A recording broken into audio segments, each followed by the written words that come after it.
At the brink of death, Fang Yuan is reborn back to the year 2014, leveraging the informational advantages that come with being a reborn individual. During the 2014 World Cup, Fang Yuan strikes it rich overnight through the lottery, skillfully shearing off $450 million from the bookmakers. In 2015, as the market in the A-shares soars, Fang Yuan once again amasses a fortune, leaving countless market leaders in awe. Within a span of 2 years, he ascended from sudden wealth to the ranks of the elite wealthy. Alongside his professional triumphs, Fang Yuan also fulfills his desire of having 4 ex-wives. Many years later, he gazes at the thick household registration book, lost in contemplation. Chapter 1. Rebirth in 2014. Guangdong Province. Baiyun District. Zhongluodin Town. In a 30-square-meter rented room. The weather is unbearably hot. Fang Yuan kicks aside the plush blanket and instinctively turns over to cool his back. Internally, he grumbles, "Oh heavens, as I approach death, could you not allow me to die a bit more comfortably?" The glaring sunlight gradually nudges Fang Yuan to open his eyes. He instinctively pats his stomach. How is it that I still have abs? Wasn't I diagnosed with liver cancer, lying in a hospital bed awaiting death? The small and familiar environment leaves Fang Yuan momentarily bewildered. Is this not the rental apartment where I have resided for 9 years? A multitude of questions floods his mind. After a brief moment, Fang Yuan fully realizes that he has indeed been reborn, having taken a nap on a hospital bed only to awaken 9 years in the past. The date is now June 30th, 2014. This marks his 3rd year at Xinyan Cosmetics Company, Limited. In 3 years, he has ascended from a newly recruited production trainee to the position of production supervisor. Though still overworked, upon gazing into the mirror at his youthful and handsome visage, Fang Yuan cannot help but feel a sense of nostalgia. It is said that a man's 30s are a pivotal threshold. Before his rebirth, Fang Yuan had just turned 30, having entered the workforce in his senior year of college, spending 9 years to finally establish a foothold in Yangqing. Just as his house renovations were completed, fate played a cruel joke on him. After years of working 2 shifts, he was diagnosed with liver cancer during a health check for his medical certificate. 2 months in the hospital later, the doctors issued him a critical illness notice. The house, freshly renovated and never lived in, was sold at a steep discount, depleting all his savings without curing his ailment. A lifetime of hard work merely served to enrich the hospital. He was set to await death within the hospital walls when, unexpectedly, he simply fell asleep and awakened 9 years earlier. It truly evokes a sense of irony. At this juncture, he finds himself in the most triumphant phase of his life, having just been promoted to production supervisor for 6 months, overseeing 3 teams with an air of authority. He works the most shifts, endures the longest nights, and consumes the most alcohol. Regrettably, 9 years later, he remains merely a production supervisor. The barriers to advancement stem from his educational background, experience, and connections. The most crucial factor being his insufficient networking. The manager who promoted him to supervisor, Manager Liao, resigned a few months prior due to family reasons, leaving the new manager Chun, whose management style starkly contrasts that of his predecessor. While publicly professing camaraderie, he quickly turns hostile when issues arise. For someone like Fang Yuan, a former loyalist, the circumstances are even more precarious. Regardless of how many overtime hours he puts in or how exceptional his work performance is, his efforts yield the same response every year. "Xiao Fang, just wait a little longer. It will be your turn next year." He has contemplated resigning.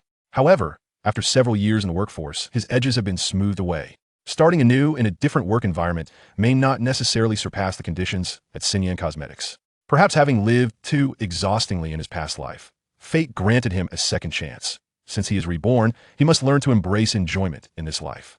The dilemma arises: how to enjoy life without finances. Fang Yuan is aware that a bull market is imminent this year.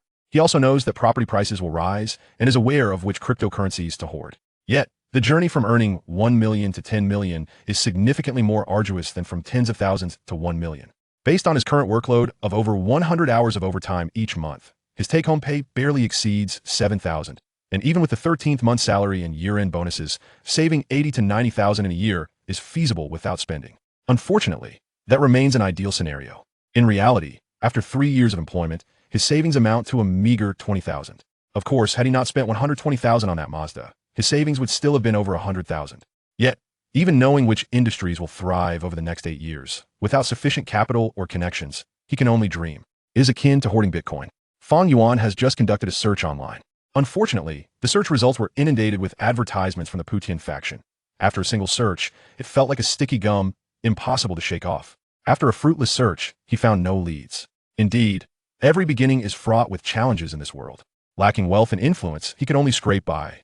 To live a more comfortable life, one must possess at least one of these 2 attributes. When Fang Yuan opened his computer and saw the browser pop up with advertisements for the World Cup, he was utterly unsettled. This year, the World Cup is upon us. Fang Yuan has a profound impression of the 2014 World Cup. Although he is not a football enthusiast and only recognizes the names of 2 football giants associated with snail noodles, this does not hinder him from becoming a pseudo-fan during the World Cup. In those days, he was fearless and naive, emboldened by a bit of pocket money, and followed the trend to become a gambler. Fortunately, after losing over 10,000, he awakened in time and avoided a tragic fate. The shocking upset of this World Cup saw the Samba team face off against the German machine, concluding with a score of 1-7. That night, countless individuals became overnight millionaires, while many others lined up on rooftops. Coincidentally, this year, one could still purchase lottery tickets online in the country. Fang Yuan checked the match schedule online. The shocking semifinal upset would not commence until the 9th. However, as of now, he had already lost 4,000 yuan. This was merely the group stage, during which he had placed bets on 14 matches, yet his win rate stood at a mere 6. Fortunately, he had awakened in time back then, only losing 10,000 yuan. Now that he had been reincarnated, he felt compelled to continue his gambling ways. After all, how else could he amass his first pot of gold? Fang Yuan pondered that he still had 20,000 yuan on his card. The 2 matches scheduled for midnight were France versus Nigeria and Germany versus Algeria. Reflecting briefly on his gambling career, Fang Yuan recalled that these 2 matches involved France and Germany. He could not remember the scores, but decided to place a double bet on the outcomes, betting on a victory for both France and Germany, with the former's odds at 2.19 and the latter's at 1.82. Betting 2 yuan per wager at 50 times, a single ticket would cost 100 yuan. He decided to go all in with 20,000 yuan, purchasing 200 tickets. The lottery calculated a potential return of 79,716 yuan. The losses he had endured in his previous life unexpectedly paved the way for his path to wealth in this life, which was truly a cause for reflection. At 8 o'clock in the evening, Fang Yuan began his regular shift. Upon arriving near the factory, he parked his vehicle at a roadside space and proceeded towards the factory entrance. As he neared the door, he heard someone greet him. "Supervisor, you're here so early today." The one greeting Fang Yuan was Li Wenjun, the leader of the 14-17 team he managed, who sported a sharp tongue and a somewhat frail appearance. Despite his slight frame, he was known for his formidable presence when confronting others. Fang Yuan was not at all surprised. He consistently encountered Li Wenjun after parking his car. There was no need for guessing. It was clear that Li was waiting specifically for him. He had grasped the nuances of human relationships quite well. Fang Yuan smiled and greeted him in return, pulling out a 20 yuan note and handing it to him. "Please get me a bottle of Dongpeng water." "Supervisor, how can I let you treat me?" Chapter 2. The production trainees who return year after year beneath the tree. The 2 men indulged in the icy refreshment of Dongpeng. With a few hearty gulps, Fang Yuan swiftly polished off an entire bottle. Li Wenjun, not to be outdone, finished his drink with a satisfied burp, a mischievous grin spreading across his face as he quipped, "Supervisor, are you planning to buy against the trend tonight? If you lose, you'll have to make it up to me." Fang Yuan chuckled, playfully kicking him. "Hurry back and gather your team for the line." With that, he tossed the empty bottle into the trash bag of the stall owner. Scratching his head, Li Wenjun pondered how, after 2 days without seeing Supervisor Fang, he seemed so amiable. The absence of sharp rebukes felt oddly disorienting. Fang Yuan was currently employed at Xinyan Cosmetics, a company that encompassed research, production, and sales, primarily focusing on skincare products such as creams and hyaluronic acid. With a mere few yuan in production costs, these items could fetch hundreds on the market. As for their efficacy, Fang Yuan remained uncertain. The company distributed these products monthly, yet he had never utilized them. Nevertheless, with such minimal production costs, anyone with a modicum of sense could surmise their effectiveness. Upon entering, Fang Yuan made a beeline for the production department's main office to retrieve the production schedule for the day. Due to a 2-day factory holiday, there was no day shift to hand over responsibilities, compelling him to gather the documents upon his arrival. Ordinarily, the day shift would prepare these materials for the night shift, as the clerical staff did not work nights. Moreover, Fang Yuan's office resided not in the administrative building, but within the workshop itself. Aside from the noise, he was quite content with this arrangement. At least he wasn't laboring under the watchful eyes of superiors, operating comfortably in his own domain. As he stepped into the canning workshop, Fang Yuan was greeted by the lively sounds of 3 teams holding their evening meeting. He heard Old Zhang bellow, "Good evening, everyone." The employees from each team responded in unison, "Good, very good, extremely good." Witnessing this familiar scene brought a smile to Fang Yuan's face. The mastermind behind such a tradition was indeed a remarkable character. The absurdity of it nearly triggered his embarrassment. Once the 3 teams had dispatched their personnel, Fang Yuan approached Old Zhang, tossing the production order at him while advising, "This line will handle external orders tonight. Keep a close eye on it. If anything goes awry, I'll hold you accountable. Old Zhang, grinning sheepishly, assured him, don't worry, everything will run smoothly. However, he nervously muttered, if there's an error with the external orders, I'd be at risk of losing my position as team leader. I know how to prioritize. Fang Yuan nodded. Make sure to bring me the first item for re-verification once it's done. If you can't handle it, just take a few sips of Dongpeng like Wenjun. Old Zhang had a family to support, and his conscientiousness set him apart from the younger workers who often vanished mid-shift for a nap. After sending Old Zhang on his way, Fang Yuan handed the production order to Li Wenjun and Old Kai, instructing them to arrange for materials to be brought in. By 9 o'clock, Fang Yuan had meticulously reviewed the first outputs from all 3 production lines, particularly focusing on Old Zhang's line due to the complexities of external orders. Production dates needed to be adjusted, requiring a certain level of education. Otherwise, one could easily falter. His former supervisor had lost his position due to mixing up several domestic production dates with external orders, resulting in a hasty departure. Otherwise, it wouldn't have been Fang Yuan's turn to ascend. Aiming for promotion necessitated the existence of a position above him. Why didn't he plan to remain long-term? He also wished to avoid constant reprimands from his manager. By performing his duties well, he could minimize unnecessary conflicts. After all, managers prefer a smoother path to profit. If their subordinates were struggling, how could they expect to enjoy their own comfort? Like Fang Yuan, who frequently treated his 3 team leaders to drinks. Fostering camaraderie over time ensured that they would be more amenable to his directives. After all, everyone was working hard, and nobody desired to be constantly berated. When issues arose, it invariably fell upon the supervisor's shoulders. After finishing a late-night snack, Fang Yuan returned to his station to catch the World Cup. The night shift was indeed comfortable without supervision. On his turf, he could indulge in some leisure, with no cameras in the workshop. As long as he avoided mass production mishaps, he could afford to rest. Furthermore, all 3 lines in his workshop were automated, and the orders scheduled were large enough that they could run for days without shifting production. Thus, his role was primarily to coordinate the team leaders. The real work was done by them. That night, he was exhilarated, especially upon glancing at the 790 yuan balance in his bank account. He mused, why bother working? Once the World Cup concludes, I could simply walk away. However, just before his shift ended, he received a notification from Old Chun, instructing him to come in early the next afternoon to address a group of university students. The reason was simple. A new batch of production trainees had arrived once more. This annual influx had seen the previous year's cohort vanish within 6 months. None remained. The irony was amusing. Rumor had it that this year's salaries were higher, with starting wages at 500 yuan pre-tax. When Fang Yuan's cohort had entered, they had only secured 4,000 post-probation. For veteran employees who did not ascend the ranks, annual salary adjustments meant they would likely earn only slightly more than the current batch of graduates. Fang Yuan and his colleague Wu Feng were highlighted as successful examples of those who had progressed from production trainees to production supervisors. It was during this time that Old Chun would recall the 2 of them. In previous years, Fang Yuan had viewed mentoring these university students as burdensome, but this year, he had a different perspective. He needed a less competent individual to assist him.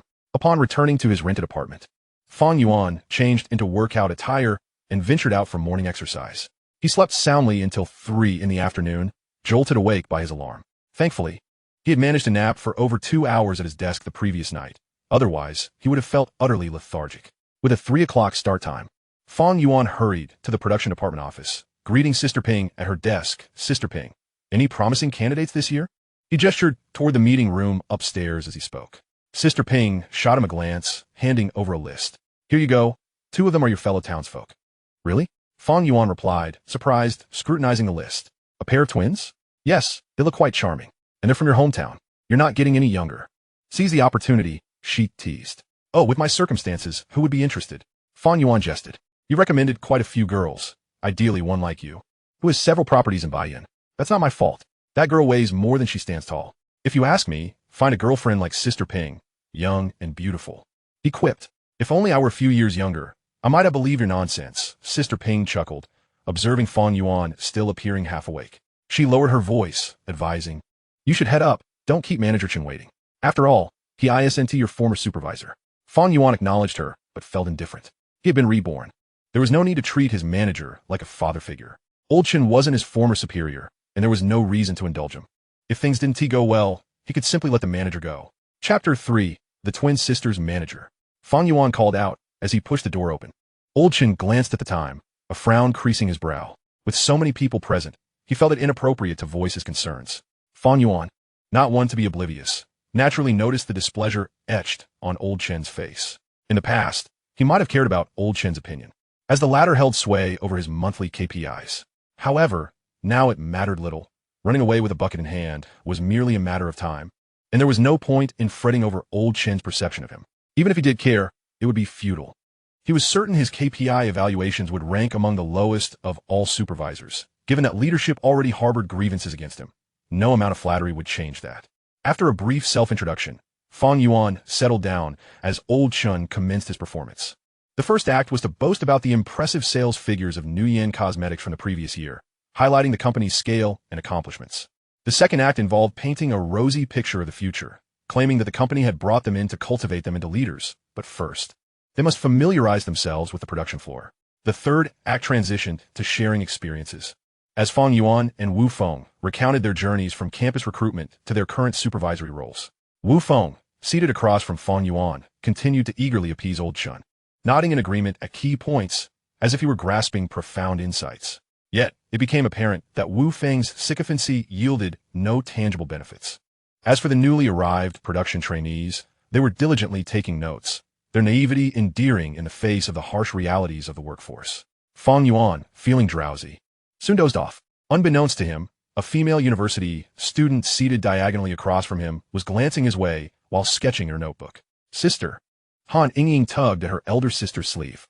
Han Sisi, puzzled, glanced at her sister's notebook and nearly burst into laughter. Sleeping in front of the manager surely showcased Fang Yuan's unique character. Before departing, Old Chen cast a lingering gaze at Fang Yuan, who remained oblivious. Shortly thereafter, the department clerk, Sister Ping, entered with Personnel Officer Yang to discuss contract signing. However, upon seeing the production trainee allocation sheet, Fang Yuan felt a twinge of confusion. Was Sister Ping assigning him? But after witnessing her helpless shrug, he sighed, realizing that the futures of these two sisters had already been sealed by Old Chen's judgment. It seemed that Old Chen believed they would not last long. Hence the assignment to Fang Yuan and Wu Feng for guidance. Being marginalized right from the start was unfortunate. To be fair, Fang Yuan admired the two sisters. It took courage for them to apply for such positions. With a background in chemical engineering, working in a chemical plant with production trainees, and enduring grueling shift work, they certainly faced daunting odds. He recalled that in his previous life, there hadn't been any female production trainees in this batch. Could it be the company's increased salary standards? A few $100? That hardly seemed sufficient, as Fang Yuan led the two out of the conference room. His understanding of their motivations became clearer upon seeing the urea bags left outside. His hometown was indeed somewhat more developed. His home was in Xiashan, which at least counted as part of the city center, whereas the sisters hailed from rural Wuchuan, likely facing economic hardships. Sister Han Sisi was assigned to his workshop, while her sister Han Yingying was allocated to Wu Feng's. Supervisor Fang, could you enlighten me about the factory layout? I'm afraid I might get lost on my first day. Han Sisi broke the silence. Fang Yuan pondered for a moment, then replied, You and your sister are in dormitory D401, just down this road on the right. The cafeteria is also near your dormitory. Your workplace is on the first and third floors of Building 2, while your sister will be working on the fourth and sixth floors. Working hours are from 8:30 a.m. to 8:30 p.m., 10 hours in total. Remember to arrive a bit early for the meetings. Whether you have weekends off depends on the production schedule. Han Sisi bit her lip, though prepared for the long hours. She found them daunting. 10 hours? I thought it was 8, with the extra 2 counted as overtime. Fang Yuan stretched lazily. Speaking of which, we are fellow countrymen. Supervisor, you're also from Zhangjiang? Han Sisi's bright eyes widened in curiosity. Yes, I'm from Xiashan. What about you? Fang Yuan nodded. We're from Wuchuan. Han Sisi exclaimed with delight. Let's share a secret code. Curse me in Wuchuan dialect. Fang Yuan jested suddenly. Is that appropriate?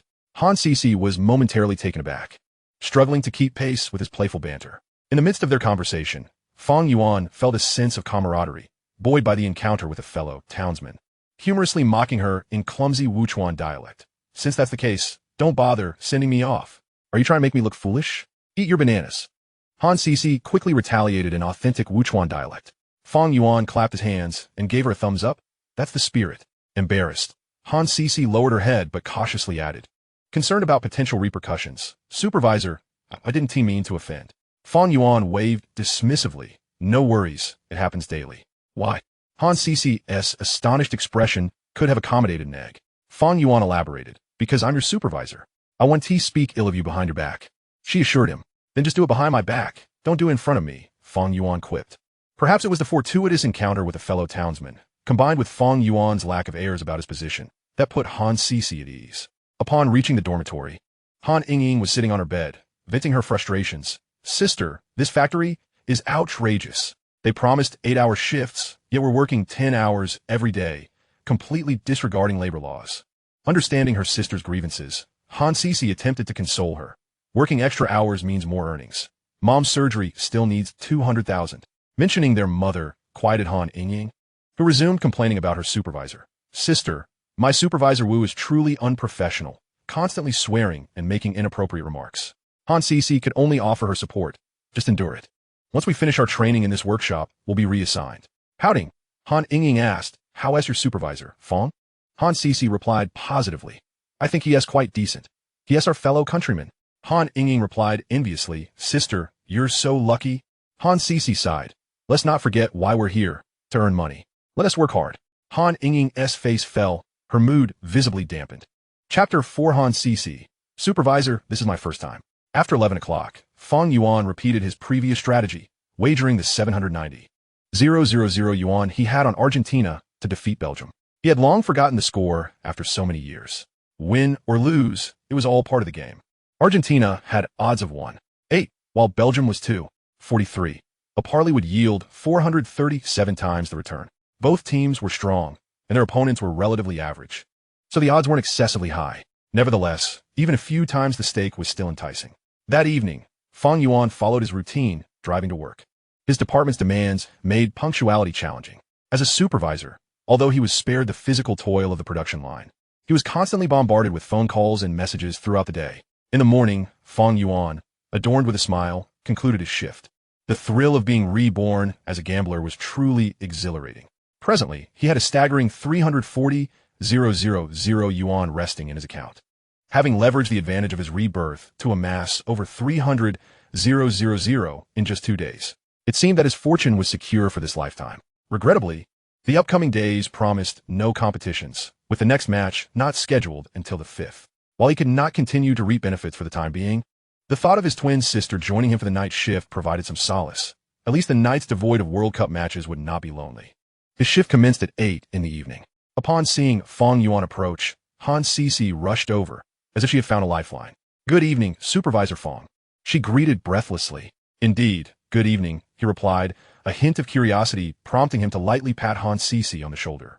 Once dressed in her work attire, her figure appeared considerably diminished, yet her beauty remained striking.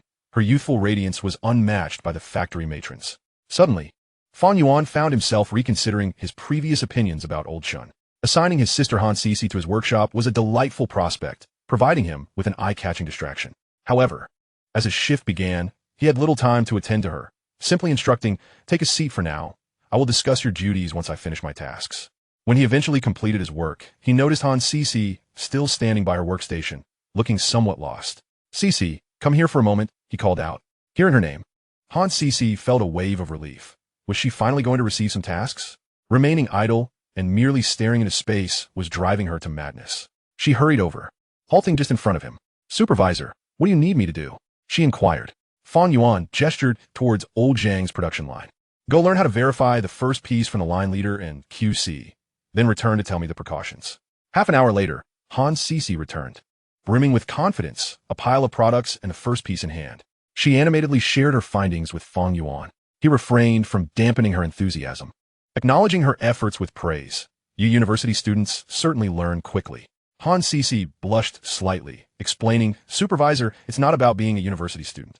Now that you've grasped it, I shall assign you the task of first piece verification moving forward. Ah, Han Sisi exclaimed, shaking her head in a flurry. Supervisor, this is my first time. Fang Yuan waved his hand dismissively. Everyone has a first time. Take your time to learn. Should anything go awry, I will cover for you. Han Sisi felt bewildered.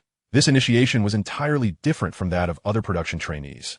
Yet, with Fang Yuan's decree firmly established, she could only follow his guidance. She recalled a survival rule she had learned online. Whatever the supervisor says is absolute. Let us add each other on WeChat. This way, if you need anything work-related, it'll be more convenient, but please refrain from contacting me after hours unless it's necessary. Supervisor, why can't I reach you after work? Because I don't bother my superiors after hours either, and I hope you will do the same. Han Cece nodded, somewhat understanding, before continuing her quest for knowledge along the production line.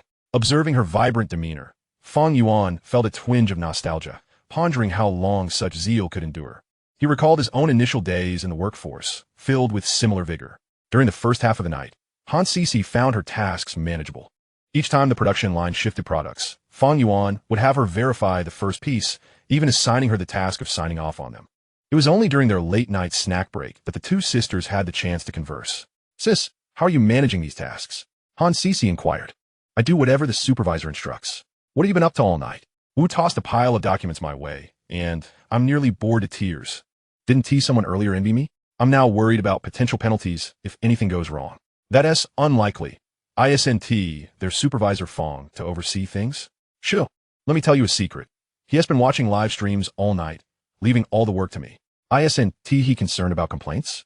How would I know? The sisters found a cozy corner in the cafeteria to enjoy their late-night meal while chatting. Suddenly, Han Cece's phone rang. She quickly gestured for her sister to be quiet, causing Han Ying to panic, fearing they had been overheard by Fang Yuan's subordinates. After hanging up, Han Ying hesitantly asked, Sis, why did Supervisor Fang call you? Han Cece lowered her voice. He mentioned there's something I need to learn from Team Leader Zhang during the latter half of the night. Does that mean he won't be returning? Han Cece sighed. I have no idea. Hurry and eat. If we finish quickly, we can return to the dorm for a half-hour rest. Initially, Han Cece thought Fang Yuan had merely been preoccupied with other matters. It wasn't until the remainder of the night passed without sight of him that she began to suspect otherwise. Is it truly permissible to work like this? Han Cece was taken aback.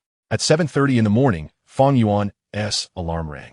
He had slept quite soundly. Working the night shift was indeed pleasurable. Not only could he slack off, but he also avoided the weekly department meeting. Minutes later, he returned to his workshop, a black bag in hand after a 9-hour shift. Han Cece, having little to do, could barely keep her eyes open until Fang Yuan called out, Cece, are you asleep? Startled, Han Cece quickly replied no, and immediately averted her gaze, unable to meet his eyes. Fang Yuan chuckled, if you are tired, it's all right. I want to dock your pay. This only made Han Cece more reluctant to raise her head. She had merely dozed off, yet Fang Yuan had caught her in the act. What unfortunate luck. It was evident that hard work might go unnoticed, but slacking would certainly be observed. Here are 2 breakfast meals. Take them home to enjoy with your sister after your shift. Fang Yuan indicated towards the black bag. Han Cece hesitated. Supervisor, my sister and I can just eat in the cafeteria. We'll discuss this later. Fang Yuan disregarded her protests. It's almost time to switch shifts, and I need to inform you about some important details. Han Cece puffed out her cheeks, quickly following his lead. By the time Fang Yuan had walked her through the entire process, it was already past 8 o'clock. In the dormitory, Han Ying relished her steamed rice rolls, savoring every bite while glancing at her sister, who seemed deep in thought after only a few mouthfuls.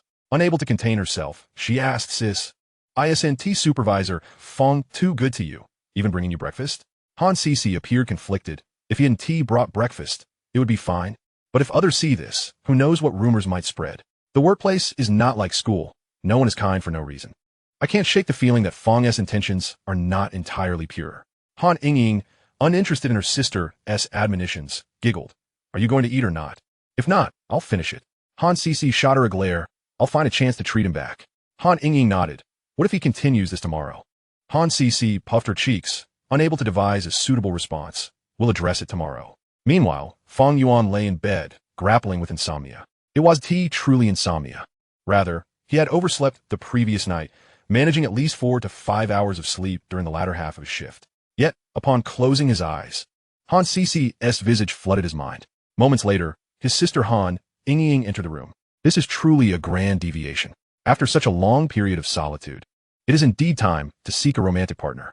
It must be said that in an era where beauty filters have yet to become ubiquitous, the sister's charm remains striking. Moreover, judging by the demeanor of elder sister Han Cece, both sisters appear to possess an innocent disposition.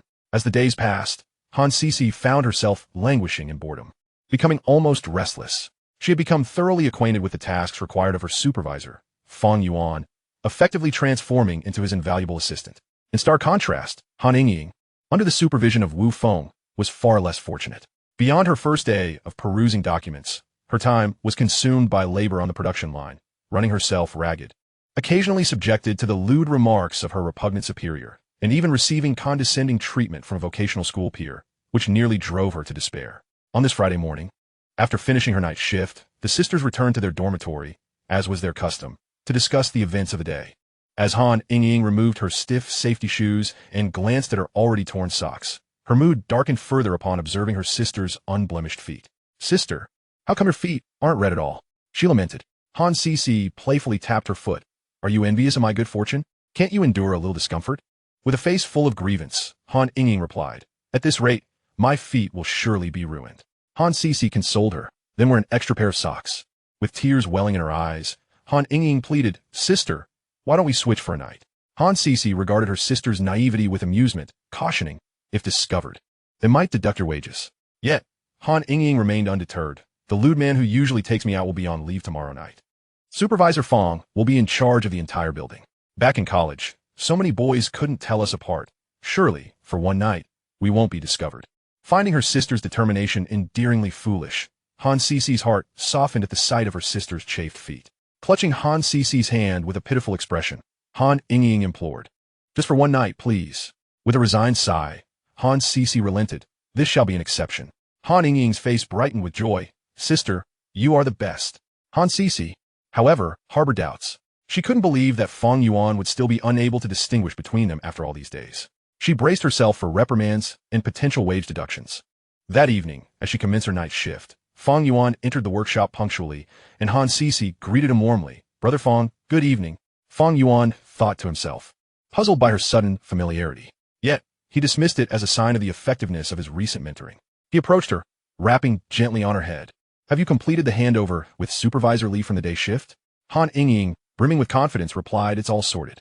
In truth, it was her sister who had assisted her with the handover, as she had little understanding of the procedures from her daily toil on the assembly line.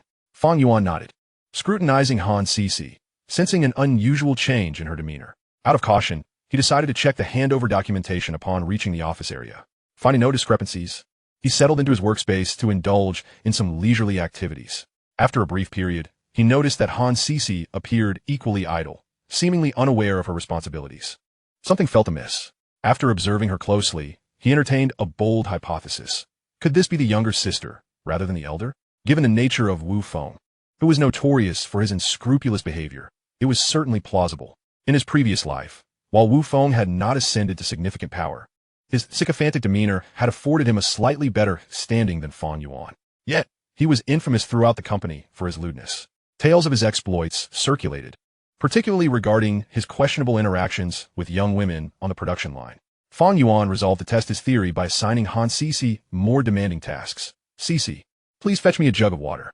"Cici, go inspect the first piece on the production line." "Cici, check in with Supervisor He in the storage area." After several hours, Han Ying began to suspect that Fang Yuan might have uncovered their clever ruse. The tasks he assigned her were far more strenuous than her previous duties on the production line. While she was running around, Fang Yuan remained comfortably seated, engrossed in his phone and computer. As she toiled, she inwardly cursed him for his perpetual singlehood.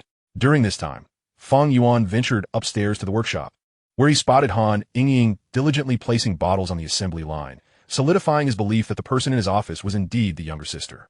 Though the twins were identical in appearance, subtle differences in personality allowed for differentiation. It was evident that the idea of switching places originated from Han Ying. Han Cici, being more serious, would not concoct such schemes.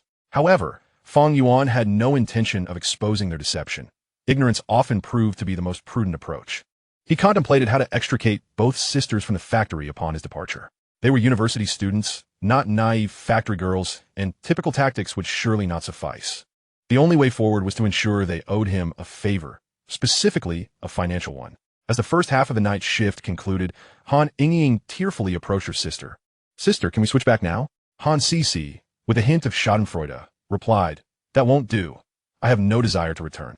You were the one who begged to swap for one night." The pressure of working alongside the leadership was considerable, and she had to tread carefully even while slacking off. Han Ying, feeling somewhat comforted by the prospect of 2 days off following this night's shift, inquired, "Sister, will Brother Fang slip away again in the latter half of the night?" Han Cici rolled her eyes. "He might, but it's unpredictable." Frustrated, Han Ying exclaimed, "Why does he always leave when you're around?" Han Cici responded with a teasing smile. "How would I know? Why don't you ask him?" Han Ying Not wishing to appear foolish, huffed, and pivoted to gossip about Fang Yuan. Sister, how is it possible that such a handsome guy isn't dating anyone? Han Sisi, exasperated, replied, his romantic pursuits are none of your concern. Han Yingying playfully kicked her sister. Am I not allowed to be curious? Han Sisi retaliated with a light kick. Be careful discussing the supervisor behind his back. It may come back to haunt you. As Han Yingying continued to eat, she mused, Brother Fang is our fellow townsman. How could he betray us? Han Sisi found a sliver of truth in her sister's words. Fortunately, Fang Yuan was indeed from the same hometown, and she had heard her sister's grievances about Supervisor Wu over the past few days. Aside from feeling sympathy for her sister's misfortune, there was little she could do.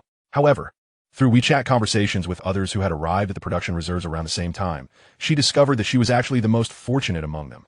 While others were either running themselves ragged or learning on the production line, she found herself merely assisting Fang Yuan with some menial tasks each day. Her work primarily consisted of sitting at her desk, organizing computer data. The disparity between her experience and that of her peers was stark. During the late-night shift, Fang Yuan contemplated checking if the sisters had swapped back. Since he had a transition production right after starting his shift, he waited at his desk for half an hour until Han Sisi returned. He scrutinized her closely and realized that she had not switched back. After a sufficient amount of teasing during the first half of the night, Fang Yuan lacked the inclination to prank Han Yingying during the latter half. Wasn't it more enjoyable to quietly sit at his desk and watch the World Cup? This girl wasn't inherently bad-hearted, and the sisters' little game of deception was rather amusing, at least providing him insight into Han Yingying's general character. Sister, you ought to be a bit more vivacious, he mused.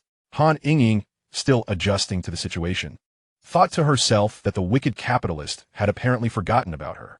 Once the busy period concluded, she noticed that Fang Yuan was brazenly watching the World Cup, and she longed to be as carefree as he was. Unfortunately, she felt too timid to slack off in front of her superiors.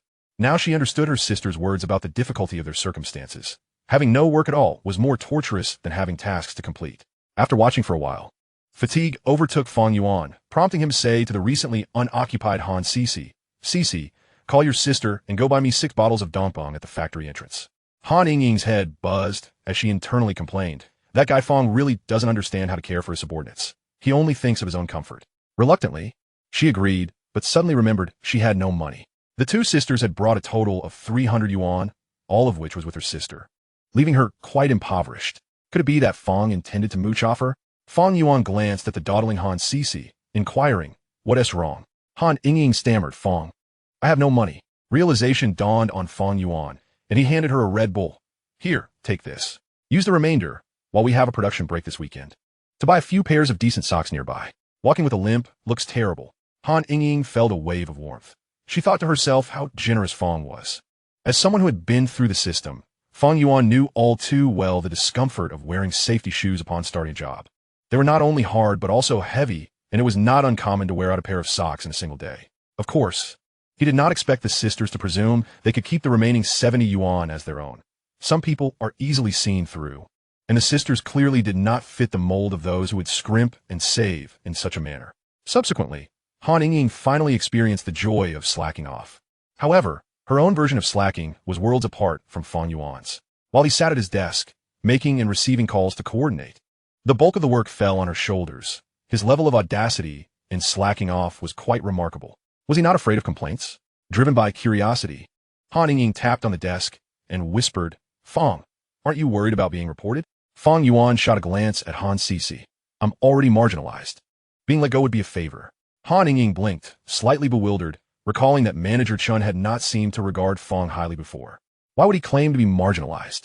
Noticing her confusion, Fang Yuan calmly explained, I advise you to prepare for the worst. Since Manager Chun assigned you to me and Wu Feng, it seems he does not intend to retain you. What? Han Yingying gasped, her eyes wide with disbelief. Why do you say that? Fang Yuan lightly critiqued her naivety.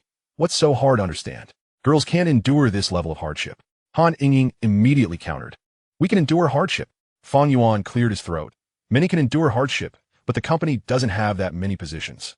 Puzzled, Han Yingying asked, then why did they hire over 20 people at once? Fang Yuan replied, if you want to know, ask the leaders. Han Yingying lacked the courage for such inquiries, but her curiosity about Fang Yuan's claim of marginalization lingered, prompting her to ask Fang, are you really marginalized? Don't believe it? Fang Yuan interlocked his fingers, leaning back slightly in his chair as he explained simply. Manager Chen was only appointed a few months ago.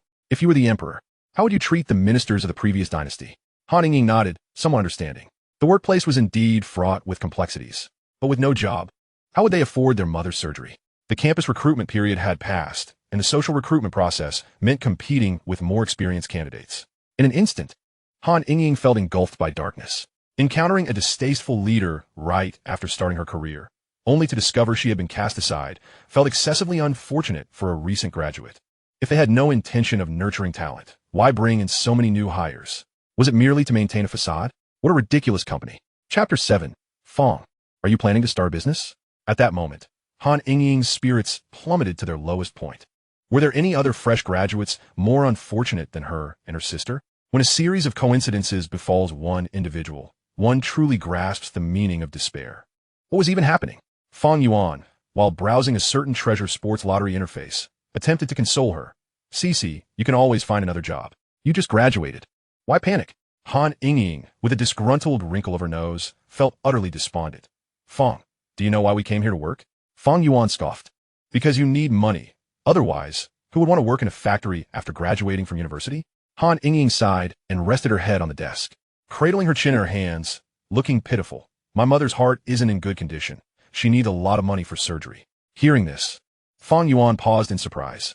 Is Annie's illness serious? Han Ying nodded. For now, she is just relying on medication. I don't know if she can hold on until we save enough money. These two sisters were exceedingly naive. An illness like that could hardly be managed for more than a year and a half. With only their salaries, it was impossible to save enough, even if they abstained from all expenses. Heart surgeries typically cost tens of thousands, and considering post-operative recovery, she would likely need to be on medication indefinitely. Such expenses were beyond the means of an ordinary family. Truly, they were two unfortunate souls, facing family upheaval and work-related woes. However, for Fang Yuan, this was indeed good news, as it sparked ideas on how to make the sisters owe him a favor. He poked her soft cheek with his pen, jokingly saying, "Just don't start crying at your desk." "I want to cry," Han Ying replied, managing a smile. "Fang, what do you plan to work after you resign?" Fang Yuan was caught off guard by her question. Why work for someone else when you could be your own boss? Han Ying initially believed Fang Yuan was merely boasting and scoffed, boasting without a script. Fang Yuan, disinterested in elaborating further, remained silent. Noticing that the individual surnamed Fang was quiet, Han Ying slightly raised her head to glance at the computer screen. To her astonishment, she was taken aback by the staggering amount of money Fang Yuan had amassed. The figures flashed before her eyes. Units, tens, hundreds, thousands, and 10,000s. She thought to herself how wonderful it would be if all that money were hers. Her mother's surgery could be resolved swiftly. Alas, it was but a fleeting thought. Fang Yuan playfully tapped her on the head with his pen, boasting, "Now you understand my prowess, don't you?" Han Ying rolled her eyes, her mind briefly wandering to the possibility of losing her pants in the process. But that notion quickly dissipated. Out of curiosity, she inquired, "Brother Fang, are you really planning to start a business?" Fang Yuan nodded. "Would you like to join me?" Han Ying shook her head. "I was merely asking what your plans are." Fang Yuan opened the Taobao interface to show her, "I intend to venture into e-commerce." Han Ying remained perplexed, having had little interaction with computers. She was entirely unfamiliar with the concept of e-commerce. Isn't e-commerce just about selling things? Can that really be profitable? Fang Yuan lightly tapped her head again with the pen. "That's not something you need to concern yourself with." Han Ying, feeling aggrieved, silently criticized Fang Yuan's petty attitude, thinking that his fellow townsfolk. Asking a question shouldn't be a crime. Such a wasted face, destined to remain single. She inwardly lamented Fang Yuan's demeanor. However, just a single glance from him sent Han Ying scurrying off to busy herself, too intimidated to continue slacking off under his watchful gaze. Upon returning to the dormitory after work, Han Ying relayed all she had learned that evening to her sister, Han Cece. After listening, Han Cece furrowed her brow, sitting on the edge of her bed in deep contemplation. Han Ying wrapped her arms around her sister's shoulders. "Sister, should we consider continuing with this?" Han Cece gritted her teeth. "We must. Without campus recruitment, finding a job is exceedingly difficult, and we only have 300 yuan left." Han Ying's confidence wavered. What if Brother Fang leaves? Then it would be just the two of us in this company with no connections whatsoever. Han Cece, frustrated, proclaimed, "We can only take it one step at a time. At the very least, we should complete a month here. Without money, we can go nowhere." Han Ying added, "Do you know about Brother Fang winning the lottery?" Han Cece shook her head. "I haven't seen it. I only know he spends all day either on Taobao or watching live stream dancers." Han Ying pouted. "It seems Brother Fang has won a considerable amount from the lottery." Han Sisi raised an eyebrow in surprise, but upon noticing her sister's admiring gaze, retorted, "What does it matter to you how he earns money?" Han Ying huffed. Brother Fang mentioned wanting to be his own boss after quitting. Surely he must need people for his startup. Han Sisi pinched her waist, cautioning, "Do you believe everything you hear? Sister, why do you always assume the worst of others? Brother Fang is still our fellow townsman, and given our financial situation, what could he possibly want from us?" After saying this, Han Ying turned her head, unwilling to engage further. Han Sisi glanced at her pouting sister, feeling equally troubled. They truly were in a precarious situation. Had they known not to be greedy for that meager salary, they wouldn't be in this predicament. With both sisters lacking stable employment, relying solely on their father working as a cement laborer would hardly yield 20,000 yuan in a year. The reliability of Fang Yuan remained uncertain. As the elder sister, Han Sisi was a bit more rational. She believed that good fortune does not simply fall from the sky. Yet, Fang Yuan's recent attentiveness towards the sisters was undeniable. By this time, Han Ying had calmed down, wishing to live carefree, but the family's circumstances did not permit such a luxury. Han Ying embraced her sister's waist. "Sister, don't be so obstinate about money. What if Brother Fang offers a salary higher than this? Should we really turn it down?" Han Sisi neither agreed nor dismissed her sister's suggestion outright, asking, "Has he mentioned what he plans to do?" Han Ying recounted everything she knew plainly. "He wants to venture into e-commerce, though I'm not entirely clear on the specifics." Han Sisi frowned. Han Ying desperately wished to escape the factory, tired of being belittled by superiors. She earnestly implored her sister, "Why does it matter whether he knows about e-commerce? If he can pay us, ISNT though accounts?" Han Sisi shot her sister an exasperated glare. Han Ying, undeterred, huffed defiantly. The two sisters, sharing an unspoken understanding, turned their heads away to sulk in silence. The younger sister viewed Fang Yuan as a fellow townsman, and, having learned about the manipulative tactics of their superiors, was inclined to adopt a try-and-see mentality. The elder sister, on the other hand, felt the necessity of securing stable employment and was wary of blindly trusting others' words. Unbeknownst to Fang Yuan, his display of prowess had sparked a dilemma for the sisters. His desire to enter the e-commerce realm was not a mere whim. He had deliberated extensively before deciding to immerse himself in this industry. After all, embarking on short videos in 2014 was ahead of its time. 4G had only begun commercial use at the end of the previous year, and even in first-tier cities like Guangzhou, there were still many areas lacking 4G signals. At that time, the government had intensified efforts to combat counterfeit goods and online shopping, and both Taobao and Jingdong were scrutinizing their merchants. The two companies were locked in a fierce competition for high-end markets, yet the low-end market remained a vast blue ocean. Seizing the opportunity to create a platform akin to Pinduoduo could yield substantial returns, especially post-IPO. Fang Yuan was determined not to let this chance slip away.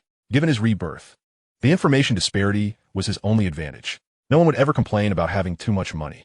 Earning money was not something to be ashamed of. Chapter 8. Only Children Make Choices. Good news arrived in rapid succession. The results of last night's matches have been conclusively determined. The 340,000 yuan wagered on Germany defeating Brazil had already been credited to his bank account, totaling 1.4 million. From an initial stake of 20,000 to 1.4 million over 6 matches. Was this the joy of a gambler? The money seemed to come too easily. Yet, this amount was still far from sufficient. Without several small targets, one could hardly claim financial freedom. After capitalizing on the World Cup, it would be time to exploit the stock market, continually leveraging the advantages brought by his rebirth to accumulate initial capital swiftly. In the 2 matches on Sunday night, Fang Yuan played it safe, betting solely on Argentina to win, with odds of 23. He couldn't recall who had won the match between the Netherlands and Costa Rica. Lacking certainty, he dared not place another risky bet. A weekend that didn't include a Friday night shift was not truly a weekend. Working the night shift on Friday meant that Saturday was spent sleeping. It appeared to be a weekend, but in reality, it was merely a day off. Exhausting indeed. Once the World Cup concluded, he planned to leave the very place where his dream had begun. The primary reason he had yet to escape was the desire to take the twin sisters with him. Even rabbits enjoy eating the grass near their burrows. What man wouldn't want to savor both what is on the table and what is in the pot? Only children make choices. He desired it all. "Sister, your phone is ringing." Han Sisi rubbed her eyes and muttered, "It's probably our mother's call. Can you answer it for me?" Han Ying replied with an O. Picked up the phone and saw it was a call from Supervisor Fang. A mischievous thought crossed her mind, and she decided to act without consulting her sister first. "Sister, it's Brother Fang calling." Han Sisi, startled, quickly scrambled out of bed, but it was too late. Han Ying had already answered the call. She shot her sister a fierce glare. Han Ying forced a smile, as if to convey, I didn't do it on purpose. Fang Yuan was unaware that it was his sister on the line. Methodically, he addressed the phone. CC, get your sister. Let us go out for dinner with our fellow townsfolk tonight. Han Ying remained silent, looking to her sister for guidance. Han Cici decisively shook her head. Yet, disregarding her sister's refusal, Han Ying readily agreed. All right, Brother Fang, just wait for us a moment. Fang Yuan was pleasantly surprised by the ease of the arrangement. When had his sister become so accommodating? The carefully prepared remarks he had in mind were rendered unnecessary. Han Cici lightly tapped her sister's head. Give me the phone. Why did you accept Brother Fang's dinner invitation? Han Ying complained. Sister, are you going or not? If not, I'll go by myself. Han Cici tugged at her hair. Exasperated, if you go and I don't, how will Brother Fang perceive me? Han Ying chirped enthusiastically. Sister, how about we wear the same outfit? Han Cici nodded in agreement, not finding anything amiss. During their university days, they often donned the same styles or dresses. After all, as identical twins, they bore an uncanny resemblance, with only minor differences in personality, even sharing the same bra size. Fang Yuan waited at the factory entrance for over 10 minutes before the sisters finally appeared in his line of sight. Those minutes were not wasted. Both sisters were stunningly beautiful. Clad in knee-length dresses, they exuded the distinctive grace and charm of Southern women, their delicate features radiating a pure innocence. It would be an understatement to say they looked somewhat alike. They were, in fact, cut from the same mold. When they were quiet, Fang Yuan found it somewhat difficult to distinguish between the elder and the younger sister. Brother Fang, Han Ying called out sweetly. It seemed she had grown increasingly comfortable addressing him as such. The younger sister was significantly more vivacious than her sibling. Each day, after night shifts, she would arrive a few minutes early at Fang Yuan's office to await her sister's conclusion of work. This routine had fostered a rather ordinary dynamic between them, akin to that of a superior and subordinate. Once the sisters began speaking, Fang Yuan could instantly discern who was who. The one striding ahead was the younger sister. The more reserved Han Cici trailed a few steps behind, her demeanor less lively than her sister's, though she still nodded politely. Fang Yuan said little, opening the car door and taking his seat in the driver's position. After a moment, he noticed the sisters standing awkwardly beside the car, unsure of how to open the door. Clearly, they were not accustomed to such situations. He had to step out again to instruct them. Subsequently, he led them to a Cantonese restaurant he frequented, reserving a private room to ensure a quieter atmosphere. Upon glancing at the menu prices, the sisters exchanged glum expressions. Fang Yuan found their reactions puzzling. Why were they wearing such sour faces over a simple meal? Would you both like to eat? Feel free to order anything, he encouraged. Han Ying pinched her sister's thigh, while Han Cici remained silent, unable to offer suggestions. Han Ying gazed longingly at the dishes on the menu. Looking back at Fang Yuan, really, we can order anything? Fang Yuan, bemused, began to surmise the sister's concerns. You think I would deceive you? Eat freely. What kind of boss takes employees out to dinner and expects them to foot the bill? Please don't paint me as so unscrupulous. Han Cici felt her cheeks flush with embarrassment and quietly protested. Brother Fang, we didn't think that. Just a simple meal among fellow townspeople. What was Cici thinking? Fang Yuan rebuked Han Cici and pushed the menu towards the younger sister, winking at her. Ying, order quickly. Don't mind your sister. Han Cici pursed her lips, feeling quite aggrieved. She had been labeled foolish by her superior multiple times in just a few days of work. Was she really that dim-witted? It was all Han Ying's fault for accepting Fang Yuan's invitation. After pouring a cup of tea for each sister, Fang Yuan initiated a conversation. Which school did you graduate from? Without hesitation, Han Ying replied, Zhangkai. Han Cici added, it's a second-tier school. Second tier? This was the first time Fang Yuan had heard of it. What brought you here? Han Ying explained, initially I had no intention of coming here. But due to certain circumstances, I couldn't join other companies. By the time spring recruitment came around, finding a job was not easy. Fang Yuan nodded, choosing not to pry further. Based on previous information gleaned from Han Ying, it was likely due to family troubles. Han Ying, straightforward and without ulterior motives, viewed Fang Yuan as a fellow townsman and was curious about his experiences. Brother Fang, how many years have you worked at the company? Han Cici perked up, intrigued. 3.5 years, Fang Yuan replied, sipping his tea with a hint of nostalgia. Han Ying exclaimed, 3 years and you're already a supervisor. It seems manager Chen wasn't just making empty promises. Fang Yuan chuckled inwardly. Indeed, the naive new hire still believed in the fanciful visions painted by old Chen. He had endured 9 years of unfulfilled promises himself. He felt an urge to tap Han Ying on the head, thinking she might be a bit wiser than her sister. But it turned out she shared the same naivety. How enticing could old Chen's visions be? Chapter 9. As fellow townsfolk, Any assistance we can offer is worthwhile. Fang Yuan had no intention of dampening their spirits. Some experiences must be lived to truly understand their complexities. He vaguely reassured them. You've only just started. Don't think too far ahead. Focus on how to report to the manager each week for now. The sisters immediately fell into a gloomy silence. Brother Fang always seemed to undermine their hopes. The meal totaled a mere 400 yuan, a sum Fang Yuan did not mind at all. When one possesses the means to earn significantly more, daily expenditures hardly warrant concern. The focus should be on enjoyment. After they had eaten their fill, the sisters exchanged glances, wordlessly signaling to one another. However, at a crucial moment, Han Yingying hesitated. Han Sisi, irritated, nudged her with her foot. Han Yingying protested. Sister, why did you step on me? Han Sisi rubbed her forehead, exasperated. How could she falter at such a pivotal moment? To be all show and no substance. Intimidated by merely having a meal? Fang Yuan, who was in the midst of picking his teeth, paused, amused by the sisters' little antics. He remained silent, observing them with a quiet smile.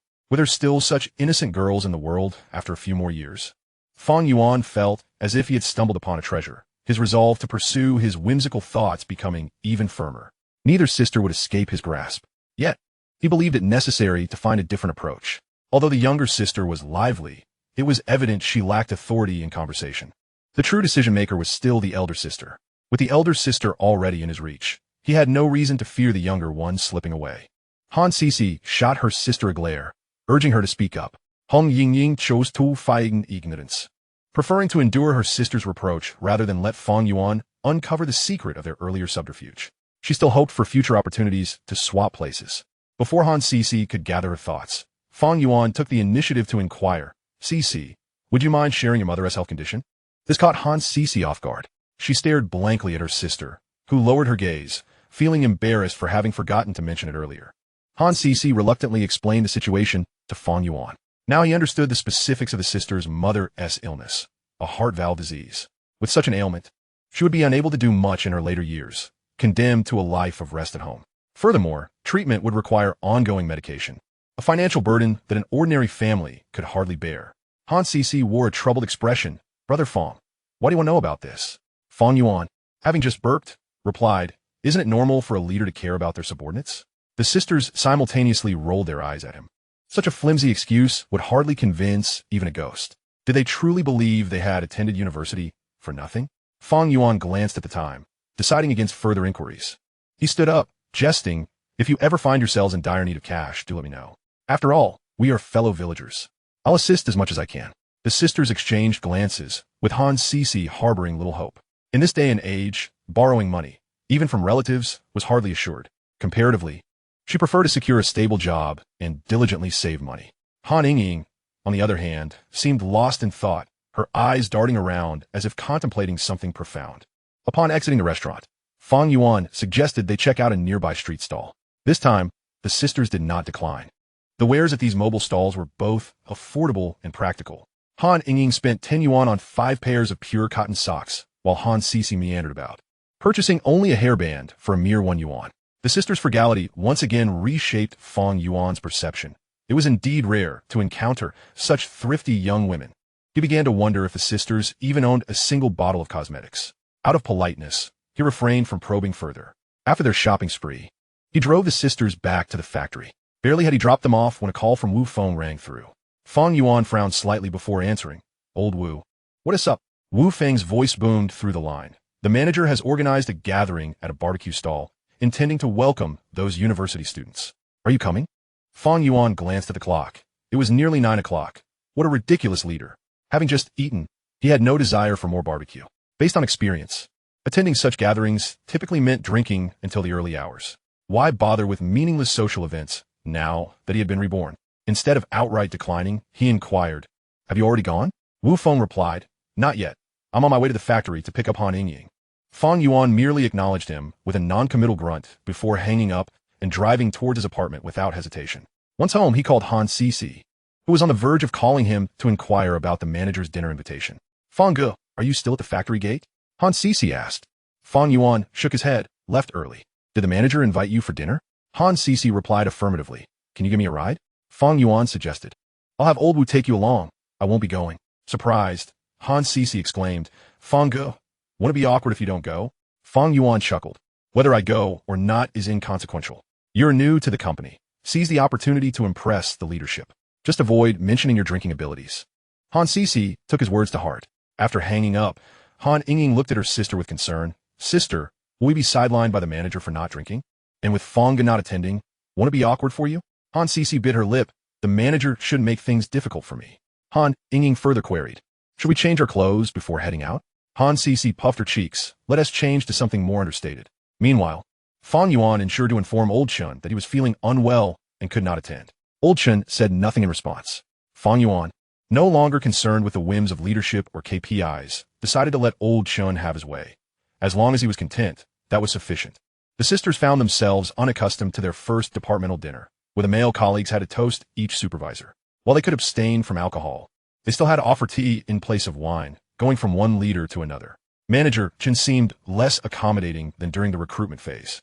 The dinner extended until 2 in the morning, with many of the men vomiting, and the sisters felt equally unwell after consuming copious amounts of tea. Their impression of the dinner was decidedly negative. Hearing the leaders mention that such gatherings would occur weekly, with alternating payments, only strengthened their aversion. The evening's beer alone cost 500 to 600 yuan. No wonder Fang didn't attend. They resolved not to join again. After watching the Argentina match, Fang Yuan retired to bed, blissfully content. With a wager of 1.4 million on Argentina to win at odds of 23, he stood to pocket 3.22 million. After the quarterfinals, the next match awaited on the 9th, Brazil against Germany, where he could finally place a bet on the scoreline. On Sunday afternoon, Fang Yuan was roused from his slumber by a phone call. Han Sisi's anxious voice echoed through the receiver. Fang Ge, I need to request a few days off to return to Zhan City. Chapter 10. I'll lend you 200,000. Fang Yuan leaned against his headboard. Why the sudden request for leave?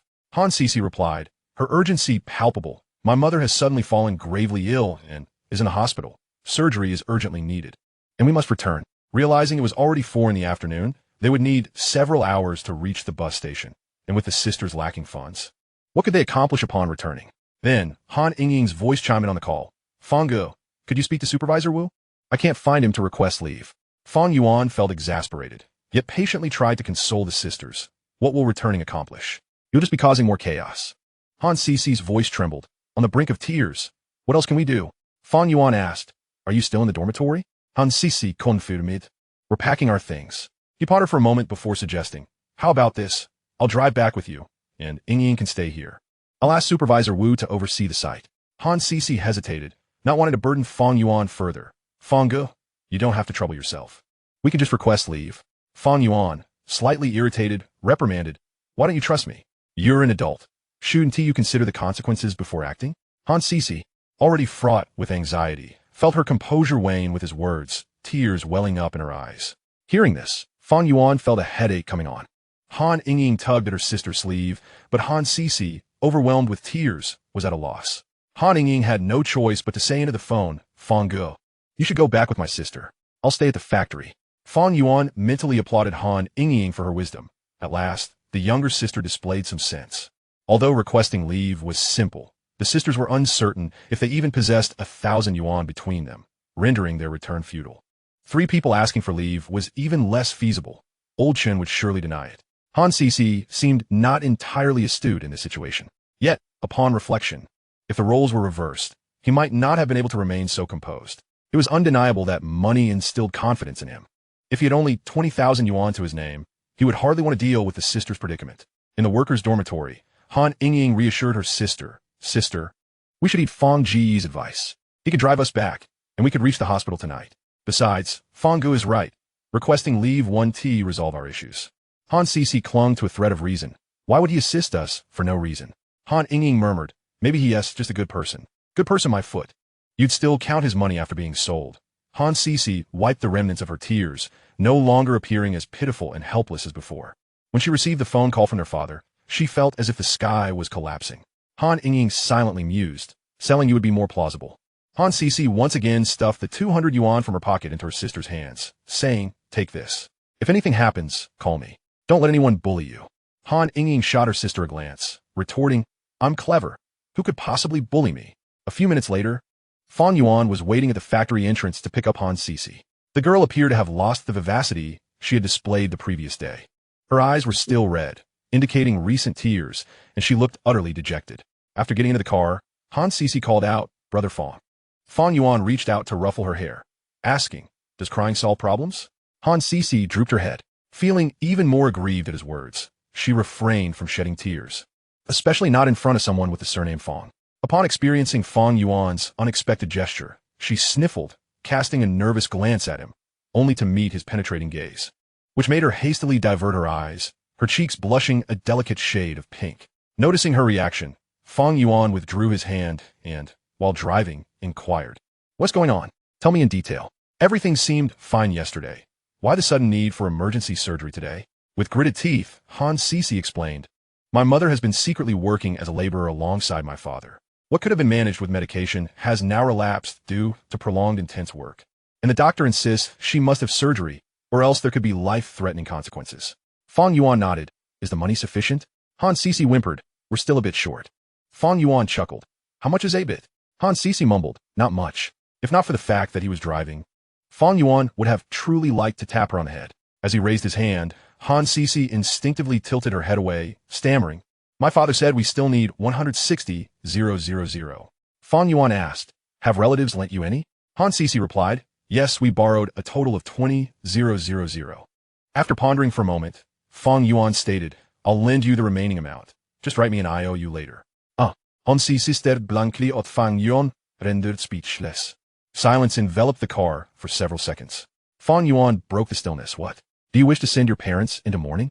Han Sisi quickly clarified, "Brother Fang, that's not what I meant." Fang Yuan, exasperated, shot her a glance. "So, do you want to borrow it or not?"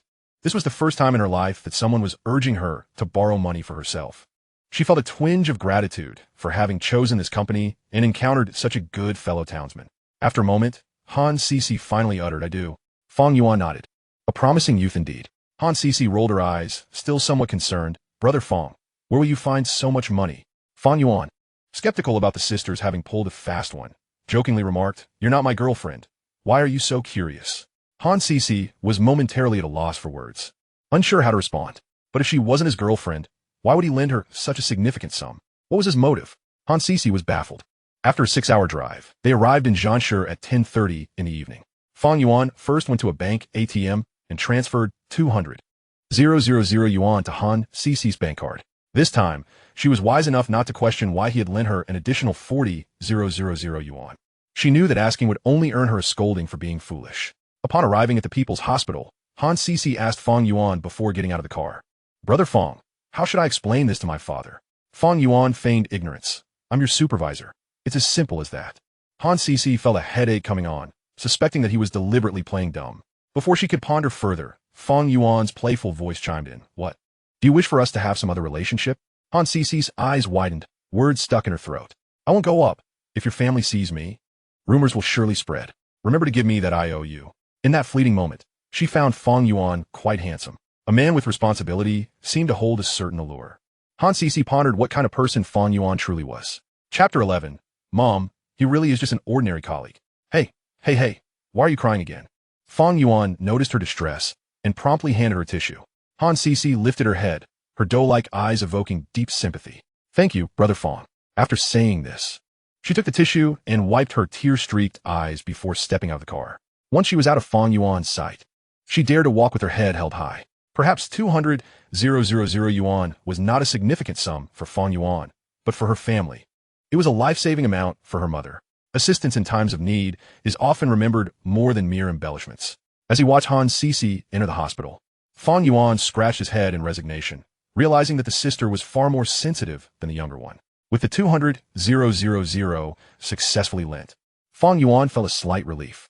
After all, who could run away from their debts? Next, he would have to approach his sister, having been away for half a year. He also felt a pang of homesickness. Fang Yuan's home was a self-built house located beside a street, with a breakfast shop on the first floor and living quarters on the second and third. At this hour, his parents were likely preparing ingredients for the next day's meals. Indeed, from a distance, he could see the lights still on at the entrance of his house. Fang Yuan parked on the roadside and called out as he entered the shop, "Boss, still open?"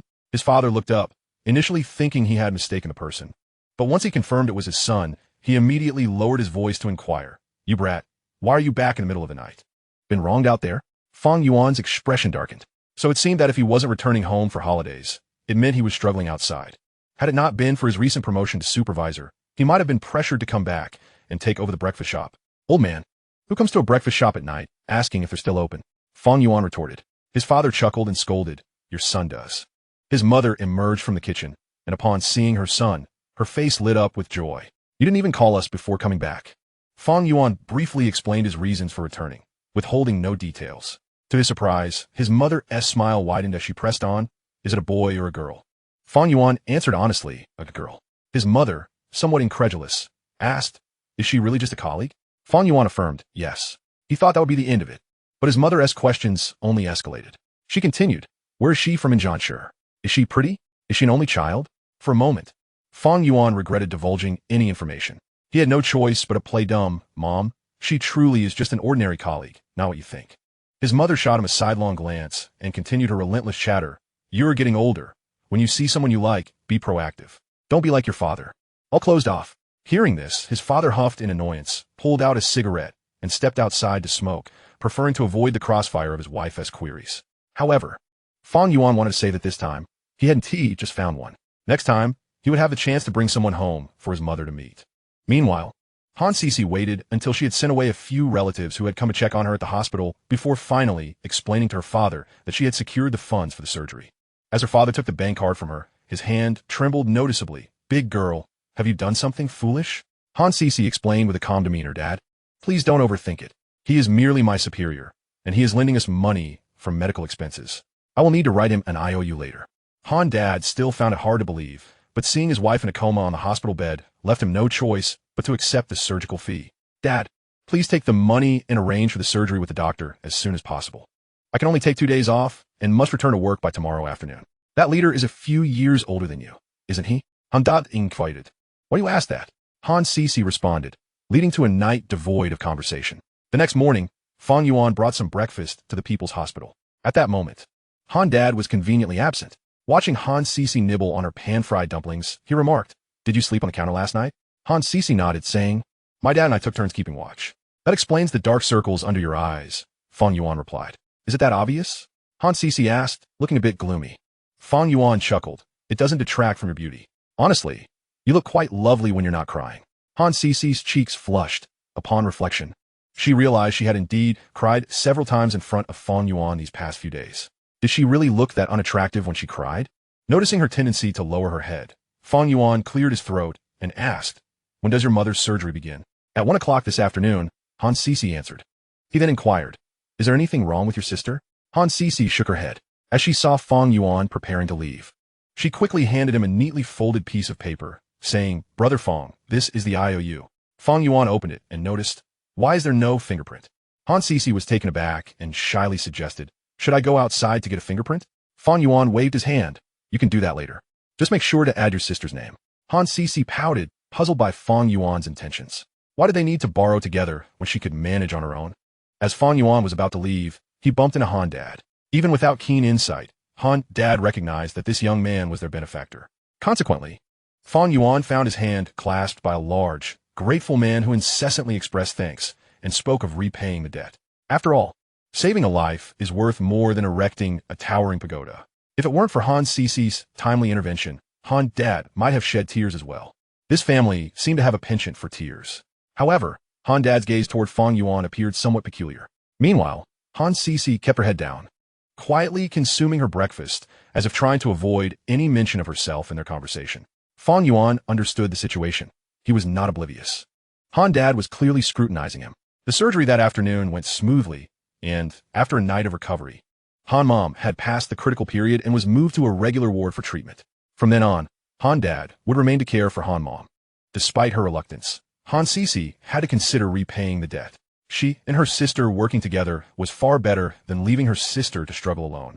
Moreover, as Han Mom gradually recovered, Han Dad could return to work. With 3 of them earning, they could pay off the 200,000 debt in a few years. On Tuesday afternoon at 5 o'clock, Fang Yuan dropped Han Sisi off at the factory entrance before heading back to his rented apartment. His fortune hinged on the duel scheduled for 4 o'clock that night. After subtracting the 20,000 he had lent out and giving 2,000 to Fang Mom when he left, Fang Yuan found himself with precisely 3 million. Brazil's 5-star team was set to face the German tank. The anticipation was palpable, as many believed it would be a clash of titans. Who could have predicted that Brazil would almost be overwhelmed at home by the German machine? Chapter 12. Odds of 150 to 1. Fang Yuan opened a certain website to check the odds for the match. The highest score was set at 2.5, with 300 to 1 odds. A score of 1.7 fell into the negative options with odds of only 150 to 1. Yet, those odds were already quite intimidating. Fang Yuan was uncharacteristically anxious. This time, he had to take a leap of faith. If all went well, he would bet all 3 million at 150 to 1 odds, potentially yielding 4.5 billion. Whether the money would be credited depended on the National Lottery's policies. There was even no need to split the bets. Going all in was the safest betting strategy. The moment he confirmed the order, Fang Yuan felt as though his heart was about to leap from his chest. Who understands this? Is this the source of joy for a gambler? Victory or defeat would be revealed tonight. Meanwhile, Han Sisi returned to the dormitory, where her sister bombarded her with questions. Upon learning that their mother's surgery had been successful, Han Yingying's face brightened. She stared at the IOU for a while and exclaimed, "Sister, why does this IOU have my name on it?" Han Sisi huffed. "Brother Fang insisted I add your name. We still need to provide 2 fingerprints tonight." Han Yingying looked as if she might cry. "Sister, you aren't teasing me, are you?" Han Sisi was at a loss for words. "Do you really think you can avoid repayment?" Han Yingying replied with a pout. "How could I dare? Brother Fang can lend us 200,000. I wouldn't know how to thank him." Speaking of which, Han Sisi felt a headache coming on. "We should find a time to treat him to a meal." Han Yingying agreed with her sister's suggestion, but then suddenly clung to her waist with a mischievous grin, saying, "Sister, why not just become Brother Fang's girlfriend?" Han Sisi's face flushed, and she playfully scolded, "Are you trying to sell your sister to repay the debt?" Han Yingying licked it. "You said it, not me." Han Sisi feigned a stern expression. "Don't joke about such things in front of Brother Fang. He might already have someone he likes." Han Yingying dismissed her concerns with a carefree "oh." She had long heard the gossip about Fang Yuan's lifestyle from the ants in the workshop. Brother Fang's character was undoubtedly superior to that of the supervisor Wu. That night at work, Fang Yuan was restless, his emotions running high. Even minor issues caused him to curse. Han Sisi, perplexed, felt an overwhelming sense of pressure. She wondered if Brother Fang had lost money gambling, given his sudden irritability.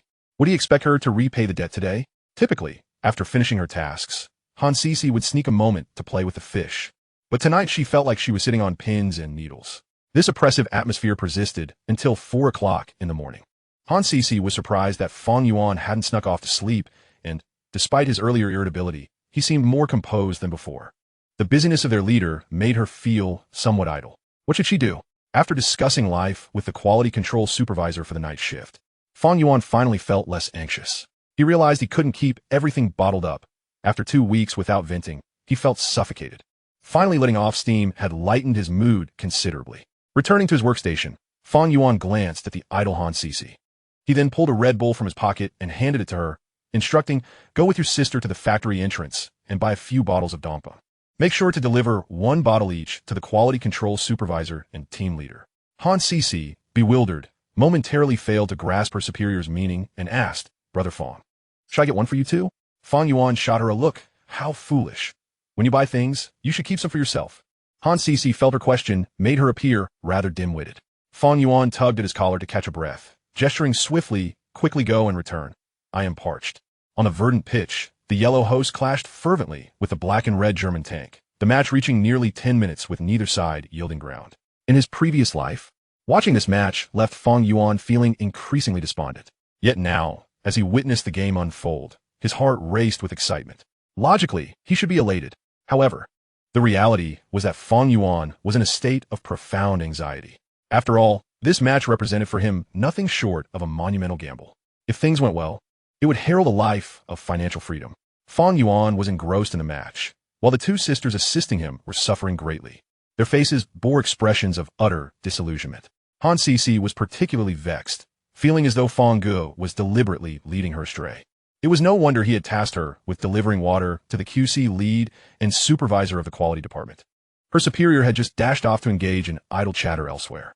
The sisters had only just delivered the drinks and had received little in the way of pleasant treatment. After distributing water to the workshop's several team leaders, Han Sisi made her way back to the office, where Fang Yuan was reclining with his legs crossed, fixated on the computer. Suddenly, he kicked his foot forward, reminding her of how her father would kick when a goal was scored while watching football. Sure enough, Fang Guo was indeed watching the match. Han Sisi placed the remaining money and a bottle of Dongpeng on the table, saying, Fang Ge, here's your soda. I bought a total of 11 bottles, leaving 67 yuan. Without lifting his gaze, Fang Yuan grunted in acknowledgement, grabbing the drink and gulping down a few mouthfuls before turning to her. The discontent was clearly etched on her face. Care to watch the game together? She asked. However, Han Sisi lacked the audacity to slack off openly and politely declined. Fang Ge, I'll pass. You enjoy it. Fang Yuan did not press the matter further. As the match progressed to the 30th minute, the score had reached 5-0. The barrage of comments on the screen was filled with the laments of gamblers in despair. R&M. Refund us. Tonight, we're collectively heading to the rooftop. Without Neymar, what fighting spirit remained in Brazil? Germany, take it easy in the second half. Don't score 5 goals again in 30 minutes, or the Brazilian fans might turn unruly. After reading a few comments, Fang Yuan chuckled. The sorrows and joys of individuals are not intertwined. It was simply too amusing. At that moment, Han Sisi, having finished a report on the unsatisfactory results, tilted her head to glance at him. Fang Ge, did you bet on Germany to win? Fang Yuan replied, not too foolishly. Han Sisi scratched her head, finding it easy to deduce, given his cheerful demeanor. Surely, he could not have made a mistake in his wager. Fang Yuan generously declared, after work, I'll invite you and your sister for rice rolls. Han Sisi's gaze flickered, her mind weighing her options. Fang Yuan tapped her head lightly with a pen, asking, you want to even have rice rolls? Han Sisi snapped back to reality. Fang Ge, I want to treat you. Fang Yuan, a bit skeptical, inquired, do you have enough money? Han Sisi blushed. Yes, I do. Fang Yuan felt a surge of joy. The sisters' intentions were indeed quite innocent. As the second half commenced and Germany scored yet another goal, Fang Yuan felt a surge of relief. His bet on the negative outcome had finally triggered. He affectionately ruffled Han Sisi's hair. Embarrassed, she protested, Fang Ge, why do you keep patting my head? Fang Yuan replied, I'm just happy. What a flimsy excuse. Your happiness has nothing to do with me. If you're so inclined, pat your own head. Han Sisi pouted, wanting to argue, then you should pat your own. Fang Yuan simply ignored her. Han Sisi decided to mimic him, indulging in a bit of leisure as she watched the World Cup. Chapter 13, 5 billion arrives. Han Sisi had little understanding of football. After a while, she felt drowsy and refrained from continuing to slack off. She feared that if she were caught fishing for compliments in front of her superiors, it would reflect poorly on her. When it came to the matter of slacking off, she possessed a keen sense of self-awareness. Superiors could afford to idle, but she could only do so occasionally. Having finished his drink, Fang Yuan glanced at Han Sisi. After this week's night shift, I plan to discuss my resignation with the boss. Han Sisi paused in surprise, recalling her sister mentioning something similar. She seized the opportunity to inquire, Fang Ge, are you really going to start your own business? Fang Yuan nodded. What future is there in working for others? A few years of shifts, and one becomes disheartened. Han Sisi wholeheartedly agreed. She felt worn out from just over a week of night shifts. The only reason she could endure was the 20,000 yuan debt she owed Fang Yuan. Moreover, she believed that while Fang Yuan appeared carefree on the surface, he was likely not much better off than she was. In her mind, the moment he clocked in, his phone would be incessantly ringing. The thought of becoming like that in the future unsettled her. After a moment's hesitation, Han Sisi asked, Fang Ge, what exactly does your e-commerce idea entail? Fang Yuan feigned ignorance. Didn't you ask about it last time? He found no surprise in her inquiry. The sisters would surely discuss work matters after hours. Having trodden the same path himself, after work, gathering with colleagues over meals often involved sharing work-related experiences and venting frustrations about their superiors. Han Sisi would not be foolish enough to admit that she had swapped roles with her sister that night. As long as Fang Yuan didn't expose her, she intended to keep that incident under wraps. She then put on a clueless expression, Fang Ge, you didn't tell me the answer last time. Such pretense was palpable. Without further ado, Fang Yuan picked up his pen, poised to give her a light rap on the head. Han Sisi instinctively tilted away, distancing herself. Fang Yuan, somewhat irritated, tapped the table and, as he had previously, opened the Taobao interface to show her, I want to create a shopping website akin to Taobao. Han Sisi was taken aback. Her understanding of e-commerce was limited to people opening online stores to sell goods. Fang Yuan seemed to have found a willing audience and eagerly began to elucidate the model of Pinduoduo, showcasing the vision and perspective that a reborn individual should possess. It felt exhilarating to flaunt such knowledge. Regardless of whether Han Sisi absorbed it, he relished the opportunity to impress her. She nodded vigorously, though in truth, she had grasped much. Nevertheless, she couldn't reveal her confusion. If what Fang Yuan said held true, it would indeed be quite impressive. The question lingered. However, where would Fang Yuan procure the capital to launch his venture? In her view, successful internet entrepreneurs were typically affluent. Having worked in a factory for 3 years, Fang Yuan not only bought a car, but also lent her 20,000 yuan. It was clear that one could not amass such wealth solely through salary. Could it be that he truly struck it rich through lottery tickets? Fang Yuan sensed the moment was ripe and decisively broached the subject. Would you like to assist me with some tasks? Han Sisi remained hesitant. I'll think about it. Fang Yuan was in no rush. Fishing required patience. Let us not forget, the sisters still owed him favors and debts. Moreover, his current target was not the elder sister, but rather the younger one. He was confident that Han Yingying could not possibly endure Wu Feng's demands for more than half a month. When it came to tormenting these production trainees, he was quite adept. After all, the positions of supervisor were limited, and if these trainees remained, they might one day find themselves elevated. On the surface, everyone appeared courteous, claiming to care for the newcomers, yet behind the scenes, they were all acutely aware of the unspoken rules. The optimal scenario was for one batch to arrive and another to depart seamlessly. To secure a place, one had to endure the harsh realities of society and pay their dues. For instance, the tradition of having those in managerial positions take turns footing the bill for weekly meals had become a customary practice. Fang Yuan had her firmly in his grasp. Haven't you affixed your fingerprint to the IOU yet? Han Sisi, looking quite embarrassed, replied, I couldn't find the ink pad. Fang Yuan was at a loss for words. You couldn't ask me for it? Did she intend to become a deadbeat? No, Han Sisi hurriedly explained. Her cheeks slightly flushed. Did you bring the IOU? Fang Yuan teased her further, knowing this would bring her to the brink of tears. Yes, Han Sisi replied, retrieving the neatly folded IOU from her pocket. It turned out she had been carrying it all along. Perhaps she was just a tad too bashful. Had it been her younger sister, she would have undoubtedly inquired about the ink pad much sooner. Upon confirming that the name on the document included her sister Han Yingying, Fang Yuan directed her, the ink pad is on Ping Jia's desk. Do you need me to teach you how to press your fingerprint? Han Sisi felt immensely frustrated. No need. For some reason, in Fang Yuan's presence, she always felt intellectually inadequate. After sending Han Sisi away, the semifinals reached their conclusion. With 85 minutes in a match and a score of 0-7, the outcome was utterly predictable. At this juncture, those still watching likely hoped to see how many more goals the German team could score. Even the Brazilian fans in the stands could not bear to continue watching and began to file out. A few minutes later, Brazil finally managed to score a goal, and as the referee blew the whistle, the final score settled at 1-7. For a nation renowned for its football, such a score was, in many ways, a national disgrace. In a brightly lit conference room at the Provincial Sports Lottery Center, the director, who had been asleep, was abruptly summoned back to work due to a phone call announcing that someone had won a staggering 5 billion yuan jackpot. This unexpected windfall disrupted his plans, especially since the winning ticket had been purchased online, with the terminal showing a successful transaction. The outcome could no longer be altered. All that remained was to report the news and await approval from superiors. After years of service as director, he had never encountered such a formidable player, someone who wagered 3 million on a negative outcome. If he wasn't winning, who was? Fang Yuan quietly turned off the live stream and expertly navigated to a betting website. Simultaneously, his phone vibrated.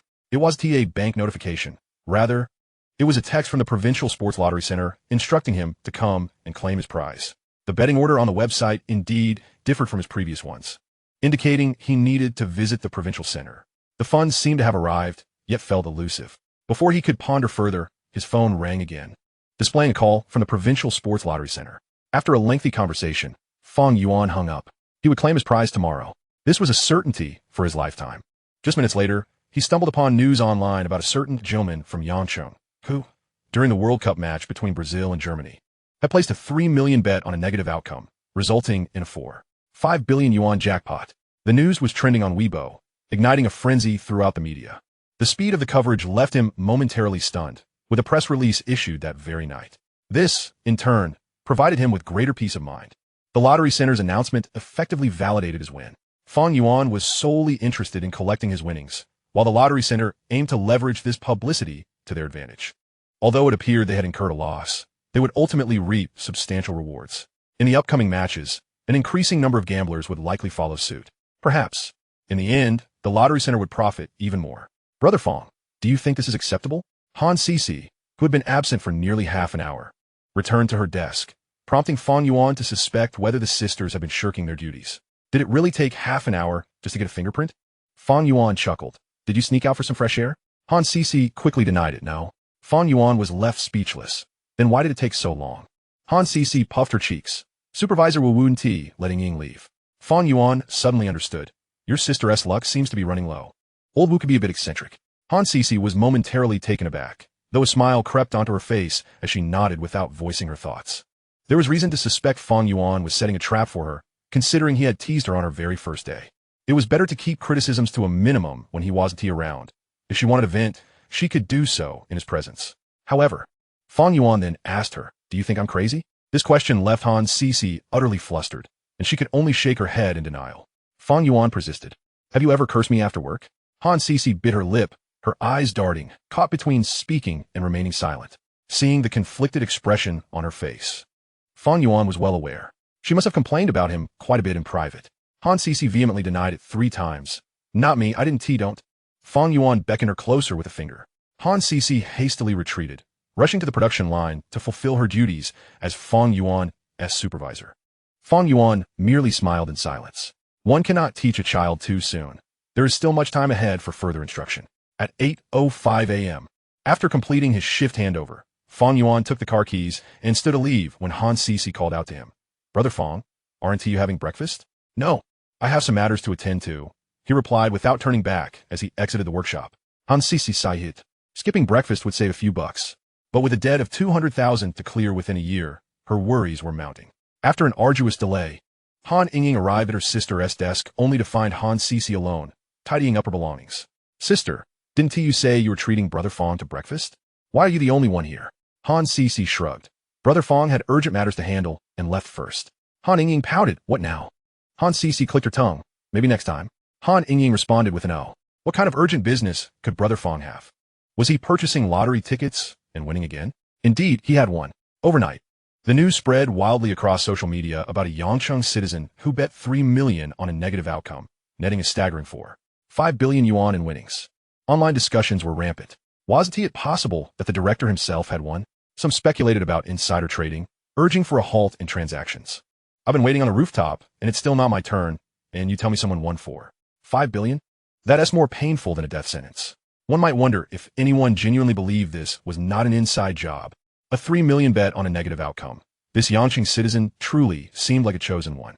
The money could have been directly transferred to a bank account. Yet they concocted this entire story to toy with the rest of us. At the Lottery Redemption Center in Ueshio, it was Fang Yuan's first time redeeming a prize of such magnitude. Outside, a banner was prominently displayed. "Congratulations to the citizens of Yangcheng for winning the 4.5 billion yuan jackpot last night." Had it not been for the fact that he was the winner, Fang Yuan might have suspected a conspiracy. The processing speed was astonishingly swift. Under the guidance of the staff, Fang Yuan soon arrived at a reception office. Despite it being his first visit to such a place, he could sense that the group of men and women clad in professional attire outside the waiting hall were all there for him. It was highly likely that they were representatives from charitable organizations and bank managers. The lottery center had long made all necessary arrangements. It was evident that without a little bloodshed today, it would be difficult to conclude matters satisfactorily. While sipping tea, the bald director entered the reception room, his expression devoid of any fluctuation, clearly indicating that he had thoroughly scrutinized Fang Yuan's identity information. The bald director wasted no time and stated directly, "Mr. Fang, please provide your mobile order. We need to verify the relevant details on-site once more." Fang Yuan had no objections and opened an online shopping platform to confirm the details for the bald director. The director's astonishment grew with each glance. After years in this industry, he had never encountered someone so extraordinary. The account statement revealed that within less than 10 days, Mr. Fang had transformed 20,000 yuan into 4.5 billion yuan, with no single wager exceeding 10,000 yuan and without any tax obligations. It appeared that his previous perspective had been rather limited. After a considerable pause, the bald director finally lifted his head, beaming with a smile. "Congratulations, Mr. Fang. Your order information has been verified without any issues. Please wait a moment. We will issue you a check for 4.5 billion yuan. This check can be cashed at several banks partnered with our lottery center. The choice of bank will depend on your preference, Mr. Fang." Fang Yuan acknowledged this and provided his identity information. After a series of processes, 2 hours later, he finally received the check for 4.5 billion yuan. As soon as Fang Yuan appeared, the crowd in the reception hall surrounded him. Some urged him to donate, while others suggested depositing the money in a bank. Better to lose wealth to avert disaster. Fang Yuan had already formulated his plan. Each charitable organization present would receive a donation of 100 yuan. It was not that he was unwilling to contribute more. Rather, he was wary of donating money without any follow-up, as not everyone wished to be viewed as a fool. A token gesture towards these so-called charitable organizations would suffice. With that money, he could instead deposit it in the bank to earn interest. Subsequently, Fang Yuan deposited 100 million yuan as a fixed-term deposit at a branch of a bank, earning an interest rate of 60. The annual interest alone would be sufficient to purchase a house in Yanshan. This fixed deposit also elevated Fang Yuan's status to that of a favored client, receiving exclusive services. He suspected that if he wished to speak up, he could enjoy a carefree evening accompanied by a dedicated account manager. The fixed deposit could be considered his safety net. Should he ever find himself at a loss, this 100 million yuan would afford him a life of comfort. The remaining 3.4 billion yuan was treated as a demand deposit, also held at the same bank. This way, when Fang Yuan required a loan in the future, his capital would only increase. At 3 in the afternoon, Fang Yuan returned to his rental apartment and promptly transferred 1 million yuan each to his parents' accounts. His father called immediately. "Son, a fool just transferred 1 million yuan to your mother and me. Could be a scam?" Fang Yuan explained, "That fool is me." His father pressed on, "Did you make money in Myanmar?" Fang Yuan felt a bit embarrassed and replied, "I won the lottery last night and transferred 2 million yuan to you and mom for retirement." His father fell silent, and soon his mother's voice came through. "How much did you win?" Fang Yuan vaguely replied, "Not much." His mother, understanding, said, "All right, we'll hold on to this money for now. But don't mention it in the relatives group for a while, or we'll have visitors every few days." Fang Yuan silently applauded his mother. Indeed, a mother is more agreeable. Chapter 14. 8,500 a month. Would you do it? Sis, trending on Weibo, says someone won over 400 million in the World Cup last night. It's not you who won. So why are you so happy? Han Yingying shrugged dismissively, because the comments are so delightful. Han Cici was indifferent. How much data do I have left on my phone? Han Yingying's face fell. Well, maybe about 200 megabytes. Han Cici scoffed. That was half an hour ago. The data message had arrived 10 minutes prior. Han Yingying reluctantly returned her phone to her sister, knowing work time was approaching. Just the thought of encountering her sleazy supervisor, Wu, again that evening made her uneasy, especially after last night when they had all gathered to watch the World Cup, leaving her little time to sit. If this continued for several more nights, she would surely go mad. After much inner deliberation, Han Yingying leaned her head on her sister's shoulder, venting her frustrations. "Sis, did you ask Brother Fang about starting a business last night?" Han Cici twirled her hair with her fingers. "I did. It's not the online store you think. He wants to create a shopping website similar to Taobao." Han Yingying exclaimed in surprise. "That sounds pretty impressive." Han Cici agreed. "I think so too." Han Yingying muttered, "Maybe I should just work for Brother Fang." Han Cici pushed her head away. "Don't forget we still owe him 200,000 yuan. How can we work for our creditor? What would others think?" Han Yingying cleared her throat. "Sis, you don't know about the gossip between you and Brother Fang?" Han Cici's eyes widened. "What gossip could there be between us? Where did you hear that?" Han Yingying explained. "Where else?" "From my sleazy supervisor. They said Brother Fang is pursuing you." Han Cici blushed inexplicably. "Brother Fang said that person is a lunatic." Han Yingying readily agreed, failing to notice her sister's discomfort, and began to criticize Wu Feng. After venting about their boss, Han Yingying's curiosity about the gossip remained unquenched. "Sis, is Brother Fang really not pursuing you?" Han Cici scoffed. "How would I know? Why don't you go ask him?" Han Yingying lacked the courage, and seeing her sister's serious expression, she decided to abandon the topic. Speculation held little credibility. After all, her sister was with her every day. How could any affair be hidden from her keen eyes? Moreover, she often checked her sister's WeChat. There were hardly any messages exchanged with Brother Fang, and those that existed were strictly work-related. Han Cici did not wish to linger on this topic, and shifted the conversation back to Fang Yuan's intention to resign. Han Yingying looked at her incredulously. "Sis, you can't be serious." Han Cici shook her head.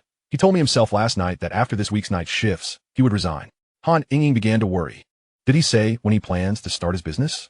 Han Cici replied, "No." Han Yingying suggested, "Sis, could you ask him tonight while you're at work?" Han Cici refused. "If you want to ask, you should do it yourself. It's not like I want to work for him." Han Yingying wore a distressed expression. "Then maybe I should treat him to dinner this weekend and ask." That evening at work, Han Cici intended to inquire about the gossip her sister had mentioned, but found no opportunity throughout the first half of the night.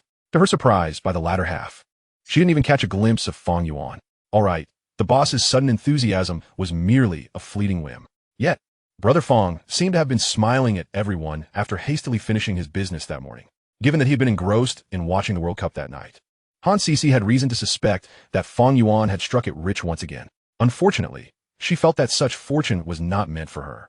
She could only dutifully work to pay off her debts in the days that followed.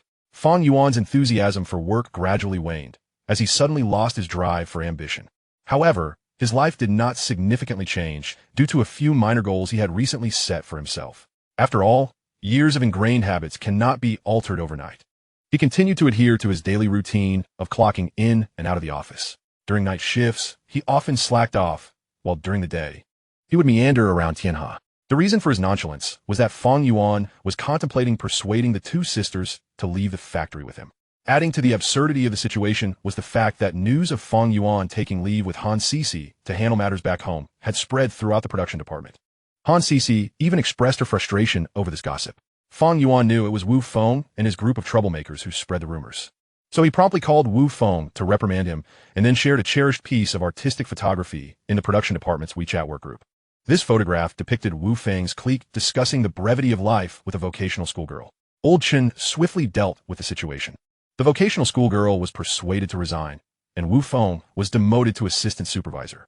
He was not dismissed outright because no one could match his position. Typically, the company refrained from indiscriminate firings, opting instead for demotions and salary deductions for mistakes.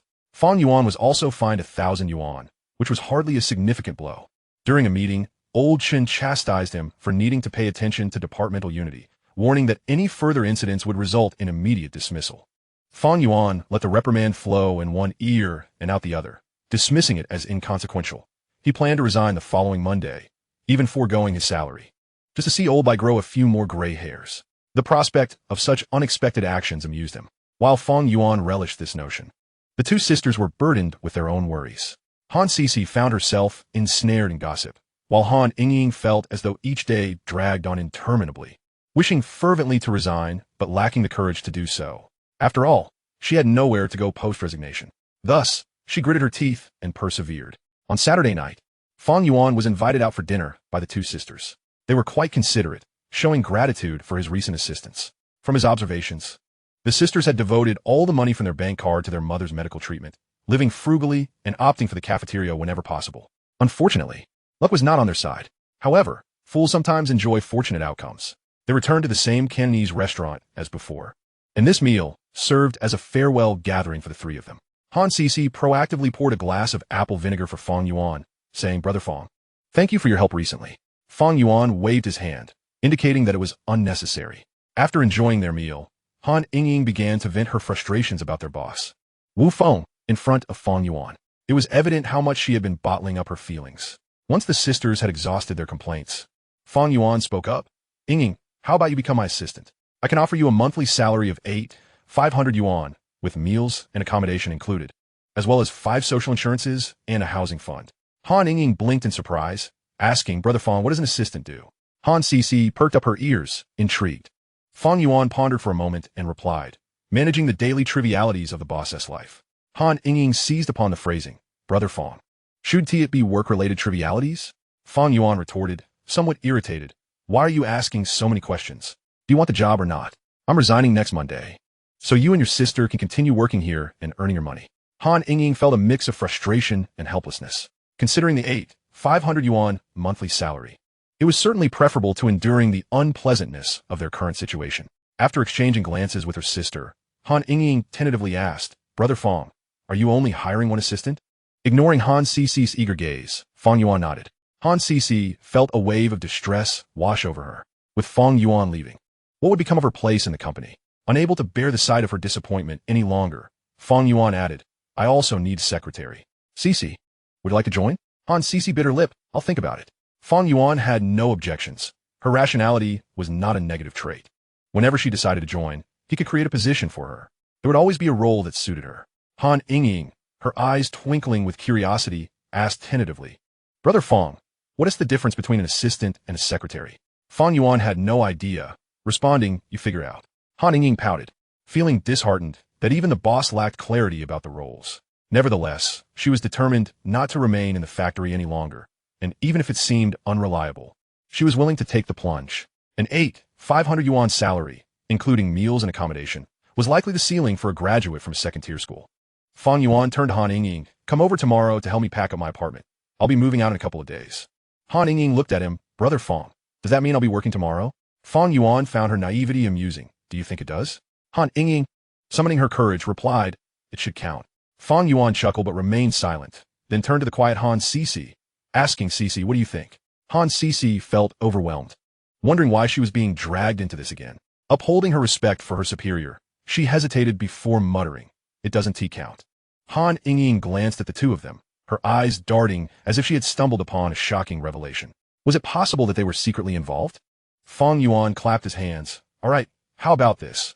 Come over tomorrow to help me clean, and I'll reward each of you with 50 yuan. The sisters exchanged eye rolls in secret. They were already being exploited without even the company's shadow in sight. Truly, capitalists share a common nature. Whether you come or not, respond. If you don't speak, I'll assume you agree. Here, have a can of Red Bull. After finishing his statement, Fang Yuan strode out of the private room and made sure to settle the bill at the front desk. The sisters were quite adept at saving money, ordering 5 or 6 dishes for only 200 yuan, which earned them some praise. Of course, this did not account for the fact that they only had a few hundred yuan between them. After the sisters took their time packing up 2 unfinished dishes, Fang Yuan had already settled the bill and was waiting for them in the car. Han Cici and Han Yingying exchanged glances, realizing they had failed to repay a favor and now owed even more. When would they ever settle this? In their dormitory, the sisters were busy planning their career paths. Han Yingying, with a determined expression, said, Sister, if we both work for Brother Fang, each earning 500, we could save 200,000 yuan in a year. What are you still considering? Han Cici looked at her, feeling exasperated. Don't you think that's rather unrealistic? Han Yingying was at a loss for words. What is unrealistic about it?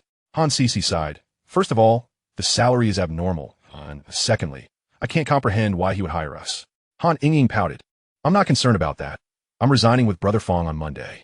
Han Cici slapped her on the head. And what about me? Han Yingying shrugged.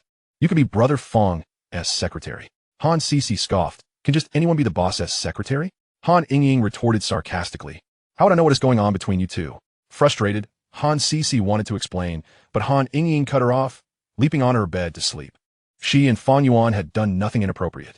If there is blame to be cast, let it fall upon Fang Yuan. The flames that engulf the city gates inadvertently bring disaster upon the fish in the moat. This was merely a rumor, and the recent turmoil instigated by Fang Yuan has only served to substantiate the notion that there exists some discord between the two. Yet, in truth, there is no such connection between them. Wrongfully accused, she is utterly disheartened. Recently, Han Cici has been incessantly questioned about this matter.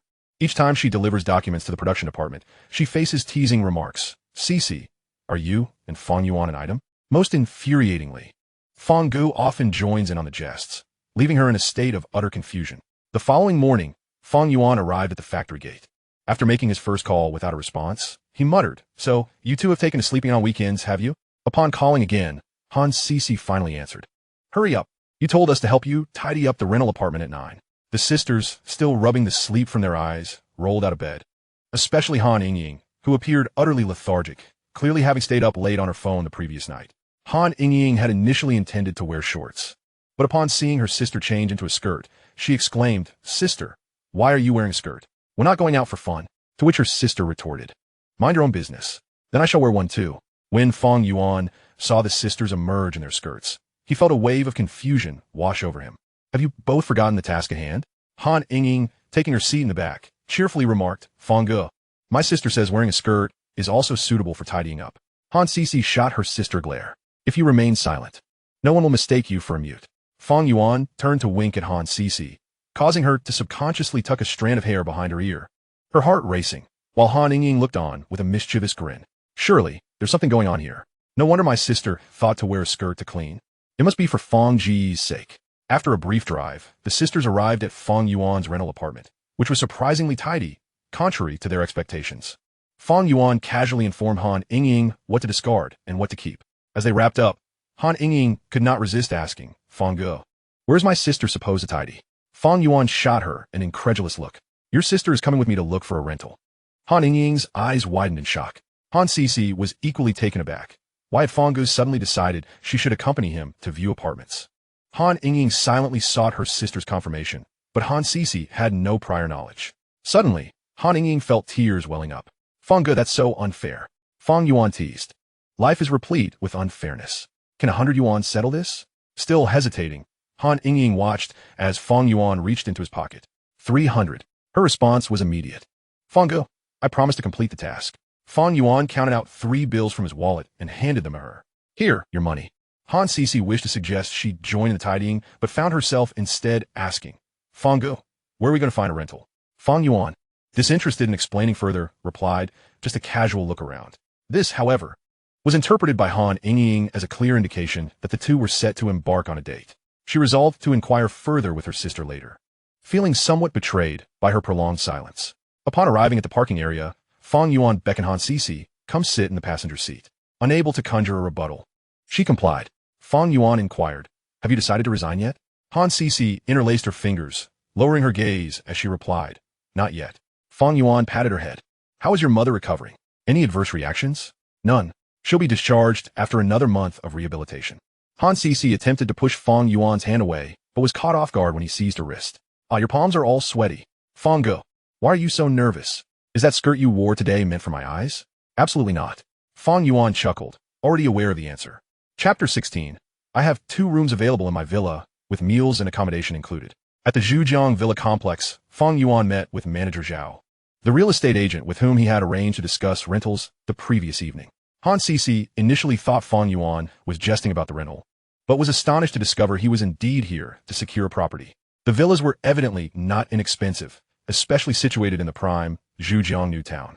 Having never been privy to such opulence, Han Sisi's understanding of Fang Yuan's wealth deepened. Manager Zhao, exuding an air of affluence, was clearly a skilled real estate agent capable of accessing such exclusive listings. Fang Yuan silently commended President Li of the local bank branch. The connections of a bank president are extensive, encompassing even real estate agents. Should he strike it rich, he would ensure to save more in fixed deposits. Steadfast in his aspiration to become the bank president's progeny, Zhao was somewhat taken aback to see Fang Yuan arrive in a Mazda. Yet he maintained a warm demeanor as they engaged in conversation. In a city like Yancheng, one cannot judge wealth based solely on a vehicle or age, especially with a young woman of Han Sisi's allure by his side. Zhao had encountered many affluent individuals who prefer to disguise their wealth, and Fang Yuan's decision to rent a villa here signified his capability. Fang Yuan and Han Sisi entered the Zhujiang Villa complex in manager Zhao's vehicle. They were shown a semi-detached villa located at number 3 Hanzhou Street, boasting a total area of 366 square meters, spread across 3 stories with 5 bedrooms and a private garden. All necessary amenities were present. Despite the owner currently residing abroad, the home was meticulously maintained, suggesting it had not been left unoccupied for long. Situated in Zhujiang New Town, where Fang Yuan's future office buildings would be located, commuting would be convenient. The rental fee was set at 150,000 yuan per month, while the sale price soared to approximately 80 million.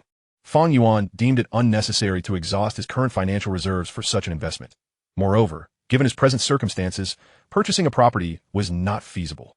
In a first-tier city like Yancheng, one must contribute to Social Security for 5 full years prior to acquiring property, a rather irksome stipulation. Nevertheless, Fang Yuan was not overly demanding. Comfort in a home was his priority. After half an hour of inspection, Fang Yuan felt satisfied and proceeded to sign a lease for the villa at the real estate agency with manager Zhao. The semi-detached villa was available for a minimum of 6 months, and he opted to rent it for a year as a trial. Throughout the process, Han Sisi remained in a state of shock. The monthly rent nearly equaled her outstanding debts. It was clear that Fang had indeed struck gold that night. No wonder he had appeared so elated.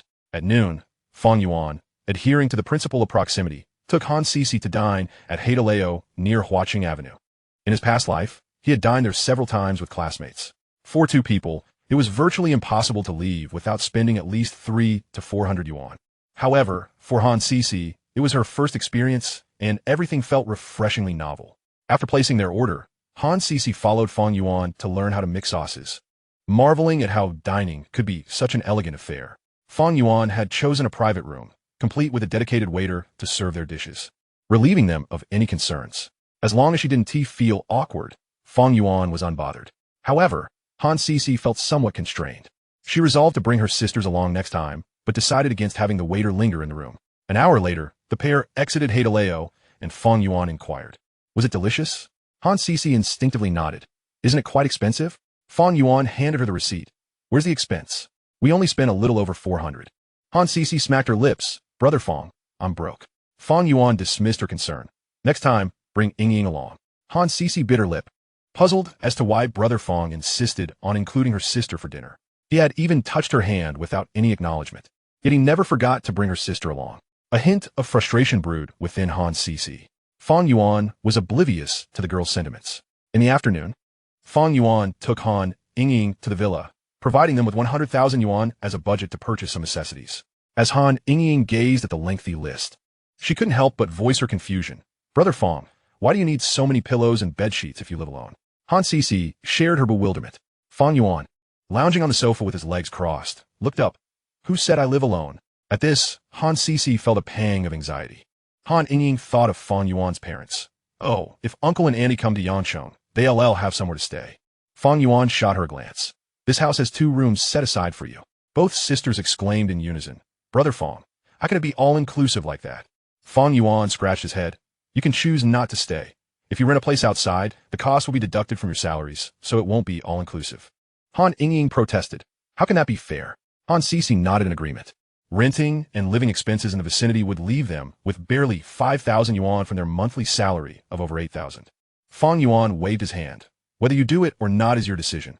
If you choose not to, I'll just hire someone else. I'll begin preparations for my entrepreneurial venture next week. Han Ying clenched her teeth. Brother Fang, where do you plan to set up your office? Fang Yuan replied. In a nearby office building. It's convenient for commuting. After that, he stood up and prepared to leave. The sisters exchanged glances, sensing that Brother Fang might have ulterior motives. Han Sisi slapped her forehead. Do you really want to live in the same villa as him? Han Ying pinched her sister's waist. What? Are you jealous? Han Sisi was fuming. Could you use your brain for once? Han Ying mischievously retorted. Who was it that left me to clean up alone this morning while going out on a date? Han Sisi's cheeks flushed. Just as she was about to speak, Fang Yuan, now dressed, called the two over. Have you two made your decision? Han Ying asked. Brother Fang, are there no other options? Fang Yuan replied. Of course there are. If you don't want to, there's no need to overthink it. It's quite simple. Han Ying pressed on. Then what exactly will the assistant do? Fang Yuan explained. Assist the boss with various tasks, both work-related and personal. Han Ying continued. And the secretary? Fang Yuan shot her a glare. That is not your concern. Why are you asking so much? Are you in or out? Han Ying, less conflicted than her sister, decided to return to the factory next Monday. It was less painful than being fired. I'll do it. Fang Yuan beamed. Then you two go ahead and purchase the items on a list. I'll check out the nearby office building, and I'll pick you up from the factory in the evening. The sisters sighed in relief upon hearing the sound of a car engine outside. Han Ying flopped onto the sofa. Sister, how much did Brother Fang spend on this villa? Han Sisi approached the sofa and sat down halfway. 150,000 a month. Han Ying couldn't help but exclaim. He is really wealthy. Han Sisi still felt a twinge of worry. What do you think? I have a feeling this isn't reliable. Han Ying sighed. As long as he pays my salary, that's all that matters. Sister, what is going on between you and Brother Fang? It's just a boss and subordinate relationship. PSH, Brother Fang is quitting next week. I bet it's more than that. Ask again and I'll tear your mouth off. Chapter 17. Resignation and a New Path. The office buildings near Zhujiang New City were plentiful. Fang Yuan discovered an office space in the Yangqing Financial Tower via a rental app on his phone. The total rental area was 2,000 square meters, featuring a fully furnished office space capable of accommodating 600 to 700 workstations. The monthly rent was 300,000 yuan. The lease required a minimum of 1 year, with 2 months rent-free, 1 month paid in advance, and a 2-month deposit. After a year, the total would barely exceed 3 million yuan, a remarkably reasonable price. Moreover, the Yangqing Financial Tower was conveniently close to the villa he rented, making commuting effortless. He contacted an agent, arranged a viewing, negotiated the price, and discussed the move-in date, all within a single afternoon. The next step was to acquire an entrepreneurial team for e-commerce. Building a team from scratch would be inefficient. It was far better to hire an established team, efficient and straightforward. Once that was settled, Fang Yuan reached out to a headhunter to scout talent for administrative roles. By around 6 in the evening, Fang Yuan returned to the Zhujiang villa. He had inspected every corner and was pleased to find that the sisters had fulfilled their shopping duties, making the place finally feel somewhat like a home. Fang Yuan called the sisters over to the sofa. Han Ying eagerly rushed over to sit beside him, while Han Sisi shyly took a seat on the side. Fang Yuan inquired, how much did the shopping cost? Han Ying, brimming with excitement, replied, 5,400. Fang Yuan was taken aback. Did you go to a flea market? Han Ying nearly choked on her words. Fang Yuan didn't dwell on that issue and assigned a task to Han Ying. We'll resign tomorrow. and you will register an e-commerce company akin to Taobao the day after. Han Yingying, still confused, asked, Brother Fang, I don't know how. Fang Yuan offered no leniency. Look up tutorials online and find someone to set up 3 computers. Don't buy some cheap junk, opt for quality. Han Yingying felt overwhelmed. Was this really the work of an assistant? This was her first time hearing about assistants registering companies for their bosses. Nevertheless, with the tasks assigned by Boss Fang, she couldn't back down. Han Yingying bit her lip. Brother Fang, does this mean I have to work tomorrow? Fang Yuan nodded. Yes. Han Yingying continued. If I don't live in the villa, will there be a housing subsidy? Fang Yuan looked at her with a smirk, glancing at her sister who was eavesdropping. The sisters had evidently discussed this matter beforehand. Fang Yuan replied, Yes, it's 100 yuan per month. Han Yingying nearly fainted from anger. A housing subsidy of 100 yuan wouldn't even cover renting a toilet. Han Cece pouted in frustration. Boss Fang always seemed to devise quirky ways to save money.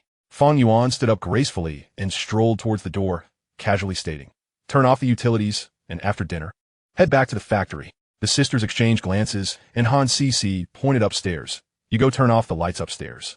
Han Yingying, exhausted, protested. Sister, I'm tired. Han Cece was unyielding.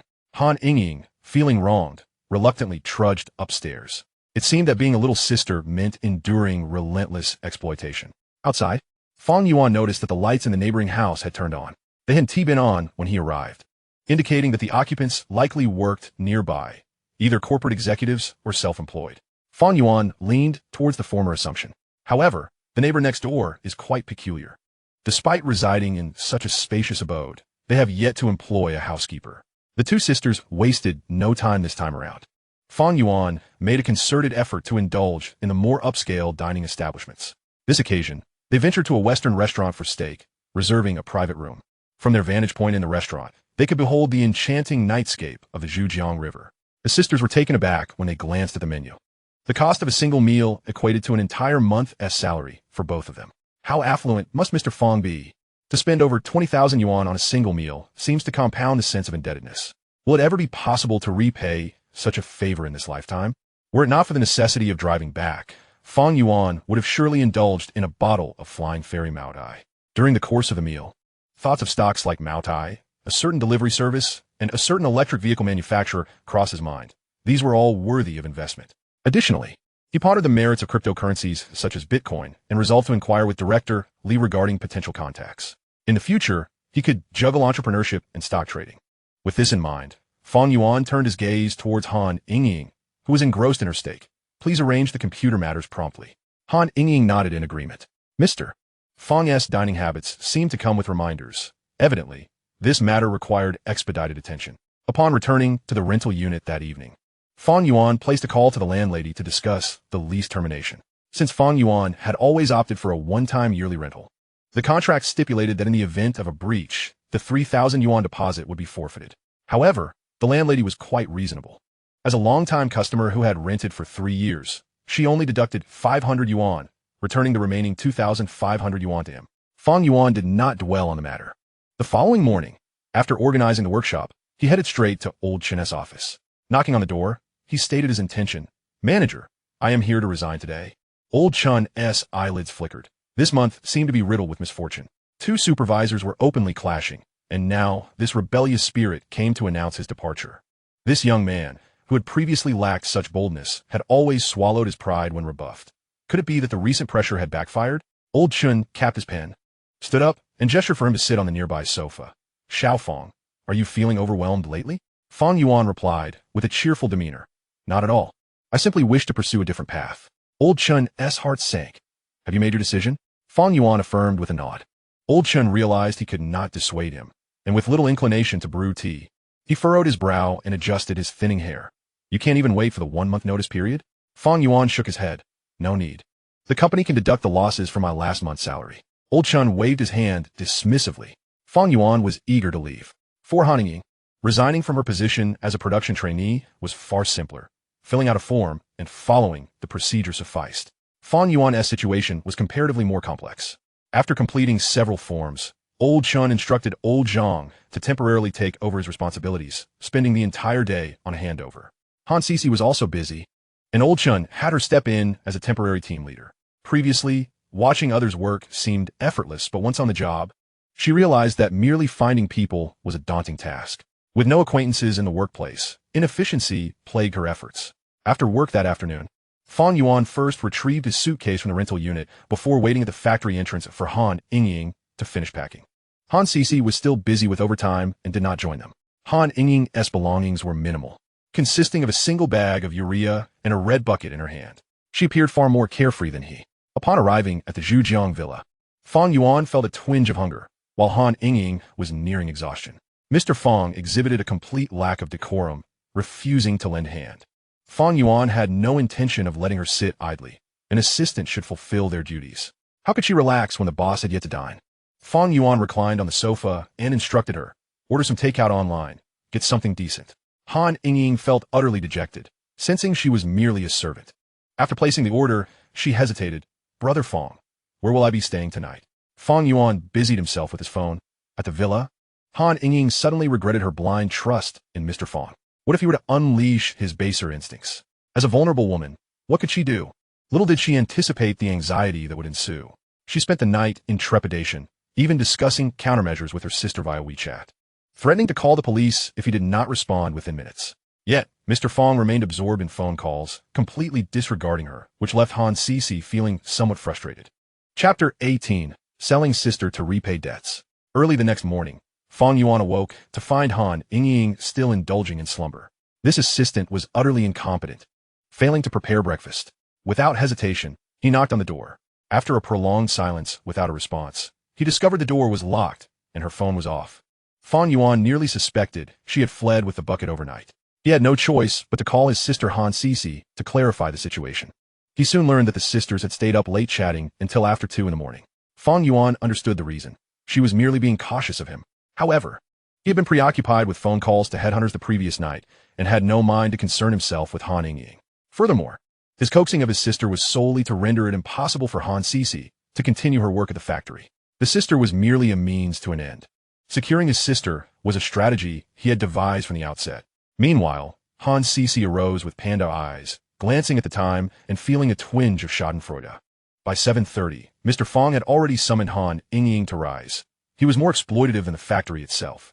However, reflecting on her own lack of familiarity with the job and having worked 3 hours of overtime in the office the previous day, she felt a pang of loneliness. The burden of work felt heavier now that Mr. Fang was absent. Previously, she had felt no pressure with him around, as he would always support her through thick and thin. Fang Yuan, too, was disinclined to call or knock on doors. Instead, he played music in the living room and ordered 2 breakfast takeouts. After about 10 minutes, Han Yingying emerged from the bedroom, rubbing her eyes and hair in disarray, and looked at Mr. Fang, who was preparing tea. Brother Fang, what music are you playing so early? Fang Yuan shot her a glare. Why is your phone off? Han Yingying, feeling guilty, replied, it ran out of battery. Fang Yuan beckoned her over. Han Yingying promptly dashed to freshen up. She couldn't even concoct a decent excuse for her lie. Who could she possibly fool? Yingying, the takeout has arrived. Go fetch it from the door. She thought to herself, under the same roof, one must bow down.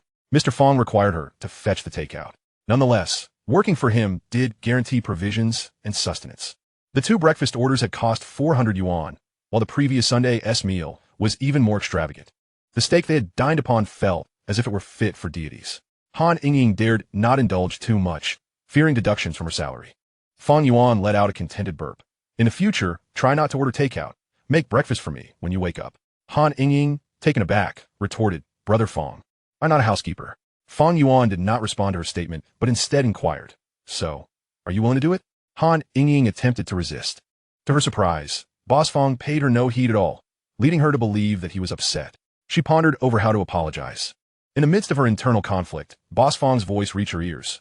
Once you're done eating, make sure to take care of the company registration and the computer matters. Han Yingying felt a wave of relief wash over her. It turned out Boss Fang was not angry. Having conducted a bit of research, she inquired, Brother Fang, what shall we name the company? Fang Yuan, feeling a headache coming on, contemplated for a moment before suggesting, how about Yanqing Yuanchuang Information Technology Company, Limited? Han Yingying nodded eagerly, her compliance evident, assured that she would not be criticized. Fang Yuan had no expectations for Han Yingying to come up with creative ideas. He knew she lacked talent in naming. Soon, Han Yingying left to assist Boss Fang with the arrangements. With nothing to do in the villa, Fang Yuan lingered for a while until Han Yingying returned with several workers carrying routers and computers. They may have been a bit clumsy, but their efficiency was commendable. The average price of the 3 computers was 210,000, which Fang Yuan tested and found satisfactory. Once the workers departed, Han Yingying reported on the usage of the petty cash. Brother Fang, we have 20,000 left. It's insufficient for our expenses. Here, that's the spending list. Fang Yuan glanced over it briefly before transferring an additional 100,000 to the petty cash card, saying, "Let me know if you need more." Han Yingying had long since grown numb to the situation. She was unsure of just how wealthy Boss Fang truly was. Just days earlier, she had witnessed him winning a substantial amount from a lottery, seemingly over $1 million. Yet, his expenses over the past few days suggested that a mere $1 million would not suffice. The costs of renting the villa and office combined likely reached several million. And daily expenses were not trivial either. Curiosity getting the better of her, Han Yingying asked, "Brother Fang, is all of this from your lottery winnings?" Fang Yuan looked at her, comparing her to her sister. The younger sister was far more inquisitive than the elder, with a hint of annoyance. He flicked the stack of receipts against her forehead, saying, "Learn from your sister. She wouldn't ask so many questions." Han Yingying had not expected to glean much information. With a mischievous glint in her eye, she pressed, "Brother Fang, are those rumors about you and my sister true?" Fang Yuan countered, "Do you wish for them to be true or false?" Han Yingying was taken aback, perplexed by the question. However, she was determined to extract more information, responding cheerfully, "Of course, I hope they're true." Fang Yuan saw through her intentions. "If it were true, you wouldn't have to repay your debts, would you?" Han Yingying quickly defended herself. "That's not the case. It's not enough to rely on just one sister for repayment." Fang Yuan patted her head. "If you want to know, ask your sister." Han Yingying rolled her eyes, recalling that her sister had said the same thing. There was definitely something amiss between the two. In the afternoon, Han Yingying arranged for an agent to assist with the company registration process. Meanwhile, Fang Yuan contemplated opening a stock trading account. He had some recollection of the booming sector for the next couple of years, having paid his dues in the past, spending his days at work. He had observed expert analyses, following trends, and investing tens of thousands, only to end up with losses of about 10,000. This year, sectors like brokerage, infrastructure computing, and military industries were poised for significant growth. Short-term gains were not in his grasp, but he felt confident about mid to long-term holdings.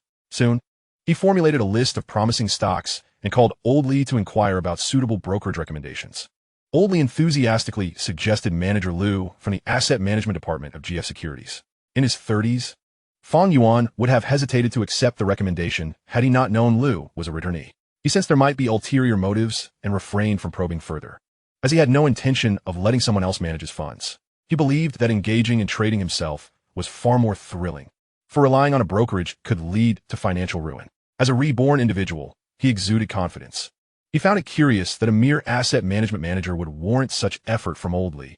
Was it possible she was his wife? However, given that Old Lee was over 60, it seemed improbable that he would marry someone in her 30s. It just didn't add up. Thus, Fang Yuan categorized Manager Liu as a relative of Old Lee. Chapter 19. Old Lee's daughter, surnamed Liu. At 7 in the evening, Fang Yuan arrived for the meeting. In a private room, he met Manager Liu. With just a glance, he began to form a hypothesis. She was undoubtedly related to Old Lee. Given her age, it was unlikely she was his wife, and the resemblance was striking. She must be his daughter. Impressive. It seemed there was quite the story behind why she bore a different surname. Fang Yuan silently compared her to Old Lee's daughters and found her to be quite exceptional. It must be said, Old Lee's daughter was indeed striking. A classic beauty with an oval face, donned in a sophisticated business suit, her long, subtly curled hair cascading over her shoulders. Beneath her refined makeup, she exuded an alluring yet understated charm, truly possessing an air of sophistication. Just a few glances were enough to leave one utterly captivated. However, a single question from Liu Xiaoxue left Fang Yuan bewildered. "How old are you this year?" Stunned, Fang Yuan replied out of courtesy, 24. Liu Xiaoxue frowned slightly. "Do you know how old I am?" The thought crossed his mind that her reasoning was rather peculiar. For goodness sake, why would he need to know her age to trade stocks? Had it not been for her connection to Old Lee, he would have walked out right then. But when he heard her next statement, he was completely taken aback. "I'm 34 years old. Are you sure you want to go on a blind date with someone 10 years older than you?" Fang Yuan rubbed his forehead. "Who said anything about a blind date?" "Your father introduced me to discuss opening a stock trading account." Liu Xiaoxue was momentarily stunned. "You're not here for a blind date?" Fang Yuan nearly burst out laughing.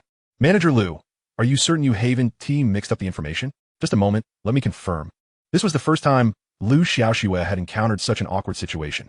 Fang Yuan mused internally, wondering how such a charming daughter could emerge from old Li's unremarkable exterior. As Lu Xiaoxue perused her messages, her brows furrowed deeply. If anyone were to blame, it would be that old man, always meddling and suggesting quality men for her. Lu Xiaoxue quickly composed herself and extended her business card with both hands. I apologize, Mr. Fang. It seems I've made a blunder. Here's my business card. Fang Yuan accepted the card and glanced at it. Not only was she beautiful, but her name was also delightful, Lu Xiaoxue. It seemed she had taken her mother's surname. Poor old Li, having a daughter late in life, and she didn't even share his surname. Furthermore, Lu Xiaoxue was being urged to go on blind dates. Quite the oddity. Fang Yuan observed Lu Xiaoxue, who was equally scrutinizing him. Initially believing him to be a blind date, she was surprised to discover he was simply there to open a trading account. Lu Xiaoxue approached Fang Yuan with a professional demeanor, initiating the conversation. Mr. Fang, are you interested in depositing funds with our brokerage firm, allowing our team to manage your investments? Fang Yuan shook his head, clarifying, Uncle Li may not have communicated clearly. I merely wish to open an account with your company. Lu Xiaoxue was momentarily taken aback. Was the old man losing his faculties? Scheduling a dinner merely to open an account seemed excessive. Fang Yuan continued, however, my capital is quite substantial. Uncle Li likely arranged this meeting with that consideration in mind. Upon hearing this, Lu Xiaoxue reassessed Fang Yuan. That old man's acquaintances were unlikely to be financially destitute. Tentatively, she inquired, would you be willing to disclose the specific amount? I could potentially facilitate a more advantageous arrangement. Fang Yuan replied nonchalantly, initially, I plan to invest 100 million to test the waters. Lu Xiaoxue's breath quickened, realizing he was not jesting. She composed herself and stated, Mr. Fang, with such a capital amount, we can offer you commission rates at cost price upon opening your account. Furthermore, our team is always available to provide customized services as per your requirements. Fang Yuan nodded, not shutting down the conversation. Lu Xiaoxue's reasoning was not without merit. Investing 100 million in stocks, particularly for medium-term trading, meant one could not simply remain glued to the computer screen. Clearly, she needed to broaden her horizons. A mutually beneficial partnership where everyone profits is indeed the correct approach. Moreover, the time saved could be devoted to enjoying life's pleasures. After 30 minutes of in-depth discussion, dinner concluded. Fang Yuan stood, extending his hand. Manager Lu, may our collaboration flourish. Lu Xiaoxue also rose. Mr. Fang, I look forward to a successful partnership.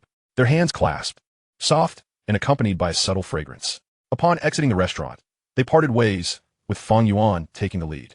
As Lu Xiaoxue reached the parking lot, the old man's call came through, inquiring, Xiaoxue, how did your conversation with that young man go? Lu Xiaoxue replied coolly, it was as expected. Old Li chuckled awkwardly. Your mother's memorial is next week. Shall we have dinner together? Lu Xiaoxue hung up abruptly. Old Li, accustomed to her reactions, called Fang Yuan to express his apologies. Fang Yuan dismissed it, subtly probing why Lu Xiaoxue did not share his surname. Old Li remained tight-lipped, suggesting Fang Yuan ask her directly. Fang Yuan was not overly curious unless they met frequently. Upon returning to the Zhujiang villa, he noticed his neighbor's lights were still off.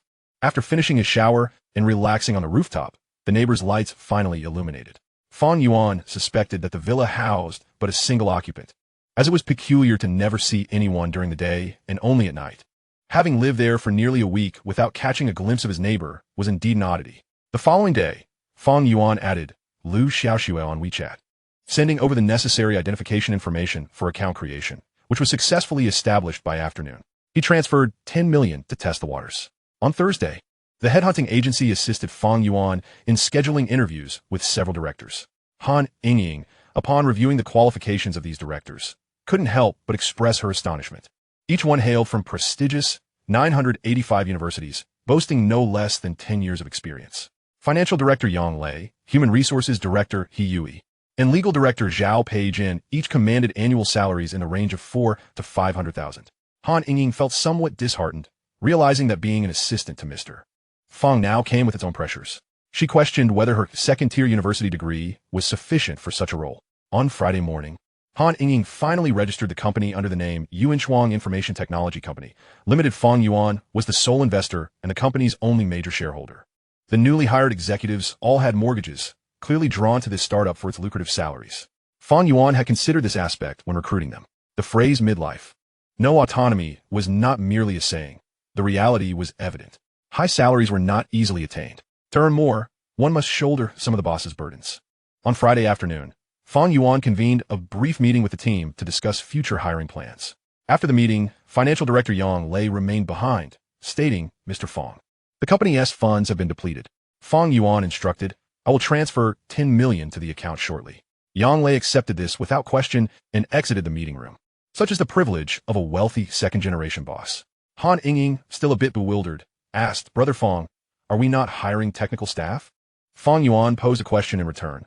"Do you believe it is better to hire or to acquire an existing team?" Han Yingying suddenly understood. No wonder she felt merely like an employee. This was the vision of her boss, Fang. Chapter 20, A Subtle Nudge. Fang Yuan was not well-versed in technology and had only a cursory understanding of the operational model of Pinduoduo, relying primarily on online experts for information, remaining somewhat in the dark about its workings. Nevertheless, these details were inconsequential. Entrepreneurship may not necessitate technical skills, but it certainly requires capital. The modest objectives he had in mind were sufficient to sustain operations for a year or two. Pinduoduo was merely a prelude. The forthcoming short video venture was the main event. Fang Yuan instructed Human Resources Director He Yui to acquire multiple technical teams within 2 weeks to integrate them into Yuanshuang Information Technology Company, Limited. How to locate these teams was not his concern. The substantial salaries were not without purpose. These seasoned professionals brought their own networks. If the compensation was adequate, recruiting would not pose a challenge. If not, it was simply a matter of insufficient remuneration. After briefing the team, Fang Yuan left the financial building with Han Yingying. Before they reached the parking lot, Han Yingying showed him the WeChat chat history. "Brother Fang, my sister wishes to visit the villa this weekend." Fang Yuan paused, surprised. "Doesn't your sister have to work overtime?" Han Yingying explained, "She'll work a shift on Saturday, but can come in the evening." Fang Yuan replied, "Have her call me. Your word alone is not sufficient." Han Yingying was slightly perplexed, but understood that her boss rarely elaborated. Asking further would likely yield no answers, and might even be frowned upon. Both she and her sister had flirted in private, yet remained in their factory jobs, which surely displeased her boss. In just a week, Han Yingying found herself reluctant to return to the grueling life of alternating shifts at the factory. Working for Mr. Fang was an entirely different experience, comfortable and indulgent. The only lingering concern was the evening bath and sleep. She waited for Mr. Fang to go upstairs before daring to shower and locked the doors and windows at night, fearing he might turn predatory. However, after all this time, Mr. Fang had behaved impeccably. Aside from occasionally asking her quirky questions, which earned her a gentle pat on the head, Han Yingying felt completely safe. She had no idea what her sister was thinking. Once in the car, Han Yingying messaged her sister, "Sis, Brother Fang wants you to call him." Han Cici, still eating, wrinkled her nose. Did Brother Fang not agree? Han Yingying replied, "I can't quite decipher Brother Fang's intentions. Perhaps you should just call and ask." Han Cici hastily finished her meal. "I'll call as soon as I get back to the dorm." Han Yingying also reminded Mr. Fang, "Brother Fang, my sister is still eating. She'll call you shortly to explain." Fang Yuan remarked, "Do encourage your sister to understand that enduring hardship is not necessarily a commendable trait." Just the other day, when she had merely pinched her hand, silly CC had not taken the initiative to reach out to him for an entire week. One must not indulge women endlessly. They ought to be reminded periodically. Han Yingying felt a twinge of embarrassment. It appeared that Boss Fang was indeed somewhat displeased. Once they got into the car, she began chatting with her sister on WeChat. A few minutes later, Fang Yuan parked near the plaza and turned to Han Yingying, who was seated in the back, saying, "We won't be ordering takeout tonight. Let us go to the supermarket and buy some ingredients to cook ourselves." Han Yingying meekly suggested, "Brother Fang, if we're not ordering takeout, we could eat out instead." Fang Yuan shot her an irritated glance. "Do you comprehend the concept of saving? You go buy the groceries, and I'll wait here for you." Han Yingying bit her lip. Ultimately, she obediently got out of the car to purchase the ingredients.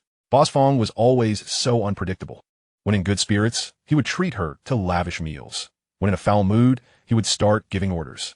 The life of a worker is exhausting. Though she was called an assistant, Han Yingying felt little different from housekeeper. She would rather serve as Boss Fang's secretary.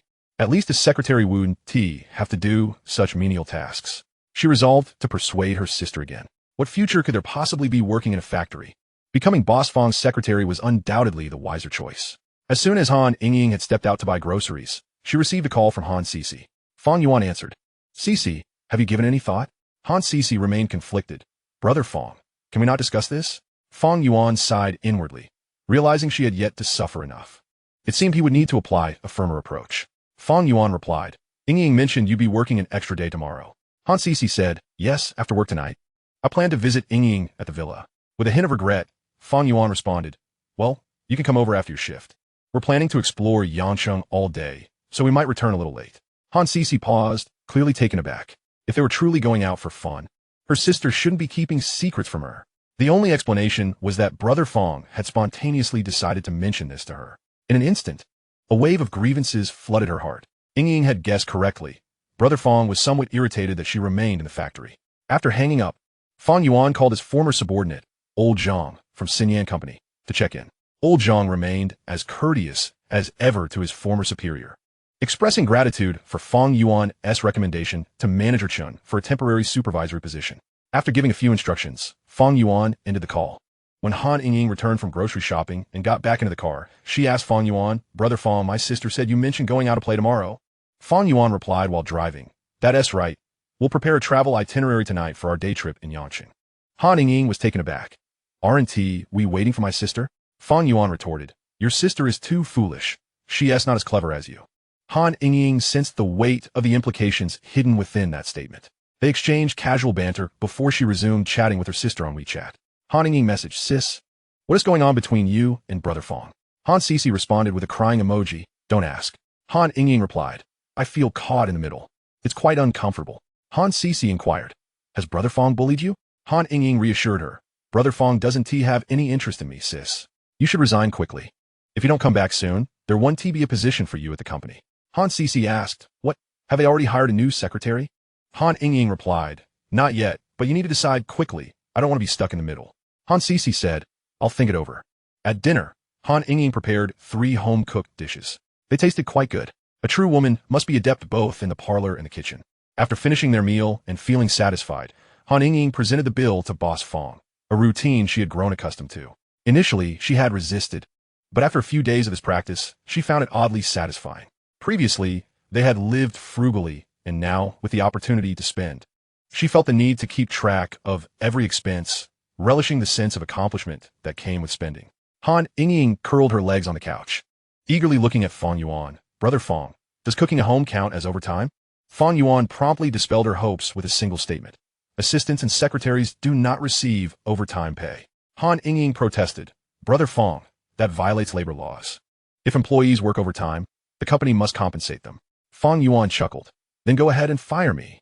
Han Ying huffed in frustration. How could she repay the debts if she fired Boss Fang? Fang Yuan patted her head. "Before bed, please prepare the travel itinerary for me." Han Ying pressed further. "Brother Fang, doesn't this count as overtime?" "It does not." Han Ying sighed internally. Once the debts were settled, she would have to part ways with Boss Fang. It was too unfair. Chapter 21. If you don't resign soon, the secretary position will no longer be yours. On Saturday morning, Fang Yuan and Han Ying set out for a day of adventure. Han Ying chose not to wear a skirt today. Instead, she donned a cool ensemble of shorts and a short-sleeved top, revealing a hint of her midriff, presenting a rather bold appearance, topped off with a white hat. Although her clothes were somewhat worn, she remained strikingly beautiful, exuding an air of pure elegance. Fang Yuan took a more casual approach, dressed in a short-sleeved shirt, baggy shorts, and sneakers, eschewing a hat altogether. The night prior, Han Ying, in her little confused state, had worked on the travel itinerary until 11 o'clock, demonstrating commendable diligence. Fang Yuan was quite pleased with this effort. Now, they were just waiting for her sister. After a phone call with Old Zhang last night, he suspected she wouldn't last until next week. "Brother, can the expenses for this trip be counted on the account for reserve funds?" "It can, but if you're willing to pay out of pocket, that's fine too." "Does that count as overtime?" "You figure it out." Han Ying pondered for a long time, but could not decipher Boss Fang's words, so she decided to put such thoughts aside and simply enjoy the day. Their first stop was Huangpu Ancient Port at 9 o'clock in the morning. The two of them enjoyed a bowl of boat congee for 8 yuan. By 11, they arrived at Wanqingwai to ride the tram, spending 2 yuan to traverse the most picturesque 7 kilometers of Yanqing. Han Ying, wielding her Meizu phone, snapped photos along the way, though the device's low specifications resulted in rather blurry images. Nevertheless, she seemed unconcerned, enjoying herself without a care in the world. Fang Yuan felt an odd sensation that she was the one in charge, while he merely followed along like an attendant, stopping only to observe without much emotional investment or desire to take pictures. It felt as though their outing was merely a formality. Yet, it was undeniably 1,000 times better than working in the factory. With money at their disposal, they ought to indulge. At 2 o'clock in the afternoon, they visited the Guangdong Provincial Museum, where they took a photo swimming alongside a whale. Afterwards, they strolled through the pedestrian street, indulging in food and drink for the entire afternoon. At 6 o'clock, they arrived at Haixingshadao on Ursha Island. They returned to the vicinity of the Canton Tower, observing it from a distance after initially emerging from the subway at its base, experiencing a different perspective. Finally, they watched the sunset at Haixing Bridge, concluding their day's itinerary. On the subway ride home, Han Sisi called, not reaching out to her sister, but directly to Fang Yuan.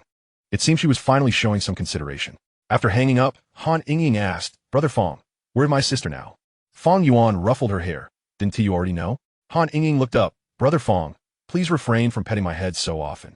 Fang Yuan playfully tugged at her ponytail, remarking, if you touch it a bit more, you'll become smarter. Han Yingying puffed up her cheeks, feeling that Fang, the boss, had somewhat overstepped the boundaries. Once Fang released her grip, she sought a safer spot, her head bowed, lost in thought. Fang Yuan merely smiled in silence, choosing not to dwell on such matters. It was not yet the time, and there was no rush. Upon exiting the subway and walking for a while, they arrived at the entrance of the Pearl River Villa complex, where they spotted Han Sisi waving at them. Sisi, have you been waiting long? I've just arrived. She called out. Sister, you should have taken the day off. We visited so many places today. Upon hearing this, Han Sisi felt a pang of disappointment. Work had been unfulfilling, and seeking refuge with her sister had only left her feeling more disheartened after being chastised. The trio strolled back to the villa. Fang Yuan turned to Han Yingying and instructed, make sure to have the property management provide your sister with a pass, so she won't need to wait outside in the future. She can come directly to the villa. Han Sisi felt somewhat uplifted. After all, Fang was looking out for her. Afterward, Fang Yuan ascended to the second floor.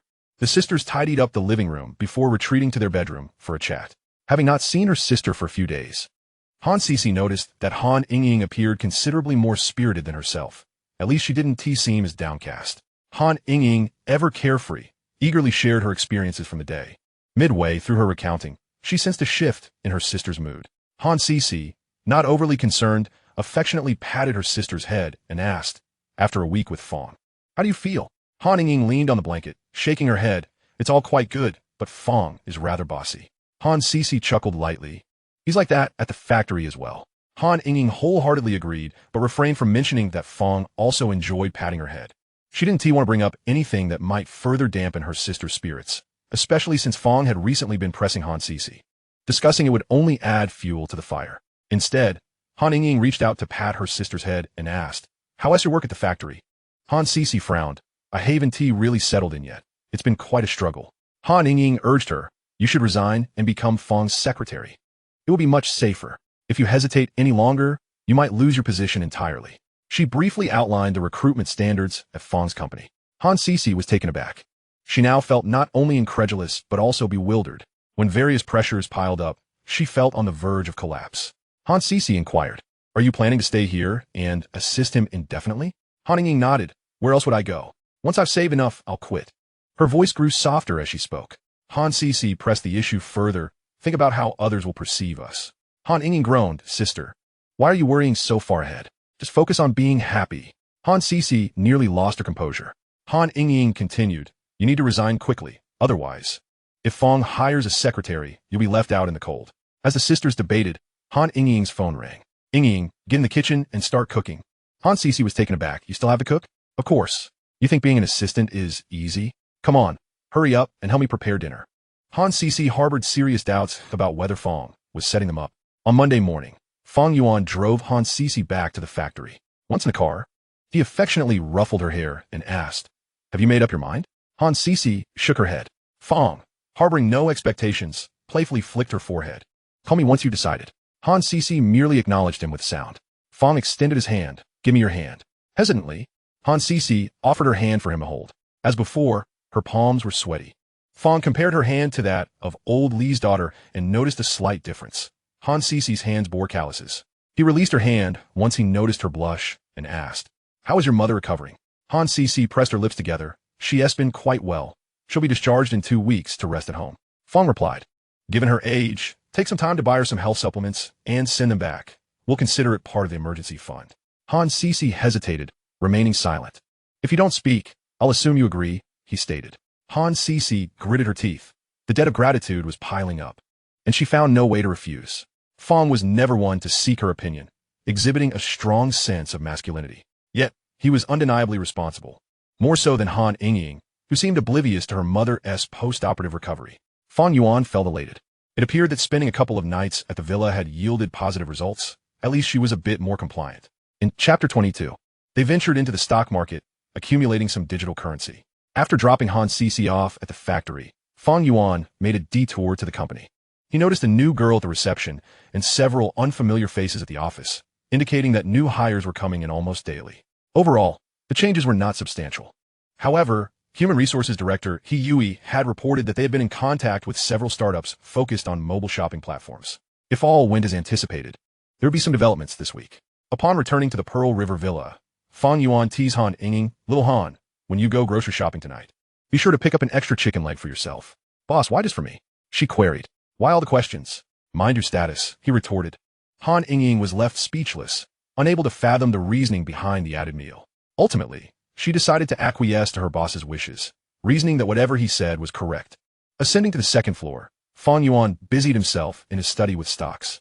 He had already selected his stocks, and Liu Xiaoxue had recommended 3 more to him. His own choices were undoubtedly the most secure, as they were stocks that had once soared to dizzying heights. Even if they suffered short-term losses, it was of little concern. Only those who could laugh last were the true winners.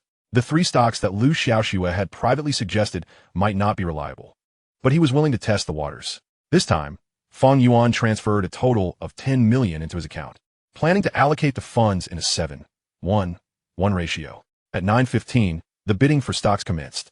Fang Yuan focused on Xuanji Information, which had closed at 2,451 per share yesterday. This stock had been experiencing a slight uptick over the past month. He intended to purchase all he could during the bidding, placing orders lower than the previous opening price, aware that he would likely miss out on at least half of the shares. To play it safe, he placed an order for 1,000 shares at 24.55. The 3 stocks recommended by Liu Xiaoxue were even simpler, as she had clearly outlined the prices for purchase. Whether or not they were genuine remained to be seen. At 9:25, the bidding concluded. Fang Yuan checked his orders and found that all 1,000 shares he had placed were successfully acquired. The opening price for Xuanji Information was 24.54. Goodness, no wonder all my orders were filled.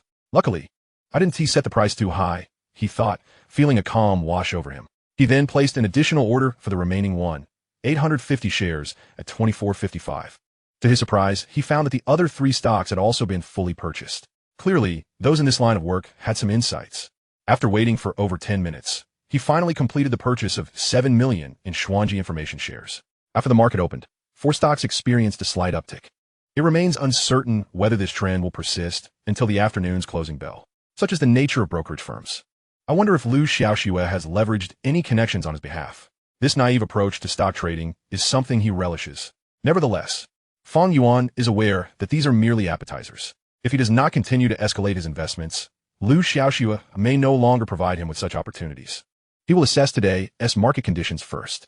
If favorable, Fang Yuan will inject further capital. In the afternoon, Fang Yuan called Old Li to inquire about any channels for purchasing digital currencies. He cannot afford to miss this opportunity for profit. Every little bit counts. Who would ever turn down extra money? Old Li did not explicitly confirm, but provided a website along with relevant materials and a tutorial, advising him to decipher it independently, cautioning that he would not be held accountable if anything went awry. Out of prudence, Fang Yuan, after comprehending the tutorial, promptly summoned Han Yingying, who was idling on the first floor, to register an account using her identity information. Han Yingying perched on a stool beside Fang Yuan, as if she had stumbled upon a new world. She realized that Boss Fang's request for her to purchase a computer was for stock trading. With the curiosity of a child, she asked, "Brother Fang, why are you using my identity to register an account?" "To make money," Fang Yuan replied. He noticed that the price of Bitcoin was quite steep, over 4,000 per coin. Furthermore, domestic regulations now explicitly prohibit such activities. Old Li's information indicated that trading in Bitcoin had been banned since March. Old Li was indeed correct. Engaging in this venture entails personal risk with no guarantees offered. Fang Yuan felt somewhat uncertain. It was impossible to purchase using domestic bank cards. After some contemplation, he decided to call Old Li again. After a half hour of back and forth, Old Li managed to arrange a bank card for him under Han Yingying's identity, enabling him to trade Bitcoin. Fang Yuan transferred 10 million into the account to dabble in the market. After a flurry of activity, he found that 10 million only bought him 400 coins, and he couldn't help but chuckle. There was no other option. It simply wasn't the right time. Had he been reborn back in 2010, the price of Bitcoin was akin to a bargain. 10 million could have purchased tens of thousands of coins without issue. Now, entering the market late, he was out of luck. He decided to buy 200 coins and observe the situation. If all went well, he would consider investing further when fund allowed. Han Ying, though she couldn't comprehend English, understood numbers and felt as if Fang Yuan was not spending money, but rather joy tokens. Just watching was exhilarating for her. Propping her chin in her hand, she asked playfully, "Brother Fang, if you're using my information like this, am I going to end up in trouble?" Fang Yuan, reclining in his chair, replied, "If you don't say anything, I won't tea either." Who would know? Han Ying was not so easily fooled. "Don't think you can trick me." Fang Yuan, feeling a bit of a headache, suggested, "How about I give you a bonus of 500 yuan?" Han Ying's eyes sparkled with greed. "Really?" Fang Yuan replied, "Just take it from the petty cash." It was amusing how easily she was appeased with 500 yuan. Yet, he genuinely appreciated her carefree spirit, unlike her sister, who was stubborn and failed to appreciate life as joys. After transferring the money, Han Ying ran downstairs to record her recent expenditures. Fang Yuan casually glanced at the ledger. The expenses were quite normal, with no extravagant spending. Remaining true to one's roots is commendable. He jokingly asked her, "Why aren't you at the company today? Just idling around downstairs?" Han Ying responded with reason, "Brother Fang, I'm not idling." Fang Yuan was puzzled. He didn't recall assigning her any tasks. "Then what are you doing?" Han Ying puffed her cheeks and replied, "I'm tidying up the flowers and plants in the backyard." Fang Yuan was at a loss for words. It was challenging to find a reason to chastise her. He nodded and suggested, "Why not hire a cleaning service?" Han Ying answered, "That would be boring. Doing it myself gives me a sense of accomplishment." However, I did see a cat from a neighbor's house lounging in the yard today. Fang Yuan expressed surprise. "Didn't you see anyone?" Han Ying pouted, "Not at all." He chose not to press further and continue to focus on stock trading. Han Ying, unable to comprehend the complexities, soon descended the stairs to clean. In the afternoon, Fang Yuan was in a frenzy, but he managed to sell off all 850 shares he had purchased that morning, averaging around 530. Today, there was a slight increase of 4 points, netting him a profit of 210,000 yuan. The remaining 3 stocks collectively yielded a profit of 50,000 yuan. Modest gains considering the 3 million principal. It could only be deemed meager earnings. Overall, he made a small profit of 260,000 yuan in one day. However, short-term trading was exhausting and too time-consuming. He resolved to have the two sisters place orders based on the broker's information, while he concentrated on more substantial investments. On Wednesday afternoon, Fang Yuan and Han Ying visited the company. They had arranged to meet with the leaders of 2 teams that afternoon. Chapter 23, Han Ying. Then I shall obediently repay my debts. The Liaoyong team focused on PC-based e-commerce, while the Hutao team operated on both PC and mobile platforms.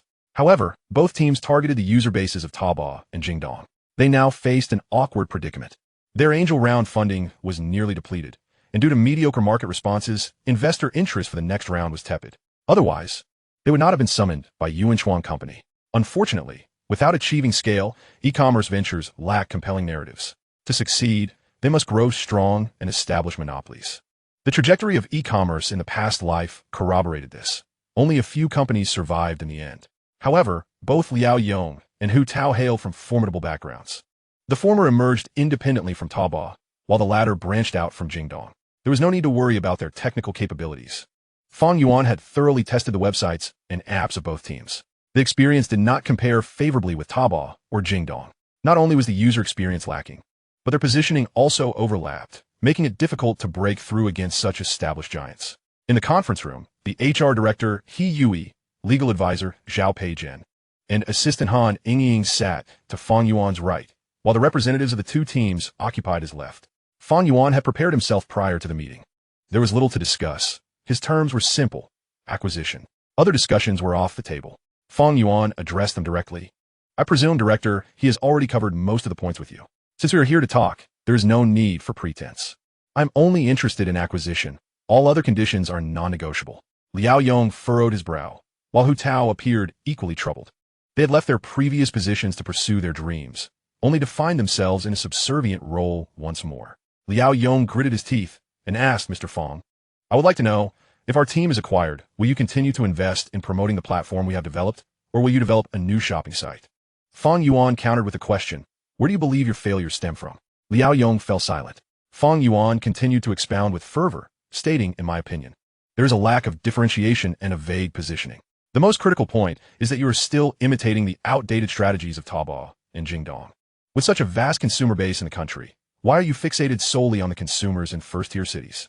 The population of consumers in second- and third-tier cities, as well as rural markets, is exponentially greater than that of first-tier cities. With such a substantial market, there is ample opportunity to carve out a niche. Who would fear survival in such circumstances? Moreover, I have often pondered a question. Why must consumers engage in online shopping solely by selecting items themselves? Could we not pioneer a model that fosters interaction among consumers during their shopping experience? Hu Tao, as if enlightened, inquired. Are you suggesting the group buying model that has emerged this year, General Fang? Fang Yuan replied with a smile, relying solely on that is insufficient. We are in the age of the internet. We must leverage algorithms to present products to consumers. Only then can we achieve differentiation. He then turned to the two men, asking, what have you two considered? Hu Yong, filled with admiration, responded, General Fang, I have no doubts. Hu Tao echoed, I too have no objections. Fang Yuan stood, declaring, congratulations to both of you for making a wise choice. Please arrange the subsequent handover promptly. It must be in place by next week at the latest. Zhao Peijin and He Yui exchanged glances. Fang's style remained as direct and decisive as ever. This week would likely require overtime to integrate the two technical teams, which together comprised over 100 individuals. Once the technical team was established, recruitment would also be necessary for the sales and operations departments. Upon contemplating this, He Yui's expression soured. However, since she had opted for a high salary here, a bit of overtime was not too burdensome, although Fang Yuan preferred to delegate. The company's finances were consistently robust. Working here provided security. As they left the company, Han Yingying chased after Fang Yuan, asking, Brother Fang, having worked in the factory for 3 years, how do you understand these complexities? Fang Yuan chuckled, who cannot boast. Han Yingying fell silent, realizing he was joking. She was not naive. It was evident that Fang's earlier remarks were sufficiently insightful to persuade the two technical experts to agree to the acquisition proposal. Fang Yuan found it somewhat perplexing that this young woman had followed him. Why are you not at work, but trailing after me? Han Yingying, looking bewildered, replied, Brother Fang, I am your assistant. Fang Yuan considered this and acknowledged that she was indeed his assistant. Wherever he went, she followed. There was nothing amiss about that. He then asked, do you wish to go to the office? Han Yingying bit her lip. To be honest, not particularly. Fang Yuan feigned ignorance. Why not? Han Yingying hesitated, reluctant to articulate her thoughts. Fang Yuan did not press her, suspecting she had overheard some gossip at the office. With so many people around, such matters were beyond his control. Han Yingying, though not working at the company, spent her days shadowing him, making her the subject of speculation. Once in the car, Fang Yuan patted his head. Not going to work is fine. I will arrange some tasks for you later. Han Yingying's face lit up with anticipation. Brother Fang, what will I do if I'm not your assistant? Fang Yuan rolled his eyes. You still have to be an assistant. I will simply assign you additional responsibilities. Han Yingying wrinkled her nose. Will my salary remain the same? Fang Yuan chuckled. I provide meals and accommodation. You will incur no extra expenses. Is 500 a month not sufficient for you? Han Yingying protested. I still have debts to repay. Then I shall increase your salary by 500. Really? Fang Yuan doused her hopes. Your sister's arrival dictates any salary increase. Han Yingying ground her teeth, realizing Fang was teasing her, likely hoping to incite her into selling her sister's companionship. However, if selling her sister could alleviate her debts, perhaps it was not entirely out of the question, especially since her sister had long been eager to pursue such a venture. Han Yingying queried, Brother Fang, if my sister becomes your girlfriend, do I still have to repay my debts? Fang Yuan reminded her. Do not forget that the IOU bears not only your sister's name, but also yours, along with your fingerprint. Are you certain you wish to evade repayment? Han Yingying sighed. Then I shall obediently repay my debts.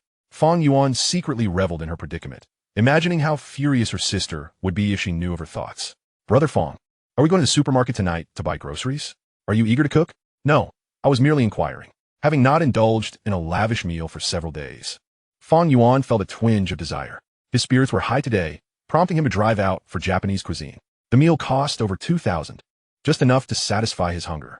After dining, Fang Yuan drove to the banks of the Pearl River to unwind. Han Yingying was thoroughly enjoying herself. Midway through, Fang Yuan called Han Cici, only to discover she was still working late, her voice tinged with a hint of frustration. Fang Yuan recognized the signs, understanding that she was likely facing difficulties at work. She was truly hardworking, but in this day and age, such diligence was not necessarily a virtue. In comparison, it was clear that his younger sister grasped the essence of life. On Thursday, Fang Yuan arrived at the company to interview the final technical team expert, Lu Yang. This candidate's credentials were more impressive than those of the two from the previous day. Having worked at Amazon for several years, he primarily focused on the domestic market. After venturing out on his own last year, he was now nearly depleted of his savings accrued over a decade. An oddity, he refused to seek investors, demonstrating a degree of integrity, albeit limited. However, Fang Yuan valued Lu Yang's versatility. The previous interviewees were somewhat introverted, excelling in technical skills, but lacking in leadership. The technical department required a figurehead, and Lu Yang evidently possessed that capability. After finalizing the details, Fang Yuan departed, leaving Zhao Peijin and He Yui to manage the acquisition process. Upon returning to the chairman's office, he had scarcely settled into his chair when the financial director, Yang Lei, knocked and entered. Fang Yuan's immediate thought upon seeing Yang was that the company account must be running low. Indeed, Yang opened with General Fang. The company account has only 2 million remaining, likely enough to last until next week. Goodness, money burns quickly, Fang Yuan mused. 8 million had been spent in about a week. Under normal circumstances, prudent spending should have prevented such rapid depletion. The internet was indeed a costly venture. Nevertheless, Fang Yuan remained confident. Taking a leisurely sip of hot tea, he finally spoke, "I will transfer an additional 20 million into the company account shortly." Yang Lei nodded and suggested, "Should we consider securing a loan from the bank or seeking investors?" Fang Yuan waved his hand dismissively for now. "There is no need to worry about funding. My investment in Yuan Chuan Company is guaranteed at a minimum of 300 million. Yang Lei clicked his tongue, momentarily speechless. He had underestimated his boss's financial capacity. Given his age, one might assume he was a second-generation wealthy individual, but even a second-generation heir would not typically exhibit such extravagance. With a wealthy boss, life for the financial director would be considerably easier, no longer requiring the frugality he had endured at his previous company. After dismissing Yang Lei, the human resources director, He Yui, also knocked and entered to report on her work. He Yui handed over a personnel list, stating, "Mr. Fang, this is the current staffing configuration of the company. Only the sales and operations departments still require additional personnel." Fang Yuan glanced over the document and inquired, "Let us aim to have everything filled by next week. We will need to recruit for these two departments across various cities." He Yui replied, "Arrangements are already underway. It's reassuring to have someone experienced handling matters." Fang Yuan pondered for a moment and instructed, "Establish an algorithm department. It would be best to recruit talent from Tushio, with a salary that is 10 to 20% above market rates." He Yui meticulously noted his directives and left the chairman's office, including the newly hired 3 technical teams. Yuan Chuang's workforce had surpassed 200 individuals. The headquarters staffing configuration adequately met operational requirements, with only the business and sales teams stationed in various provinces remaining. In the afternoon, Fang Yuan continued to increase his holdings in the promising Xuanji Information, with his shares nearing a 4 stake, having invested a total of 50 million. He planned to hold for a few weeks before selling. Given the current upward trend, he estimated a potential profit of 30 to 40 million in a few weeks, which was quite enticing. He was in no rush to invest in Guojiao, as this bull market had little correlation with it. There was no need to lock his funds in that sector. Instead, infrastructure, military industry, high-speed rail, internet, and brokerage firms were the true protagonists of this bull market. After several days of collaboration, Fang Yuan's trust in Lu Xiaoxue's team had significantly increased. Their recommended stocks experienced fluctuations, but ultimately yielded a profit of 1 to 2%. One should not underestimate such gains. Lu Xiaoxue's team specialized in short-term trading, and with increased investment, the returns could rival those of long-term holdings. Fang Yuan transferred 10 million to be managed by Lu Xiaoxue's team as part of the company's expenses. Within less than 2 weeks, a small investment target had been met. He had allocated 60 million to the stock market, 30 million to Yuan Chuang, and 10 million to Bitcoin, feeling as if money was rather easily spent. Apart from the stock market, the other 2 investments would not provide immediate tangible benefits. His account still held 2 additional minor targets, along with a fixed deposit at the bank. In the evening, Fang Yuan invited Old Li to dinner at Yangqing Restaurant. It must be said that choosing to deposit his money in Old Li's bank had proven to be quite profitable. This profit was not solely about the monetary gains facilitated by Old Li. The comfort of having funds in the bank was merely a psychological balm. As the interest was meager, the true value lay in relationships and connections. Moreover, Old Li's temperament suited him well. The old man could be quite amusing at times. Upon meeting, Fang Yuan jested, "Uncle Li, why didn't you invite Manager Lu today? She has been a tremendous help to me lately." Old Li huffed and puffed. "We don't get along." Fang Yuan recalled the day Lu Xiaoxue mistakenly thought she was accompanying him on a blind date. and his curiosity piqued. Is it that you've been pressured too much about marriage, leading to this discord? Old Li self-deprecatingly replied. If only that were the case. Fang Yuan raised an eyebrow. Could it be that you've been unfaithful, and she found out? Old Li chuckled and scolded. Why are you so inquisitive? If you're so curious, answer yourself. Fang Yuan studied Old Li's forced smile and suddenly noticed a glimmer of tears in the man's eyes. Could it be? A 60-year-old man shedding tears in front of him? This revelation only deepened Fang Yuan's desire to uncover the underlying reasons. Old Li's attitude towards Lu Xiaoxue seemed almost subservient, as if he had committed some grave error. His current demeanor suggested a quest for atonement. It wasn't infidelity, it was likely a family upheaval. They shared a bond across generations, yet Fang Yuan had never heard Old Li speak of his spouse. The reason for their strained father-daughter relationship likely lay within that context. Uncle Li, are you all right? Fang Yuan offered a tissue, speaking softly in comfort. I apologize for making you laugh, Old Li said, opening a bottle of matai and pouring them each a generous glass, drinking as if it were water while they conversed. Some mistakes leave no path for redemption. You're still young. Don't tread the same path I did, or you might end up with a daughter who no longer acknowledges you as her father. Fang Yuan chuckled awkwardly. Uncle Li, perhaps you should drink a little less. It's nothing. I'm happy today, Old Li responded. To be honest, in my lifetime in this position, I have encountered many people, yet only you leave me baffled. Fang Yuan silently added. If I were to clarify, it would be quite the revelation. After half an hour of drinking, they had downed 3 bottles of Fei Matai, with Fang Yuan consuming only half a bottle, while Old Li polished off 2.5. The old veteran, with decades of experience, demonstrated remarkable stamina.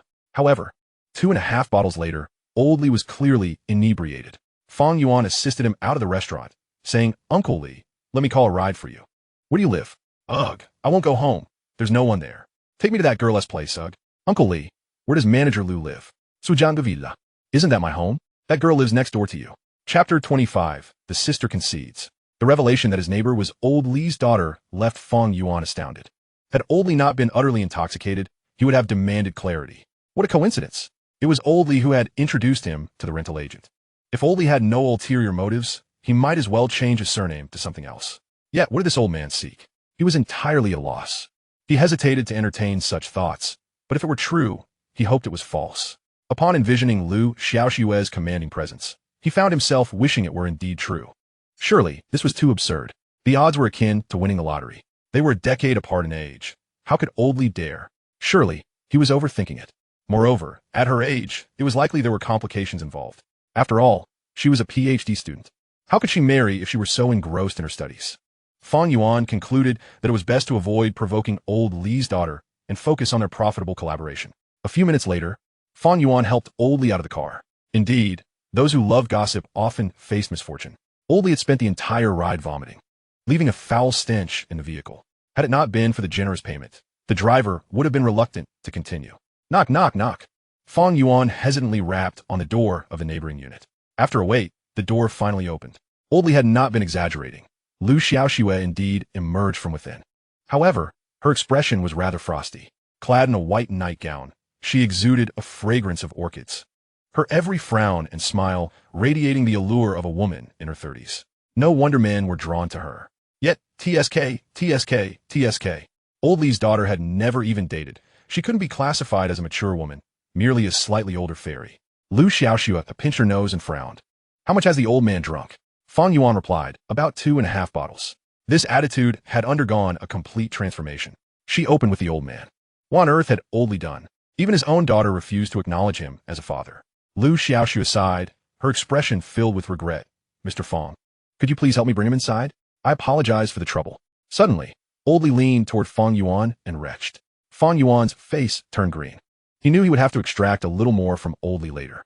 Lu Xiaoxue was startled as well. Fang Yuan, disregarding everything else, insisted. We need to get your father to bed first. After considerable effort, they managed to move the heavy Old Li onto the bed. Lu Xiaoxue handed a pack of tissues to Fang Yuan. Mr. Fang, are you all right? You should clean yourself up.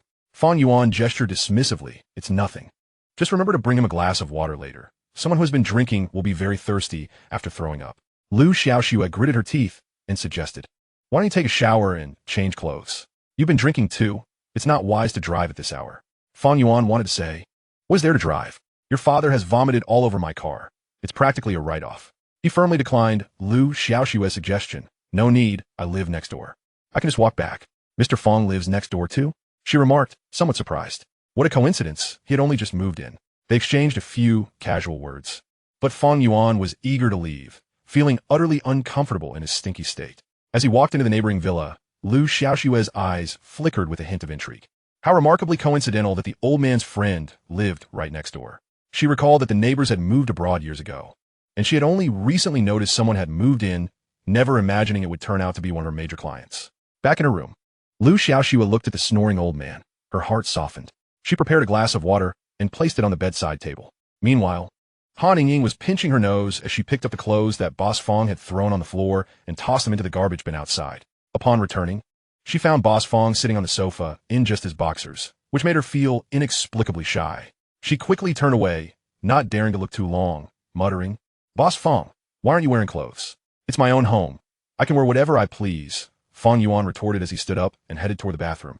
However, Han Ying's cheeks flushed as she called out, "Boss Fang, that's my shower. Your bathroom is upstairs." Fang Yuan chuckled. "What's the difference? It's all just a place to bathe." Han Ying's eyes widened. "Of course, there's a difference. Who knows if you'll—" Her sentence abruptly halted. She stammered, unable to finish her thought about whether he might misuse her belongings.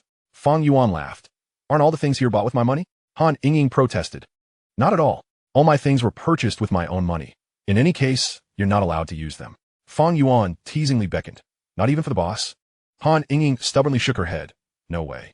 Fang Yuan reached over and ruffled her hair. "You're too soft on me." It was the first time Han Ying had been so closely scrutinized by Boss Fang from above. Fortunately, he ultimately went upstairs to shower. Just a moment ago, she had been quite defiant, but now she sat on the sofa, regretting her earlier bravado. Would Boss Fang fire her? Lost in thought, she heard Boss Fang call from upstairs, "Ying, bring me a pair of underwear." Han Ying was too furious to respond, and she could only obediently go upstairs to fetch it for him. The entire night, Han Ying was filled with trepidation. Knowing Boss Fang had been drinking and had teased her while showering, he surely had some ulterior motives. Fortunately, the night passed without incident. Early Friday morning, Fang Yuan received a call from Han Cici. "Boss Fang, I want to resign." Fang Yuan leaned against the headboard, hand on his forehead. "Then go ahead. Did you not sleep at all last night?" Han Cici felt embarrassed, realizing she couldn't hide anything from Boss Fang. She indeed hadn't slept a wink. Fang Yuan inquired, "Can you finish your handover this afternoon?" Han Cici replied, "Boss Fang, I have quite a bit of luggage. I may need your help." When she heard he had a new car, Han Cici was taken aback. "Boss Fang, you change cars again?" Fang Yuan replied curtly, "What do you mean again?" "The one from last night was vomited all over. The smell was unbearable, so I decided against keeping it." Han Cici chuckled. "I thought you had bought a new car long ago." Fang Yuan responded, "In the near future, I'll go with your sister to get a driver's license, and then I'll buy both of you a car."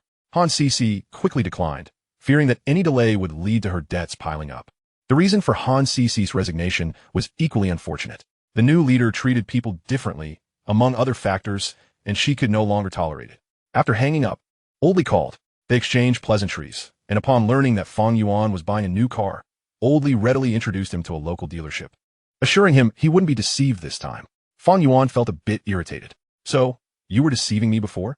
However, he didn't dwell on it. Whether deceived or not, he was well aware. Moreover, learning that his sister was resigning put him in a remarkably good mood. She had finally taken the first step. Chapter 26. Buying a car. Teasing the sister while Fang Yuan was still having breakfast, Han Ying hurried into the living room with a feather duster. Reporting to him as if she were claiming credit, "Boss Fang, it seems like your car has developed mold." His stomach churned at her reminder, nearly causing him to regurgitate the century egg and lean meat porridge he had just eaten. What a perfectly timed remark. Fang Yuan shot her an irritated glance. "Then why are you so happy?" Han Ying replied, looking pitiful. "Is it wrong to report promptly? You scared me." Fang Yuan beckoned her closer. Han Ying averted her gaze. Standing still. "Come here," Fang Yuan said. "I want tea." He resumed, eating his porridge. "If you want tea, come. Then you can clean the car." Upon hearing this, Han Ying instantly relented, obediently pulling a chair to sit beside Boss Fang. Fang Yuan asked, "Do you know your sister is resigning today?" Han Ying nodded. "She told me last night." Fang Yuan expressed his dissatisfaction. "Why didn't you tell me sooner?" Han Ying pouted. "She only called me at 3 in the morning, waking me up just as I was about to fall asleep. Now I'm exhausted." Fang Yuan retorted. "Who told you to go to bed at 3 in the morning?" Han Ying fell silent, unable to respond. Fang Yuan patted her head, ignoring her unwilling expression, and asked, "What kind of car do you think the boss should drive?" Han Ying looked a bit overwhelmed. "Boss Fang, I know nothing about cars. I'm just not smart. Fang Yuan withdrew his hand, attempting to hold hers. Han Yingying quickly hid her hand behind her back, refusing to let Boss Fang succeed. He had crossed the line again, and she was quite annoyed. Han Yingying had long grown accustomed to being teased. If she was foolish, so be it. Her sister was so clever yet still worked hard. She covered her head, mumbling softly, I'm just not very bright. Seizing the opportunity while Boss Fang was momentarily distracted with his porridge, she hurriedly slipped to the opposite side of the dining table. Fang Yuan, somewhat speechless, had not anticipated that this young lady would so swiftly resign herself to her fate. Having failed in her attempts to touch him, he could not help but chide her. You spend every day at work idling away. Why don't you take the time to learn something new? Han Yingying protested vehemently. Brother Fang, I am not slacking off. I work over 10 hours a day. This left Fang Yuan at a loss for any further reprimand. He pulled out his phone to hail a ride to the 4S dealership, opting not for a standard vehicle, but rather a luxury one, and arranged for it to arrive at his location. Brother Fang, my phone storage is insufficient, she remarked. Use my phone to book it. What time should I schedule it for? 8:30. Han Yingying was quick to act, successfully reserving a luxury vehicle using Boss Fang's phone. This time, she had learned her lesson and refrained from inquiring why Boss Fang intended to purchase a new car, as such questions might invite his scorn. A few minutes later, a voice came through. Hello, Mr. Fang. Please hold on for a moment. I will be right out to meet you. After hanging up, Han Yingying curiously asked, Brother Fang, have you decided what car you want? Fang Yuan pondered for a moment before replying, I am looking for an SUV with ample space. Han Yingying had expected him to choose a sports car, but was surprised by his modesty. However, this was in line with his character. Despite his entrepreneurial expenditures, he was typically frugal, often imparting lessons on thriftiness to her. Before long, a young salesman approached briskly, slightly bowing as he greeted him. Mr. Fang, this way, please. The young man was astute enough to overlook Han Yingying beside him. Fang Yuan found that the lad possessed a keen sense of awareness, and, as they walked, he suddenly grasped Han Yingying's hand. Her eyes widened in surprise, and she refrained from struggling, her cheeks tinged with crimson. However, in public, she knew she must not embarrass Boss Fang, lest she risk being dismissed. With a gentle tug, Fang Yuan encouraged her to follow. As he compared the differences between her hand and that of her sister, he inquired, do you have any SUVs with more space? The salesman, without hesitation and with a smile, replied, we have a Mercedes-Benz GL Class AMG available. Can I purchase it without a reservation? The salesman chuckled. Uncle Lee has already given the nod. If you want it, you can take it without a prior appointment. Fang Yuan nodded. Show me to the test drive. Mr. Fang, would you like me to provide details about the vehicle? Fang Yuan waved his hand dismissively. No need. I can handle it myself. You wait outside. The salesman, understanding his cue, promptly exited the Mercedes-Benz GL Class AMG showroom. A friend of Uncle Lee, his competence was not to be underestimated, and he knew that serving customers based on the boss's requirements would surely yield satisfaction. Once the salesman left, Han Yingying quickly pulled her hand away. Fang Yuan, however, paid her little mind, circling the vehicle to inspect it before turning to the still fidgeting Han Yingying. You should try getting the car as well. Reluctantly, she complied, taking the passenger seat as Fang Yuan settled into the driver's seat. As soon as they were inside, Fang Yuan reached for her hand once more. Han Yingying's face flushed a deeper shade of red as she stared down, lost in her thoughts. When she calmed her mind to compare, Fang Yuan found it difficult to discern any significant difference between the hands of the two sisters. Brother Fang, you cannot do this. He playfully ruffled her hair. Do not tell your sister, understand? Han Yingying felt exceedingly embarrassed, realizing that Boss Fang indeed harbored mischievous intentions. Brother Fang, you cannot bully me, she whimpered. Oh, he replied, feigning ignorance. Have you forgotten the responsibilities of an assistant? Stammering, she mumbled. Is there an assistant who allows the boss to bully them? Fang Yuan pretended not to hear her, releasing her hand and saying, let us go. After we pick up your sister, we can head back. Han Yingying rubbed her cheeks, trailing a few paces behind Fang Yuan, dreading further public humiliation. The salesman was quite efficient, facilitating a smooth process, and by the morning's end, Fang Yuan had successfully driven away with his new vehicle, complete with license plates already affixed. The advantages of wealth were apparent, as he paid a total of $2.05 million for this oversized SUV. Its spaciousness was indeed a remarkable feature, while other aspects were merely what one would expect at that price point. Initially considering a loan to extend a favor to old Lee, he ultimately decided against it, resolving to treat him to tea another day. At 2 p.m, the sisters emerged from the factory, laden with numerous bags. Upon seeing Boss Fang's new car, Han Cici could not contain her curiosity. Brother Fang, how much did this car cost? As he helped her place a red bucket in the trunk, he cheerfully replied, 10 times your IOU. Sister, hurry and get in. Han Cece sought Boss Fang's approval, to which he responded, Cece, sit in the front. Upon hearing this, Han Yingying's small face fell, feeling slighted by the apparent preferential treatment. Despite knowing she would be in the back seat, her sister shamelessly extended her hand to grasp Boss Fang's. As the two in the front exchanged sweet nothings, Han Yingying could not help but remind him, Brother Fang, be mindful of the occasion. Then you can get out, he retorted. Chapter 27. Sister. Just now Brother Fang was sneaking glances at you. Han Cece felt a tinge of embarrassment at her sister's remark. Boss Fang was indeed impatient.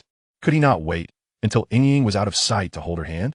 The 55T was no joke. Driving it was an unparalleled joy, affirming that its high price came with its merits. After their meal, Fang Yuan took the sisters for a drive, returning to the Pearl River Villa by 4 in the afternoon. The sisters decided to share a room, primarily to safeguard against any potential mischief from Boss Fang. Fang Yuan lounged on the sofa, observing the sisters bustling about. Previously, when it was just the younger sister, he felt something was missing. Now, with both sisters present, it felt just right. Twins should not be separated, for their unity possessed a unique beauty. After a while, personnel from the 4S dealership arrived to drive away his Mazda, and the property management sent someone to register his new license plates.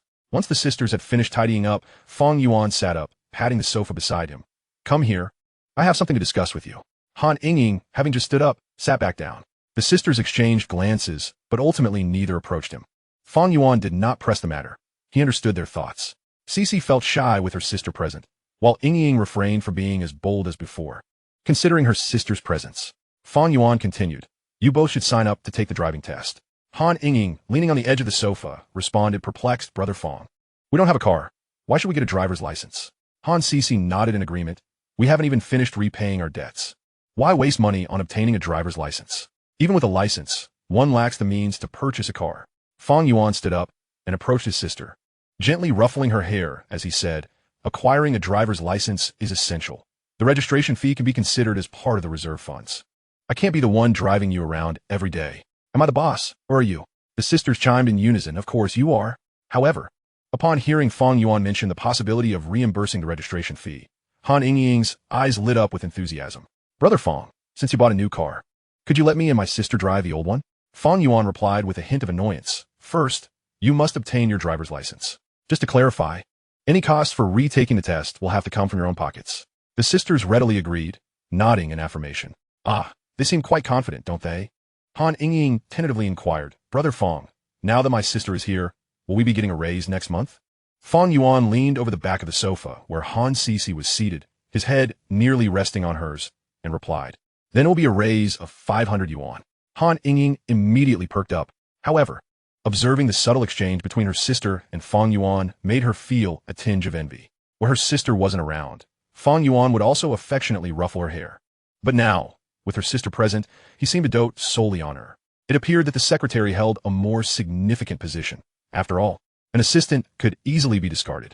With her sister's presence, Han Cece's face began to flush. Fang Yuan assumed her excitement stemmed from the impending race. Her face had turned red, and from his elevated position on the sofa, he inadvertently caught glimpses of some inappropriate scenes. He quickly averted his gaze, noting that the sister's physical development was rather average, likely due to past living conditions that hindered adequate nutrition. He glanced again at his sister before shifting his attention to the younger sibling. Han Yingying, sensing Fang Yuan's lingering gaze, immediately pouted and gestured towards her sister. Han Cece quickly covered her neckline, whispering, Brother Fang, Yingying is still here. Fang Yuan merely acknowledged her with a grunt, refraining from further teasing. He shot a glare at the younger sister, silently vowing to deal with her later. Before heading upstairs, Fang Yuan made sure to remind them, I'll be going out to buy groceries later to prepare dinner. We won't be dining out tonight. Han Yingying had grown accustomed to this routine, but Han Cece found it peculiar that someone as affluent as Fang Yuan would still choose to eat at home. Han Yingying then mimicked Fang Yuan's earlier gesture, approaching her sister and saying, Sister, Brother Fang was just sneaking glances at you. Han Cece covered her face and murmured in response. When she had calmed down, she softly asked, Are we really going to buy groceries and cook? Han Yingying retorted, What else would we do?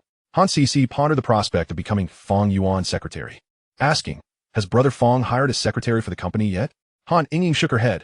How would I know? Han Cece playfully tapped her on the head. Aren't you his assistant? You should know if they've hired anyone. Han Yingying shrugged indifferently. I haven't been to the office in days. Han Cece was taken aback. What have you been doing then? Han Ying responded nonchalantly, tidying up the villa, grocery shopping, cooking, and sometimes running errands for Brother Fang. Han Sisi hesitantly remarqued. Isn't that work for a housekeeper? Han Ying didn't want to delve into explanations. Who cares? As long as I get paid. Han Sisi gritartit. Then I should be able to start working next week. Han Ying pointed upstairs. I don't know how Brother Fang will arrange it for you. I just don't want to go back to the office. Han Sisi pressed. Isn't working at the office great? You can learn so much. Han Ying puffed out her cheeks. Sister, once you go, you'll understand. I don't want to talk about it. Reluctantly, Han Sisi posed a slew of questions about what to watch out for. As they discussed these matters, Han Ying's enthusiasm noticeably improved. The two wandered up to the rooftop. Han Sisi pointed towards the neighboring unit. Why haven't we seen anyone from next door? Han Ying explained, I don't know. I haven't seen our neighbors in the past 10 days. But it seems a woman lives there. I've only seen women's clothes hanging out to dry. Han Sisi reflected on this, feeling somewhat wistful. The life of the wealthy is truly enviable. Han Ying nodded, glancing around before lowering her voice. Sister, can I ask you something?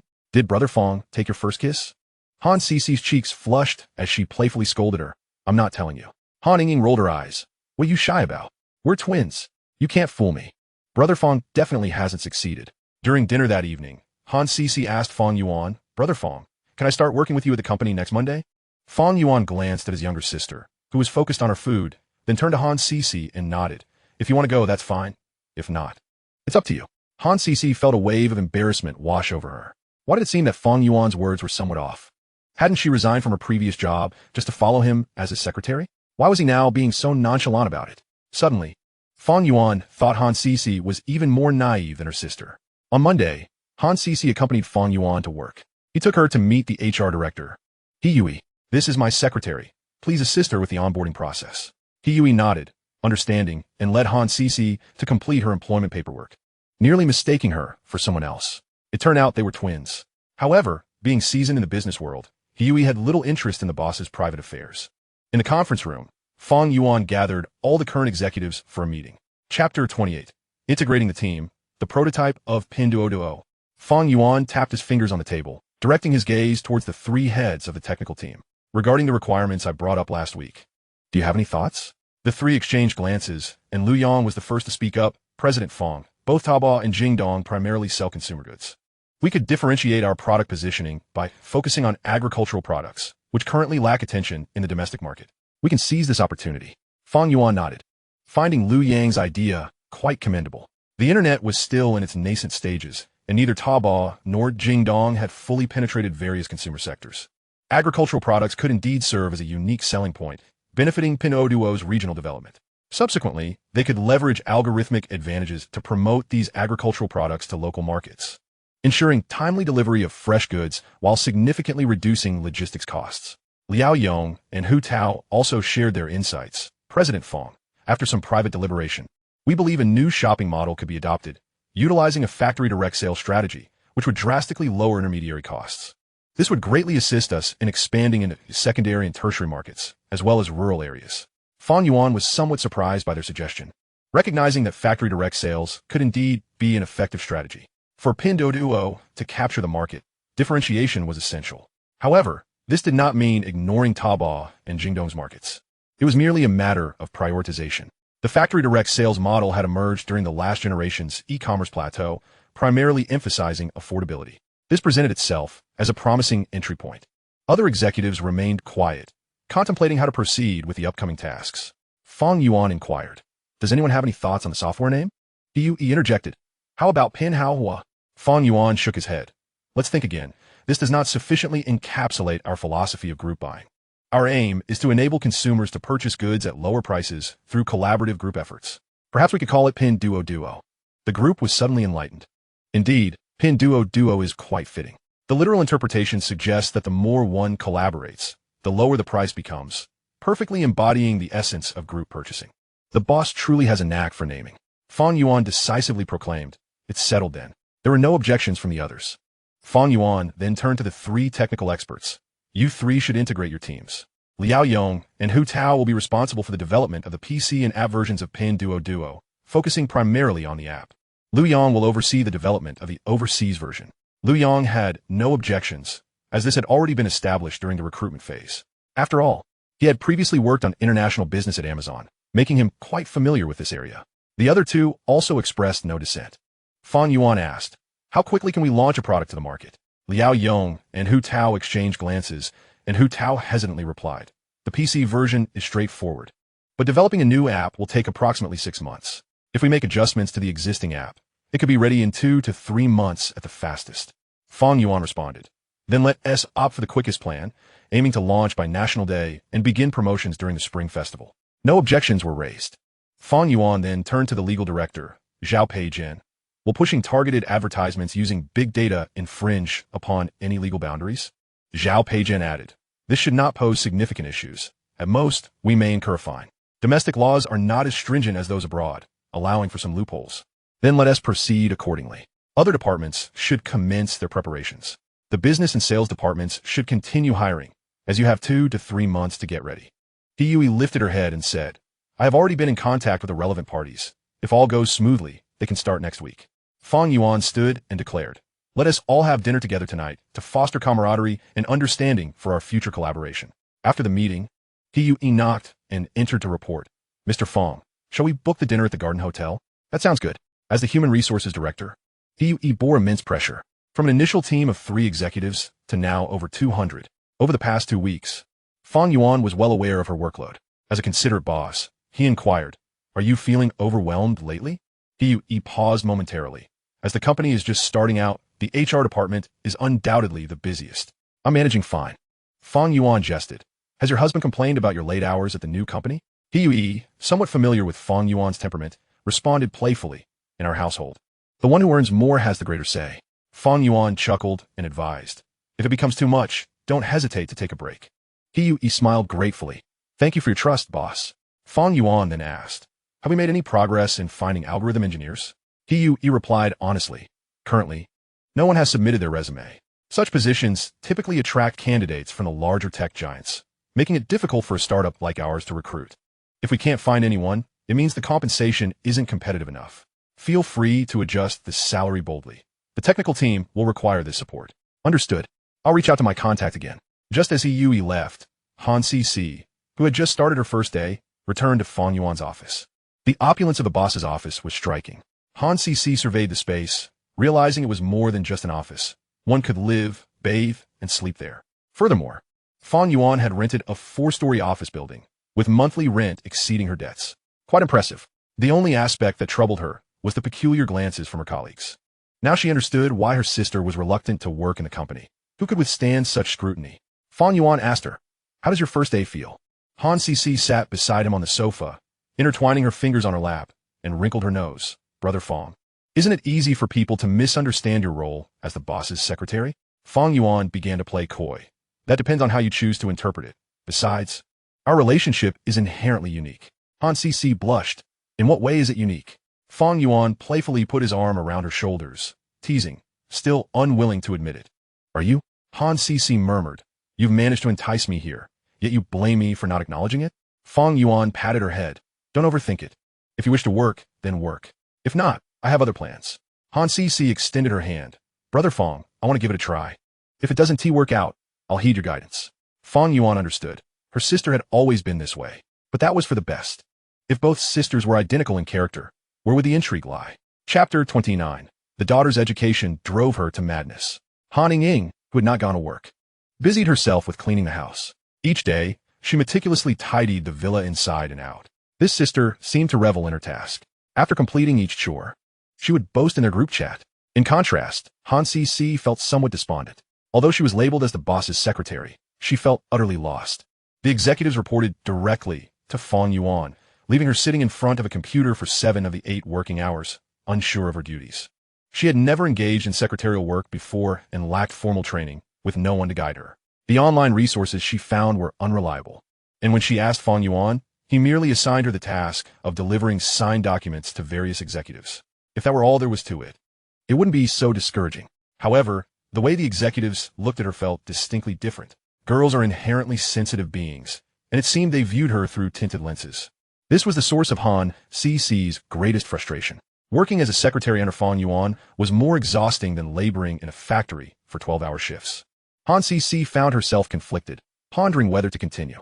After some contemplation, She resolved to persevere and demonstrate her worth to earn the respect of those around her. She had not come to be Fang Yuan's secretary for the reasons they presumed. Indeed, she had come to seek financial gain. With renewed determination, she encouraged herself. Suddenly, Fang Yuan's voice echoed behind her. "Cici, it's time to clock out. What are you still doing here?" Han Cici hurriedly began to gather her belongings. As she stepped into the villa, Han Ying leaped from the sofa, approaching them eagerly. "Brother Fang, shall we go out for dinner tonight?" Fang Yuan tossed his briefcase to her. "Eating out every day is too costly. We'll dine at home tonight." Han Ying stood there, stunned. Clearly, Fang Yuan's thought process was beyond her comprehension. She had assumed that after a few days without a lavish meal, he would be tempted. The reality, however, served as a lesson. Fang Yuan's desires were genuinely modest. Even with wealth, he did not know how to indulge. Since the arrival of her sister at the villa, Boss Fang has taken to sending them out daily to procure groceries and prepare meals himself. This was not the case previously. He would either dine out or order takeout. Fang Yuan, tugging at his collar for some air, queried, "What are you dawdling for? Is the petty cash running low?" Han Ying replied with a sense of resignation. "There is still some left." At that moment, Han Cici had also changed her shoes and walked from the entrance into the living room. Fang Yuan patted the sofa beside him, and upon seeing this, Han Ying eagerly wrapped her arm around her sister's. "Sister, let us go buy groceries."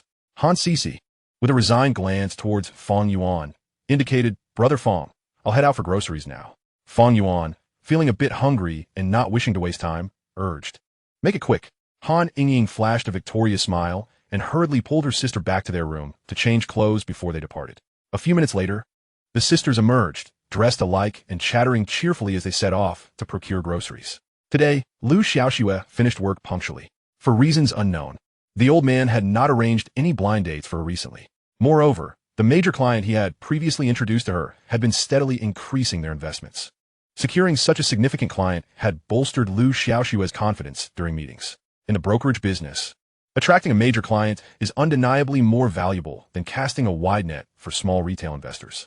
She found it rather peculiar how the old man had managed to befriend such a young, affluent individual. As she neared home, Lu Xiaoxue encountered a pair of sisters walking towards her, strikingly similar in appearance. She recognized the owners of several nearby villas and deduced that these twins must have recently moved in. Their chosen direction led them directly towards her residence. Recalling the conversation from that night when the old man-ass friend, Mr. Fang, mentioned living next door, Lu Xiaoxue began to speculate. Surely, these twins must be connected to Mr. Fang. It seemed that men, once they acquired wealth, often displayed similar unsavory traits. She pondered whether the old man had, unbeknownst to her, taken on another woman outside of their marriage. Could her mother's untimely demise during her doctoral studies be linked to this revelation? With these thoughts swirling in her mind, Lu Xiaoxue returned home and immediately called the old man, demanding, "Are you secretly keeping another woman while hiding it from my mother?" Initially, Old Li's face lit up with joy, thinking his daughter had finally grasped the hardships of parenthood. However, upon hearing her accusatory tone, his expression soured. He prided himself on being one of the few in his profession with a clean conscience. Old Li vehemently denied, "Absolutely not, Xiaoxue. Where did you hear such rumors?" Relieved internally, Lu Xiaoxue coolly responded, "It's good if that is the case. But if there is, I shall never forgive you." Old Li, attempting to mend the situation, inquired, "Have you arranged to meet that young man for a meal recently? I heard he lost several million in the stock market." Lu Xiaoxue, unconcerned, replied, "I'm not bothered about dining with anyone else. I'm hanging up now." Before he could finish his thought, the call ended abruptly. Contemplating the situation, Old Li decided to send several hundred words to his daughter, explaining the benefits and purposes of dining with clients. The result? Lu Xiaoxue responded with a mere "oh." Old Li's expression turned even more troubled. With a Harvard finance doctorate and years of networking under his belt, it was baffling that his daughter had remained a mere manager even after 4 years. Had he known, he would have opposed her studying abroad. Too much education isn't necessarily a boon. His daughter, now 27 and pursuing a doctorate abroad, would return at 30, while he himself was growing older. His only hope was that she would find a suitable partner soon, sparing him the embarrassment of having an unmarried daughter at her age. Yet, Fang Yuan was truly an enigma. During the World Cup, he managed to win a staggering sum in prizes. Every stock he traded yielded profits. If only he were a tad older, he might be a suitable match. After dinner, the sisters ventured out for shopping again. Fang Yuan stayed behind, as his sister intended to work the next day, while the younger sister opted for leisure. At 10 o'clock that evening, the sisters returned to the villa, laden with bags. Fang Yuan questioned them. "Where have you been? You took so long." "We went to Wushan. Everything here is too expensive for us," Han Ying replied. pulling out a well-packaged grilled sausage. "Brother Fang, my sister got this grilled sausage for you. It's fantastic." Fang Yuan nodded with satisfaction, pleased that his concern wasn't in vain. As he savored the sausage, he glanced at his sister. "What did you buy?" Han Cici, avoiding eye contact, muttered, "Just a few clothes." Fang Yuan shifted his position, eager to take a look, but Han Cici hastily clutched the shopping bag and retreated to her room. Fang Yuan then ruffled his younger sister's hair. "What clothes did your sister buy?" "I don't know," she replied. "I just feel sorry for you." Han Yingning, noticing footsteps, turned pale and hurried away. On Tuesday morning, Fang Yuan, for the first time, donned a complete outfit and set out for morning exercise. The sisters had risen even earlier than him. Despite their verbal reluctance, they still prepared breakfast diligently. Fang Yuan jogged through the villa community along Hanju Street and Ingjiang Street. As he was running, a graceful figure suddenly darted past him, swiftly overtaking him. Wasn't he that Lu Xiaoxue? It appeared she too had a morning exercise routine. Despite being one of her major clients, she didn't even acknowledge him. She certainly had a unique personality. No wonder the old man often wore a frown. With a daughter like her, he would soon be bald from worry. Fang Yuan, possessing decent stamina, increased his pace slightly and caught up. "Manager Lu, what a coincidence." Lu Xiaoxue acknowledged with a sound, initially intending to accelerate away from him, but reconsidering. She couldn't afford to be reckless. The targets set by the company needed to be met. Relying on the old man's connections year after year was not sustainable. She needed to rely on herself. However, thoughts of the twins she had encountered the previous evening diminished her favorable impression of Fang Yuan. As Fang Yuan slowed his pace, Lu Xiaoxue had no choice but to match his speed, and soon they were walking side by side. Fang Yuan, panting, asked, "Do you come out to exercise every day?" Lu Xiaoxue wiped the sweat from her forehead. "I come out unless it rains." Fang Yuan stretched, jesting, "You're much better than me. I only exercise sporadically." Lu Xiaoxue, distracted, replied perfunctorily, "Then you should come out more often." Fang Yuan glanced sideways at her, his gaze inadvertently settling on her neck. Lu Xiaoxue felt slightly uncomfortable, and Fang Yuan noticed her unease. He chuckled inwardly, thinking he had assumed Han Cici was shy enough. Lu Xiaoxue proved to be even more so. Could it be that someone in their 30s had never experienced a romantic relationship? It is essential to find old Li for verification at some point. Lu Xiaoxue felt somewhat overwhelmed by Fang Yuan's direct gaze and hastily concocted an excuse to return home. "Mr. Fang, let's discuss this another time. I still have to get to work," she said, and with that, she hurried away. Fang Yuan scratched his head, contemplating that he had initially intended to increase his investment in her team, especially since it had proven quite profitable in recent days. However, he decided to hold off for the moment. Nevertheless, old Li's daughter certainly possessed an impressive figure. Her face was comparable to that of her sister's. Yet her physique surpassed theirs significantly, primarily due to her ample proportions, which could mask many flaws. The sisters appeared rather unremarkable, clad in athletic wear for their exercise routine, likely free from the troubles of excessive movement, much like himself. After completing another lap, Fang Yuan returned to the villa and deliberately glanced at Lu Xiaoxue's garage upon his arrival. The car was already gone, indicating she had departed for work. She didn't even have breakfast at home. He wondered if she ever cooked. Suddenly, he felt a twinge of sympathy for old Li, as it seemed his daughter, despite her academic prowess, had not excelled in other areas. Her unique personality likely explained her prolonged singlehood. In the living room, only his younger sister was engrossed in her breakfast. After showering, Fang Yuan emerged to find Han Yingying had finished her meal and was seated at the dining table. Engrossed in her phone, he sat beside her and ruffled her hair. "Where's your sister? I haven't seen her for breakfast." Han Yingying instinctively pushed his hand away, but Fang Yuan took hold of her hand instead. "What is so entertaining about that wretched phone?" Han Yingying struggled, her cheeks flushed as she whispered, "Brother Fang, my sister will be upset if she sees." Fang Yuan chuckled silently and inquired, "Where did your sister go? She was absent earlier and still isn't here." Han Yingying glanced around and muttered, "She already ate and is changing in her room."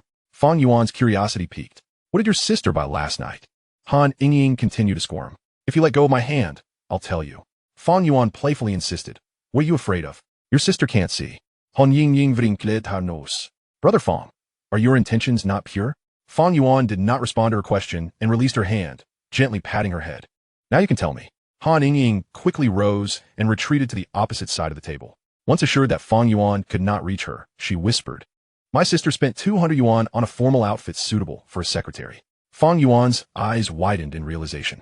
No wonder she had hidden her purchase from him last night. She had secretly bought formal attire. Yet he still found it puzzling why she hadn't chosen something of higher quality. A few hundred yuan hardly yields anything worthwhile. Han Ying pouted, "We haven't been paid yet. How could we afford to splurge?" Fang Yuan replied, somewhat incredulously, "Don't you have emergency funds?"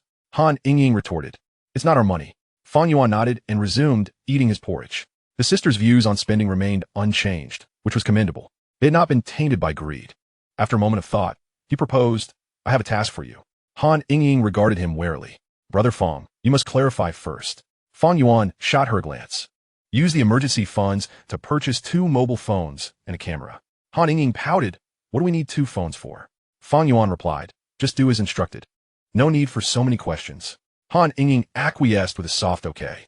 After finishing breakfast, Fang Yuan ascended to change his clothes and then knocked on a door.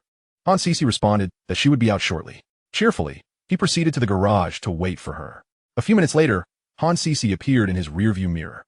Once she settled in the passenger seat, Fang Yuan noticed that she had applied makeup today, clad in a white blouse and a black professional skirt. She exuded a blend of innocence and maturity. He feigned ignorance. "Is that the outfit you bought last night?" Han Sisi affirmed with a slight nod, habitually brushing her hair back. To Fang Yuan, this gesture seemed like an invitation. Curiously, he asked, "What prompted you to choose such formal attire?" "You don't need to dress so formally to accompany me to work." Han Sisi puffed out her cheeks. "I want to learn how to be a proper secretary and don't wish to abandon my efforts midway." Fang Yuan glanced at her delicate calves just below her knees. "You should consider purchasing some stockings. That would truly complete the secretary look." Han Sisi blushed and remained silent, clearly aware of the implications in Fang Yuan's words. Prompted by urgency, she urged, "Brother Fang, if we don't leave soon, we'll be late." Fang Yuan also acknowledged her plea with a hum. Yet instead of starting the engine, he reached out to grasp her hand. Han Sisi did not resist, but turned her gaze toward the window. To her surprise, Fang Yuan seemed to harbor no ulterior motives regarding her hand. She had assumed his focus was on her skirt. Feeling a sudden urge to shift closer, Han Sisi adjusted her position. Fang Yuan shot her a stern look, causing her to comply and return to her original spot, even leaning slightly toward the driver's side. Her legs instinctively closed tighter, fearing he might overtly take advantage of her. Unbeknownst to her, Fang Yuan's hand remained resting lightly, merely cupping her cheek. "Confidence is a desirable trait, yet I do not wish for you to endure discomfort," he thought, feeling a sense of relief wash over Han Sisi. Nevertheless, her legs remained tightly crossed. Fang Yuan redirected his attention and drove them to work. Chapter 31. Lu Xiaoxue, the Stingy Man. For several consecutive days, Han Sisi accompanied him to work. During office hours, she proactively sought advice from the HR representative, Hiu. Initially, Fang Yuan suspected this was merely a fleeting whim. Yet to his surprise, she managed to sustain this commitment for almost a week. She truly demonstrated resilience. However, he was not in a hurry. After enduring sufficient hardships, she would naturally choose to heed his guidance. On Friday afternoon, Fang Yuan once again invested 50 million yuan in acquiring shares of Fushun Special Steel, a Beisheng pharmaceutical. Combined with his previous investment of 60 million yuan in Xuanji Information, his personal portfolio had now reached an astonishing 1.6 billion yuan.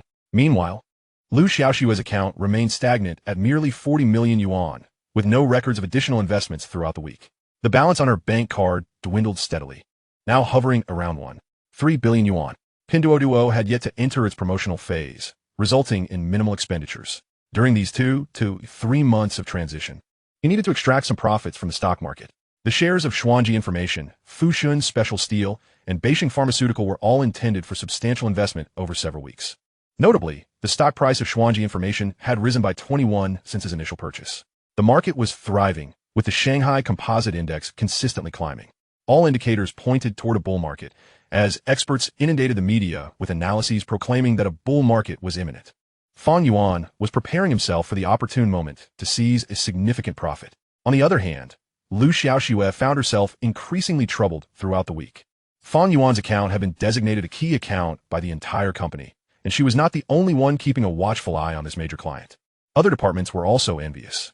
Lu Xiaoxue was troubled by the fact that the 100 million yuan warehouse established by Fang Yuan this week had not been allocated to her team. The figures from last week remained unchanged. The leadership had issued a strict directive. A closer partnership with Fang Yuan must be forged. Only by encouraging Fang Yuan to continue injecting capital into the company could they reap greater benefits. After much hesitation, Lu Xiaoxue finally dialed Fang Yuan's number. "Fang Yuan, who was at home engrossed in stock trading, was somewhat puzzled. He never expected this woman would take the initiative to call him. He had assumed she would only communicate with him through WeChat. Had she truly spent days agonizing over the decision to call? After a moment's contemplation, he decided to answer. He could afford to disregard Liu Xiaoxue's pride, but he still felt the need to honor old Li's reputation. "Manager Liu, what can I do for you?" Fang Yuan greeted with a smile. Liu Xiaoxue made an effort to lower her stance. "Mr. Fang, do you have time for dinner tonight?" Fang Yuan replied nonchalantly. "There's no need for dinner. I prefer to keep my weekends for personal time, and am not fond of socializing." Liu Xiaoxue was taken aback. She was not so naive as to miss the implication in Fang Yuan's words. It was clear he did not wish to engage with her further. After a brief exchange of pleasantries, they hung up. Fang Yuan leaned back in his chair, closing his eyes to rest. Meanwhile, Liu Xiaoxue stood dazed in front of the floor-to-ceiling window. Was she truly unfit for this industry? She felt confident in her financial acumen, believing that if Fang Yuan continued to invest, she could deliver higher returns. However, without clients, her hands were tied. With the clients introduced by old Li on the verge of slipping away, she felt a sense of urgency. Hence, she had decided to reach out for a check-in and perhaps arrange a dinner for a more detailed discussion. To her dismay, she had been outright rejected. In truth, the absence of Fang Yuan's additional investments for several consecutive days had already instilled a sense of foreboding within Liu Xiaoxue. Could it truly be the morning run that had led to this? She gritted her teeth and muttered to herself, "Such a stingy man." Ultimately, she could not bring herself to call old Li for assistance. If it cannot be salvaged, then so be it. After a while, Fang Yuan opened his eyes. He maneuvered his mouse to access the stock trading interface, assessing the 40 million yuan managed by Liu Xiaoxue's team. The initial returns were merely 1 or 2. Now, they fluctuated around 3 daily. This team focused on short-term trading, averaging a transaction period of 2 days. Their yield was astonishing, having earned him over 4 million in just 2 weeks. Old Li's daughter's insight was commendable. She truly lived up to her Harvard finance doctorate. Although Liu Xiaoxue had her quirks, Fang Yuan was not one to forego profit. With money on the line, why sweat the small stuff? Yet, he knew he must not act too hastily. The best opportunity to increase his investment would arise when old Li called to discuss life. This was merely a game for him, given his rebirth. The information gap afforded him ample room for maneuvering. Nevertheless, Fang Yuan decided to incrementally increase his position by 5 million. Later that afternoon, as work hours drew to a close, Han Yingying stealthily ascended to the second floor, inquiring, "Brother Fang, are we going out for a grand dinner tonight?" Fang Yuan beckoned her closer. "Come here, and I will tell you." Instead of moving forward, Han Yingying took a step back. "Brother Fang, my sister will be off work soon." Fang Yuan shut down his computer and stepped out of the study. Gently ruffling her hair, "There's still 10 minutes left? What are you afraid of? If you aren't scared, why should I be?" Han Yingying pushed his hand away and darted off like a rabbit. Shortly thereafter, Han Sisi returned from work. Fang Yuan waved her over, but Han Sisi, seeing her sister still present, hesitated to sit down. Fang Yuan felt a slight headache coming on and cleared his throat. "Go change your clothes quickly. We're going out for dinner tonight, followed by a boat ride on the Pearl River and perhaps a visit to the Little Waste." Han Yingying's face lit up. "Brother Fang, my sister wants to wear a dress." Han Sisi rushed over, gripping her sister's neck. "If you won't wear one, go ahead. Don't drag me into it." Han Yingying continued to stir the pot. "But Brother Fang wants to see you in a dress." Han Sisi playfully tapped her sister's head. "Keep spreading rumors, and I'll tear your mouth apart." Fang Yuan considered whether to treat his sister to a chicken leg.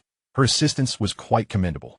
Han Yingying retaliated by tapping her sister back before scampering off. "Brother Fang, we're going to change our clothes." Han Sisi felt uneasy lingering in the living room under their watchful eyes. Moments later, the sisters emerged from the bedroom in new dresses. Though the quality of the clothing was average, their slender figures made everything look appealing. Once in the car, they snuggled together in the back seat, taking selfies. Ever since they received new Meizu MX3 phones a few days prior, the sisters had become obsessed with photography, capturing moments wherever they went. Han Yingying was always the most enthusiastic about dining out. "Brother Fang, where are we eating tonight?" Fang Yuan replied, "Let us go to Heidaleo. I took you there last time, and your sister hasn't been yet." Han Sisi pouted at this, somewhat displeased, though she didn't voice it. Han Yingying chirped in agreement, then turned to her sister. "Sister, I'm telling you, Heidaleo is delicious." Han Sisi, slightly exasperated, retorted, "I know. No need to be so chatty." Han Yingying promptly diverted her attention to her phone, secretly pleased with herself. On the weekend, the sisters requested leave from Fang Yuan to visit their mother, who was about to be discharged from the hospital.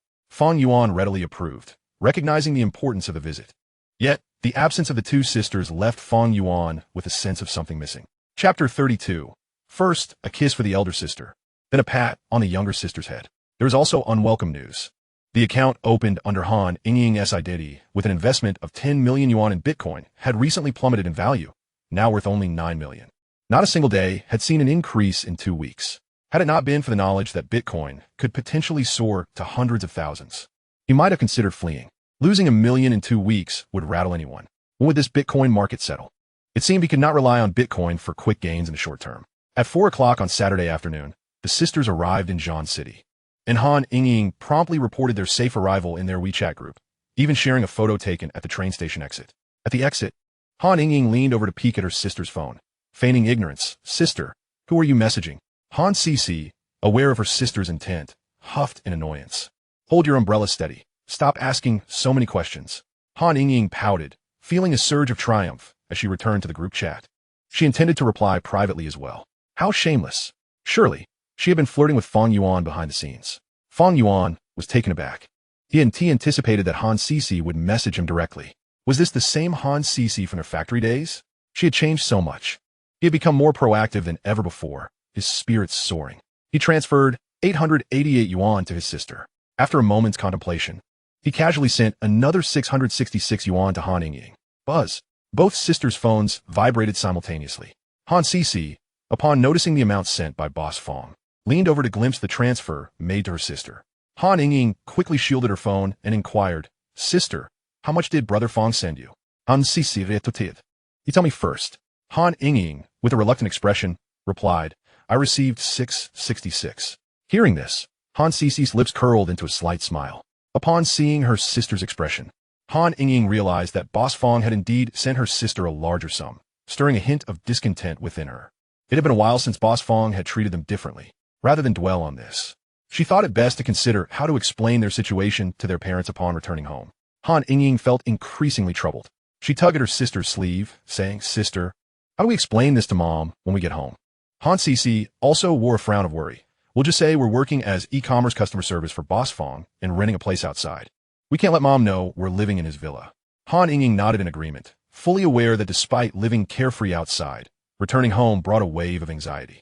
There was no feasible explanation, nor could they clarify matters easily.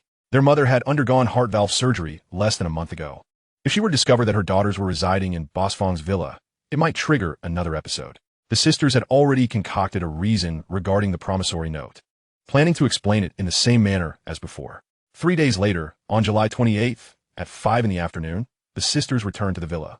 Fang Yuan, hearing their arrival, descended from the second floor, exclaiming, "You finally decided to come back. I thought you had run off. Brother Fang, why are you not dressed?" Han Yingying exclaimed, covering her eyes. Han Cece turned her face away as well. However, although Han Yingying shielded her eyes, her fingers remained slightly parted. With no outsiders around, what was there to fear? The sisters rolled their eyes at Fang Yuan's casual demeanor. As he approached, they instinctively shifted their positions slightly apart. Fang Yuan settled down between them and asked, "Did you bring back any specialties from Wuchuan?" "Just a little," Han Cece replied, retrieving a container from her bag. "Brother Fang, it's the Tian AI cake made by our mother." Fang Yuan patted her head, opened the container, and sampled a piece, grinning. "It seems Andy is recovering well. She can even make this now." Han Cece hung her head, still unaccustomed to interacting with Boss Fang in front of her sister. Her ears flushed with embarrassment. Han Yingying chimed in, "Brother Fang, is my mom's Tian AI cake delicious?" Fang Yuan replied, while chewing, "It's even better than what my mom makes." Suddenly, Han Yingying sprang up and moved behind Han Cece, teasingly saying, "Sister, Brother Fang says your cooking is great." With that, she dashed back to her room. Fang Yuan winked at the sister beside him. Han Cece's face turned even redder, blaming Han Yingying's big mouth for revealing everything to Brother Fang. She wondered who insisted on getting up to cook with her. Fang Yuan was somewhat surprised, realizing that the Tian AI cake was made by her. It seemed her sister had also mastered the art of being coy. Nonetheless, it was quite delicious. He devoured 3 pieces in one go. "Annie's health is all right then?" he inquired. Han Cece nodded. "She has been discharged and is recuperating at home. The doctor advised her to take her medication regularly and avoid strenuous activities to reduce the risk of relapse. As long as she was fine, it spared the sisters from worrying about returning home to see their mother every few days." Fang Yuan leaned in closer, asking, "Did you miss me these past 3 days?" Han Cece lowered her gaze, smiling shyly as she turned her head, unable to voice her feelings. Fang Yuan gently adjusted her face to meet his gaze. Their eyes locked, and Han Sisi felt even more bashful. Fang Yuan wrapped his arm around her shoulder, gradually cornering her into the sofa's corner. With no escape, Han Sisi had no choice but to plead, "Brother Fang." Suddenly, Fang Yuan asked, "Have you ever been in a relationship during college?" There was never a thought for romance. Han Sisi pushed lightly against Fang Yuan's shoulder, hesitantly admitting, "You were the first boy to hold my hand." Fang Yuan nodded in satisfaction, slowly leaning closer, whispering, "And also the first to kiss you." Han Sisi closed her eyes, trembling slightly as she responded, "And certainly the last." A few minutes later, Han Sisi pushed Fang Yuan away, her face flushed as she rushed to the bathroom to wash her face and cool down. Fang Yuan pinched his lips, realizing how soft girls could be.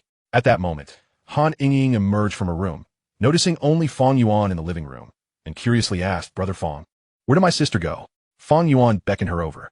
Han Ying, glancing around like a thief, ensured her sister was indeed in the bathroom before gathering the courage to approach. Fang Yuan then asked her, "Did you miss me?" Han Ying's eyes darted around. "My sister must have missed you. She woke up early today to specially make you tea on AI cake." Fang Yuan ruffled her hair, feigning a serious expression. "I asked you, not your sister." Han Ying, feeling flustered, quickly pushed Fang Yuan's hand away and stepped back a little before replying, "I didn't tea miss you." Fang Yuan replied, "How ungrateful." Han Ying did not retort this time, merely shooting him a glance. Fang Yuan looked at her with a smirk. Just then, they heard the bathroom door open, prompting them to cease their playful exchange. "Sister, why is your face so red?" "It's hot," she replied. "Humph, the air conditioning is on in the living room." "How could it be hot? Why is a girl asking so many questions?" "If you have time, check if there are still ingredients in the fridge. We should cook dinner at home tonight." Fang Yuan watched the sisters bicker with amusement. It was quite entertaining. Chapter 33. Lu Xiaoxue wants to be my fitness coach, but my sister can't continue. That evening, the sisters sat on either side of Fang Yuan once more. Han Ying, after placing her fingerprint at the bottom of the promissory note, handed it to Boss Fang for inspection. "Brother Fang, this is the new promissory note." Fang Yuan glanced over the final amount and couldn't help but feel speechless. After all that, the sisters had spent 20,000 yuan during their 3-day visit home for their mother's expenses. This level of expenditure seemed to imply a disregard for his financial capabilities. They had meticulously itemized everything, even including the transfer from Fang Yuan to them. Their actions left him both exasperated and amused. Fang Yuan first patted his sister's head, then playfully tapped his pen against Han Ying's forehead. The sisters cradled their heads, exclaiming in unison, "Brother Fang, did we calculate the debt incorrectly?" Fang Yuan shrugged. "The calculations are spot on, just don't tally it again next time." The sisters exchanged knowing smiles, having anticipated that Boss Fang would resent them for including those expenses in their debt. The night passed without further incident. On Tuesday, Fang Yuan rose early. He had not gone to the office the previous day, so he needed to make an appearance today. Without his presence, the executives would be unable to provide their reports. Although they could communicate over the phone, some details required his direct intervention as the boss. Descending the stairs, the two sisters were already busy in the kitchen, unaware of the time. When Han Ying was alone, she would often linger in bed, waiting for takeout. However, since her sister's arrival, they had developed a preference for culinary exploration in the kitchen, delighting in new creations each day, never repeating a dish. In the evenings, they would often immerse themselves in a cookbook, studying recipes with a passion that surpassed even his own refined lifestyle. Nevertheless, Fang Yuan understood the reason behind this change. His sister was still accompanying him to work at the company, which kept her engaged, while his younger sister had completely transformed into a sloth, stubbornly refusing to join the workforce and gradually evolving from an assistant into a housekeeper of the villa. It was uncertain how long his sister could maintain this arrangement. Fang Yuan pondered the necessity of securing stable employment for both sisters, providing them with justifiable explanations when questioned by others. Dressed in athletic wear, he set out for exercise at 8 o'clock in the morning. Today, he had left a bit later than usual. The two streets within the villa community were populated with elderly residents taking their morning strolls. Despite his lengthy stay here, Fang Yuan had hardly exchanged greetings with the neighbors. With the exception of the neighbor next door, Lu Xiaoxue. He hoped he wouldn't encounter her at this hour. Alas, as if summoned by fate, he heard a warm greeting. "Good morning, President Fang." Turning at the sound, he saw a frail figure exercising alongside him. What an impressive figure she had. After daily observing the ordinary physiques of his sisters, the contrast with Lu Xiaoxue's proportions was striking. However, Fang Yuan was taken aback by her initiative to greet him. He had assumed she had given up. It appeared she still had some spirit left. They exchanged a few casual remarks, and Fang Yuan was surprised when Lu Xiaoxue immediately broached the subject of work. It seemed that her emotional intelligence remained intact. Yet, he knew she was somewhat calculating. Lu Xiaoxue seemed to realize her inquiries were a tad awkward, considering they had just bumped into each other so early in the day. Fang Yuan, catching his breath, inquired, "Manager Lu, do you know of any good gyms nearby? I've been contemplating exercising lately." Lu Xiaoxue's face lit up with delight. "If you wouldn't mind, I could also serve as your personal trainer." Fang Yuan was taken aback. "You know about fitness?" He wasn't naive. It was clear she was attempting to win back his business, even going so far as to offer her personal services, which seemed rather unconventional. Why not simply recommend a gym instead of putting herself in the spotlight? Pondering this, he thought she might be joking. Lu Xiaoxue continued, "During my doctoral studies abroad, I underwent systematic training for a period." Fang Yuan chuckled. "If you don't mind, I have no objections." Lu Xiaoxue smiled cautiously, asking, "What are your fitness goals, President Fang?" Fang Yuan replied, nonchalantly, "Just something to stretch and loosen up." Lu Xiaoxue nodded earnestly. "Then I will devise a fitness plan for you." Fang Yuan was surprised. She was quite serious about this. Seeing her commitment, he felt reluctant to refuse outright. He would assess her capabilities before deciding. At 9 o'clock, Fang Yuan and Han Sisi exited the elevator, with Han Sisi desperately wishing to find a hole to hide in. What were these people staring at? Was it because she had taken a day off yesterday that they were whispering behind her back? Barely settling into his chair, Yui from Human Resources entered with 2 newly hired directors for him to meet. "President Fang, here are the 2 new directors," she introduced before leaving the office. Fang Yuan examined their resumes. Sales Director Zhang Peng had worked for 10 years at Taobao and was still under a 2-year non-compete clause. However, due to Taobao's failure to pay his contracted salary, he was ready to return to the workforce. It must be said that Yui had selected a reliable candidate. Just this resume was convincing enough. The sales department was primarily responsible for attracting more merchants to the platform. Operations Director Liu Yan also boasted 10 years of experience, having worked at both Taobao and Jingdong, and was responsible for promoting and implementing various business strategies across the platform. With their extensive experience, they were sure to have valuable resources. During their conversation, Fang Yuan subtly hinted that with the upcoming IPO of Pinduoduo, they would all be entitled to corresponding stock options. He conveyed this to every executive, believing that one must be willing to share the spoils. Otherwise, the team would lose hope and be inclined to abandon ship. In the afternoon, as the stock market opened, Fang Yuan contacted Lu Xiaoxue to increase his investment by 10 million. She was elated, although the thought of personally training him as his fitness coach dampened her spirits.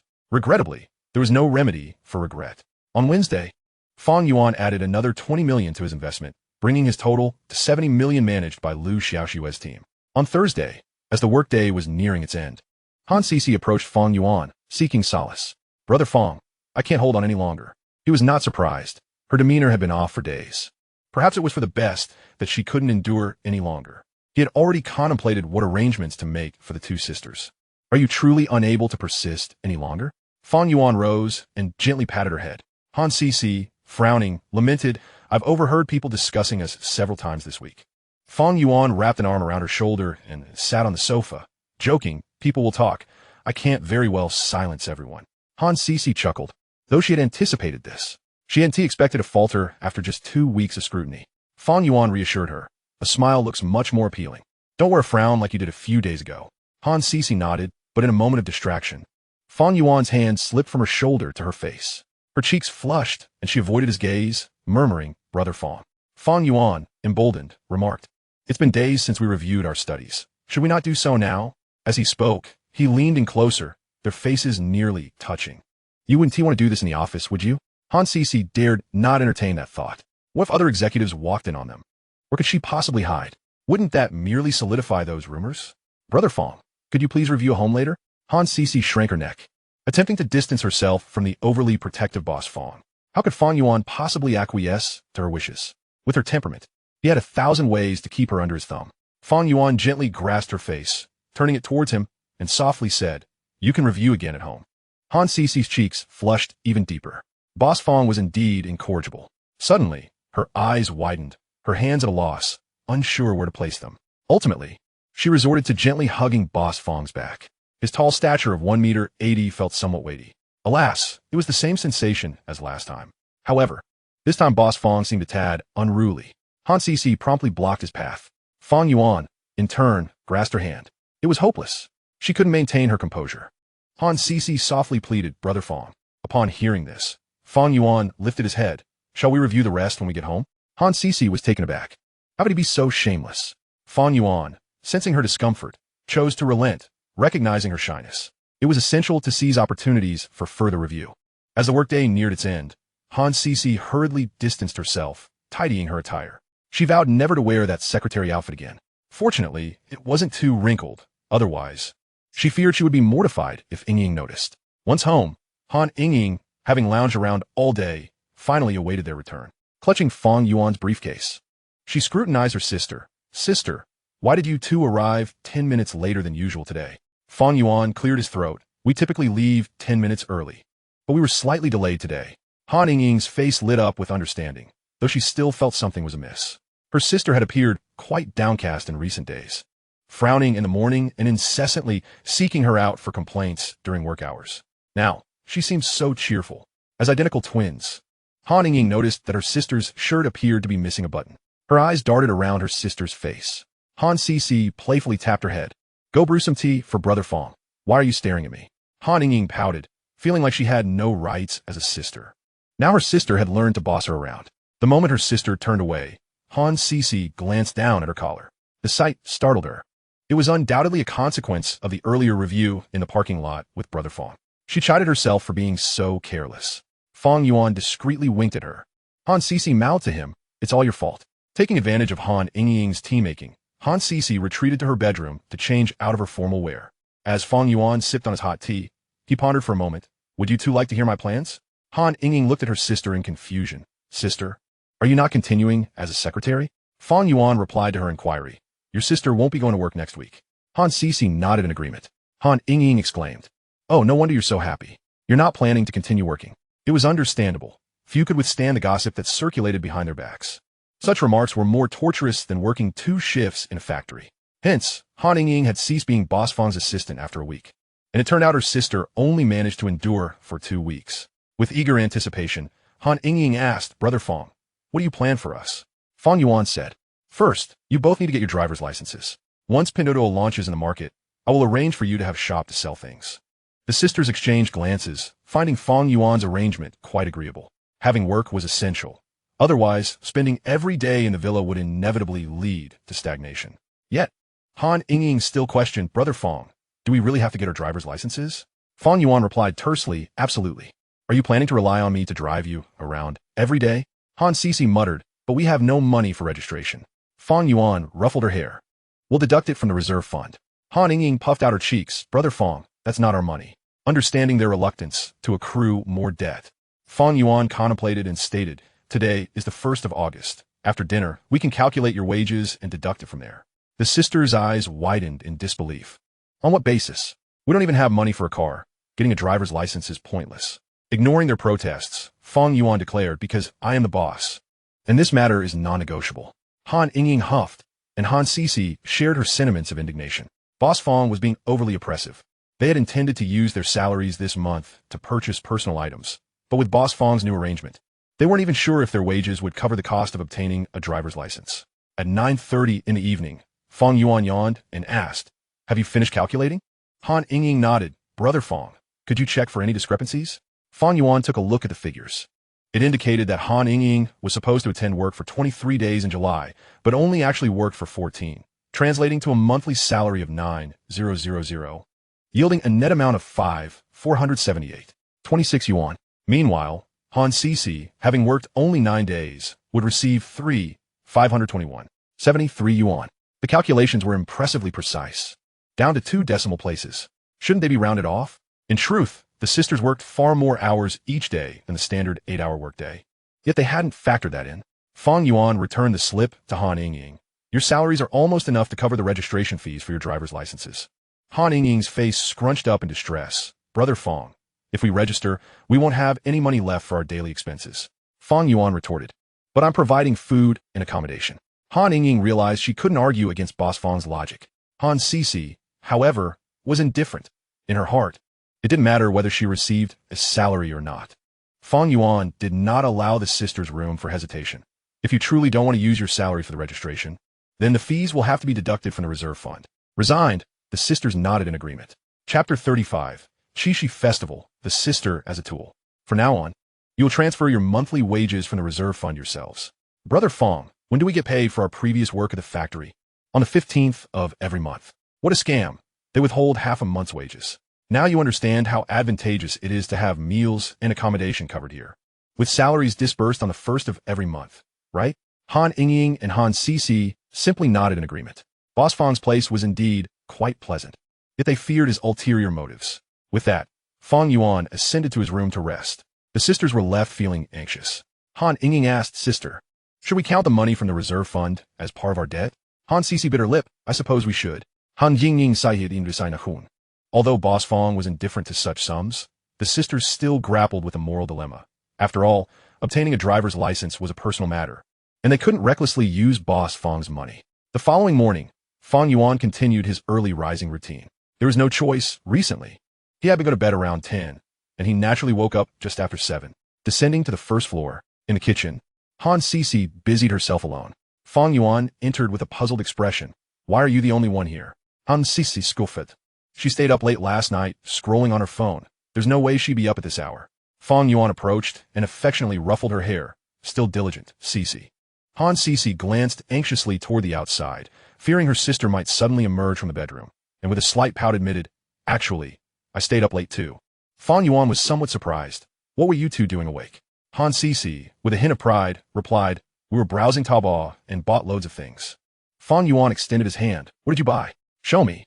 Without hesitation, Han Cici retrieved her phone from her waistband and handed it to him, while continuing to focus on the breakfast recipe. The more Fang Yuan looked, the more he wanted to laugh. Well, the silly girl had spent the night shopping on Taobao, and most of her orders were a collection of items at the 99-second flash sale price. Address at the 99-second flash sale price. The most expensive item was a bottle of herbal skincare product, priced at 69 yuan. Quite the thrifty shopper indeed. Fang Yuan returned the phone to her. "Make sure to buy me a few pieces of clothing next time." Han Cici tentatively inquired, "Are clothes at this price acceptable?" Fang Yuan patted her head. "If you're the one buying, then certainly." Han Cici felt a warm glow in her heart, regardless of whether Fang Yuan was jesting. She had already committed it to memory. Lost in thought, Han Cici felt a tightening around her waist. She twisted her body slightly, stepping back, her eyes darting toward the outside. "Fang Yuan pinched her cheek gently. "Let us review some study material. You can't avoid it. What are you afraid of?" "Your sister, that lazy pig, will sleep until at least 8. Don't push it too far," Han Cici retorted, leaning against his chest as he cornered her. Meanwhile, she calmly adjusted the heat on the sausage maker. Due to her shorter stature, standing to review the material with Fang Yuan required her to stand on tiptoe, which exhausted her.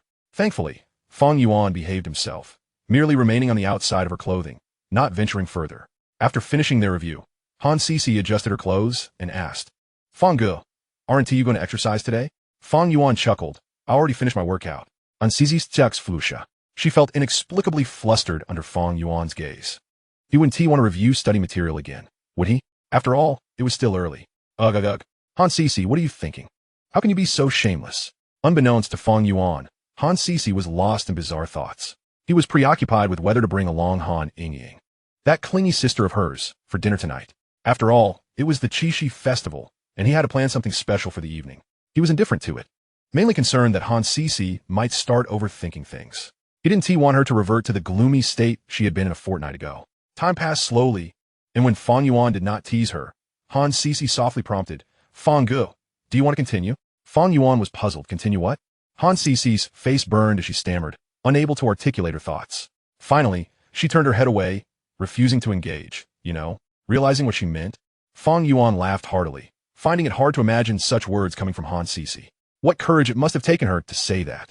Fang Yuan squeezed her shoulder and suggested, "Today is the Qixi Festival. How about we go out shopping tonight?" Han Cici hesitantly replied, "Just the two of us? Not bringing Yingying?" Fang Yuan tossed the choice back to her. "It's up to you. I'm indifferent." Han Cici didn't hesitate at all, stating, "Let us bring Yingying. If we don't take her along, she might end up spreading bad things about me behind my back for a month." Fang Yuan had anticipated this outcome. He chuckled, as it suited him perfectly. He knew his sister's character too well. No, both sisters were alike. If it were Han Yingying, she would probably think the same way. The twin sisters had grown up together, attended school together, went to university together, and now worked together. They were rarely apart, so it was not easy to separate them. Fang Yuan wrapped his arms around her shoulders again, asking Cece, "Can we continue?" "Not now." Han Cece replied bashfully, pushing Fang Yuan toward the kitchen. "Hurry and wash up. Breakfast will be ready soon." After washing up, Fang Yuan played music in the living room. Shortly after, Han Yingying emerged from the bedroom, rubbing her eyes and glaring at Fang Yuan, but a mere glare from him sent her scurrying to wash up. In the evening, the sisters donned matching little camisoles, topped with beige cardigans, and paired with shorts and white sneakers, exuding youthful vitality. It seemed both were in high spirits. After enjoying Italian cuisine, the trio ventured to a shopping mall. It was the sisters' first visit to such a high-end venue like Taiku Hui, and Fang Yuan felt as lost as a country bumpkin in a grand garden. The defining characteristic of the items here was their exorbitant prices. Fang Yuan's intention was simple: to treat himself and the sisters to a shopping spree. Despite the sisters' reluctance, they could not resist Fang Yuan's whims. Ultimately, they selected over a dozen pieces of clothing and some cosmetics. Fang Yuan also picked a fine suit for unforeseen circumstances. The total expenditure for the evening amounted to 320,000 yuan. Money flowed like water, and he spent tens of thousands without batting an eye. As for the sisters' feelings, he was too indifferent to ponder. Spending habits could be cultivated over time. The initial discomfort would fade into familiarity with repeated exposure. The trio shopped until 10 o'clock in the evening, exiting Taiku Hui Square. Fang Yuan called out to Han Yingying, who was walking ahead. "Yingying, come take a photo of me and your sister." Han Yingying, feeling rather exasperated, pulled out the Meizu MX3 that Fang Yuan had gifted her to take photos. After a night of being a mere tool, she couldn't help but feel speechless. "Sister, move a bit closer to Fang Ge." Upon hearing this, Fang Yuan instinctively wrapped an arm around Han Cece's waist, gently tousling her hair as he said, "Let us make a heart shape together." Han Cece smiled as she leaned closer to Fang Yuan. The feeling of being cherished was intoxicating. 3, 2, 1. After taking the photo, Fang Yuan called her over. "Find a passerby. Let us take a group photo." Unfortunately, Han Yingying did not dare to approach him. There would be another chance for that in the future. In Chapter 36, the younger sister also gets drawn into the fray. At Zhujiang Villa, Han Yingying, who had been a tool for the evening, finally seized the opportunity to chat privately with Fang Yuan while her sister was in the shower. Sitting on the adjacent sofa, she fixed her gaze on Fang Yuan, her eyes sparkling. "Fang Ge, is my sister's waist soft?" Fang Yuan, having just finished with the company's WeChat group, looked up with a smile. "Come here and let me test your waist." Han Yingying glanced toward the bathroom, ensuring her sister wouldn't emerge anytime soon before she shyly made her way over. "Fang Ge, have you been harboring ulterior motives all along?" "You're not much better off," he teased. Fang Yuan, with a hint of irritation, ruffled his hair and remarked, "You seem so carefree all the time. What are you thinking?" Han Yingying, feeling a twinge of guilt, lowered her head and murmured, "As long as I'm happy, that's enough. I don't want to live as exhaustively as my sister." Fang Yuan understood the underlying meaning of her words. In this day and age, not many possess such a liberated mindset. He empathized with his sister's conflicting emotions. Tilting her head, Han Yingying cheerfully inquired, "Brother Fang, did you steal my sister as first kiss?" Fang Yuan refrained from answering her question and countered, "Do you wish to surpass her?" Han Yingying shook her head, skeptical of Fang Yuan's playful banter. My sister must have been bullied by you long ago." Fang Yuan challenged, "Then present your evidence." "Really, there's none?" Han Yingying pressed. "None," Fang Yuan replied, maintaining his composure. What a jest it would be to admit such a thing. Let her ponder on it herself. No way. Could Fang actually be this honest? Is it true? Yet, Fang Yuan's expression did not seem to suggest he was deceiving her. Han Yingying felt a stir of excitement within her. Having always followed in her sister's shadow, she yearned to take a step ahead. "Brother Fang," Han Yingying crooned, gazing at him with doe-like eyes. "What is it?" Fang Yuan felt goosebumps rising at the sound of her voice. Without hesitation, Han Yingying leaned in, wrapping her arms around his, closing her eyes and humming, "Brother Fang." Fang Yuan was taken aback. "Are you trying to invade my space?" After a moment, Han Yingying opened her eyes and caught him staring back. Her cheeks flushed bright red. Just as she was about to speak, her sister's voice echoed from the bathroom. "Yingying, bring me a new towel." Startled, Han Yingying quickly released Fang Yuan's arm and scampered away faster than a rabbit. "Coming." Fang Yuan chuckled inwardly, finding the situation rather amusing. It seemed his sister was more perceptive than he had anticipated. Indeed, starting with the sister was the most astute choice. Had it been the other way around, perhaps her sister would never have moved into his villa. Patience was essential. Time was on his side. In this lifetime, Fang Yuan had nothing but wealth and time. On Wednesday, Fang Yuan commenced the sale of stocks related to his trading information. It was a monumental task. With a position of 60 million, he had enough to trade throughout the day. The sisters had finally acquired their driving licenses, providing them with something productive to do. In the morning, they cleaned the villa inside and out, and in the afternoon, they studied for their driving theory test. After 2 hours of studying, they felt fatigued and exchanged glances. Han Ying pointed upstairs. Sister, Brother Fang hasn't come down all day. Should we check on him? Han Sisi, though curious to go upstairs, felt too embarrassed to confront her brother in front of her sister. Her sense of modesty prevented her from seeking out Fang Yuan on the second floor. Instead, she contemplated, I'll go wash some fruit to take up. Han Ying huffed. Sister, why don't you wash it yourself? Han Sisi poked her gently. If I tell you to go, then go. Why ask so many questions? Han Ying felt exasperated. After being ordered around by Fang Yuan, now her sister was doing the same. Could her family status sink any lower? Meanwhile, Fang Yuan's fingers were beginning to tire from clicking. Good grief. If I weren't worried that dumping 60 million all at once would send the stock soaring, I wouldn't be trading from morning until afternoon. I should just have the sisters assist me in managing these trades. This simplistic stock selling doesn't require much learning. Just a few clicks of the mouse will suffice. At that moment, Han Ying's voice chimed from behind him. Brother Fang, are you still trading stocks? Fang Yuan turned to see her, a smile spreading across his face. The sisters were truly his good fortune. Whatever he wished for seemed to materialize. He beckoned her over. Come sit next to me and help me sell stocks. Brother, I don't know how. Han Ying shook her head vigorously. Fang Yuan then turned to Han Sisi. Sisi, do you know how? She placed a bowl of washed fruit on the table and also shook her head. Fang Yuan pondered for a moment and suggested, you should learn when you have the time. The company Espinodo is still under development, so there's no rush with the store matters. Just help me sell the stocks for now. The sisters reluctantly nodded, realizing they should have stayed down. Who would be foolish enough to ignore free labor? Without further ado, Fang Yuan began his teaching session, regardless of their consent. He launched into a lengthy explanation of stock trading for beginners. A few minutes later, he turned to his sister. You give it a try? Han Ying rolled her eyes, feeling a slight irritation towards Fang Yuan for his preferential treatment. Cautiously, she maneuvered the mouse. Brother Fang, is it here? Fang Yuan confirmed. Yes, be bold in your clicks. Treat the stocks like fun tokens. Don't feel burdened. After successfully completing a transaction, Han Ying felt a surge of accomplishment and curiously asked, Brother, how much stock did you buy?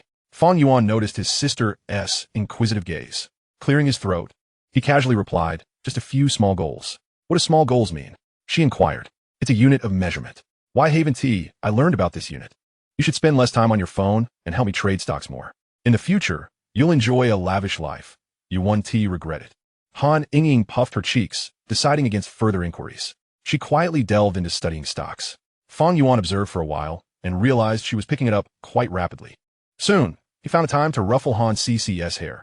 How many questions did you review today? Han Cc picked up a green grape and held it to Fang Yuan's mouth, softly saying, just a few dozen questions.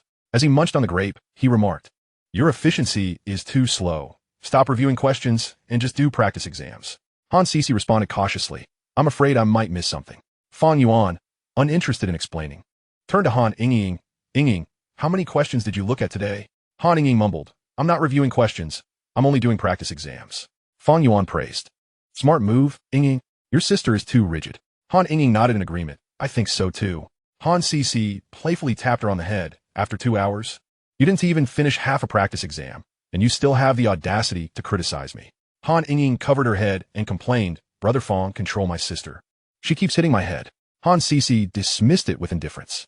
Fang Yuan had no desire to intervene in their sibling squabbles. Chapter 37.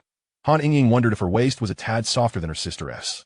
The sisters noticed Fang Yuan frowning and, sensing the situation, wisely fell silent. They were careful not to cause any upset in his mood. Fang Yuan sampled a few green grapes before extending his hand. Help me with a massage. Upon hearing this, Han Ying glanced over but dared not move. However, Han Cc bashfully took Fang Yuan's hand and squeezed it. Han Ying felt more frustrated. Had she known better, she would have followed them up.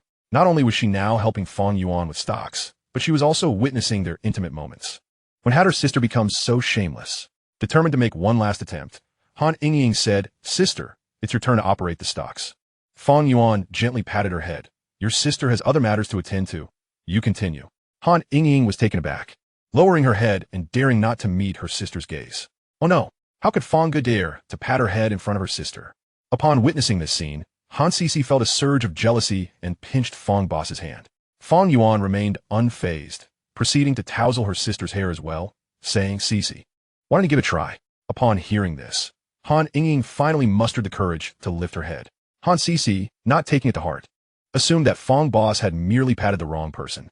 Han Yingying sat on the chair, curling her little legs and puffing her cheeks as she observed Fang Boss teaching her sister about stock trading. Suddenly, she felt someone squeeze her hand. Tilting her head, she locked eyes with Fang Boss's enigmatic smile. Han Yingying responded with a playful wink, initially thinking he would keep it subtle. To her surprise, he grew bolder, slipping his hand behind her sister's back and resting it on her waist. It was the first time Han Yingying had ever been embraced by a boy, and the sensation was somewhat ticklish, causing her to instinctively straighten her posture. Not only was she trying to push Fang Boss's hand away, but she was also constantly wary of her sister suddenly glancing in their direction. Where her sister went to the restroom, Han Yingying whispered, "Fang Ge, is my waist softer than my sister's?" Fang Yuan shook his head.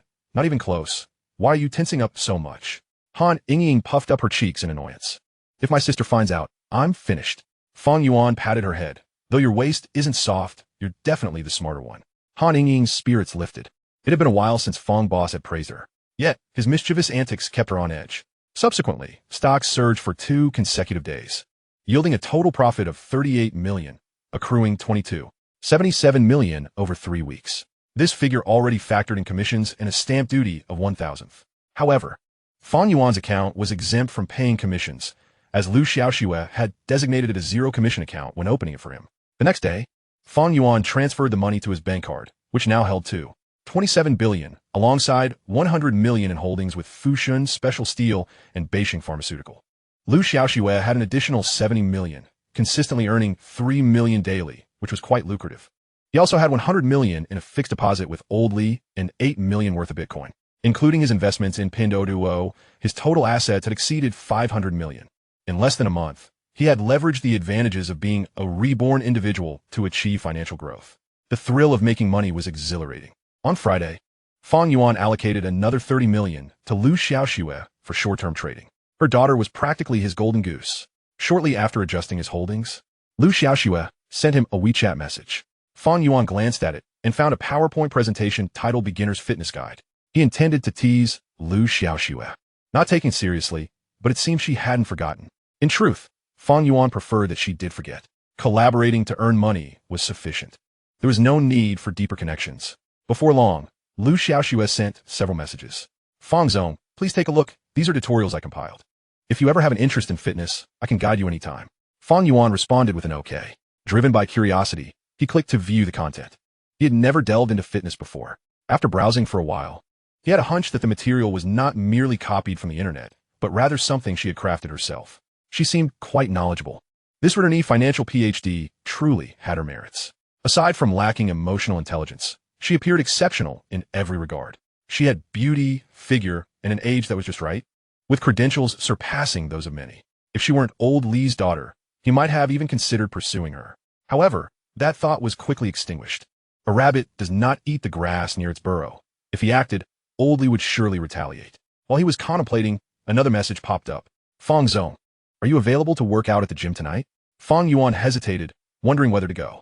Perhaps he could invite the 2 sisters along. He could opt out of exercising himself, but encourage them to cultivate a new hobby. He liked this idea and promptly messaged her back. "Send me the gym address. But I would like to bring 2 friends along. Is that all right, Manager Liu?" Upon receiving Fang Yuan's reply, Liu Xiaoxue involuntarily recalled the pair of twin sisters she had encountered on a previous occasion. It was highly likely that Fang Yuan's 2 friends referred to them. Despite her disdain for fickle men, she found it difficult to refuse. Her own emotional intelligence was already low, and she had no desire to resort to shameless tactics like other women to win over clients. Having previously suffered from the consequences of her emotional naivety with Fang Yuan, she knew that without Old Li's connections, he would have long since withdrawn his funds. She couldn't afford to let this situation escalate again. In total, Fang Yuan had invested 100 million in her, and she understood that he was capitalizing on her keen insight into the financial market. Their relationship had always been purely professional, and the higher-ups had issued her strict orders to secure Fang Yuan as a significant client. After exchanging a few more casual messages, they agreed to meet at the gym at 6 in the evening. Once Fang Yuan finished replying to Liu Xiaoxue, he sent a message to the small group of sisters. "I won't be home for dinner tonight. Heading to the gym at 6. Zhujiang Villa." The sisters exchanged glances, with Han Sisi puzzled. Since when did Fang Ge take an interest in working out? Han Yingying was equally clueless. "Sister, why don't you ask him?"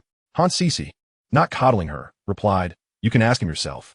Han Ying pouted, thinking her sister was being overly sensitive. The two of them, not particularly fond of each other, retreated to opposite ends of the sofa to continue playing on their phones, secretly messaging Fang boss for clarification. Fang Yuan was used to such situations. After responding to each of them, he clocked out promptly at 5:30. On his way out, he took a moment to stroll through the three-story office building rented by Yuan Chuan Company. Each department had people working late, with the technical department being the busiest, as few employees left at 5:30. With no products yet launched in the market, it was only natural that the technical department was hard at work, routinely putting in extra hours to meet deadlines. This was an unavoidable reality. Once the product stabilized, perhaps they could outsource some less critical aspects. Returning to the Pearl River Villa, the sisters had already packed their workout attire, and even took the liberty of organizing some things for him as well. Fang Yuan felt quite pleased with their thoughtful gestures, and resolved to reward them with some extra chicken legs later. Once in the car, Han Ying, brimming with curiosity, asked, "Brother Fang, what prompted your sudden interest in fitness?" Han Sisi also turned to gaze at their driver, Mr. Fang. Fang Yuan glanced back and replied, "Let me share a story with you. A friend's daughter has been attempting to win me over with fitness. Do you believe it?" Han Ying's eyes widened in astonishment. "Brother Fang, then why did you agree?" Fang Yuan teased, "She can help me make money. Can you do the same?" Not to mention, they hadn't even managed to benefit from him in any way. Han Ying felt a bit embarrassed and nervously inquired, "Is your friend's daughter beautiful?" Fang Yuan answered candidly, "Quite beautiful, in fact." The sisters in the back seat immediately became vigilant, thinking, "She can't possibly be a seductress, can she? We must follow along to see." At the Ludong Fitness Center, Fang Yuan learned from the receptionist that Lu Xiaoxue had rented a 150 square meter private room as her personal gym. A fitness-loving female PhD. What are the odds of finding one among 100,000? It was quite absurd to contemplate. Fang Yuan led the sisters to the private room and greeted Lu Xiaoxue, who was seated on the floor engrossed in a book. "Manager Lu, I hope I'm not late." "Not at all, Mr. Fang.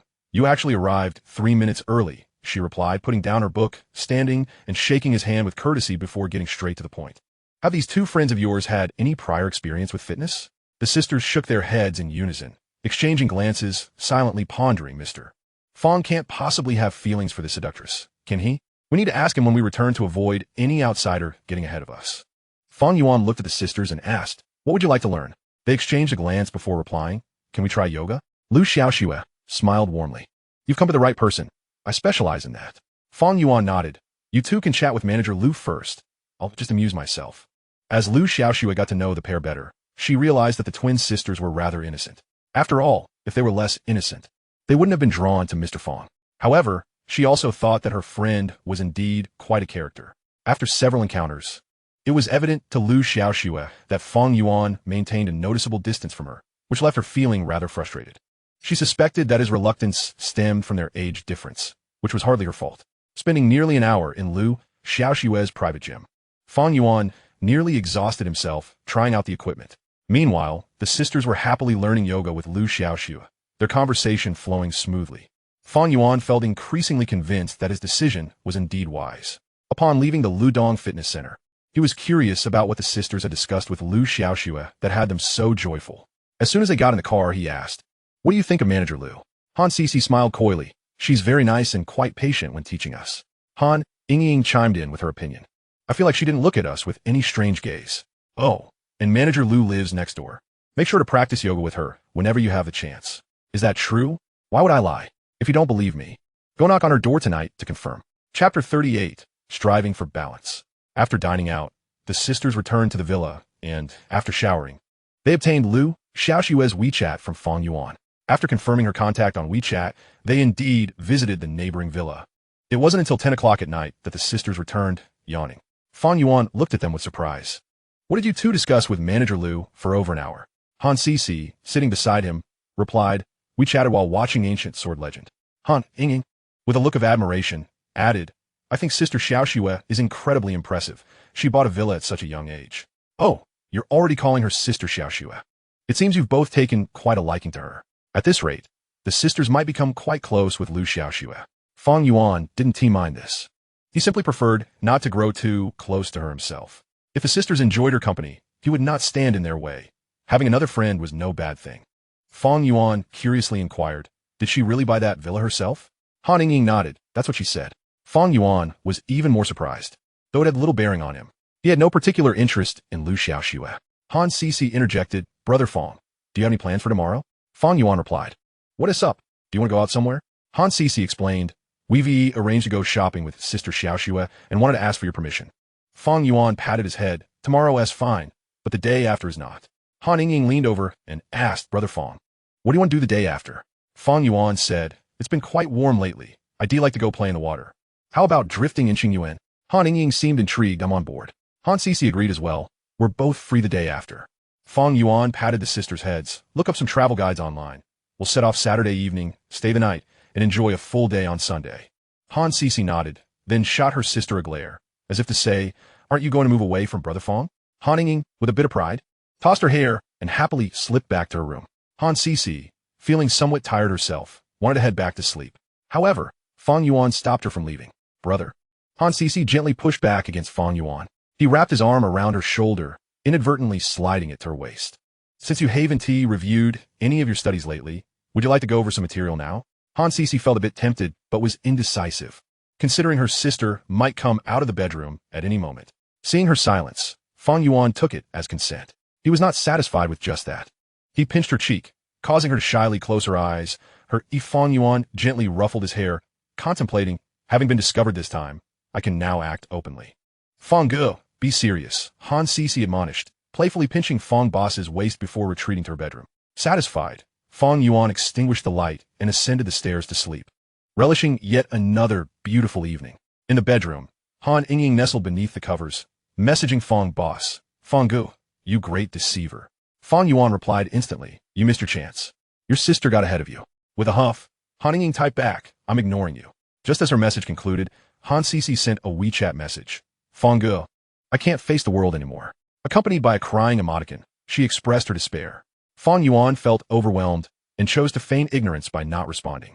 After waiting in vain for a reply, Han Sisi was instead met with her sister rolling over to poke her. She pushed her hand away, turning to glare at her. Han Yingying, are you feeling mischievous? Sis, whose hand feels better, mine or Fang Ji's? Han Yingying teased. Han Sisi, her face flushed with embarrassment, decided to concede, of course it's Fang Gu's. Sis, you're so shameless, Han Yingying retorted. Mind your own business and go to sleep, Han Sisi replied with a chuckle. On Saturday night, the three of them packed their belongings and set off for the pre-booked guest house in Qingyuan. However, the sisters seemed to be in a bit of a tiff, maintaining stern expressions throughout the day. After a 2-hour drive, they arrived at the guest house. Originally, Fang Yuan had booked 2 rooms, but the sisters, in perfect harmony, suggested reserving an additional room. While dining out, Fang Yuan exchanged glances with Han Yingying. Upon returning to the guest house, he engaged in a lively WeChat conversation with Han Sisi, and they even shared a phone call. It was tea until Han Sisi could barely keep her eyes open that he finally ended the call. Yingying, come in my room. Upon seeing the message, Han Yingying's earlier frustrations dissipated. Fang Boss had not forgotten her. Thus, in the dead of night, she stealthily knocked on Fang Boss's door. Fang Yuan had been waiting at the door for quite some time. Hearing the knock, he opened it, feigning confusion. Sisi? Fang Ge, you're so biased. Han Yingying pouted. Oh, so it's really Yingying? He feigned realization. Sneaking into his room, Han Yingying tiptoed cautiously.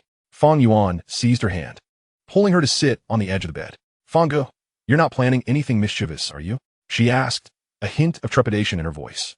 Rest assured, tonight we shall do nothing but share our thoughts, he replied earnestly. Han Yingying was skeptical. Fang Yuan, unwilling to maintain the pretense, treated her to the same attentions he had lavished upon her sister the previous night. After a while, Han Yingying exited Fang Boss's room, her cheeks flushed.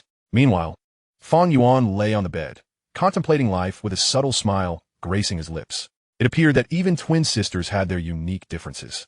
To keep Han Yingying's naive heart steady, he realized he must treat them both equally, a true test of wit. Chapter 39, The Jealous Sisters. Not long after Han Yingying left, Fang Yuan received another WeChat message from Han Sisi. Fang Ge, are you asleep? This caught him off guard.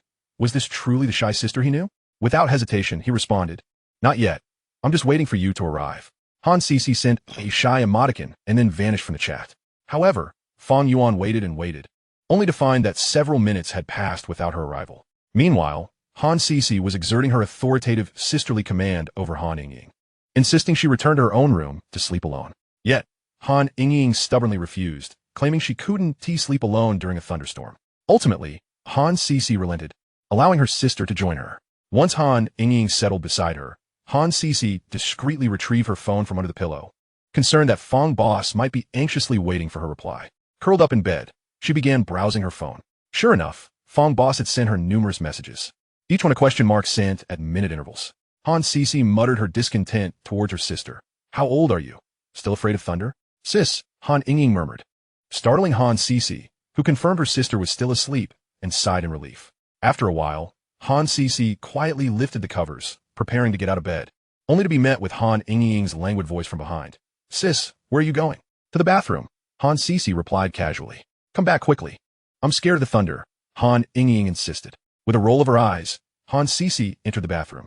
As soon as she was gone, Han Ying quickly grabbed her sister's phone, glancing at their WeChat history. Just as I thought, she smirked. She had suspected her sister was hiding under the covers, chatting with Fang Boss. To her surprise, Han Cece had been so proactive with him behind the scenes. Did Fang Boss prefer this type of girl? Han Ying quickly shut off the phone and returned it to her sister's pillow, feigning sleep. Fang Yuan waited for an hour, ultimately receiving a single crying emoticon and a message from Han Cece. Fang Ying is afraid of thunder and insisted on sleeping in my room. So I can't tonight. Fang Yuan reassured her, no worries, there's always next time. Thankfully, he had already been through this with Han Ying earlier. The following day, at 10 in the morning, the trio packed their belongings into the car and made a trip to a nearby supermarket to purchase an array of snacks. The spacious SUV showcased its comfort, proving that the money spent was well worth it. Moreover, the Mercedes-Benz GL Class AMG boasted unparalleled horsepower. Perhaps he should consider acquiring a sports car later, taking the sisters out for drives when time permitted. Such was the advantage of wealth. No need to stress over the trivialities of life. Inside the car, the sisters debated their first destination. Fang Gulong Gorge 1T be open yet at this hour. Should we visit somewhere else first? Han Ying suggested, munching on a piece of freshly bought yellow rice cake. You decide. I'm fine with wherever, Fang Yuan replied, glancing back at his sister. If there's more food, share a piece with me. Han Cece's cheeks flushed as she extended the remaining piece towards Fang Boss's mouth. Having grown accustomed to his mischievous antics, she couldn't help but feel that he always enjoyed interacting with her in front of her sister, whereas he was more straightforward in private. Han Ying observed the two, letting out a huff but feeling little annoyance. After all, she had relished such treatment the previous night and felt no jealousy at all. However, with a quick twist of her eyes, Han Ying distanced herself from her sister and smiled as she said, Brother Fang, how about we become relatives? Fang Yuan replied, Are you trying to sell your sister again? Han Ying nodded. This time it's not me wanting to sell her, but my sister has a fever. Han Cece's face flushed even more as she shot a fierce glare at her younger sister. If you keep talking nonsense, I won't take you next time. Han Ying retorted nonchalantly. I wonder who tried to sneak into Brother Fang's room last night. Han Cece, her face burning with embarrassment, lunged at Han Ying to pinch her cheeks. Say that again. Han Ying shielded her head. Brother Fang, you must manage your sister.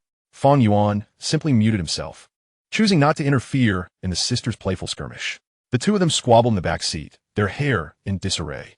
While Han Cece felt a mix of shame and indignation, Han Ying secretly reveled in the mischief, for Brother Fang was indeed up to no good. Their first destination was a boat trip on the Little Beijiang River. Given the peak tourist season, the place was overwhelmingly crowded. The trio found themselves squeezed onto a boat with several tour groups. Moreover, the boat ride was rather dull, as the river offered little in terms of scenery. With the stifling heat aboard, even the usually exuberant sisters found little joy in the outing, barely taking any pictures.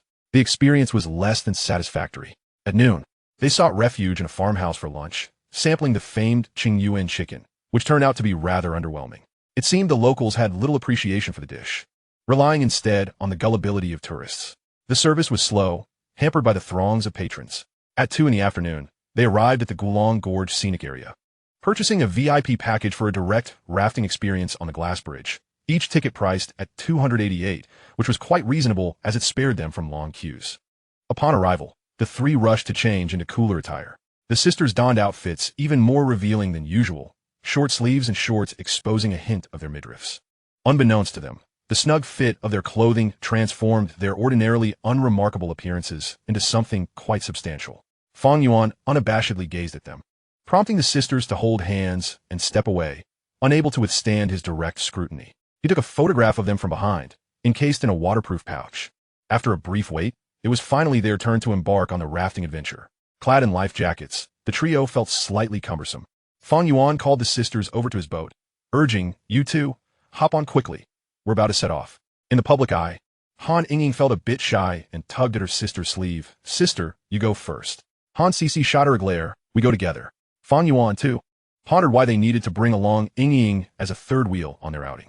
"Hey, don't sit on one side. You might tip the boat over," he advised, guiding them to sit according to his preference, with each sister on either side of him. He first took hold of Han Cici's hand. She inched closer to him, while Han Yingying remained silent, realizing that today was another day of consuming dog food. In a heartbeat, they reached the moment of exhilaration as the raft plunged downwards. Fang Yuan's arms encircled the waists of the sisters, ostensibly to prevent them from being jostled apart during the ride. But in truth, he was savoring this rare moment of bliss. By 4:30 in the afternoon, they had changed back into their regular clothes after a whirlwind of fun. The sisters, somewhat exhausted from their antics, leaned against each other in the car, dozing off until they returned to the Pearl River Villa around 8. Groggy, they rubbed their sleepy eyes, with Han Cici resting her forehead and asking, "Are we home?" Fang Yuan nodded, giving a gentle nudge to Han Yingying, who was still unaware of their arrival. "Yingying, wake up. Brother Fang, I want to sleep more," she mumbled, eager to return home for rest. Under Fang Yuan's insistence, the sisters stumbled out of the car, and he, too lazy to retrieve their belongings, instructed them to gather the items. Clutching her bag, Han Yingying asked, "Brother Fang, are we going grocery shopping tonight?" Fang Yuan patted her head. "If you want to go, I'll 1T stop you." Han Cici pouted, realizing that Fang Yuan had once again overstepped. She was fully aware of his intentions. During the rafting, he had been surreptitiously touching her sister's waist, and foolish Yingying had shown no resistance. Fang Yuan then affectionately ruffled her hair. "Don't be jealous. Let us just order takeout. Brother Fang is hungry." Han Cici, her cheeks flushed, slipped back into the villa. Seizing the moment when her sister entered, Han Yingying suddenly hugged Fang Yuan's arm, snuggling up to him. "Brother Fang, does my sister know anything?" Fang Yuan chuckled. "Why not ask her?" Han Yingying immediately released her embrace. "I wouldn't dare." Fang Yuan reassured her. "Then just pretend she doesn't know." Han Yingying covered her mouth, whispering, "Brother Fang, have you been harboring ulterior motives all along?" Fang Yuan grinned. "What do you think?" On Monday, as Fang Yuan stepped into the chairman's office, the HR director and Hiyui knocked and entered. With the sisters no longer working at the company, Hiyui had taken on some of the secretarial duties. She primarily reported to Fang Yuan regarding recent recruitment plans. Fang Yuan frowned as he learned that the head of the algorithm department was still unfilled, asking, "In 2 weeks' time. Not a single interview?" Hiyui looked embarrassed. "President Fang, not a single one." Fang Yuan rubbed his forehead, recognizing that it was reasonable for such talents to avoid a company with no clear future. However, he had not anticipated that not even one applicant would submit a resume. With his chin resting in one hand, Fang Yuan inquired, "Can we attract talent with $1 million annual salary?" Hiyui left herself some room. "I will do my best." Understanding her predicament, Fang Yuan waved his hand dismissively. "Let it be. If we can't attract anyone at that salary, we'll just focus on bringing in some talent from the headline algorithm department to get things moving." Hiyui noted down the requirements and prepared to leave for her work. Fang Yuan called out to her again, "And make sure to recruit another secretary." Hiyui flipped open her notebook, asking, "President Fang, what are your preferences for a secretary?" After a moment's thought, Fang Yuan replied, "No males, fresh graduates, preferably attractive, and ideally, someone who hasn't been in a relationship before with a higher standard." Hiyui recorded his requests without batting an eye, having long since become immune to such whims. She had personally overseen the previous pair of twins, well aware of her boss's inclinations. Hiyui, having noted the requests made by her boss, tentatively raised her head to inquire, "General Manager Fang, should we also recruit a pair of twins for the secretarial position?" Fang Yuan, taken aback, responded, "What sort of nonsense is that? Is he so desperate?" He summarily dismissed her suggestion, stating, "Why hire so many people? One is sufficient." Hiyui nodded in understanding and proceeded to summon the 3 heads of the technical department. Before long, Hu Tao, Liao Yong, and Lu Yang were seated on the sofa, engaging in a philosophical discussion with their boss. Fang Yuan downloaded the semi-finished Pinduoduo app and tested it for a few minutes. Setting his phone aside, he turned to the trio and remarked, "It's far too gaudy. We need to make it more streamlined. There's no need to mimic Taobao and Jingdong blindly. We must emphasize our group buying philosophy." Liao Yong cautiously interjected, "General Manager Fang, I have an idea." Fang Yuan gestured for him to share. Liao Yong continued, "I propose that after streamlining, we introduce a community for group buying interactions, providing consumers with a platform for communication." Fang Yuan shook his head. "I believe that would be counterproductive.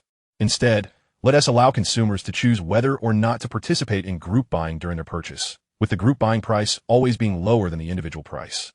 Hu Tao chimed in, General Manager, won't this lead to some products lacking traffic, with consumers struggling to complete their purchases? Fang Yuan elaborated. That's where you technical experts come in. Virtual group buying can work. Consumers don't care who they're grouping with, as long as they understand that the group buying price is invariably lower. The three exchanged glances, each recognizing the brilliance of their boss's insight. Following Fang Yuan's suggestion could fundamentally alter consumer behavior towards group buying. After all, Pinduoduo's identity is rooted in affordability. And who would opt out of group buying when it promises greater savings? It was clear that Fang Yuan was not merely a financier. He possessed a wealth of intellect. The trio felt invigorated by his vision. Fang Yuan cheerfully noted, you three will need to contemplate how to implement this functionality. Additionally, we could create a feature that allows consumers to purchase a product at an exceptionally low price after achieving a certain number of participants in the group buy. This is the essence of Pinduoduo. After dismissing the three technical leads, Fang Yuan returned to examining the semi-finished Pinduoduo app. Although it still had its flaws, it met his standards for the platform. Improvement is always a gradual process. 5 uneventful days passed. The two sisters had been deliberately avoiding him, inseparable as ever, which frustrated Fang Yuan as he struggled to find an opportunity to connect with them.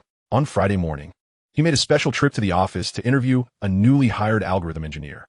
This was the second candidate he had encountered who was comparable in academic stature to Lu Xiaoxue, Qinhai, a PhD from Caltech, freshly graduated. Her reasons for choosing to work at Yuanshuang were straightforward: ample pay, minimal responsibilities, and proximity to home. Fang Yuan found her candidness rather unexpected. Chapter 41. Not yet trained. Each individual pursues different aspirations. Some seek high salaries, while others yearn for stability. Currently, there are few companies in the country that emphasize algorithms. Leading internet enterprises have yet to delve into this domain. Perhaps in a few years, it will become increasingly difficult to find a truly skilled algorithm expert for a salary of $1 million. Fang Yuan placed immense value on algorithms. The future belongs to big data, and those who position themselves early will secure their footing in the forthcoming artificial intelligence market. After several days away from the office, having completed the interview with the returning PhD, the operations director, Lu Yin, entered the office, her high heels clicking on the floor.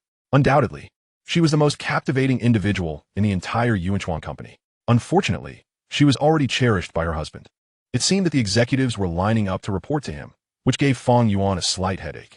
He knew he had to attend the meeting on Monday. He couldn't continue to be an absentee leader. Before leaving the company, Fang Yuan requested Liao Yong to send him the latest version of Pinduoduo. At noon, in the Zhuhai villa, Han Sisi and Han Yingying were sprawled on the sofa, engrossed in practice exams.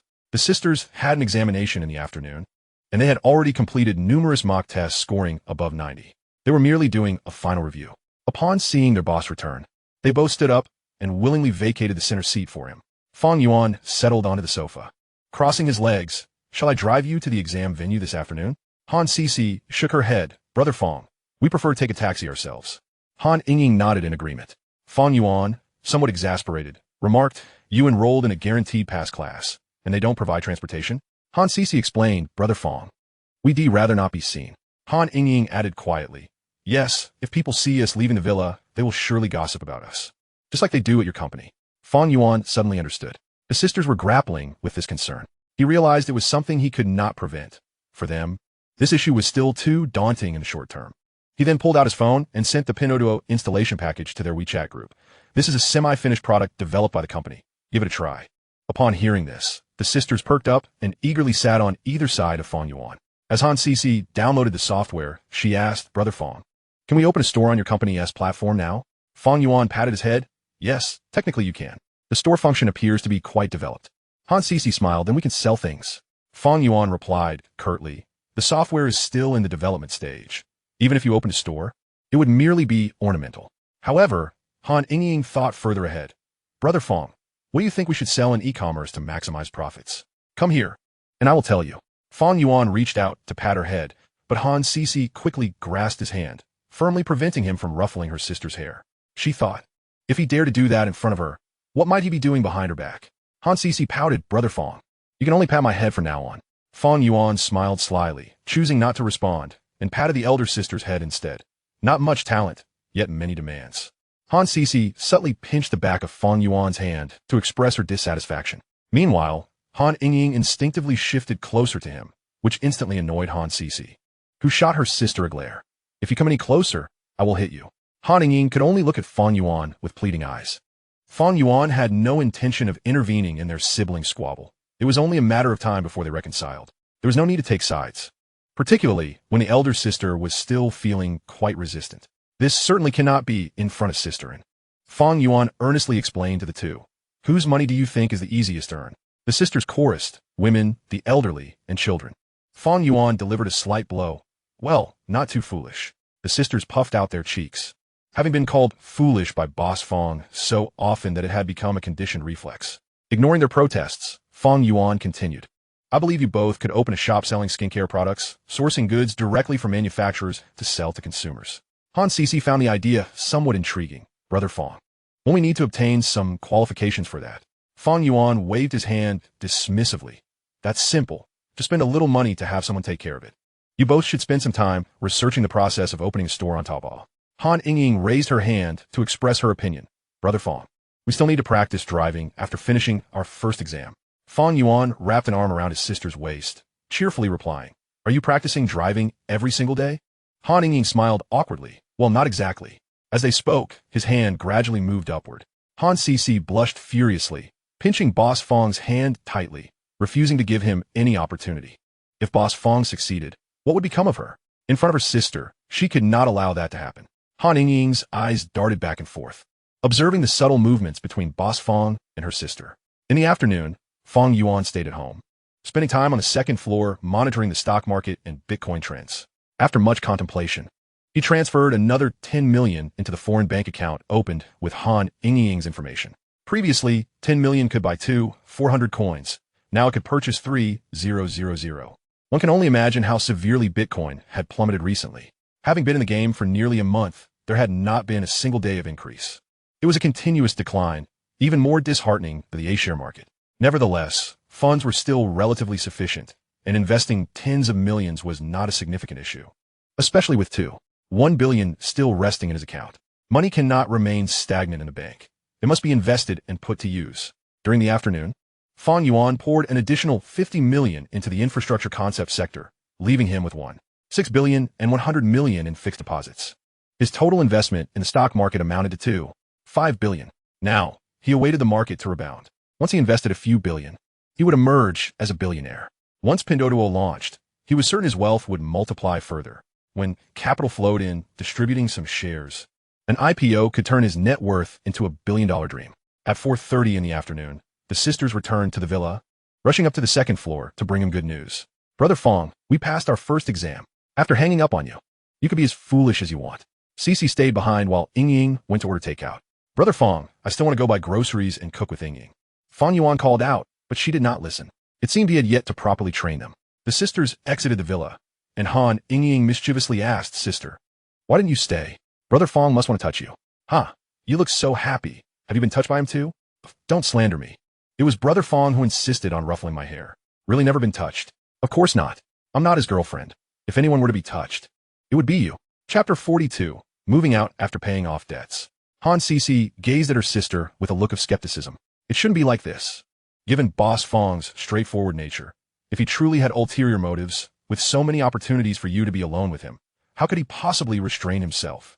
Han Yingying felt a pang of guilt. Sister, do I have something on my face? Han Cici playfully slapped her on the backside. Warning, you need to learn to refuse. Do you understand? Hearing this, Han Yingying relaxed her guard, realizing her sister remained blissfully unaware.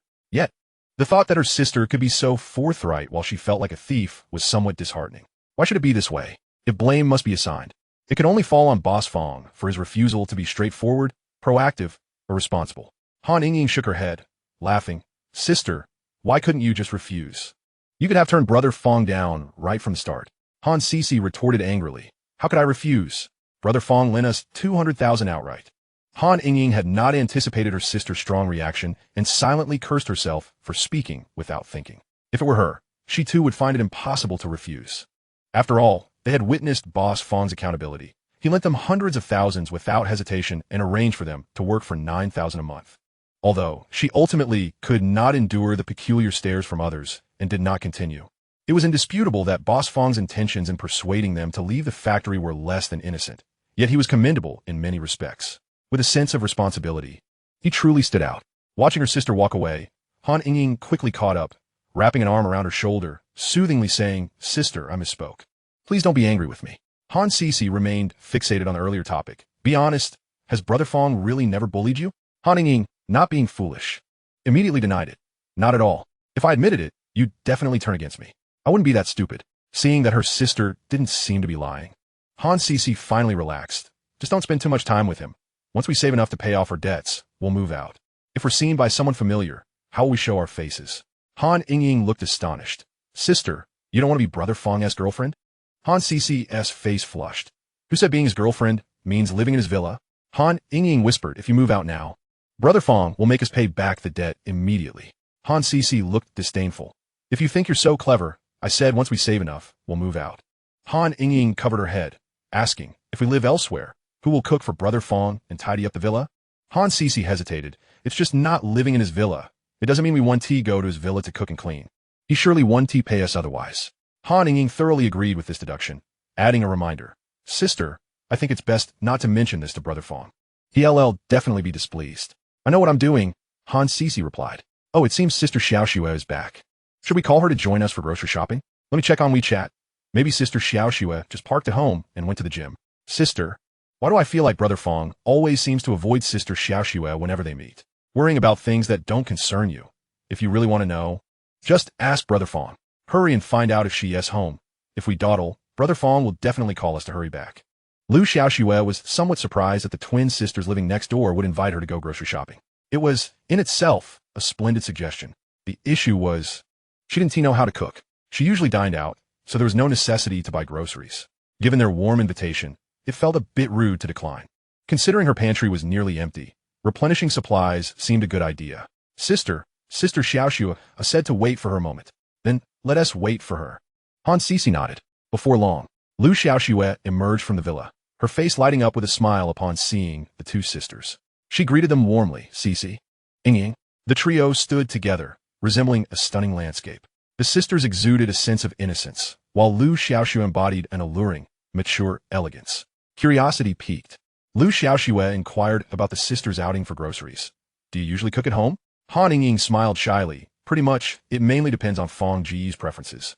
Lu Xiaoxue teasingly remarked, "I can't boast such prowess. I usually dine out."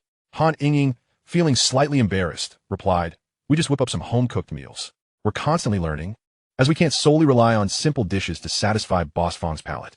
Lu Xiaoxue expressed mild surprise. "So, you're acting as housekeepers for Mr. Fang?" Han Ying nodded vigorously, sort of. A flicker of intrigue danced in Lu Xiaoxue's eyes. Her father's friend was quite an enigma. With such wealth, he exhibited none of the ostentatious traits typical of nouveau riche, emanating a calm that was reassuring. However, she chose not to delve deeper. Regardless, getting acquainted with these twin sisters seemed to have ushered in subtle changes to her daily life. Since her return to the country, she had been accustomed to solitude. Now that she had finally found someone to converse with, she was reluctant to let her curiosity jeopardize their camaraderie. Meanwhile, Han Sisi curiously asked, "Sister Xiaoxue, when do you usually work out?" Lu Xiaoxue jested, "What? Do you wish to learn yoga from me?" Han Sisi replied earnestly, "Yes. We find ourselves with too much spare time and wish to engage in something productive." Lu Xiaoxue pondered for a moment. "I typically practice for an hour on Tuesdays and Thursdays. If your schedules align, you're welcome to join me." After a leisurely shopping excursion that lasted over an hour, the trio strolled back to the Zhujiang villa. As they neared home, Han Ying extended an invitation. "Sister Xiaoxue, why not join us for dinner today?" Lu Xiaoxue hesitated. "No, really, I could just eat out. It's not merely about the meal. Boss Fang might not appreciate outsiders dining at his home. It's best not to overstep." Han Sisi bit her lip. "I'll ask Fang Gu and see what he says." After a moment, Han Sisi put away her phone and looked at Lu Xiaoxue. "Sister Xiaoxue." Fang Gu agreed. "You're invited to dinner at our place tonight." Now, Lu Xiaoxue found herself in a quandary. To go or not to go? After much contemplation, she decided to accept the invitation. After all, he had consented, and declining might leave her at the mercy of that petty man's grievances. Should he become displeased and withdraw his support, there would be no turning back. Fang Yuan, somewhat puzzled, wondered when the sisters had grown so close to Lu Xiaoxue. They had gone grocery shopping together and even invited her over for dinner. Given Lu Xiaoxue's emotional intelligence, It seemed unlikely she would employ such tactics to ingratiate herself with him. It appeared instead that the sisters had taken the initiative to invite her. And Fang Yuan felt a sense of contentment, witnessing them forge new friendships. Being cooped up at home daily could lead to an unhealthy monotony. There is nothing wrong with this development. Chapter 43 Yingying. Can you leave it for next time? Sister Xiaoxue, please have a seat while I call Fanga down. Han Yingying pulled Lu Xiaoxue onto the sofa, uttering a few words before darting upstairs. This marked Lu Xiaoxue's first visit to her next-door neighbor's home. Upon entering, her initial impression was of the immaculate tidiness of the space, which bore no signs of recent additions. In contrast to her own home, furnished with the latest designs and modern decor, this place felt imbued with a warmth of lived experience. Fang Gu, Han Yingying called out as she approached the study. Fang Yuan turned, glancing at the doorway where Han Yingying stood, and said, Cici? Fang Gu, take a closer look. Han Yingying's face fell as she entered the study, hands on her hips, seeking an explanation from her boss. Always thinking about your sister. How biased. Fang Yuan stood, ruffling her hair. Ah, it's you, Yingying. Why are you inviting guests and coming upstairs? A hint of panic flickered in Han Yingying's eyes as she recalled her sister's warning. She attempted to push Fang Yuan's hand away. Fang Gu, you are the master of this villa. Sister Xiaoxue's presence makes her your guest. Fang Yuan held onto her hand playfully, teasing, you're quite articulate for your age. Han Yingying's cheeks puffed in protest. Fang Gu, you shouldn't do this. Fang Yuan was undeterred. Seizing the rare opportunity to enjoy the sisters' company separately, he playfully tousled her hair and pinched her cheek, chiding, you're just too precious, utterly oblivious. Caught between her sister's admonition and her boss's teasing, Han Yingying found herself in a dilemma. Weighing her options, she opted for the latter. Fang Yuan seized the moment, leaning down to steal a quick kiss. Han Yingying, momentarily disarmed, leaned against him for support. However, upon sensing his restless hand, she quickly regained her composure, trapping his hand beneath her arm to prevent further encroachment. Fang Yuan frowned at her unexpected resistance. She had not been so defiant previously. Han Yingying, uneasy with lingering too long upstairs, whispered, Fang Gu, can we save this for next time? Fang Yuan, savoring the moment, strategically conceded, very well. We'll leave it for next time.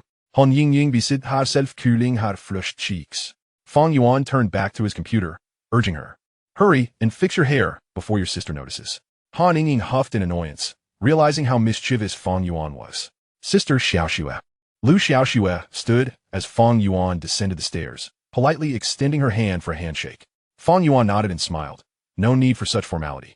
Just treat this as your own home and carry on. The sisters exchanged glances, and with Fang Yuan's permission, they settled down with Lu Xiaoxue to chat. Fang Yuan watched the three of them laughing together, feeling a sense of satisfaction. This was indeed a delightful sight. Subsequently, the three ventured into the kitchen, where it became apparent that Old Li's daughter had never cooked before. Amused by the thought, Fang Yuan decided to call Old Li to check in on him. He wanted to thank him for introducing Lu Xiaoxue and teasing him about how he had raised a daughter without teaching her to cook, an undeniable educational oversight. Old Li, intrigued yet slightly vexed, wondered how Fang Yuan had come to know about his daughter's culinary deficiencies. Had their relationship progressed to the point of discussing family matters? He, as a father, had received no hint of this. Clearing his throat on the phone, Old Li asked, Fang, how did you come to know about this? Fang Yuan replied with a straight face, because she is in my kitchen learning to cook. Old Li nearly lost his composure. My daughter is at your house? Fang Yuan nodded. Yes, she is over for dinner tonight. Old Li marveled, is that true? Fang Yuan, bemused, replied, would I lie to you? Old Li was increasingly vexed. To what extent have you two progressed? Fang Yuan, wishing to elucidate through the connection of the internet, replied, just ordinary friends. Old Li, feeling irritated, since the young man was being less than truthful and pressed on, ordinary friends come to your home to learn cooking? Fang Yuan chuckled, well, what can I do? She wanted to come, and could I really stop her? Unlike you, who probably wouldn't even get her to dine with you if you invited her over for a meal. Old Li's composure shattered. I say, Brother Fang, you shouldn't expose my shortcomings like that. After all, I am your elder. Fang Yuan, sensing the need to tread lightly, patiently explained, it's really that simple. Don't let your imagination run wild. We are indeed in a cooperative relationship. My sole focus is on making money, and I harbor no interest in your daughter. After a moment of silence, Old Li tentatively suggested, perhaps I could come over for a meal as well. Fang Yuan grimaced. What do you want to join in for? There are others at my place. Old Li clutched his head, lamenting, I merely wish to share a meal with her. The last time we dined together was 6 years ago at my late wife's funeral. Fang Yuan playfully retorted, bring a few bottles of good wine. No wine, no entry. Old Li's predicament was indeed quite challenging. With just one daughter who didn't acknowledge him as her father, he thought it might be nice to do a small favor. Half an hour later, the dishes were served. Fang Yuan's phone vibrated. "You all eat first. I need to greet someone at the door." The sisters felt a pang of anxiety. At such a late hour, it couldn't possibly be a relative of Boss Fang. Could it? They had never heard him mention this. They hoped it wasn't a relative. Otherwise, they would be utterly embarrassed. Lu Xiaoxue also refrained from eating, observing Fang Yuan's retreating figure and the sisters' expressions, choosing to remain silent. "I'm telling you, this is wine I've treasured for over 20 years. 20 years, and it still has alcohol in it? How can that be? Just don't drool later." The sisters exchanged glances, both silently questioning. "Have you heard that voice?" Only Lu Xiaoxue furrowed her brow. Seeing their puzzled expressions, she realized they were also unaware of the situation. It seemed the old man had been summoned by Fang Yuan. Lu Xiaoxue felt a bit annoyed. Now, she couldn't leave, nor could she stay. The two entered the living room, and Old Li feigned surprise as he greeted his daughter seated at the dining table. "Hey, Xiaoxue. You're here too." Lu Xiaoxue nodded indifferently, quickly averting her gaze and starting to eat on her own. The sisters exchanged glances. Even the dimmest among them could deduce this was Xiaoxue's father. Old Li, upon seeing the twin sisters, was equally taken aback. Well, so, he has been hiding a beauty in his house. This lad looks quite honest. I never expected he had a pair of twins." Chapter 44. The sisters both desired exclusivity. Lu Xiaoxue refrained from questioning Fang Yuan, silently eating her meal. The sisters also remained quiet, focused on their food, apprehensive that Boss Fang might request introductions.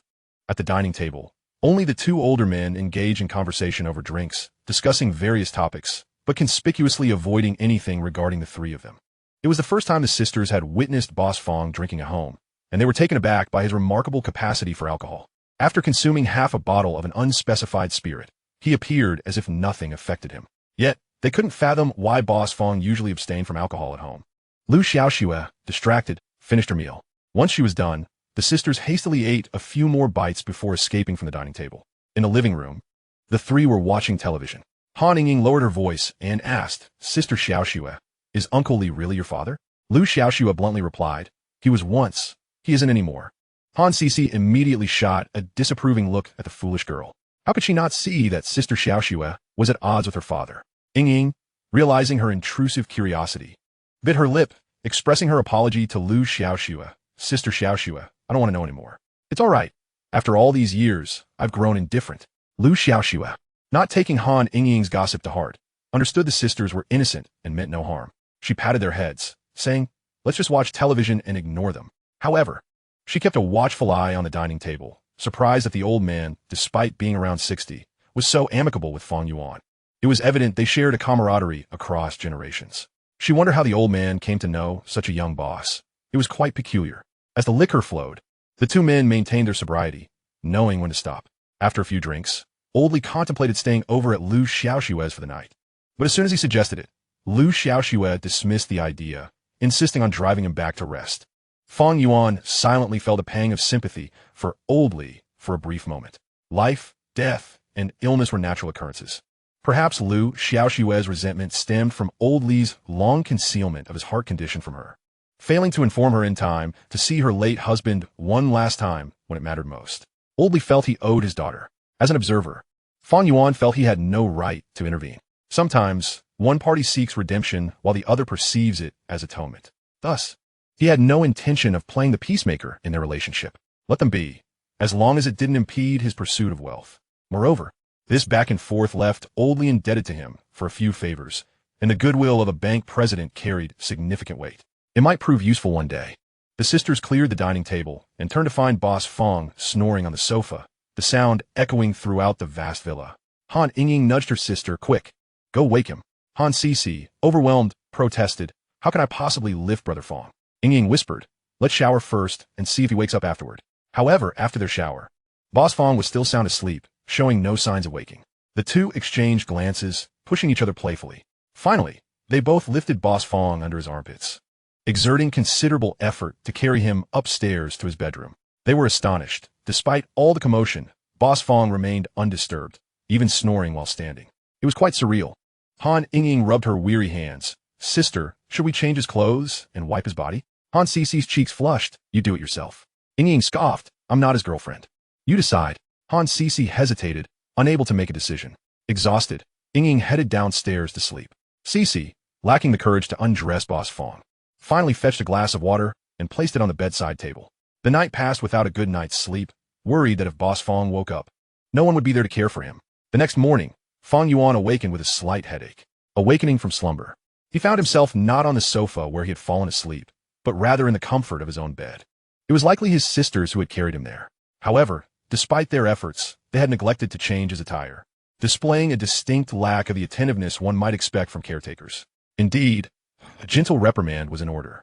After scrolling through his phone for a while, Han Cece pushed open the bedroom door and entered. "Brother Fang, it's time to rise for breakfast." Upon seeing Fang Boss propped against the headboard, she exclaimed with surprise. "Oh, Brother Fang, you're awake." Fang Yuan waved her over. Han Cece approached and sat at the edge of the bed. "Brother Fang, does your head still ache?" Fang Yuan grasped her hand and placed it against his chest, retorting, "It's not my head that hurts, but my heart." Han Cece looked bewildered, her expression tinged with concern. "Is everything all right? Should we go to the hospital? What need is there to visit a hospital for a non-existent ailment?" Fang Yuan pinched her cheek and inquired, "Why didn't you change my clothes last night?" Han Cece's cheeks flushed as she lowered her gaze, fumbling for an excuse. "I was afraid of waking you." Embarrassment was evident, yet she sought refuge in such a flimsy rationale. "As long as you understand," she murmured. Without further ado, Fang Yuan pulled her into an embrace, his gaze fixated on her face. "Last time, you left me out to dry all night during our rafting trip." With a rosy countenance, Han Cece playfully pushed against Fang Boss's chest. "Brother Fang, you should hurry." That evening, she had indeed mustered the courage to act, only to be thwarted by the unexpected arrival of Han Ying. This cannot solely be blamed on her. Fang Yuan propped himself up, wrapping her in his arms. "Let us review some notes first." Fang Yuan leaned down and captured her lips in a kiss. Han Cece, with her arms draped around his neck, displayed no signs of bashfulness. Rather, she appeared to be willingly reciprocating his affections. Her unexpected eagerness suggested that perhaps her sister was feeling similarly restless. It seemed no training was required for her to take the initiative. Yet, Fang Boss was never one to be easily satisfied. Whenever he teased her, it was never merely a simple kiss. Reclining in Fang Boss's embrace, Han Cece felt a slight flush of warmth. After a while, Fang Yuan, content, playfully pinched her cheek with one hand while the other wandered aimlessly, grinning as he nudged her nose with his. "Is Ying awake?" "She is in the bathroom." Han Cece pouted and whined. "Brother Fang, why must you mention her?" Fang Yuan pinched her nose. "Very well, I shall refrain from mentioning her." Han Cece became even more proactive, much to Fang Yuan's delight. Clearly, the two sisters maintained a facade of cordiality while secretly vying for his attention. This dynamic only added to the amusement. "Sister, is Brother Fang still in bed?" Hearing her sister's voice, Han Cece tugged at Fang Boss's hand. He, without further ado, released her, but had no intention of letting her sister escape.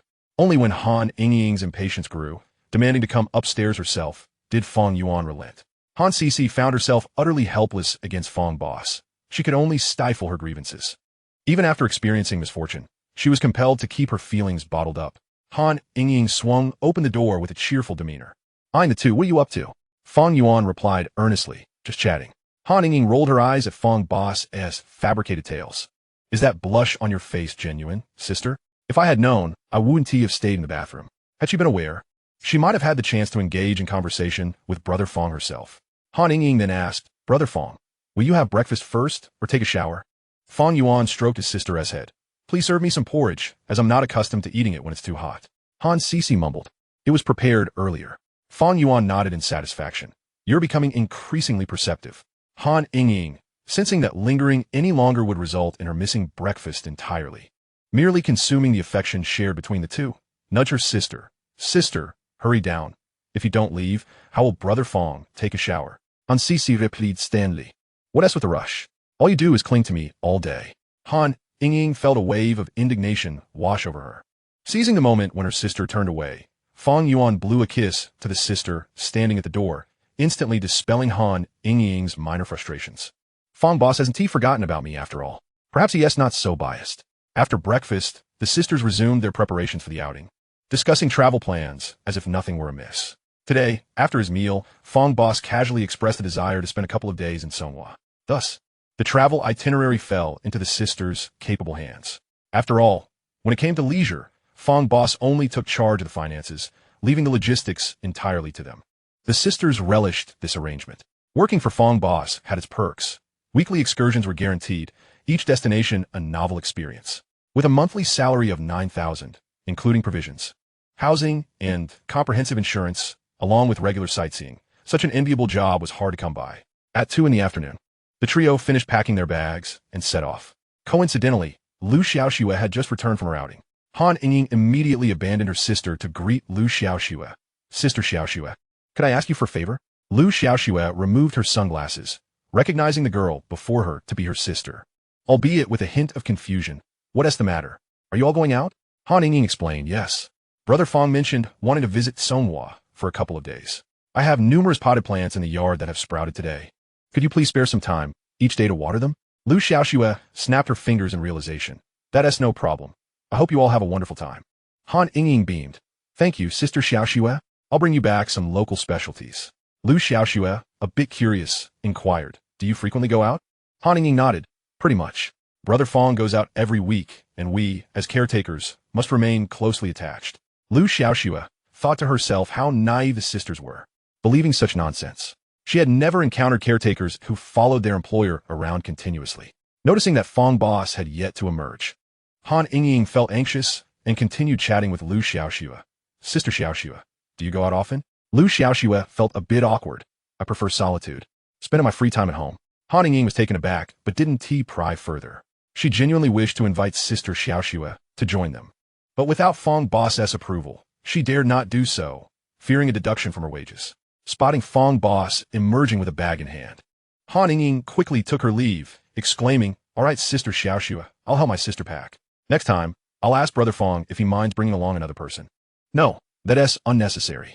Watching Han Yingying retreat to the neighboring yard, Lu Xiaoxue shook her head in resignation. Truly, two lovely blossoms sprouting from a pile of dung. Once a man acquires wealth, he tends to change. She wondered how Fang Yuan had managed to charm his sisters. Ah well, it was best not to meddle. After all, the sisters saw nothing inappropriate in their arrangement. It was wiser to avoid entangling herself in their affairs, especially since Fang Yuan remained a crucial strategic partner for her. Better to keep the peace, lest this miserly man withdraw his support due to her prying into his matters. Fang Yuan greeted Lu Xiaoxue politely upon encountering her. Once in the car, Han Yingying promptly asked, Boss Fang, do you mind if we bring an additional person along for our outings in the future? Fang Yuan decisively extinguished her notion. I am quite opposed to that. If you inquire about this again, you might as well stay home next time. Taken aback, Han Yingying hadn't anticipated such a vigorous response from Boss Fang, and hurriedly apologized. I want to ask again, Boss Fang, please don't be upset. It seemed incongruous, as just yesterday, inviting Sister Xiaoxue to the villa for dinner had been perfectly acceptable. Yet today, this question incited Boss Fang's ire. Han Yingying found herself uncertain of Boss Fang's preferences. Han Cece, not pleased, lightly tapped her on the head, muttering softly, could you use a bit of common sense when speaking? Is this your first day knowing Boss Fang? Han Yingying cradled her head, whispering back, I thought it would be fine. Her gaze flickered to Boss Fang, who was navigating with his phone, and her heart sank. Now she had truly upset him. At that moment, Fang Yuan turned to the visibly anxious Han Yingying. Deduct 100 from your salary when we return. Han Yingying, with a beaming smile, replied, thank you. Boss Fang, you are so generous. Fang Yuan added, Cece will also have 100 deducted. Han Cece pouted, slightly indignant. Boss Fang, I didn't say a word. Sister, we are twins. We share both fortune and misfortune. Han Yingying chimed in, relishing the predicament. As long as Boss Fang didn't show favoritism, being penalized was of little consequence. Fang Yuan was tempted to suggest that if they were to share, they might as well do so in its entirety. Unable to contend with Boss Fang, Han Cece resorted to venting her frustrations on her sister. Before they had even embarked, the sisters were exchanging fierce glares in the back seat, each unwilling to yield. Fang Yuan felt a slight headache brewing and established a rule. From now on, if either of you makes a mistake, both will be penalized. Han Cece snapped out her thoughts, protesting, Boss Fang, that's an oppressive clause. Han Yingying echoed. Only a heartless boss would penalize their employees in such a manner. Fang Yuan, exasperated, retorted, are you done? The sisters replied in unison, not yet. Fang Yuan responded with a firm an additional 100 for each of you. Sister, who told you to protest? What, now you're blaming me? If not you, then who? Go on, I'll wait for you to finish your bickering before driving. Boss Fang, you're truly wicked. Chapter 46. One can also enjoy a hot spring at the villa. En route, the trio procured a substantial amount of ingredients. Thankfully, the spacious Mercedes SUV accommodated their haul effortlessly. At 4:30 in the afternoon, they arrived at the Mingyuan Mountain Stream Resort Villa. They had rented a standalone villa for $28.88 a night, a price that seemed almost trivial to Fang Yuan. The villa boasted amenities such as a swimming pool and KTV, encompassing all necessary comforts. While they had to bring their own ingredients, little else required concern. After registering their information with the butler, who personally led the way, the sisters, having seen a bit of the world, noted the modern decor of the villa. In contrast, the Pearl River Villa rented by Boss Fang felt somewhat dated. Aesthetically, the sisters found this place more refreshing. Unfortunately, Songhua was rather remote, and the scenery along the way mirrored that of their hometown, Wuchuan. Minutes later, the butler delivered them to the rented villa, imparted a few instructions, and departed. Upon disembarking, Fang Yuan called for the sisters to assist in moving their belongings inside. It was a genuine request. The sisters exchanged glances, astonished at Boss Fang's apparent lack of chivalry. After carrying one bag inside, he vanished to play in the pool, neglecting to lend them further assistance. Han Sisi grumbled that her sister's incessant chatter had angered Boss Fang. Han Yingying was loath to take the blame, feeling wronged. Having already incurred a penalty, she now found herself facing her sister's complaints, which stirred her emotions further.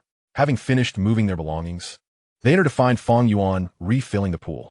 In the living room, he spotted the two lounging on opposite ends of the sofa. Clearly, they had exchanged a few heated words. He settled down beside his sister, resting his head on her shoulder as he peered at her phone screen. Han Sisi felt a bit uncomfortable. Boss Fang. Fang Yuan embraced her, softly admonishing, "You're here to have fun, yet you're still thinking about your driving exam." Han Sisi felt uncertain. "I want to study more to ensure I pass on the first try." Fang Yuan snatched her phone, turned off the video, and returned it to her. "No more watching. Keep it up, and I'll deduct more from your pay." Han Sisi feigned innocence. "Boss Fang, you're so domineering." He pressed a kiss to her cheek. "If I'm not a bit domineering, how can I keep you in check?" Her cheeks flushed. She pushed against his chest, murmuring, "Yingying is still here." Han Yingying, hearing this, glanced over at the two on the other side of the sofa. Why did she even look? Out of sight, out of mind. Fang Yuan beckoned to Han Yingying. "What are you looking at? Are you also watching videos about the driving exam?" Han Yingying shook her head. "Boss Fang, I wasn't he watching any videos?" Fang Yuan inquired. "Then what are you smiling about?"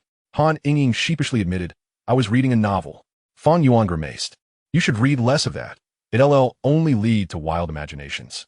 Unfazed, Han Yingying tucked her phone away, shifted closer, and attempted to explain, "Boss Fang, I was just looking at cooking stories, not those ridiculous novels." Fang Yuan responded, "Let me take a look." Han Yingying retrieved her phone and handed it over. Fang Yuan's expression turned bemused.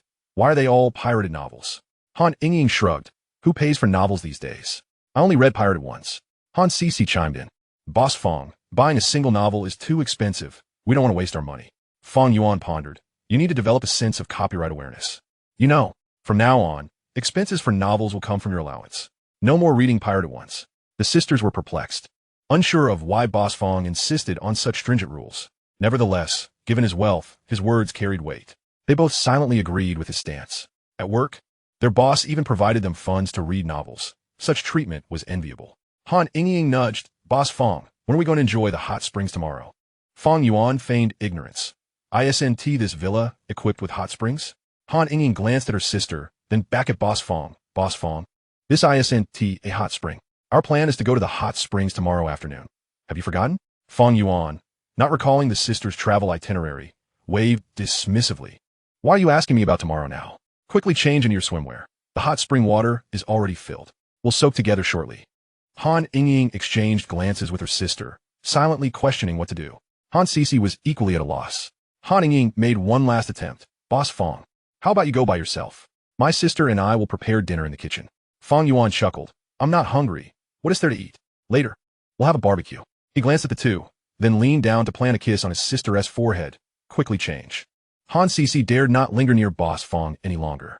If she stayed, he would undoubtedly become overly affectionate before her sister. The moment her sister departed, Han Yingying shifted closer to Boss Fang, pouting as she said, "Brother Fang, you haven't kissed me yet." Fang Yuan chuckled, then come a little closer. After glancing around to ensure there were no objections, Han Yingying moved in. Fang Yuan then planted a kiss on her cheek. Satisfied, Han Yingying voiced her small request. "Brother Fang, you mustn't show favoritism." Fang Yuan patted her head, assuring her, "I never play favorites. What your sister has, you have too." "Then I'll go change my clothes." Han Ying exclaimed, covering her flushed face as she retreated to her room. How thoughtful of her. Although her sister's personality was a bit reserved, she would still indulge in their little interactions in private. The distinct personalities of the twins were indeed a treasure. A few minutes later, Fang Yuan appeared at the poolside in a pair of loose shorts. Testing the water temperature, he jumped right in, settling against the wall with the water reaching his shoulders. After a while, the two sisters, barefoot, approached the pool. Both had donned refreshing outfits, identical in style. Unfortunately, they had not bought swimsuits, otherwise they could have been even more cool. Come down, the water's not cold. Han Ying encouraged, gesturing to her sister. Han Sisi, feeling bold, joined her. They chose a spot away from Boss Fong, cautiously dipping their pale toes into the water. Confirming it was indeed warm, they leisurely climbed into the pool. See, I wasn't lying, Fang Yuan said, splashing water at them. Initially hesitant, the sisters soon retaliated, splashing back at him as their playful banter ensued.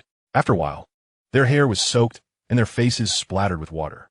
Sisi, come over here and scrub my back, Fang Yuan called. Sister, Brother Fang is calling you. Han Ying added. Han Sisi shot her sister a glare, while Han Ying took the opportunity to give her a gentle push. Under Boss Fang's watchful gaze, Han Sisi blushed and slowly made her way over. Chapter 47. Boss Fang's unwholesome intentions. Brother, is this pressure sufficient? A bit harder? Han Sisi asked, reluctantly increasing her strength. However, to Fang Yuan, it felt no more than a tickle. He reached out to stroke her head, joking, Sisi, haven't you eaten? Han Sisi was taken aback, Brother Fang. I'm afraid I might scratch your skin. Fang Yuan withdrew his hand, saying, isn't it unbroken? If it breaks, we'll deal with it then. Han Sisi mumbled. I'll try not to break it. Good, he replied, continuing to enjoy her back-scrubbing service. Han Sisi felt a bit overwhelmed. Compared to this, she would rather return to tidying up the villa and cooking for Boss Fang. This was quite the ordeal. After a while, Fang Yuan glanced at her, asking, out of strength? Han Sisi nodded.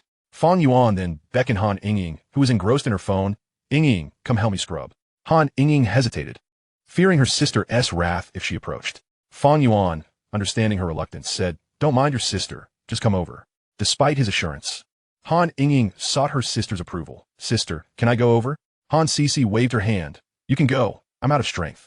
Brother, is this pressure enough? You haven't eaten either, Sisi should join too. Sister, Brother Fang is calling you too. The feeling of being pampered was delightful. After a few more minutes of scrubbing, Fang Yuan decided to let them play in the water on their own. The sisters, feeling a bit shy, refrained from splashing each other without Boss Fang's encouragement, opting instead to sit in the water and play with their phones. Observing this, Fang Yuan felt somewhat exasperated. Merely deducting money wouldn't suffice. So, he leisurely made his way over to them, sitting between the two under their curious gazes. Come closer. Let's chat, he prompted. Han Sisi hesitated. Brother, can we chat like this? Han Ying whispered, exactly. Fang Yuan, however, persisted. Come on, if you don't, I'll deduct money. Upon hearing this, the sister's eyes widened. Brother. Fang Yuan splashed the water beside him. Are you coming or not? Han Ying, eager yet cautious, insisted. Sister, you go first. Han Sisi glared at her. Do you think you can go? Han Ying pouted, looking expectantly at Boss Fang. Fang Yuan winked at her. Ying, come over. Han Sisi immediately protested, sitting beside Boss Fang with a jealous expression. Brother, I not enough? Fang Yuan looked at her with a knowing smile. Do you think that is sufficient? Han Sisi pinched Fang Yuan's waist, continuing her protest. Brother. Internally, she suspected that Boss Fang harbored ulterior motives. Ignoring her, Fang Yuan beckoned Han Ying once more. Cautiously, Han Ying rose and moved over.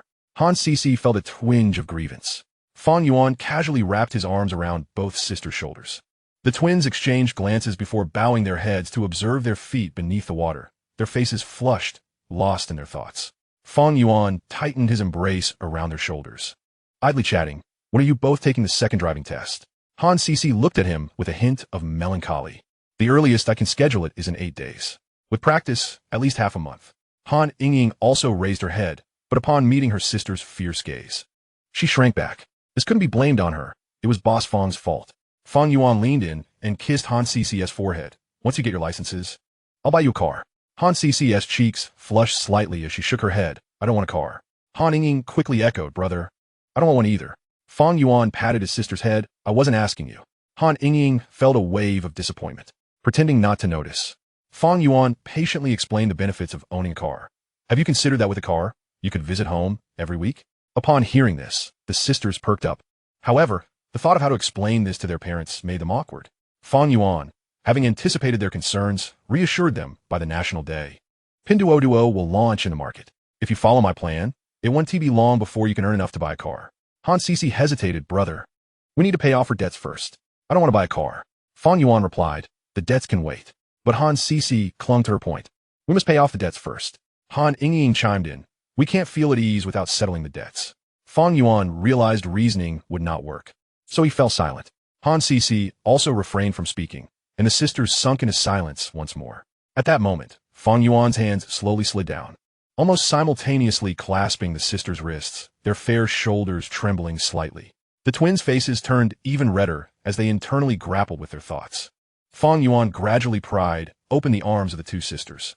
Surprisingly, it was the elder sister who first relented, while the younger sister resolutely refused to give in.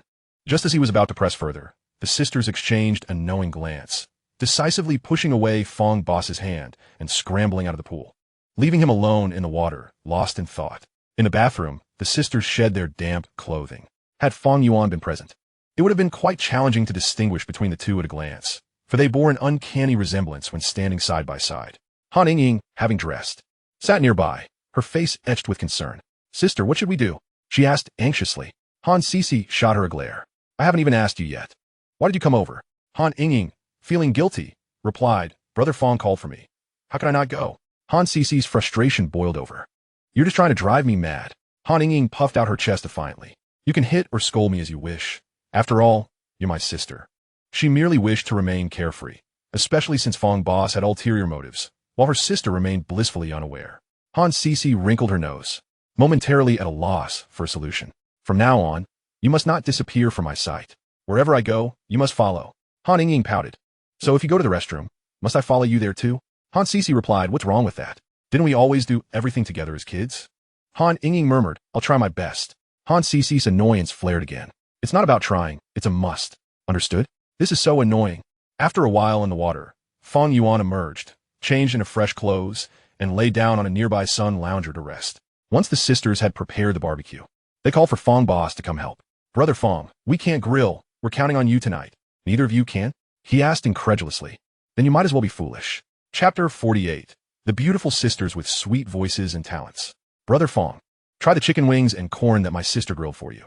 Han Yingying said, bringing a plate over to Fang Boss's lounger. Upon hearing her voice, Fang Yuan opened his eyes and glanced at the mischievous Han Yingying, playfully flicking her forehead.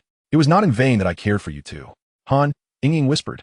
Brother Fang, my sister is still watching. Be careful. However, her tone seemed less a warning and more a hint to Fang Boss.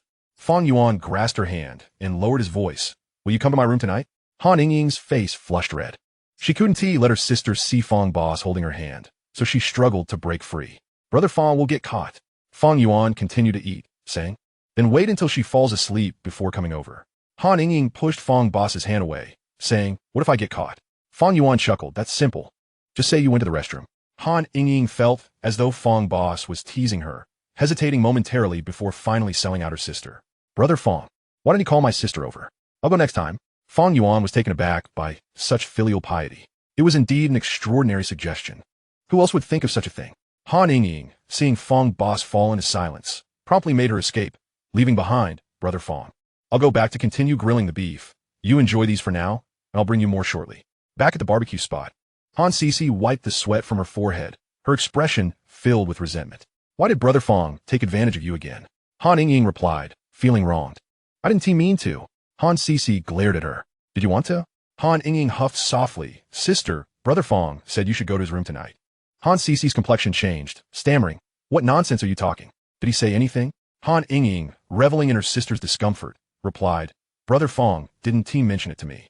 Han Sisi eyed her suspiciously, warning, Han Yingying, if I find out you're lying, you're finished. Han Yingying shrugged off the warning, secretly pleased. Han Sisi glanced at Fang Boss, who was munching on corn, her heart a tangle of confusion. She couldn't fathom what Fang Boss wanted her to come to his room for at night, apart from perhaps teasing her. At 9 p.m, the three of them descended to the basement KTV to sing. Fang Yuan lounged on the sofa, snacking on peanuts while watching the sisters fumble with the song selection. Although the sisters had not seen much of the world, they were eager to learn and willing to try new things. In just a month's time, they had grown significantly, evolving from factory girls to thoughtful caretakers, adeptly tending to Fang Boss's needs. Han Ying, holding a microphone, sat beside her sister and leaned over to ask Fang Boss. Brother Fang, what song do you want to hear? Fang Yuan was somewhat surprised. You two can sing? Han Sisi affirmed, while Han Ying pouted, Brother Fang. Don't underestimate us. My sister and I used to sign up for singing competitions during high school and college, and when luck was on our side, we could earn several hundred yuan in performance fees. Fang Yuan's eyes widened in astonishment. Then you two should perform a duet. Han Ying beamed at her sister. Sister, which song do you want to sing? After a moment of contemplation, Han Sisi decided, let us pick a song that resonates with you. Fang Yuan added, no accompaniment, please. Han Ying scampered off to select the song. Meanwhile, Fang Yuan wrapped his arm around Han Sisi's waist, asking Sisi why this song. Han Sisi, holding the microphone, gazed at him with affection and whispered, because Brother Fang is here. Fang Yuan laughed heartily, taken aback by her boldness. It was the first time he had seen her so daring, directly flirting with him. After speaking, Han Sisi shyly lowered her gaze, with Fang Boss's arm around her. Her ears burned with embarrassment. Fang Yuan leaned down and kissed her warm earlobe. Sisi, when did you become so bold? If Brother Fang likes it, I can learn. Han Sisi replied shyly, instinctively holding on to Fang Boss's hand resting on her waist. As Han Ying returned with the song selection, she gleefully announced, Sister, you go first. Han Sisi nodded, taking the microphone and looking at her sister. As the accompaniment began, she softly sang, an unfathomable gaze, my heart like a needle in the sea. Han Ying swayed her little head along with the rhythm, singing, a bit annoying yet a bit charming. Romance, devoid of talent, reacts too slowly. Fang Yuan observed the two with a newfound seriousness. To his surprise, he had initially thought Han Ying was merely boasting, but the sisters possessed voices that could easily captivate. They were beautiful and melodious, a true two-for-one deal. If they encountered the era of short videos, a few casual duets with some editing would surely lead to a viral sensation. However, merely singing was not enough. Perhaps it would be worthwhile to have them learn some dance as well. In their leisure moments, it would be delightful to have them sing and dance for him. As one song ended, the sisters launched into another, singing Aiya, and Superstar. All classic hits. Fang Yuan poured them both a glass of water and unabashedly praised. You both sing wonderfully. How come I've never heard you sing in a villa? Han Sisi smiled and replied, Brother Fang, you never asked. Han Ying nodded in agreement. Fang Yuan found himself at a loss for words. What kind of logic is this? If he doesn't ask, can he not sing? He gently patted the heads of the two sisters with a beaming smile and suggested, why don't you enroll in a dance class when we return? You could sing and dance simultaneously in the future. Fang Yuan disregarded the sisters' astonishment and continued. You often complain about having too much free time in the villa, so I've come up with a plan. You can practice driving while learning dance. The sisters, looking rather despondent, replied, Brother Fang, can we skip the lessons? Fang Yuan glanced at them and said, if you don't learn, there will be a deduction from your allowance. Han Sisi and Han Ying exchanged glances and replied in unison, then we shall learn. Fang Yuan nodded in satisfaction. A calm evening passed. The following midday, the trio departed the villa to indulge in a local hot spring in Songhua. For Fang Yuan, the experience was rather mundane. The sisters seemed to have conspired beforehand, as no matter how he called, they refused to come over to give him a back rub. Simply soaking in the hot springs lacked the charm of being pampered. Upon returning to the villa in the afternoon, the sisters hurriedly went out to procure ingredients. According to them, today was the 14th day of the 7th lunar month, and it was customary in Wuchuan to eat damp rice cakes. Fang Yuan felt increasingly impressed by the sisters' domestic skills. They could even prepare traditional snacks for festive occasions. It appeared they had indeed endured quite a bit of hardship in their childhood. Such a touching thought for the two little ones. Chapter 49. The last concert tickets for the girl group. A week passed uneventfully. On Friday, Fang Yuan spent the entire day at the office, even delaying his departure by half an hour. Before leaving, he took a stroll around the 3-story building he had rented for the company. The technical department remained as busy as ever, with overtime being a common phenomenon. As he walked to the HR department, he noticed HR Director He Yui still working late. Fang Yuan knocked on the door and entered. Without waiting for him to speak, He Yui stood up and said, Mr. Fang, you haven't left yet. I was delayed with paperwork and came to take a look around. Fang Yuan gestured for her to sit down and, with a smile, asked with ample staffing, why is it still so hectic? He Yui replied, it's much better than before, but we've received numerous employee feedback suggesting that some internal support services are still lacking, and we're working overtime to create a proposal. Curious, Fang Yuan inquired, regarding which aspects? He Yui patiently explained. Employees primarily suggested that the company expand some leisure and entertainment areas. Fang Yuan moved behind her to glance at some opened emails and pondered. Is our current space sufficient? Yui responded. If we don't expand the cafeteria, there is enough remaining space to add some other leisure and entertainment areas. Fang Yuan said. Then let us lease a few more floors. One floor could be dedicated to leisure and entertainment for employees, perhaps including a cafeteria, a bar, and a tea and coffee shop, without additional charges. Besides, look at how many people from the technical department are working late. We can't let them labor on empty stomachs. As for the budget, just discuss it with Lao Yang and prepare something for me to sign. Remember, don't be stingy. Yui nodded, immediately forming ideas. I will arrange it as soon as possible. Fang Yuan added, adjust the overtime pay as well as the associated benefits, and finalize those quickly. Upon hearing this, a glint of surprise flashed in Yui's eyes, but she maintained a composed demeanor and nodded without further questioning. However, among the many executives, only Yui from HR and Qin Hai from the algorithm department were working late. The heads of the three technical teams often left right on time, which greatly displeased Fang Yuan. If this continued, what would the subordinates think? It would inevitably lead to problems. He resolved to address this matter upon his return next week. Suddenly, Yui recalled an important task assigned by the boss. Mr. Fang, please wait a moment. I'll fetch something for you. Fang Yuan guessed what it was and asked, did you manage to get the concert tickets? Yui smiled awkwardly. Yes, they arrived just before closing, and I assumed you had already left, so I didn't bring them to you. Fang Yuan waved his hand. No worries, you can give them to me next week. You should also head home soon. Over the weekend, please send out an email to gather all mid-level and senior leaders for a brief meeting on Monday. Have we selected a secretary yet? Still recruiting. There hasn't been a suitable candidate yet. Can you be more specific about the reasons? Mainly due to the appearance factor. If all else fails, consider campus recruitment. After concluding, Fang Yuan waved and departed. Yui rose to see her boss off, vaguely guessing the theme of the upcoming meeting. However, being a seasoned professional, she thought it best to focus on her own responsibilities first. Upon returning to the Zhujiang villa, noticing the absence of anyone at home, Fang Yuan inquired in the group chat, where have you all gone? There is not a soul in the house. Han Ying was the first to respond, Brother Fang. We're at the supermarket buying groceries. Fang Yuan typed back, urging, hurry up, Brother Fang is hungry. Han Ying put away her phone and pressed her sister, Brother Fang is back home. We should hurry. Han Cici puffed out her cheeks, glancing at the cart full of ingredients, and, feeling reluctant to continue shopping, nodded in resignation. Let's head back then. I wonder why Brother Fang is half an hour late today. Han Ying speculated, it's probably something at the company. Han Cici shot her a look. What kind of company matters would require overtime? Han Ying pouted. Keep an eye on Brother Fang's expression. If he looks troubled, we could suggest singing for him. Han Cici thought her sister's idea was quite good. After waiting for about 10 minutes, Fang Yuan heard the cheerful voices of the sisters at the door. As they emerged from the kitchen, he beckoned them over, wrapping an arm around each of their shoulders. Although Han Cici was somewhat bothered by Fang Yuan's affectionate gesture toward her sister, she could tell that his demeanor was decidedly off today. Meanwhile, Han Ying felt delighted, unfazed by the situation. As long as her sister didn't lose her temper, she wished for this kind of closeness every day. Regrettably, it was just a fantasy. If only Fang Yuan would wear a frown every day, she could enjoy the same treatment as her sister. Although he often professed not to play favorites, he inevitably overlooked her presence to some extent, which left Han Ying feeling quite disheartened. Han Cici tilted her head and asked sweetly, Brother Fang, do you have something on your mind? Fang Yuan patted his sister's head and chuckled. Too much money can be a bit burdensome. Internally, he felt a sense of relief. At least they had learned to read his emotions. Han Ying chimed in, Brother Fang, is it something regarding the company? Fang Yuan patted his younger sister's head and praised. Not too foolish after all. Han Ying's cheeks flushed, unable to meet her sister's gaze. Han Cici, feeling a twinge of jealousy but mindful of Fang Yuan's current mood, refrained from showing too much excitement.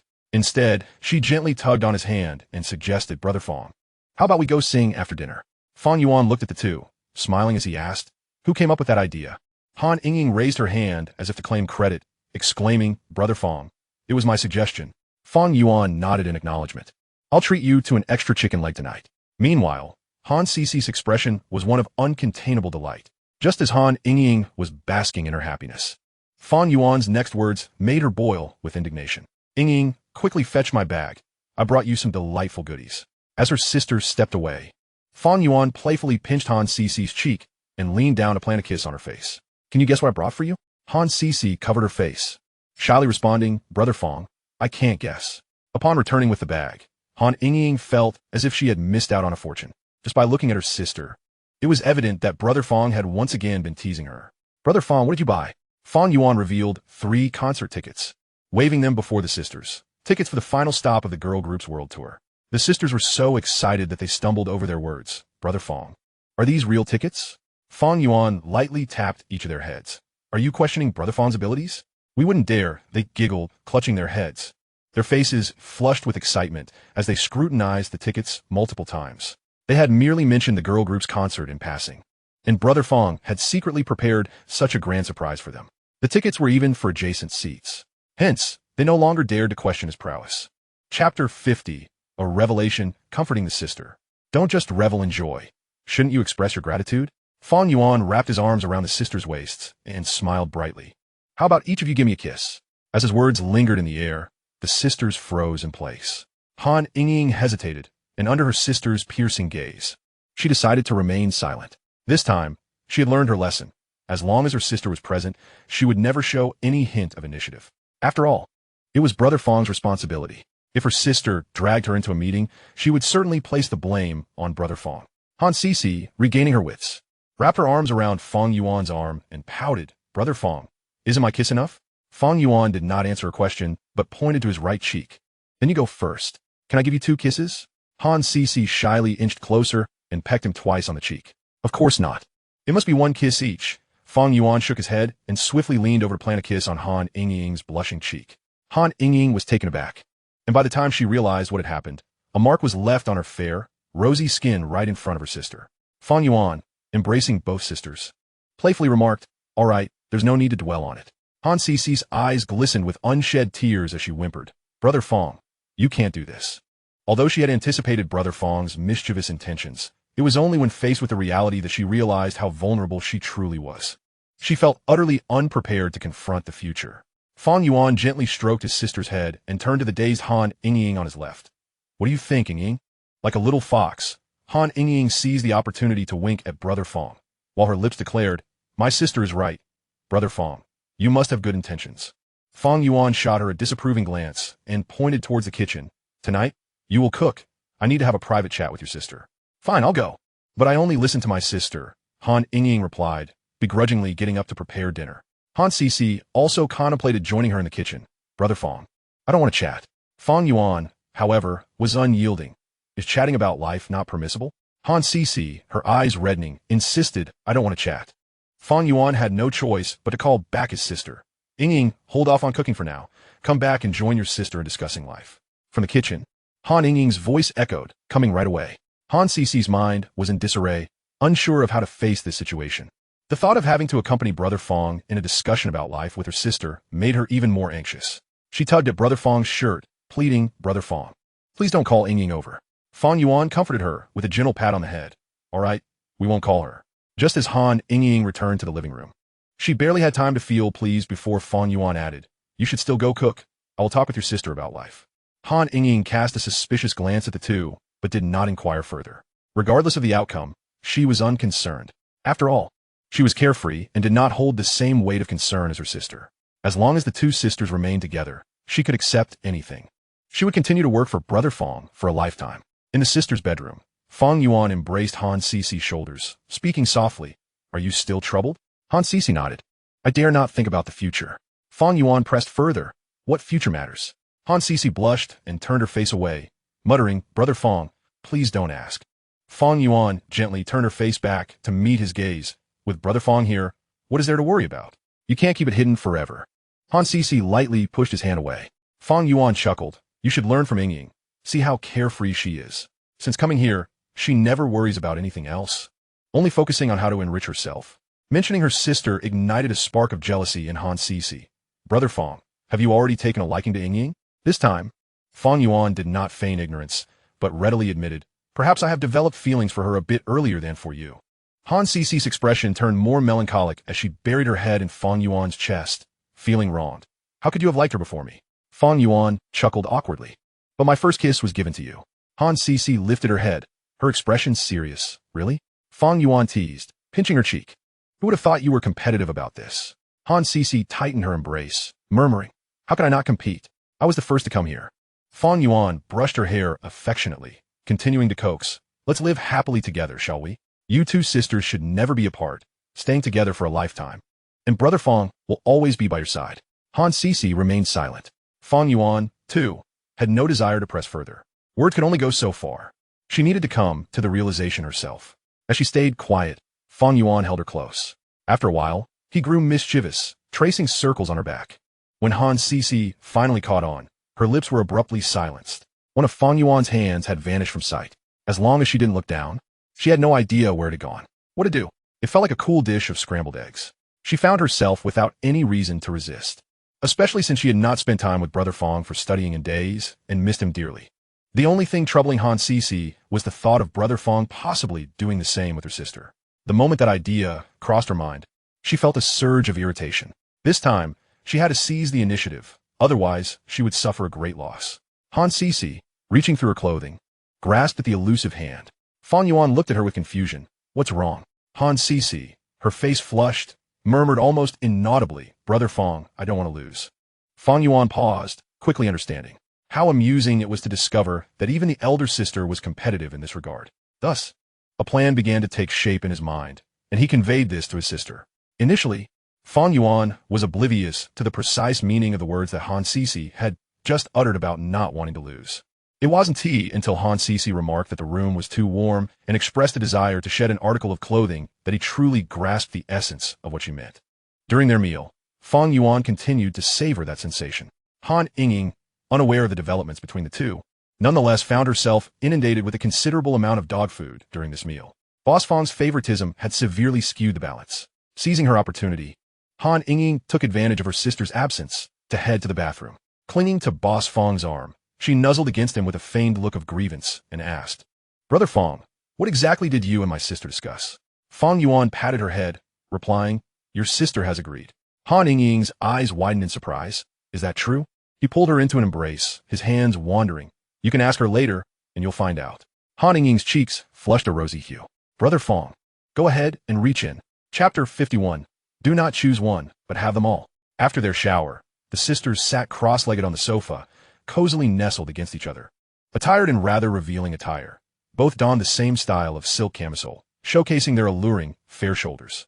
It seemed that Fang Yuan had rarely encountered the sisters wearing different outfits. Perhaps all twins were like this, with matching clothes, shoes, and hairstyles. Almost simultaneously, both of their phones vibrated. Han Ying tilted her head to glance at her sister's text message, exclaiming, Sister, how come you have over 1,000 more than I do? I've only missed a week of work. This factory is outrageous, deducting wages even when quitting. Han Sisi responded, I've lost quite a bit too.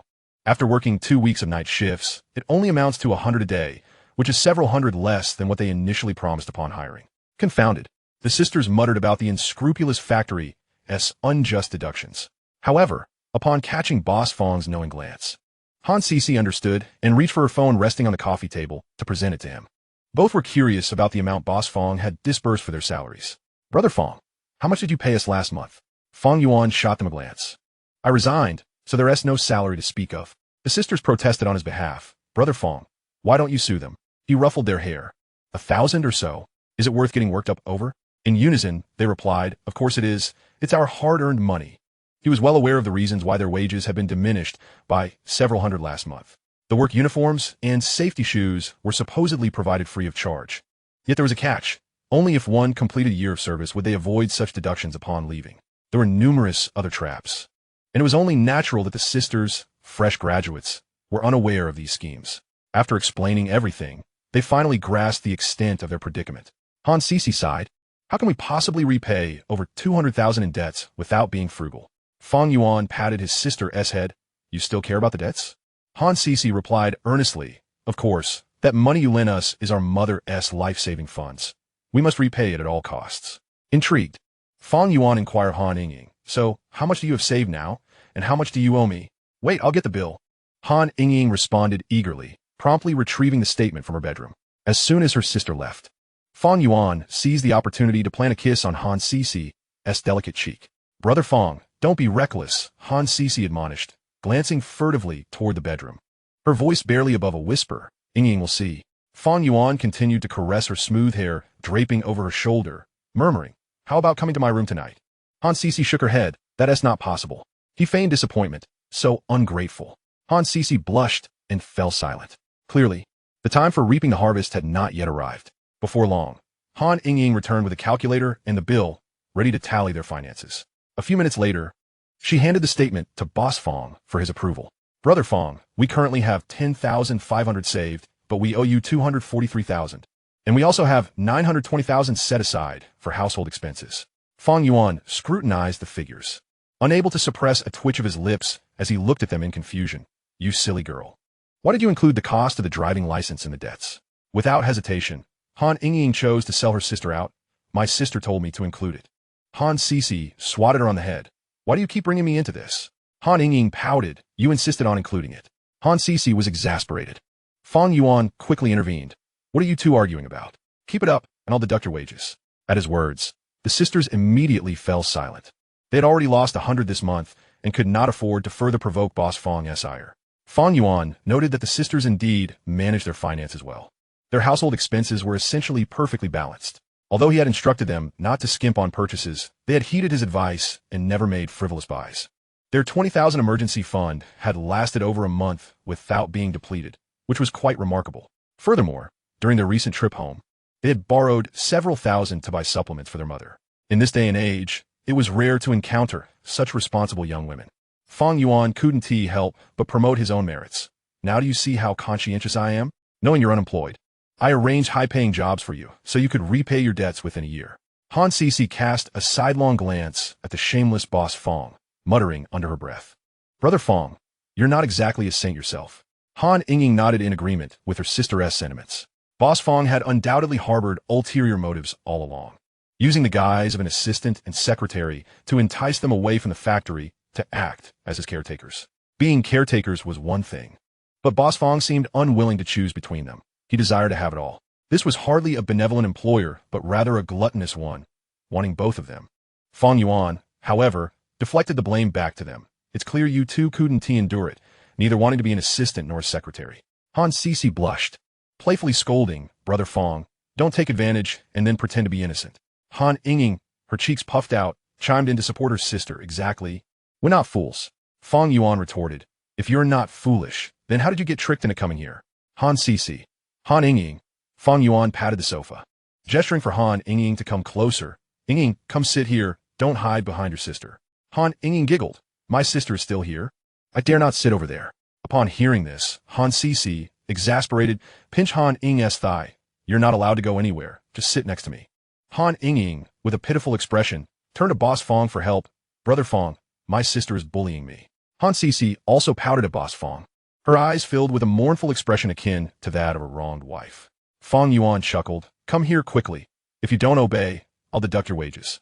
Han Ying weakly reminded her sister. Sister, did you hear that? Han Sisi shot her a fierce glare. Mind your image. I'm Brother Fang's girlfriend. Han Ying felt a surge of delight in her heart. This evening, Boss Fang displayed no favoritism whatsoever. Let's applaud him. Once his sister settled beside him, Fang Yuan, with great satisfaction, embraced both sisters' shoulders and engaged them in conversation. Life was indeed indulgent. After revealing his intentions, the next step was to indulge in a feast. However, given the circumstances, savoring such delights would not be a simple endeavor. The sisters remained somewhat resistant, unable to surmount that hurdle. These matters required time to gradually acclimate the sisters. Frequent excursions for leisure were undoubtedly beneficial. One cannot remain cooped up in the villa all day. Idleness often leads to wandering thoughts. Chapter 52. A Trip to SMC. After accompanying the sisters for half an hour of ancient sword legend, Fang Yuan felt drowsy and, stifling a yawn, inquired of the two, still brimming with enthusiasm. Do you wish to visit the seaside? Upon hearing the prospect of a weekend outing, the ever-vibrant Han Ying replied without hesitation, Of course. It has been ages since I last saw the sea. Han Sisi nodded obediently in agreement. Weekly outings had become a habitual indulgence for Boss Fang, and the sisters were equally reluctant to remain confined at home. As long as Boss Fang expressed a desire to go out, they were more than willing to accompany him. With eager anticipation, Han Ying asked, Brother Fang, which seaside destination do you plan to visit? We can plan the itinerary. Fang Yuan pondered briefly before responding. You two do the searching and choose a more upscale location. Let me know tomorrow. I'm off to sleep now. The night passed in silence. The following morning, as they enjoyed breakfast, the sisters clutched a tablet, explaining to him the strategies they had researched the previous night. After much deliberation, They concluded that the yacht bay in Shenzhen was the most suitable choice. The high cost was justified by the exclusivity of the place. One had to become a member to arrange out excursions, with an annual fee of 5 million. The prestige was indeed considerable. After breakfast, Fang Yuan called Old Li to check in on him. As soon as the call connected, Fang Yuan got straight to the point. Uncle Li, are you familiar with the yacht bay in Shenzhen? Old Li responded with surprise. SMC? I not only know about it, but am also a member. Are you planning a yacht trip? Fang Yuan replied cheerfully, I'm considering it. I read online that membership is required to arrange for yachts, which reminded me of you. Do you have any connections? Old Li chuckled. When it comes to money, I might not compete with you, but in terms of connections, I can certainly help out. Given our relationship, I'll send you a WeChat contact. You can negotiate directly. Fang Yuan, patting his sister's head, reassured him. I trust you, Uncle Li. I'll arrange a package for Manager Lu too, so we can all make a bit of money together. After a brief chat, Fang Yuan hung up. After a while, Old Li sent him a contact on WeChat, Manager Li. To his surprise, he quickly added Manager Li as a friend. Within half an hour of chatting, Fang Yuan relayed his information and, following the link, recharged 5 million to become a Sapphire member.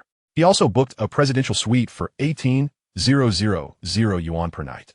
That evening, they would stay in a seaside room at SMC, and arrangements for a yacht excursion would be made for the following day. Seeing Boss Fang's swift actions, the sisters couldn't help but swallow nervously and cautiously asked, Brother Fang, aren't you worried about being scammed?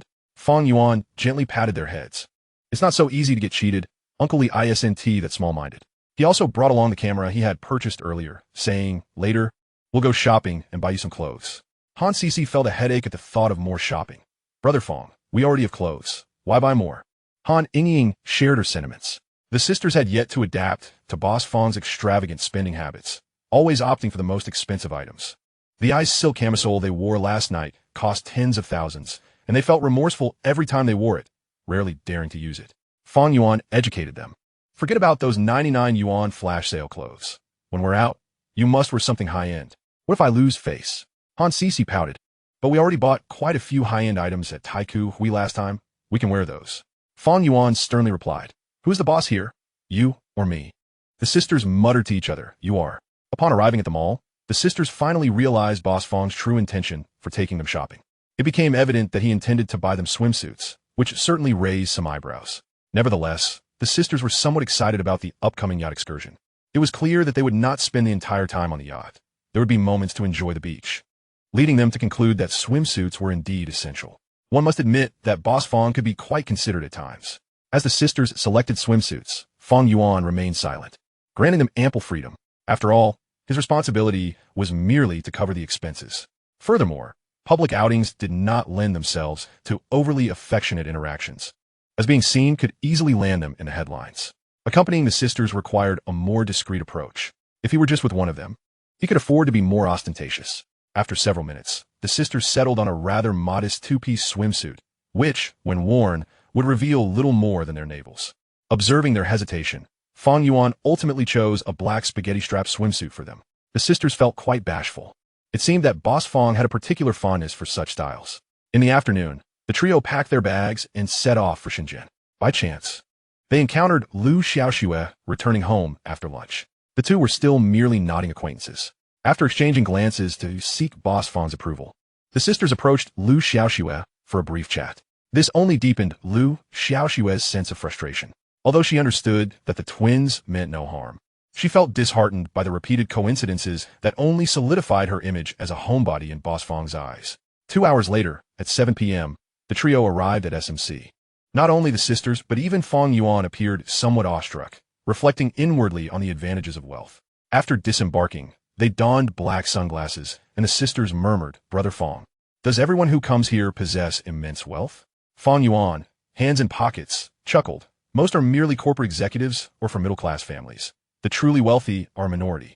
The sisters exchanged glances, pondering whether Boss Fang qualified as one of the genuinely wealthy. After much contemplation, they could not arrive at a definitive conclusion. The extent of Boss Fang's wealth remained an enigma to them. While they worked in the same factory, Boss Fang resided in a grand villa, and all they could do was serve as his caretakers. The only fact they were certain of was that Boss Fang had made a fortune through lottery tickets. Yet the specifics of his earnings remained a mystery. Fang Yuan teased the sisters. Do you think I resemble a true wealthy individual? Brother Fang, can we speak honestly? Go ahead, they urged. In truth, Not really, he replied. Who asked you to speak honestly? Each of you will have 100 yuan deducted from your allowance this month. Brother Fang, that's unfair, exclaimed the two foolish girls. Which employee would dare argue with their boss? Chapter 53. The sister indulges boss Fang. In the presidential suite, located on the top floor, the trio meandered around the opulent presidential suite, which was nothing short of extravagant. Priced at 18,000 yuan per night. The environment was undeniably exquisite. From the floor-to-ceiling windows, they were treated to an unobstructed view of the bustling nightscape of the Shenzhen Bay, complemented by a semicircular balcony and a swimming pool. Indeed, the high cost was justified. The money spent was well worth it. However, the only source of vexation for Fang Yuan was the presence of 2 beds in the suite. Who did they think they were looking down upon? He resolved to inquire more clearly next time, preferring to choose a single bed. The joys and sorrows of individuals do not resonate with one another. The 2 sisters, noticing Fang Boss's somewhat sullen expression, exchanged faint smiles, casting glances at each other before letting out a knowing hum, their thoughts veering towards unpacking their luggage. A caretaker must maintain a caretaker's demeanor. Fang Boss had always been carefree during outings, relying entirely on others for his needs. This arrangement was not too disheartening for the sisters, as they had faced far harsher days. Taking care of Fang Boss was considerably easier. After organizing their belongings, the sisters searched the suite but failed to locate Fang Boss. Ultimately, they discovered him on the exterior balcony. Summer evenings tend to linger, and it was nearly 8 o'clock with the sky still not entirely dark. Han Yingying, as charming and innocent as ever, stretched her arms wide against the sea breeze, exclaiming, "Sister, the view here is magnificent. It will be even more beautiful once night falls." Han Cici, not to be outdone, imitated her younger sister, embracing the gusts of wind. Fang Yuan squinted, his gaze wandering over the sisters. While they may have appeared somewhat naive, that innocence was their most genuine trait. There was nothing inherently wrong with being a touch simple. Some matters cannot be rushed, and the gradual development of feelings is rather pleasant. After their playful antics, the sisters returned to Fang Boss's lounge chair. Han Yingying, her face alight with excitement, urged Fang Ge, "Why don't you get up and enjoy the sensation of the sea breeze?" Fang Yuan shot her a glance, retorting, "How do you know I haven't already enjoyed it?" Han Yingying grinned, "I guessed it. You all understand me." Fang Yuan extended his arms, inviting the sisters to pull him up. Once upright, he embraced each of their shoulders, standing by the railing to admire the night view. After some time, he directed them to fetch the camera for photographs. Several minutes later, they had taken dozens of pictures, exploring every possible combination of poses. Following the photo session, Fang Yuan changed into a fresh outfit and pointed to the pool outside the balcony, saying quickly, "Go change into your swimsuits. Let us soak in the bath while stargazing." The sisters widened their eyes, sensing that Fang Boss was up to no good again. Their faces flushed with embarrassment. Both were acutely aware of his intentions. After all, during their last trip to Tsonghua for hot springs, he had similarly suggested a simple soak, though they had not yet laid all their cards on the table. Now, fully aware, they felt too bashful to share the pool. In the bedroom, Han Yingying decisively tossed the dilemma onto her sister. "Sister, you go accompany Fang Ge. I'll just wash up." Han Cici, her cheeks reddening, replied, "If you don't go, Fang Ge will surely deduct money." Han Yingying tentatively asked, "Sister, have you really come to a decision?" Han Cici eyed her suspiciously. "Don't think I'm oblivious to your thoughts. We're just trying to avoid a pay cut." Han Yingying silently scoffed. "Only you would take it seriously. Fang Ge is likely just joking." Han Cici frowned slightly. "What are you mumbling about?" Han Yingying, suppressing a giggle, remarked, "Sister, which swimsuit are we wearing? Is it really that hard to choose?" Initially, Han Cici's gaze fell upon the more conservative swimsuit, but ultimately, she opted for the little camisole that Fang Boss favored. Han Yingying stifled a laugh, recognizing her sister's predictable nature. Despite claiming not to indulge Fang Boss, she was, in fact, quite adept at catering to his preferences. Before long, the sisters emerged in their new swimsuits, capturing Fang Yuan's astonished gaze. He was pleasantly surprised to see them in the very outfit he had selected. It would have been even better had their childhood nutrition kept pace. The sisters had indeed started at a disadvantage. As Han Yingying approached the edge of the small pool, she asked Fang Ge, "Is the water cold?" Fang Yuan beckoned them with his hand, "Come down and find out." Han Yingying mischievously suggested, "Sister, you go first."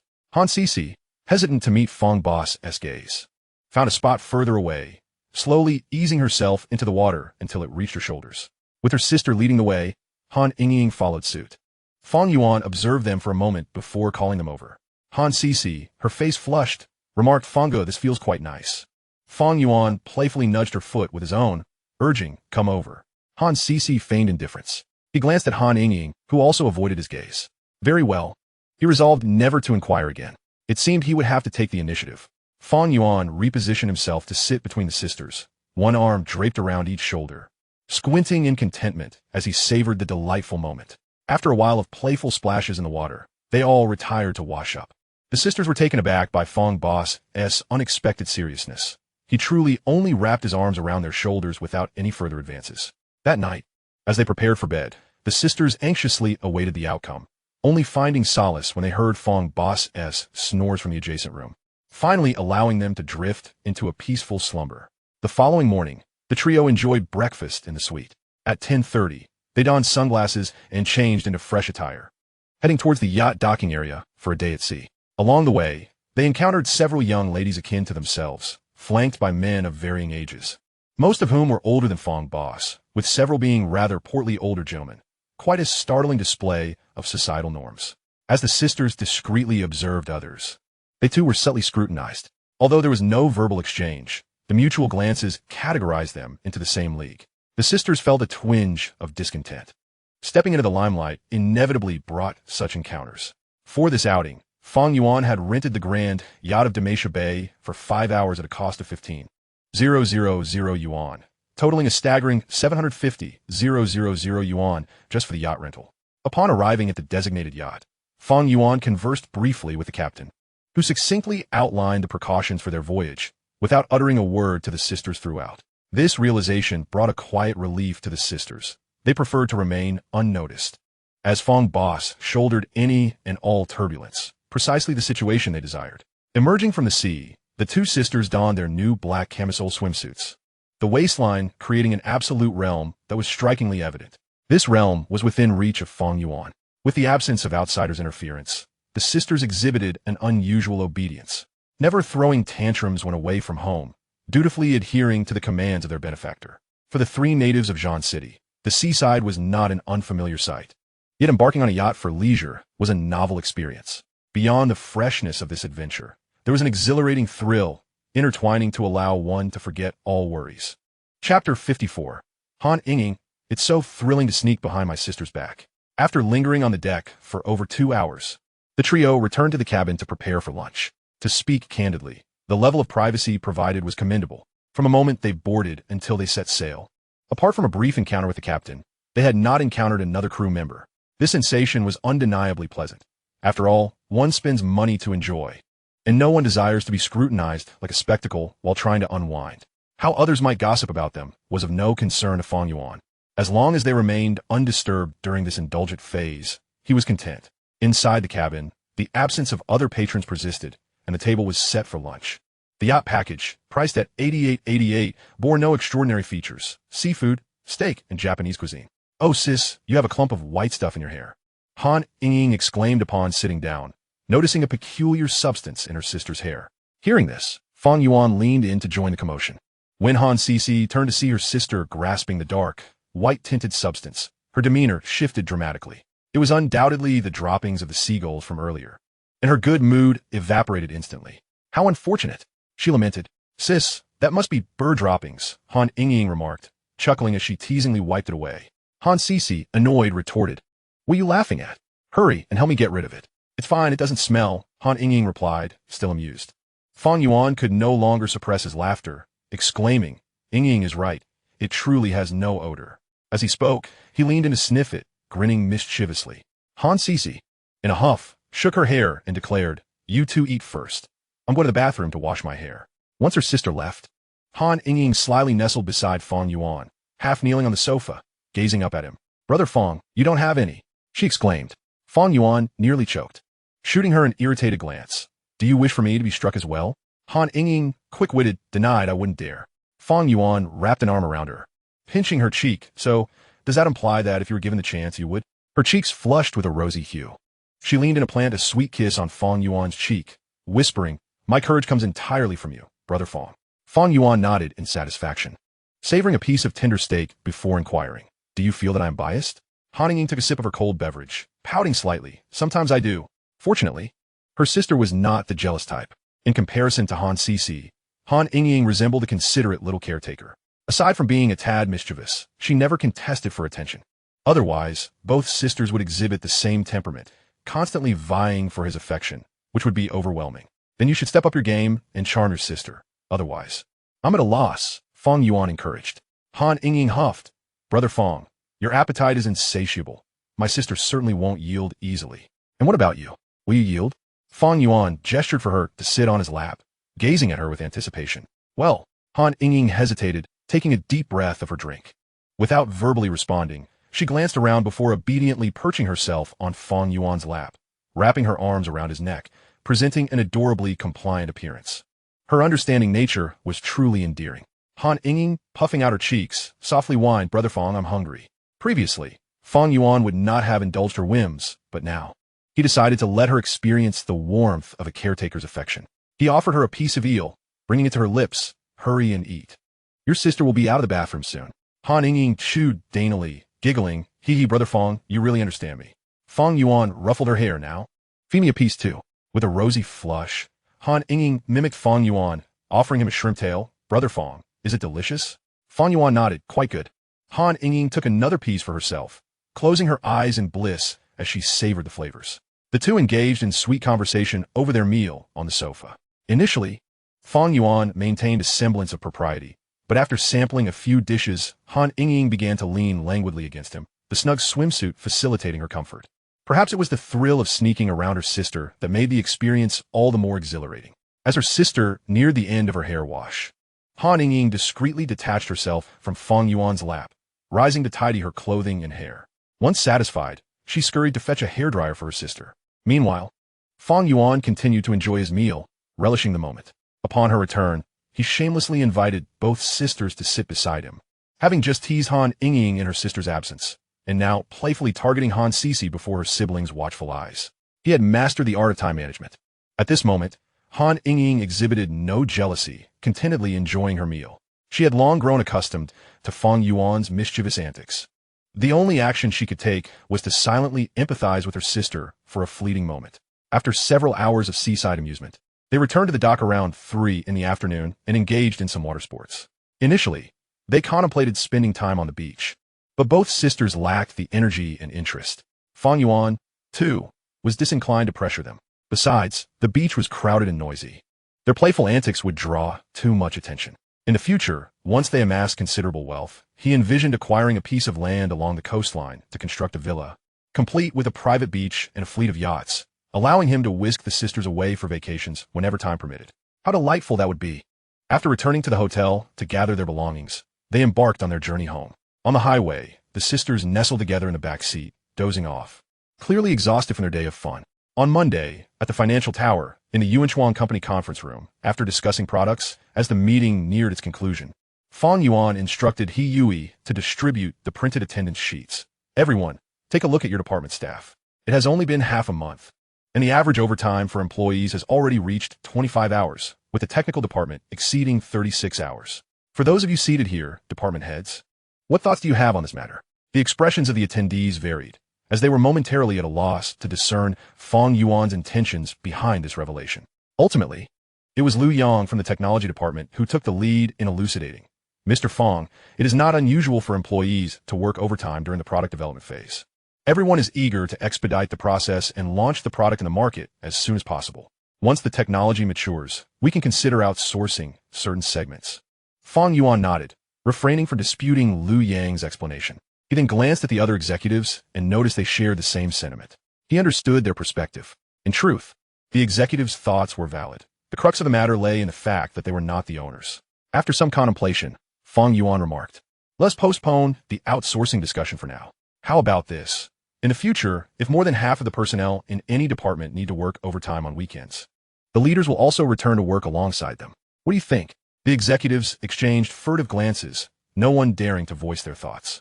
They were all seasoned professionals, not easily fooled. It was evident that Mr. Fang had already devised a solution. Compliance was the only course of action. The remuneration was sufficient. There was no shame in being subservient to the boss. Chapter 55. The ambition to transform Pinduoduo into a rogue app. As the meeting concluded, Financial Director Yang Lei approached. Mr. Fang, there is still 9 million left in the company S account. Fang Yuan's immediate reaction was one of surprise. Has it been spent so quickly? Yang Lei, having anticipated this, presented a concise financial report and explained. The company's fixed monthly salary expenditure stands at $5 million. As the workforce increases, this expenditure's proportion continues to grow. Furthermore, Director, he discussed with me over the weekend the necessity of renting additional office space and expanding employee recreational areas, which will also incur costs. Fang Yuan glanced over the report, finding no significant issues, and then lifted his gaze to Yang Lei, stating, "I will transfer $60 million to the account shortly." Yang Lei felt a wave of relief wash over him and provided Fang Yuan with an estimate of how long the funds would last. "Mr. Fang, this $60 million should sustain us until our promotional efforts at the year's end." Fang Yuan raised an eyebrow, puzzled. "Is it truly sufficient for that duration?" Yang Lei affirmed. "Indeed, the primary expenditures now revolve around salaries and promotions." Fang Yuan replied, "Very well. Ensure you conduct a timely assessment and notify me when we're nearing depletion." The boss had ample funds, rendering Yang Lei's role as the financial overseer relatively effortless.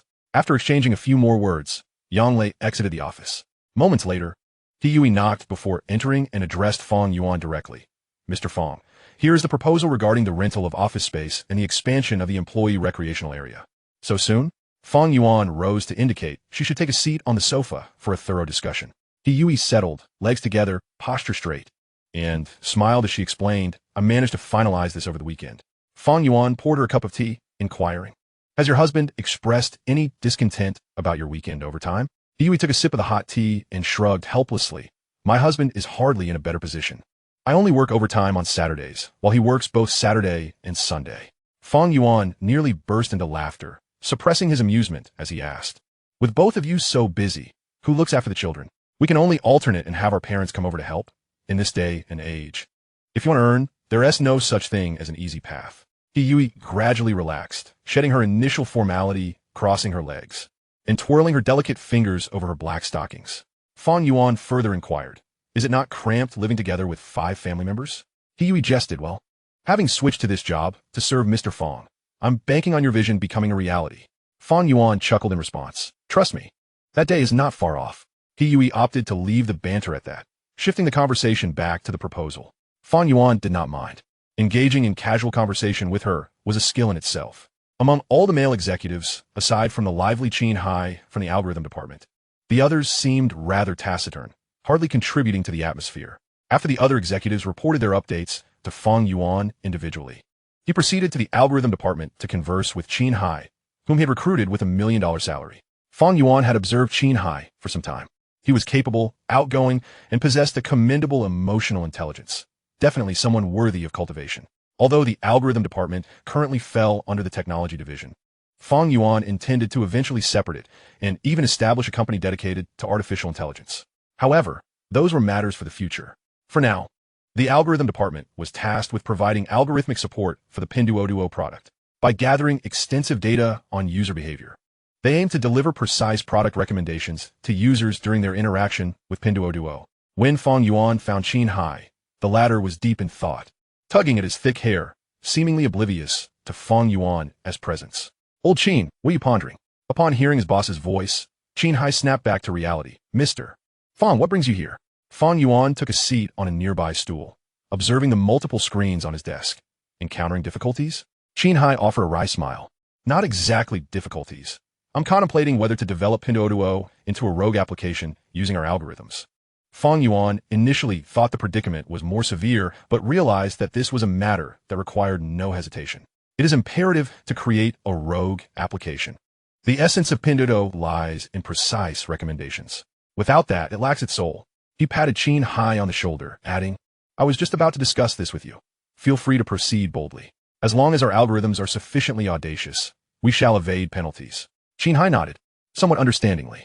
The domestic regulations in this regard were indeed not as stringent as those abroad. Since the boss supported his idea, he felt invigorated to pursue it, to craft an application that users would simultaneously love and loathe. For the entire afternoon, Fang Yuan immersed himself in experiencing the semi-finished Pinduoduo app within the technology department. Due to the absence of merchants on board, testing the algorithm's functionalities was not feasible. However, other aspects have been progressively refined, resulting in a design considerably simpler than Taobao and Jingdong. Moreover, the technology department had incorporated the concept of group buying and the cut-a-knife initiative as previously requested. Given this trajectory, launching the product during a National Day holiday would certainly be feasible. The primary task for September was to develop the platform's merchants and stores. Fang Yuan deemed it necessary to recruit a CEO capable of overseeing the broader vision to assist him in this endeavor. Yui now faced two pressing challenges. One was to find a secretary who met all the requirements through campus recruitment for Mr. Fang, and the other was to hire a new CEO.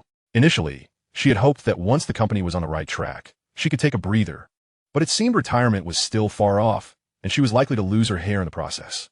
Upon returning home, Fang Yuan transferred 60 million to the company's account, leaving him with just 100 million. However, the funds managed by Liu Xiaoxue had skyrocketed from 100 million to 1.3 billion, with profits exceeding his wildest expectations. The remaining stocks he held were also surging in value. If he were to liquidate all 1.5 billion in stocks, he would likely realize a profit of 40 to 50 million. The only loss he faced was with Bitcoin, which had plummeted drastically. Having invested 20 million for over 5,000 coins, their value had dwindled to a mere 15 million. He could not fathom when this would reach its nadir. After sitting at home for a while, the two sisters who had gone out to buy groceries returned to the villa, accompanied by old Li's daughter, Liu Xiaoxue. The sisters had already exchanged greetings with him over WeChat, and Fang Yuan had agreed to let this woman join them for dinner. In his eyes, Liu Xiaoxue was a competent financial manager. Had she not been old Li's daughter, he would have considered exploring the allure of a single woman. With an outsider present, the sisters became noticeably more reserved, maintaining a respectful distance from him, their boss, and only daring to exchange glances. After dinner, the sisters squeezed onto the couch with Liu Xiaoxue, engrossed in watching ancient sword legend. As they reached chapter 56, Boss Fang, never facing the wind, the sisters, having seen Liu Xiaoxue off, suddenly remembered their neglect of Boss Fang throughout the evening. Han Yingying, feigning ignorance, sat beside him and asked Brother Fang, "Why do you seem unhappy?" Fang Yuan playfully tapped the sisters on their heads, grumbling, "So, now that you have your close friend, you've forgotten about Brother Fang, have you?" Han Sisi shyly shook her head. Han Yingying, covering her head, nervously inquired, "Brother Fang, do you dislike seeing Sister Xiaoxue?" Fang Yuan gave her another playful tap on the head, smiling as he asked, "What makes you think that?" Han Yingying puffed out her cheeks, keeping her distance before speaking. "Every time we mention Sister Xiaoxue, you look troubled." Fang Yuan turned to his sister, Sisi. "Do you think so too?" Han Sisi nodded in agreement. Fang Yuan scratched his head, realizing his feelings were so evident that even the naive sisters could discern them. Surely, Liu Xiaoxue had noticed as well. However, maintaining his authoritative demeanor, he shifted the blame onto Liu Xiaoxue, saying, "Her emotional intelligence is too low. I don't particularly like it." The sisters exchanged glances, refraining from further gossip, understanding that Boss Fang had his reasons. Yet, they were a bit concerned that he might be displeased with their closeness to Sister Xiaoxue. Fang Yuan opened his arms, inviting them to sit closer. Once they nestled beside him, he wrapped his arms around their shoulders and curiously asked, "What do you think of her?" Han Sisi cautiously asked, "Brother Fang, should we speak the truth or a lie? You think I would lie in front of you?" Fang Yuan teased, pinching his sister's cheek, then turned to his sister. "Yingying, what do you think?" "Your sister is too naive." Han Sisi interjected, "Brother Fang, I also noticed Sister Xiaoxue is into stock trading. She seems quite skilled." Fang Yuan cleared his throat. "It's not just a seeming skill. She is genuinely impressive." Han Yingying, astonished, asked, "Brother Fang, how do you know? Didn't you say you disliked seeing her?" Fang Yuan, uninterested in providing explanations, retorted, "Why ask so many questions? Ask again, and I'll deduct your pay." The sisters rolled their eyes at this, realizing that Boss Fang truly would not back down. As the conversation continued, Han Yingying asked, "Brother Fang, will we still be able to hang out with Sister Xiaoxue in the future?" Fang Yuan responded affirmatively, but pondered their earlier remarks, questioning, "Do I really seem that obvious?" The sisters nodded in unison. "Brother Fang, it's unmistakably clear. You change your demeanor completely when Sister Xiaoxue is around. It's quite alarming." Fang Yuan, playfully pinching their cheeks, said, "You two are lucky to be so pampered." The sisters, blushing, fled from the couch, leaving Fang Yuan to contemplate alone. It seemed that he would have to tackle this issue one step at a time. In the blink of an eye, Saturday arrived, August 23rd. At the Yangqing International Sports and Entertainment Center, the concert was set to commence at 8 in the evening. Encouraged by the sisters, the trio arrived at the venue around 4 in the afternoon to scout the area. They parked not outside the stadium, but a kilometer away.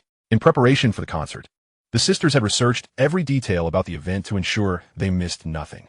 By 5 o'clock, they left the venue for a nearby KFC. They entered the concert hall at 7, with all three holding tickets for 1,280 yuan, though it was unclear how Yui had procured them. The sisters mentioned that such tickets could be resold for upwards of 10,000 yuan, highlighting the immense draw of the SHE girl group. Having previously lacked the time and funds to support their favorite artists, this was a chance to make up for lost opportunities. Regrettably, in Fang Yuan's memory, this seemed to be SHE's final concert, a fleeting moment to cherish. The three main members of the girl group appear to have faded from the limelight afterward.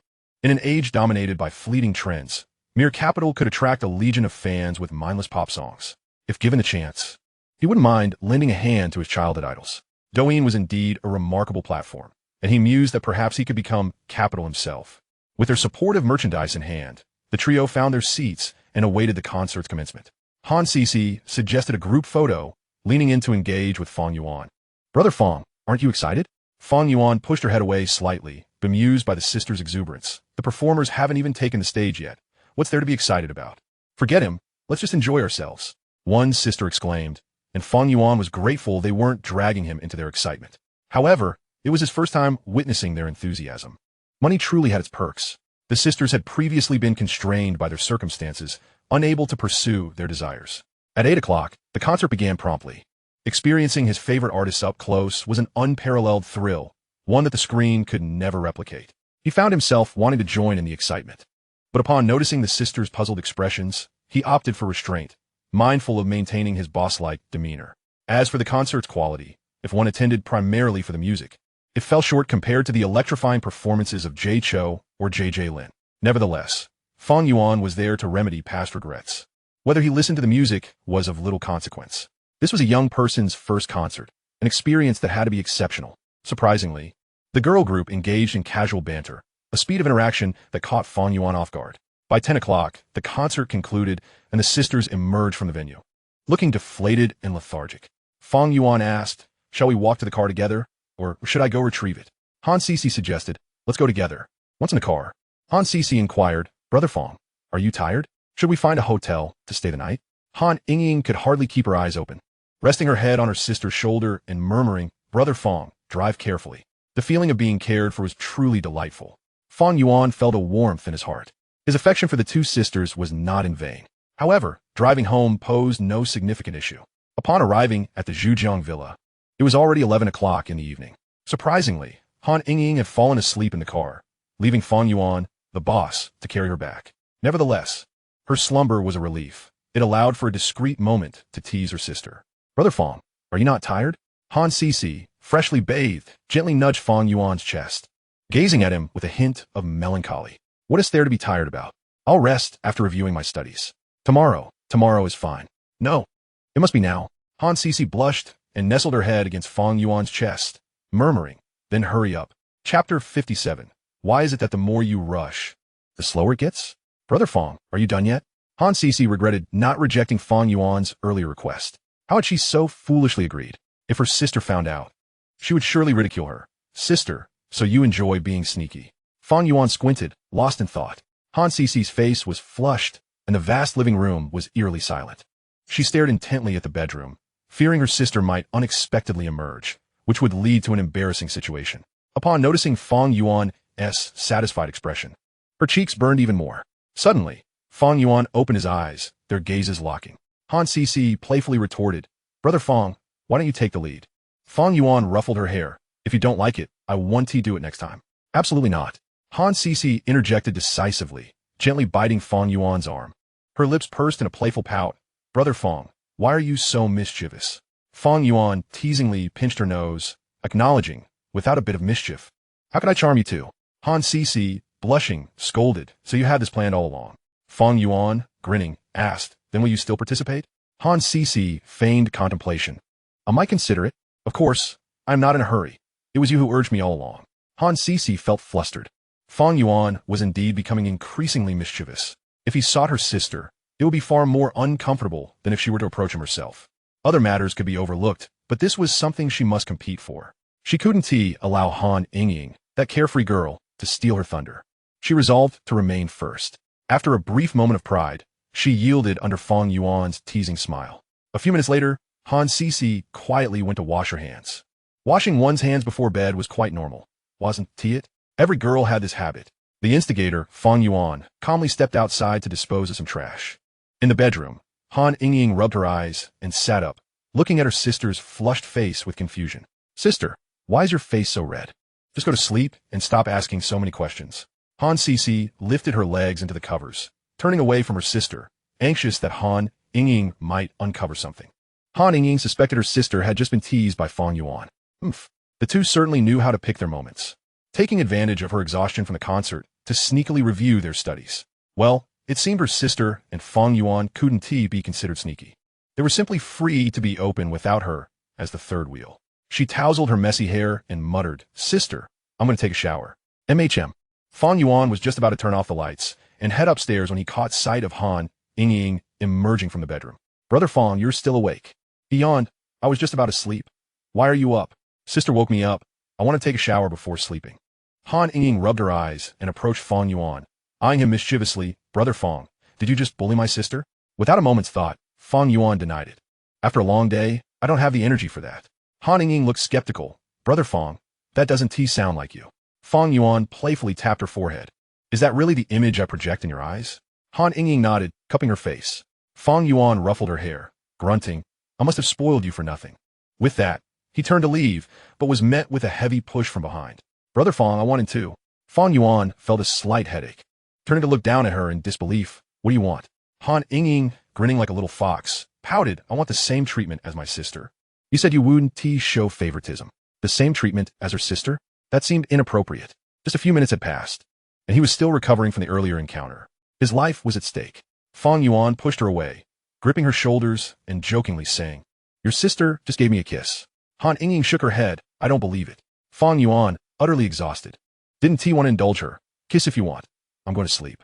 Han Ying grew anxious. Tonight, Fang Yuan was unusually calm. Usually, she was the one taking the initiative. She thought she deserved a little pampering. A kiss to fend off his sister. Fang Yuan went upstairs to sleep, leaving Han Ying in the living room, stunned. She crossed her arms, pondering as she headed to the shower. Upon returning to the room, she saw her sister still engrossed in her phone. She crept over and immediately switched off the screen. Surely, she was chatting with Fang Yuan. How could he not be tired? This was clearly preferential treatment. Han Ying became indignant. Lying down, she hugged her sister from behind, sulking, Sister, Brother Fang is treating us differently. He just told me he was tired, yet he asked chatting with you after my shower. I was browsing Taobao, not chatting with Brother Fang. Han Sisi lifted the covers, her cheeks still rosy. Anyone unaware would think she was hiding something under the blankets. Han Ying remained unconvinced. Then let me see your phone. Han Sisi, afraid to show her, retorted, If you want to see, use your own phone. Han Ying, intrigued, began to poke around her sister's body. What is the big deal? We are identical twins. Han Sisi attempted to push her hand away, but was taken by surprise. How careless she had been. Just moments ago, she had been teased by Fang Yuan, and now her sister was at it too. Who could she turn to for justice? She pushed her sister's hand away, clinging to her phone. Use your own. Don't be shameless. Han Ying feigned innocence. Sister, why are you so peculiar? You weren't like this before. What I wear is my choice. Why do you care? Han Sisi, blushing, launched a playful attack, knowing her sister was the same. She immediately retorted, You're not much better. Han Ying boldly declared, Brother Fang likes me this way. I'm happy. Han Sisi felt her face flush as well. She didn't share her sister's carefree mindset. She couldn't possibly admit that her actions were also to please Fang Yuan. That was a confession she could never make. Ultimately, it was her sister's authority that subdued her. Are you still sleeping? You're disturbing Fang Go. He will undoubtedly lose his temper again. Han Ying's momentum weakened slightly. Then let's discuss it quietly. Han Sisi nearly choked in frustration. How could her sister, born from the same womb, be so carefree and oblivious? The two sisters exchanged a huff, each sulking as they retreated to their respective sides. In the dead of night, amidst the thunder and lightning, Han Ying was jolted awake by the thunderclaps. She groped beside her and, finding her sister absent, burst into tears. Han Sisi, hearing the commotion, groggily awoke. I really can't believe this. A girl in her 20s still fears thunder and won't come to sleep. Han Ying seemed to have found a lifeline, rolling over and diving into her sister's embrace, softly murmuring, Sister, you're the only one who treats me well. Han Sisi could only respond with a resigned sigh. Chapter 58. Who in their right mind would deliberately train their core strength? The next morning, Fang Yuan arose earlier than usual. For reasons unknown, he felt an unusual surge of energy. Descending to the first floor, he noticed the kitchen was still dark. At this hour, the sisters were unlikely to be awake. He changed into workout attire and set out for exercise. Given his current life rhythm, Managing to run 3 or 4 days a week was already quite an achievement.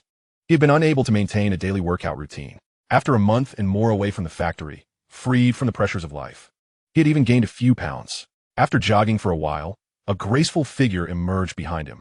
Almost simultaneously, he heard Lu Xiaoxue's voice. "Good morning, President Fang."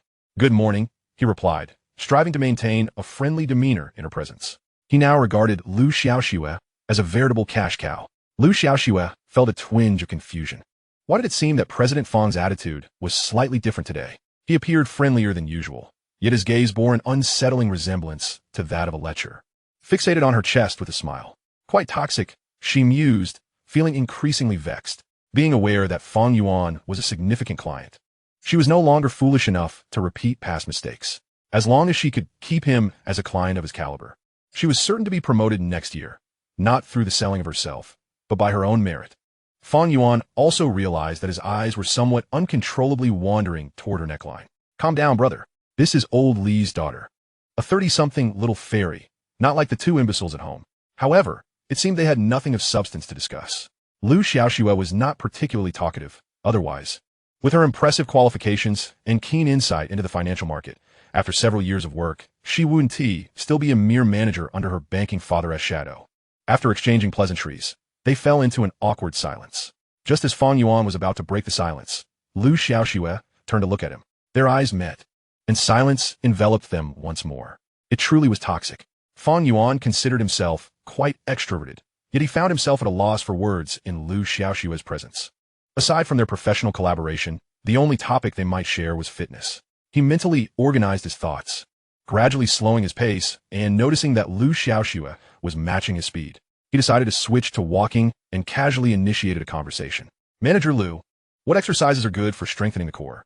With her hands on her hips and breathing lightly, Lu Xiaoxue replied, "The bird dog exercise, back extensions, rotational wood choppers, and weighted side bends are all quite effective."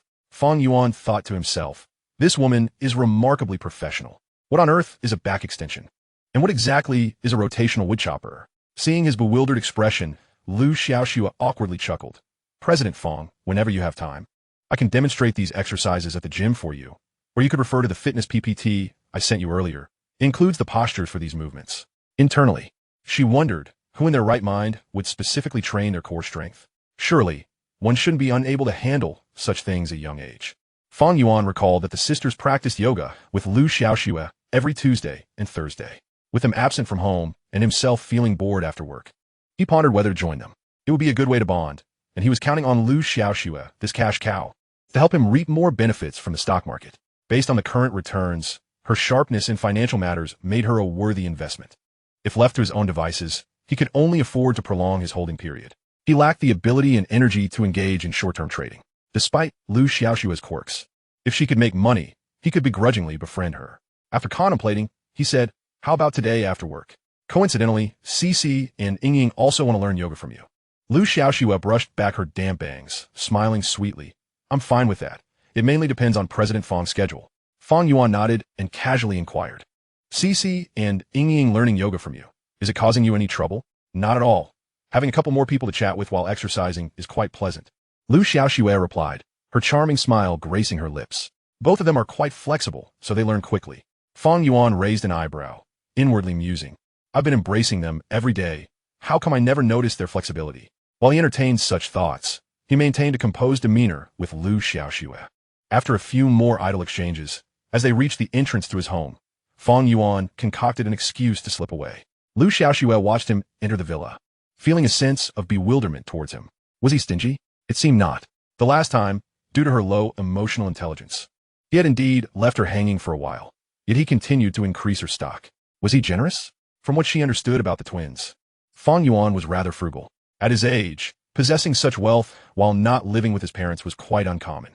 Although old Li had once casually mentioned that Fang Yuan's wealth came from winning the lottery, it was still rare for someone of his age to possess such a fortune and maintain a demeanor as composed as those who have seen through the machinations of capital.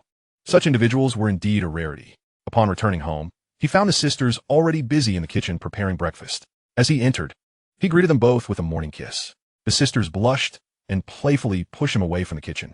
Han Ying huffed in dissatisfaction. "Sister, I told you Fang Ge is biased. He clearly cares more for you than for me. What nonsense are you talking about? Han Sisi retorted, a hint of embarrassment coloring her cheeks. Not wishing to delve into such topics with her sister, she noted her sister's shy demeanor with a smirk. On Tuesday afternoon at 6 o'clock, as the sisters climbed into the car, Han Yingying inquired, Fang Gu, why the sudden urge to hit the gym? Fang Yuan chuckled. Are you the boss, or am I? Have you ever heard of a boss reporting their itinerary to the nanny? The sisters huffed in irritation.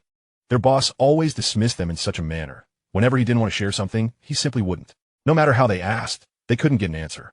However, the two sisters quickly forgot about the matter. In the back seat, Han Yingying wore a worried expression. Sister, Xiaoxue said on WeChat that she is going to teach us how to do the splits tonight. Han Sisi supported her forehead, exclaiming, Oh no, that move is so difficult.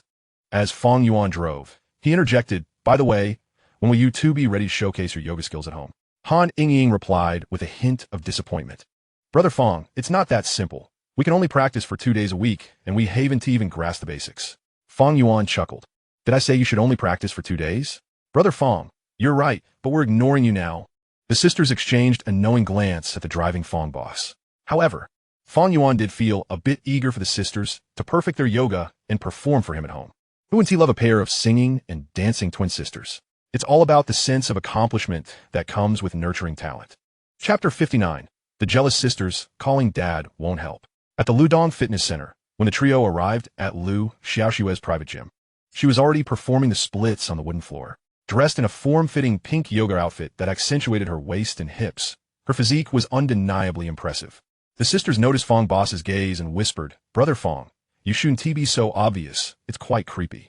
Fang Yuan, speechless, retorted, I'm merely appreciating. Do you not understand? The sisters rolled their eyes in unison, admiring Fang boss's serious yet nonsensical demeanor. With Lu Xiaoxue present, Fang Yuan felt it inappropriate to interact too much with the sisters. He glanced at them, eagerly suggesting, afterward, you two should change into your yoga attire, so I can admire you. Han Yingying smiled mischievously, shaking her head, not a chance. Fang Yuan challenged her. Then who do you plan to wear it for? Han Sisi piped up playfully, Brother Fang, don't rush. Fang Yuan shot her a glare. I'll deal with you both when we get home. The sisters' cheeks flushed, each pondering how Fang boss would go about that. Once Fang Yuan changed into his workout attire, Lu Xiaoxue approached him, saying, Mr. Fang, please wait a moment while I explain tonight's course to Sisi and Yingying before guiding you. Fang Yuan waved her off, no worries. You go ahead with them. Lu Xiaoxue nodded and turned to beckon the sisters, who had just emerged from the dressing room, to come learn the splits. Fang Yuan picked up a 5-kilogram dumbbell to warm up, glancing at the trio practicing yoga on the floor, feeling that the scene seemed somewhat off. When the three were together, the sisters' brilliance seemed overshadowed by Lu Xiaoxue, especially in that tight yoga outfit. After a few seconds of observation, he almost found himself looking up. It felt rather absurd. He couldn't shake the impression that the combined allure of the sisters paled in comparison to Lu Xiaoxue. The disparity in their figures was evident, with at least a 20-centimeter difference in chest size. After playing around for about 10 minutes, he noticed Lu Xiaoxue approaching with a small notebook, prompting him to set down the dumbbell and greet her warmly. Manager Lu, have you finished over there? She replied affirmatively, flipping open her notebook to present it to him. Patiently explaining, Mr. Fang, this is a waist training plan I've devised for you. Perhaps you could start with some stretches. Fang Yuan scanned the contents, unsure of its validity, and simply followed along. What do you need me to do? Lu Xiaoxue softly instructed, just follow my movements. After completing the stretches, they moved to the equipment for abdominal crunches. Her first exercise for the evening was 10 sets of crunches, with 10 repetitions per set. After briefly explaining the targeted muscle for the exercise, she lay down on the apparatus, looking at Fang Yuan and saying, Mr. Fang, let me demonstrate first, and then I'll correct your form. Fang Yuan nodded, suppressing any inappropriate thoughts. If he didn't have that mindset, surely he couldn't be distracted simply by watching Lu Xiaoxue perform a few fitness moves. After a few attempts, Lu Xiaoxue stood up and said, Mr. Fang, now it's your turn to give it a try. Mimicking her, Fang Yuan lay down and began practicing slowly, recalling the instructions. Mr. Fang, lift your head a little higher, and try not to move your hands too much when you raise up, or you might experience shoulder soreness tomorrow. Lu Xiaoxue knelt beside him to adjust his posture. A faint scent of orchids wafted through the air. He anticipated her seriousness towards fitness. She was truly teaching him step by step, seemingly treating him no differently than any other student. Fang Yuan could only strive to remain composed. After a few sets, he began to feel fatigued, yet he persevered. Lu Xiaoxue handed him a fresh towel and, sitting beside him with her notebook, inquired Mr. Fang. How do you feel? Wiping the sweat from his brow, he replied, my waist feels fine. The rest is manageable. Lu Xiaoxue recorded her observations in a notebook and then demonstrated another exercise, breaking it down step by step. Meanwhile, while the sisters practiced yoga, a part of their minds wandered to Fang Yuan. From the moment they learned he was seeking a trainer with such a fit physique, they had grown vigilant. Fortunately, it seemed to be a fleeting interest. Ultimately, he had adopted a haphazard approach, allowing them to practice yoga under Xiaoxue's guidance. Having spent some time with her, they understood her commitment to fitness. Their concern was less about Xiaoxue and more about Fang Yuan. After all, her qualifications were evident, and they worried he might develop inappropriate thoughts one day. Han Yingying held the splits pose firmly, her face clouded with worry. Sister, do you think Brother Fang is still thinking about someone else while he enjoys what he has? Han Sisi appeared distracted as well. Let us ask him when we get home. This time, Han Yingying didn't want to bicker with her sister. She nodded. Let us ask together. We can't let him deceive us again. After practicing the waist training plan set by Lu Xiaoxue for over an hour, they found themselves needing to support their waist to maintain balance while walking. To be fair, her professional attitude was commendable, even more responsible than many paid trainers. And her skill level was quite impressive. Most importantly, it didn't cost them a dime. It was a free ride. What more could they ask for? Since there wasn't much else to discuss, maintaining their collaborative relationship through fitness was quite beneficial. At the Zhujiang Villa, shortly after 9 o'clock, Fang Yuan lounged on the sofa, enjoying a massage from the sisters.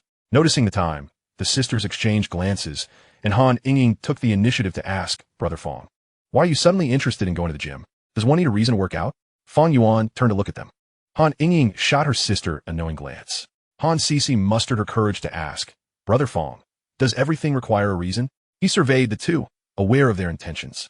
Get me up first. Fang Yuan extended his arms for the sisters to pull him up, then disregarding their subtle protests, wrapped his arms around their waists, teasing. Are you two feeling jealous? In unison, the sisters denied. We're not. Fang Yuan playfully ruffled their hair, lying again. That's another 100 deducted this month. Brother, the two sisters gazed at Boss Fang with a look of grievance, daring neither to express their anger nor to voice their thoughts. Upon receiving a sharp glare from him, they immediately yielded. Fang Yuan spoke earnestly. Are you aware that I have a collaboration with Lu Xiaoxue at work? Han Sisi replied with a slight acknowledgement. I know a little. Fang Yuan patiently elucidated the situation to the two of them. The sisters nodded incessantly, appearing enlightened. If what Boss Fang said were indeed true, then everything was merely a coincidence. If blame were to be assigned, it should be directed at Uncle Li. Moreover, if the two of them were to become close friends with Lu Xiaoxue, Boss Fang could potentially earn more money, and who knows? Perhaps one day he would feel generous enough to grant them a raise. I've finished explaining, so shouldn't you express something for daring to suspect the purity of my heart? Brother Fang, if you were truly pure, you wouldn't be trying to deceive us, the sisters retorted, their cheeks flushing as they sought to escape Boss Fang's embrace. Fang Yuan's expression turned stern. Stay put. I shall handle this myself. Brother Fang, calling you Dad 1T help. Han Yingying whispered softly in his ear, Dad. Fang Yuan was momentarily taken aback. Mischief certainly ran in the family. Hearing her sister's words, Han Sisi immediately flared up. Han Yingying, do you dare to say that again? Sister, I don't know what you're talking about. Chapter 60. Han Yingying, Brother Fang, you are so biased. On Friday, Fang Yuan returned to the villa after work. The sisters immediately clung to him, inquiring, Brother Fang, are you going out to play this weekend? Fang Yuan, seated on the sofa, countered their question. Aren't you both scheduled to take the second driving test next Monday? Shouldn't you be practicing driving this weekend instead of thinking about going out? I must remind you, if you fail, I won't cover the retake fees. The sisters scoffed. Brother Fang, please hold your horses and let us finish speaking. Fang Yuan disregarded their protests. He was merely joking. He had never faced adversity in front of the sisters. The boss could be wrong, yet still be right. He ruffled his sister's hair and instructed, go to the fridge and fetch me an ice cream. Brother Fang, which brand do you want? Just a green bean paste will suffice. Upon receiving her task, Han Yingying scampered off to the kitchen. Seizing the moment, Fang Yuan exchanged a knowing glance with his sister. Han Sisi blushed and playfully scolded, Brother Fang, you're truly mischievous. Hurry up, otherwise, your sister will return. As Fang Yuan spoke, he lowered his head. Han Sisi leaned in closer. Brother Fang, why aren't you kissing me? Who said I wanted to kiss your cheek? Position your face properly. Fang Yuan adjusted her face with his fingers. Brother Fang, hurry. Under Han Sisi's urging, he indulged her fleetingly. Coincidentally, Han Yingying emerged from the kitchen just then, observing the two of them conspiring behind her back. Pouting, She used lip reading to convey to Boss Fang, Brother Fang. You are biased. Fang Yuan winked at her and promptly released his sister. Han Ying, ever cooperative, retreated back to the kitchen. At this moment, Han Sisi glanced back toward the kitchen. Seeing her sister still absent, she silently breathed a sigh of relief. Thankfully, they had not been discovered. Otherwise, she would surely have to endure Han Ying's complaints about Brother Fang's bias. Shortly thereafter, Han Ying returned to the sofa, carrying 3 green bean ice creams. Each of them settled on the sofa, savoring their frozen treats. While eating, Han Ying asked, Brother Fang, my sister and I will be practicing driving this weekend, so we won't be able to go out with you. Fang Yuan shrugged. I had no intention of going out either. Oh, Han Ying replied. Han Sisi interjected, Brother Fang, on the day of the second driving test, could you take us to the testing site? Fang Yuan inquired with curiosity. Aren't you both enrolled in the worry-free class? Why do you still need me to drop you off? Han Sisi hesitated. The testing site is quite far from us, and we don't want to wake up too early on the exam day to avoid affecting our performance. Fang Yuan nodded, accepting his sister's explanation. Typically, when they practiced driving, they would have the instructor pick them up from a nearby subway station. The sisters were particularly sensitive to the opinions of others. When they were at the company, they resigned for this very reason. Not everyone could withstand such pressure. With time, the sisters would likely become more optimistic. He jokingly suggested, how about we go practice in a simulator for a couple of days? I could rent a space for 2 days and be your instructor. Han Ying's eyes lit up, but upon reflection, she tentatively asked, Brother Fang, will the expenses be reimbursed? Fang Yuan smiled. I suppose it will be deducted from your salaries. That should count as reimbursement. The sisters chorused, then we might as well stick to practicing with the instructor. After finishing her green bean ice cream, Fang Yuan rubbed his belly and looked at the two of them, having practiced for so long. Do you feel confident about passing on your first attempt? Han Sisi was uncertain. I think I should be fine. Han Ying, however, exuded confidence. I'll definitely be okay. My sister still makes mistakes when reversing into the parking space. The instructor says she's foolish. Is that true? Absolutely. Fang Yuan tapped his sister's head. I asked your sister, not you. Han Sisi nodded. It shouldn't be a problem. I'll find my rhythm in the next couple of days. Fang Yuan replied, sister, if needed. I can practice less for the next few days to give you more time. Han Ying, always one for spirited retorts, leaned closer to Fang Yuan, saying, Brother Fang, I'm so impressive. Want to you praise me? Fang Yuan smiled warmly at her. Exams are a matter of luck. Poor practice doesn't guarantee failure, while good practice doesn't ensure success.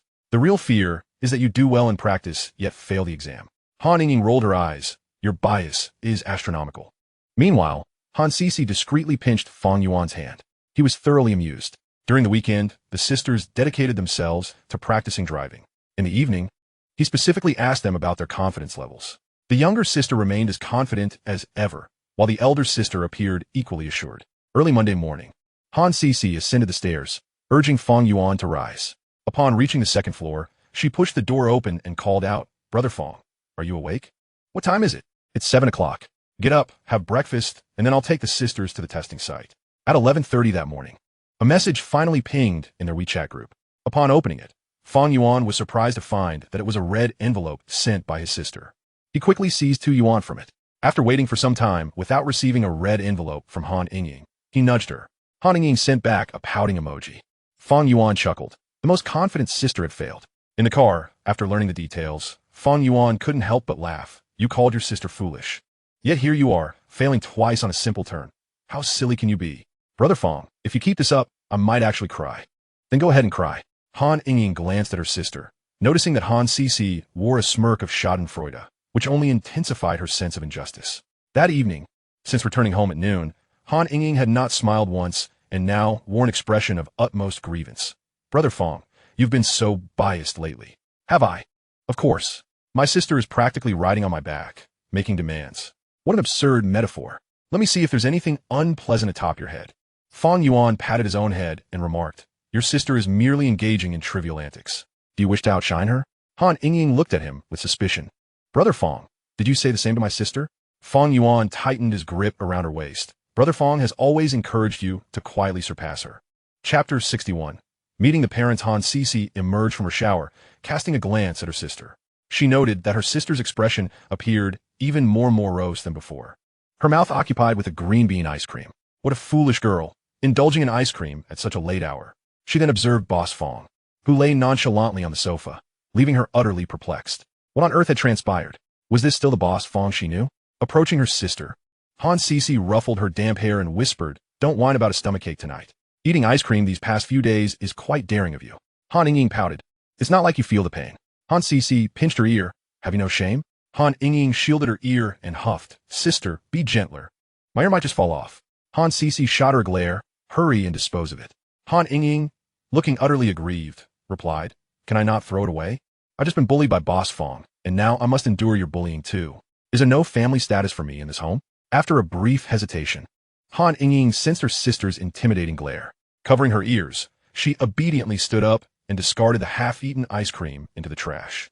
Fang Yuan observed the sister's antics with quiet amusement, pondering why Han Ying was so intimidated by her sister.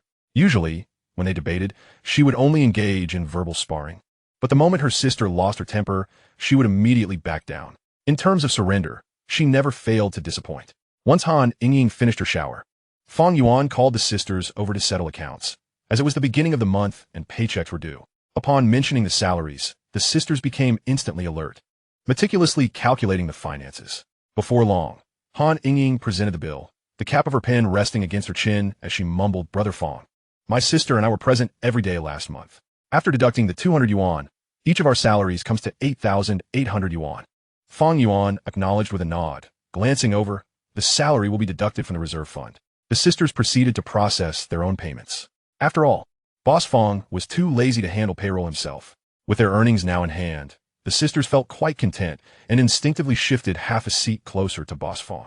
After a moment of contemplation, Fang Yuan declared, "Given your commendable performance, I have decided to increase your salaries to 10,000 next month. What do you think?" Han Ying, in a daze, asked, "Brother Fang, why would you raise our salaries for no apparent reason?" Han Cece nodded in agreement, her expression mirroring her sister's confusion as she looked at Boss Fang.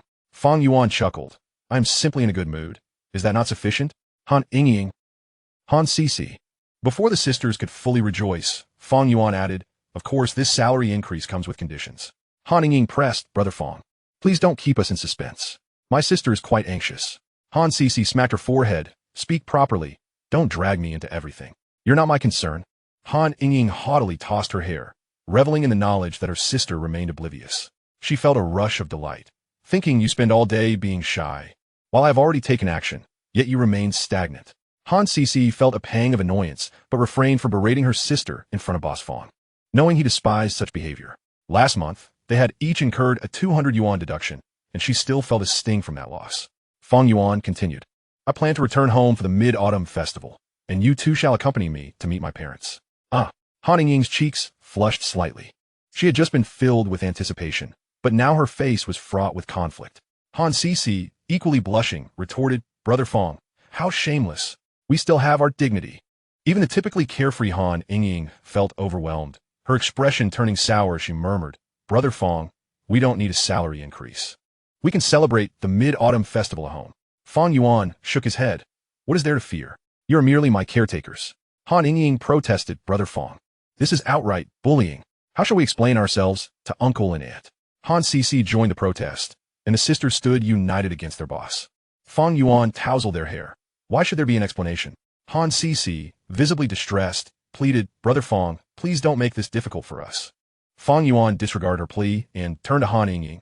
"Do you truly believe I am making this difficult for you?" Han Ying, steadfastly siding with her sister, replied, without a hint of embarrassment, "Yes." Seeing the sisters' woeful expressions, Fang Yuan decided to make a small concession, asking Han Ying tentatively, "What if I only allow your sister to visit my home? Would that be acceptable?" Han Ying immediately objected, "Of course not." Han Cece, blushing, webtoon. On this matter, Fang Yuan stood firm. "I am not budging. You must devise a solution." Han Ying's eyes darted as she signaled her sister. Han Cece reluctantly proposed, "Brother Fang, how about I go first, and then Ying can visit the following day?" Fang Yuan stroked Han Ying's head. "Your sister has spoken. Can you accept that?" Han Ying grumbled. "Do I have any choice in the matter?" Fang Yuan leaned down and planted a kiss on her cheek. "Endure this for now. Brother Fang will ensure that all future challenges are managed for you." The sisters fell silent, each aware of the gravity of their situation. They had come this far, with no turning back. Furthermore, Boss Fang had always been responsible. Throughout their time with him, they had never faced true hardship. Although he occasionally exhibited a mischievous side, whenever matters concerning them arose, he would always strive to protect them to the best of his ability. September 6th, Saturday morning.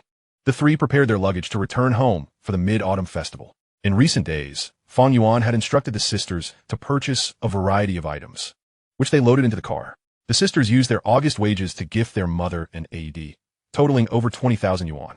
Fang Yuan had advised them to reimburse the expense from the reserve fund, but they adamantly refused. Additionally, they had bought gifts for their father and mother. Fang Yuan also brought a case of flying fairy Maodai for his father, a gift from Old Li, which he believed to be authentic. After the peak return traffic from the previous night, the morning highway was clear. They departed at 8:30 and arrived in Zhan City by 2 in the afternoon. At the sisters' insistence, Fang Yuan dropped them off at the bus station before turning back home. He planned to fetch his sister for a visit tomorrow and his younger sister the day after. As they neared home, Fang Yuan spotted his father, who was pacing in front of the house with a cigarette dangling from his lips. "Hey, Mom's busy in the kitchen. Your son has returned." His father extinguished the cigarette in his hand and called out to the house. Fang Yuan parked the car, and both his parents hurried over. His father, eyes wide at the sight of the Mercedes-Benz emblem, exclaimed, "Son, this new car must have cost a pretty penny." His mother kicked him lightly. "Why not go inside and ask?" Father Fang chuckled softly, feeling a sense of pride for his son's achievements. Chapter 62, Mother Fang exclaimed, "This daughter is even more beautiful than in the photographs." "Mom, why did you close the door?" Fang Yuan pondered his mother's actions, bemused by her decision to shut the door in broad daylight. "Are you no longer conducting business?" Mother Fang, in her habitual manner, began to impart wisdom. "We mustn't display our wealth, understand? Don't follow in your father's footsteps, boasting about a few coins, which prompts relatives to visit us for loans every few days." Curious, Fang Yuan inquired, "Have any relatives approached us for loans recently?" Mother Fang replied, "Not exactly. I was referring to your father's past behavior. After a few drinks, he would boast and ended up borrowing 100,000 yuan from us, which we still haven't recovered." Father Fang turned pale at the mention. Whenever their son returned, he faced the brunt of his wife's relentless reminders, each time being chastised for the same transgression. Fang Yuan felt a twinge of sympathy for his father, yet understood that his mother had held onto this grievance for many years. It was said that the 100,000 yuan was meant for purchasing a home in the city, a significant sum back in the early 2000s earned through their relentless toil. Since then, they had been unable to reclaim it. When they were borrowing, they were relatives. Once the money was lent, they acted like distant lords. Mother Fang often scolded Father Fang for this. Patting his mother's shoulder, Fang Yuan reassured her, "Mom, that's all in the past. We must look forward. Didn't I transfer 1 million each to both of you last time? You haven't spent it yet?" Mother Fang scoffed. "Who knows what you've been up to outside? How could we dare to touch that money?" Father Fang cast a skeptical glance. "Is that truly money from winning the lottery? The evidence is right here. Would I deceive you?" Fang Yuan shrugged and pulled out his phone to show them the lottery ticket records. "Old Fang, pass me my reading glasses," Mother Fang requested, as her eyesight required assistance for close-up viewing. Both parents were transfixed by the numbers displayed. After a lengthy examination, Mother Fang struggled to comprehend the figures, only noting the numerous zeros before the decimal point. Father Fang gasped in shock, completely taken aback, before lowering his voice to ask, "Does it say you won for 5 billion? Fang Yuan nodded affirmatively. "That's the essence of it." Mother Fang, initially in disbelief, eventually accepted the miraculous news after a second confirmation, left momentarily speechless and filled with astonishment. Yet Father Fang remained uneasy. "Son, has the money been transferred to your bank account? How could you have sent us 1 million if it hasn't?" Fang Yuan, putting away his phone, reassured his parents. "Didn't I tell you over the phone that you can enjoy your retirement peacefully?" Still unconvinced, the elderly couple pressed, "What do you plan to do with this money? Don't tell me you're going to buy more lottery tickets. You must know when to stop." Fang Yuan chuckled, explaining, "I've long since stopped that. I've started a company, aiming to expand and thrive." Mother Fang was taken aback. "You started a company?" "Money left idle in the bank is just as good as going to waste," he replied. Mother Fang raised an eyebrow, unsure of how to advise her son, feeling at a loss. It was difficult to teach him anything now. Her son had surpassed all expectations. He had 1 billion, and she had once worried about his health while he toiled in a factory. Now, her concern shifted to whether he could manage his newfound wealth. Father Fang, however, felt differently. As long as their son was successful, that was all that mattered. Fang Yuan understood that his parents would need time to digest his recent transformation. After a moment's thought, he posed, "Would you like to retire in Yangshan?" Mother Fang snapped back to reality, her expression one of disdain. "Why would we go there? It's unfamiliar territory, and we won't know anyone to talk to. Your father and I have lived here for over a decade. We know our neighbors well enough to chat with them. If we moved to live with you, I'd probably be depressed within a week." Fang Yuan observed, amused. "It seems Mom has been surfing the internet. She is familiar with the term depression. He turned to Father Fang, who shared a similar sentiment. They had anticipated this reaction. At their age, neither was keen on traveling about. After pondering, Mother Fang realized that her son had changed significantly. He now had the means to venture forth. And as long as he avoided illegal pursuits, the Fang family was bound to prosper. Youth was meant for exploration, and being a business owner was commendable. With her son's newfound wealth, her concerns lessened. She no longer needed to toil tirelessly to save for a house for him. Now, her worries shifted to his marriage and starting a family. With this thought, Mother Fang squinted slightly and asked, "You haven't kept in touch with that girl from the factory after leaving, have you?" Fang Yuan was momentarily taken aback, surprised that his mother still remembered. "We do keep in touch. Do you have a photo?" "Let me see," she urged. After a lengthy search, Fang Yuan finally produced a picture of himself with Han Sisi. Mother Fang beamed with delight, while Father Fang approved of the match. Both share an unspoken agreement. This girl was truly lovely. As Mother Fang handed back the phone, she scrutinized him. "Didn't this girl come back to Zhan City with you for the Mid-Autumn Festival?" Fang Yuan beamed. "Mom, I'm bringing her home tomorrow to visit." Mother Fang was somewhat taken aback. "You've already made a move?" Fang Yuan nodded. "If I like her, why not take the initiative? Am I to wait around?" Mother Fang was left speechless, never having witnessed such confidence in her son, who had clearly taken after his father in this regard, taking extra notice of attractive women. The following day, news of Fang Yuan returning home in a Mercedes-Benz spread through the neighborhood. Whenever someone inquired, Father and Mother Fang would beam with pride, explaining that their son was thriving in e-commerce. They didn't disclose the exact amount he earned, letting others speculate. Of course, many relatives called to offer congratulations, a situation that was impossible to conceal. The next day, Fang Yuan picked up Han Sisi at the same spot where he had dropped off the two sisters. "Mom, I'm back." Hearing his voice, Mother Fang eagerly went to welcome their guest. Upon reaching the door, she was momentarily stunned. The girl was even more beautiful than in the photographs. Fang Yuan introduced, "Mom, this is my girlfriend, Han Sisi." Han Sisi blushed, greeting warmly, "Hello, Annie." Mother Fang squinted her eyes, smiling broadly. "Oh dear, why did you bring so many things? You only need to come over to have fun." Chapter 63. The approval of Father and Mother Fang. Father Fang, who was preparing tea, lifted his head at the sound. "Goodness, this boy." The elderly couple exchanged glances, silently communicating their shared pride. Their son had indeed made something of himself. After a brief exchange of looks, Mother Fang maintained her composure while ushering Han Sisi into the house, leaving Fang Yuan outside with Father Fang to enjoy the breeze. Father Fang gently patted the ear of Shuangxi and, upon noticing Fang Yuan grinning in front of him, could not resist giving him a playful kick. Fang Yuan chuckled. "Dad, what do you think of Sisi?" "Why are you asking me?" "Go ask your mother," replied Father Fang. With a swift motion, he lowered his head to shield himself from the wind, and when he raised it again, a cigarette was between his lips, puffing clouds of smoke. Fang Yuan, hands in his pockets, gazed at Han Sisi, who was chatting with Mother Fang inside the house, a tender smile gracing his face. "Sisi is quite innocent, lacking any guile.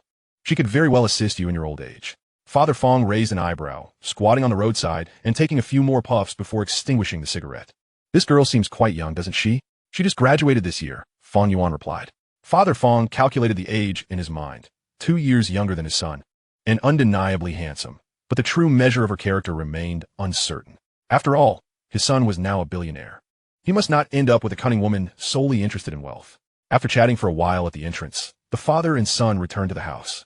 Inside, Han Sisi sat alone on the sofa, while Mother Fang was likely busy in the kitchen preparing food. It was evident that Han Sisi felt a bit shy being at their home for the first time. She needed to visit more often to grow accustomed to it. Upon seeing Father Fang return from his smoke break, Han Sisi took the initiative to greet him. Father Fang nodded with a smile and, trying to muster courage, asked, "Have you eaten, Sisi?" "Uncle, I had a meal before coming," she replied cheerfully. "Then let me fetch some fruit for you," Father Fang offered. No, I'm fine with just tea," Han Sisi insisted. Father Fang's demeanor remained as awkward as ever. It was hard to fathom how he managed to win Mother Fang's heart all those years ago. However, he felt there might be common ground between him and Han's father, and he hoped for an opportunity for them to meet in the future. Feeling uncomfortable lingering in the living room, Father Fang made a hasty exit to find his wife in the kitchen. Fang Yuan settled beside Han Sisi and asked, "What did you talk about with my mom?" Han Sisi, slightly bashful, bit her lip and replied, "Not much, just asked about our jobs and family." Fang Yuan was incredulous. "Did you reveal everything?" Han Sisi blushed. "Could I possibly lie?" "Honestly, you're quite naive," Fang Yuan teased, gently ruffling her hair. "After my mom's thorough inquiry, What are you so happy about?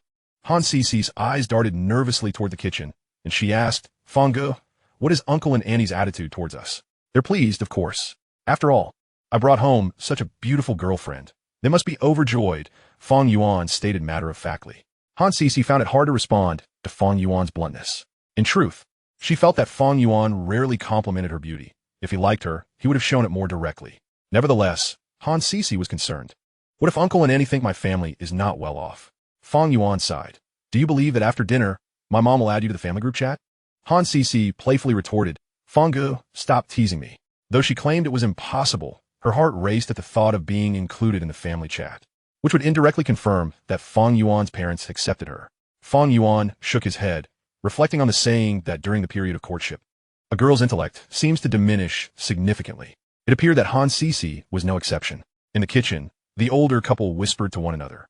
Father Fang inquired, What do you think? Mother Fang nodded in satisfaction. Aside from their family's slightly modest circumstances, I think everything else is quite admirable. Father Fang considered this inconsequential. After all, they were not lacking in funds and saw no need to seek a match of equal standing. As long as his son was happy, that was what mattered. Since his son had brought Han Cece home during the Mid-Autumn Festival, it was clear he wanted them to become better acquainted. The next day, the three of them packed their belongings for the return journey. The trunk, once filled with supplements, now brimmed with various local specialties brought by the sisters, such as huampa garlic, bomao jellyfish, jinjiu mooncakes, and a bag of sweet potato ice cream. Once in the car, the sisters began munching on the huampa garlic they had brought. Fang Yuan, would you like another? Han Ying asked, offering a toothpick speared with garlic to him. Fang Yuan scrunched his nose and asked, Is this garlic pickled in vinegar? Han Ying nodded, Yes, it's pickled in vinegar. It's incredibly fragrant. Trusting her words, Fang Yuan opened his mouth and took a bite, nearly ascending to the heavens from the intense sourness and spiciness. The aftertaste was potent, yet it was refreshing enough to awaken his senses. Han Ying giggled, Fang Yuan, why are you tearing up? Mind your own business, Fang Yuan replied, licking his lips after finishing. Give me another one. Han Ying handed him another piece. The journey was mostly smooth, with only a brief traffic jam upon entering Yanqing.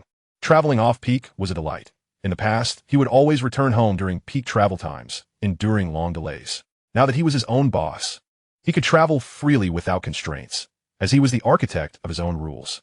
This reaffirmed his belief that working for others offered little promise. That evening, in the living room of the Zhujiang villa, Han Cece was drying her hair. Once finished, she instinctively sat beside Fang Yuan. However, as soon as she settled down, she sensed his mischievous intentions. Han Cece firmly pressed his hand down to prevent any further advances, blushing as she asked, Fang Yuan, aren't you tired? Fang Yuan replied, It's only 10 o'clock. How could I be tired? Don't worry, I sent Ying to her room. Upon hearing this, Han Cece reluctantly released her grip, leaning against Fang Yuan's embrace, and quietly asked, Fang Yuan, what do Uncle and Annie think of us? Fang Yuan tugged at her strap gently and whispered, They think quite highly of you. The main issue lies with me. I'll make sure everything is arranged properly in the future. Han Cece huffed, It is indeed your responsibility. Fang Yuan chuckled, appreciating how obedient she was being, and inquired, How is your mother's recovery? Did you tell your parents about us? Han Cece replied with a hint of reluctance, I only mentioned you and didn't dare to include Ying. Fang Yuan patiently asked, What was their reaction? They were very grateful to you, she responded. Just grateful? He pressed. Gathering her courage, Han Cece proposed, Next time you visit, why don't you come to my house? Fang Yuan joked, What if I end up being punished for taking away your parents' two precious darlings? Not at all. My dad has never laid a hand on me or Ying, she said, leaning in to plant a quick kiss on him, grinning. If I hadn't stopped them, my parents would have surely visited your house on Mid-Autumn Festival. Fang Yuan smiled without saying a word. After a long silence, Han Cece sighed, Fang Yuan, do you think our arrangement will make Ying feel neglected? Fang Yuan responded, Of course she will. Han Cece, frowning, added, Fang Yuan, you need to ensure balance, otherwise Ying will feel disheartened. Fang Yuan was taken aback by his sister's suggestion, puzzled. What's the matter? Isn't it just meeting the parents? Is she going to be jealous? Han Cece shot him a look of exasperation. Does jealousy even matter now? Well, it certainly doesn't, he conceded. Fang Yuan paid no heed to whether his sister felt jealous. Since she deemed it inconsequential, it was only fair that matters be kept balanced henceforth, lest the sisters find themselves embroiled in daily rivalries of envy. Chapter 65. Even penguins wish to enter the fray. The new CEO confirmed. Wednesday. Financial building. In the conference room, several key executives from various departments were engrossed in their mobile phones. Fang Yuan, the boss, was no exception, similarly absorbed in his device. If this trend continues for a few more years, one might mistakenly think they were merely gathered for a gaming session. After a considerable time, Fang Yuan finally set his phone aside, rapped the table to garner attention, and directed his gaze towards the three executives from the technology department. I find the web version satisfactory, but the app version is riddled with minor issues, and the server response times are noticeably lagging, all of which severely impact the user experience. The three exchanged glances. Having worked under Boss Fang for a few months, they were well aware of his temperament. Once the boss had voiced a requirement, it necessitated overtime and an expedited pace. Indeed, the current iteration of the Pinduoduo app still harbored numerous minor flaws. Hu Yong nodded in affirmation. The server is currently on an expedited procurement schedule. It will certainly be in place before the National Day launch. We will also expand our testing scope to identify more bugs. Fang Yuan remained silent, shifting his focus to He Yui, inquiring, how many employees does our company currently have? He Yui replied, including some operational staff from other locations, we have over 360 personnel. Fang Yuan instructed, please arrange for each employee to download the app and identify one bug, with a reward of 50 yuan for each. He Yui nodded, jotting down Boss Fang's words in her notebook. Next, Fang Yuan turned to Lu Yan from the operations department and Zhang Peng from the sales department. Currently, the number of merchants on the app is still too few, and we must firmly control the positioning aspect. Do not bring in high-end brands. Simply import inexpensive products to bolster our numbers. Moreover, the number of seed users is far from sufficient, rendering our testing practically moot. Do not fret over funding shortages. Do I appear to be in need of money? Lu Yan and Zhang Peng exchanged awkward glances. What kind of extraordinary boss was this? Such a fortuitous opportunity. The two hesitated to aggressively recruit merchants, fearing excessive expenditures might overwhelm the company's financial capacity. However, it seemed they were underestimating the situation. With the boss making such declarations, they should amplify their efforts. The others in the room dared not breathe a word, acutely aware of Boss Fang's dissatisfaction regarding the project's progress. Fang Yuan then turned to Zhao Peijin from the legal department. Expedite negotiations with various stores regarding app listings.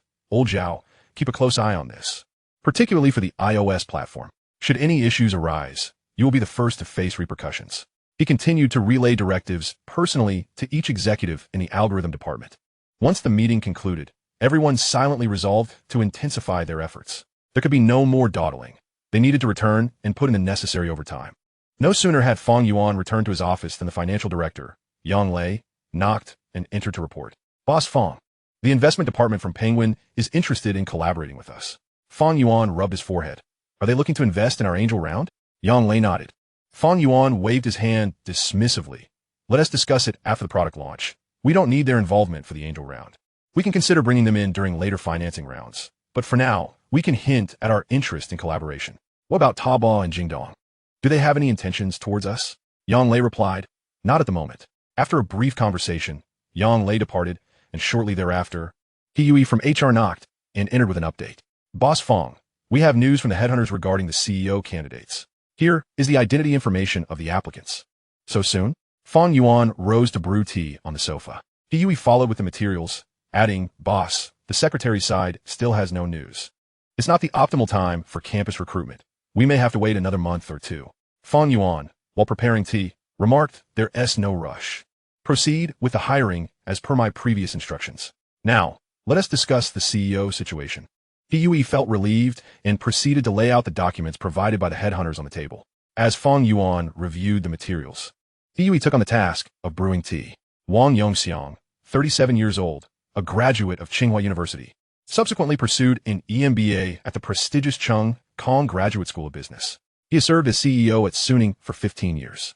Upon reaching the end, Fang Yuan found himself too fatigued to continue reading. It was not that Wang Yongxiang's resume was unimpressive. Rather, he simply could not comprehend the jargon. He directly asked He Yui, when is the interview scheduled? He Yui replied, it's set for Friday at 10 a.m. Fang Yuan pondered for a moment and asked, should we have the three heads of the technical department present during the interview? What do you believe an appropriate annual salary would be? He Yui hesitated before ultimately expressing her thoughts. The highest current salary cap in our company is held by Director Qin. If we hire CEO, the salary will inevitably rise further, likely ranging between 1.5 to 1.8 million annually. Moreover, such individuals are probably more focused on equity rather than salary. Fang Yuan considered her perspective and concurred. Indeed, those who sought out the position were clearly motivated by the company's future. However, The matter of equity should be prioritized. Once the product was launched, it would be prudent to offer incentives to the executives. On Friday, still at the financial building, in the reception area of Yuan Company, Fang Yuan met Wang Yongxiang in person. At first glance, he thought he might have misjudged. A 37-year-old with a head full of white hair. Was this the toll of being a CEO? After a brief self-introduction and discussion, Fang Yuan directly inquired, "Mr. Wang, could you elaborate on your reasons for wishing to join our company?" Wang Yongxiang replied with poise, "I hold a favorable view of the emerging e-commerce concept of group buying and the prospects of collaborative bargaining. The positioning of Yuan Company aligns with my vision for the future of new e-commerce models. Furthermore, I believe my previous employer has strayed from the correct path, necessitating a realignment of my career trajectory." Fang Yuan cast a glance at the heads of the technology department, noting their lack of objections. Wang Yongxiang seemed to possess sound judgment. Indeed, Suning was in a state of stagnation, unable to recover. Fang Yuan stood up courteously. "Director Wang, I look forward to a fruitful collaboration." Wang Yongxiang reciprocated with a handshake. "Boss Fang, likewise." Fang Yuan then asked, "When could you start? We are in urgent need of your expertise." Wang Yongxiang smiled. "I could begin next Monday." Fang Yuan nodded and turned to He Yui. "Please make the arrangements." He Yui stood and said, "Director Wang, please follow me." That evening, the three sat on the sofa after their showers, chatting. Han Yingying eagerly asked Fang Yuan, "Brother Fang, where shall we go this weekend?" Fang Yuan lightly tapped her sister's head, admonishing her, "What are you playing at? First, focus on passing your second driving test." Upon hearing this, Han Yingying's expression turned profoundly melancholic. How could it be that she failed while her sister, despite her poor performance, managed to pass? It was truly unfortunate. With no opportunity to go out and have fun, Han Yingying, after a brief conversation, felt the urge to retreat to bed, for she needed to rise early the next morning to practice driving.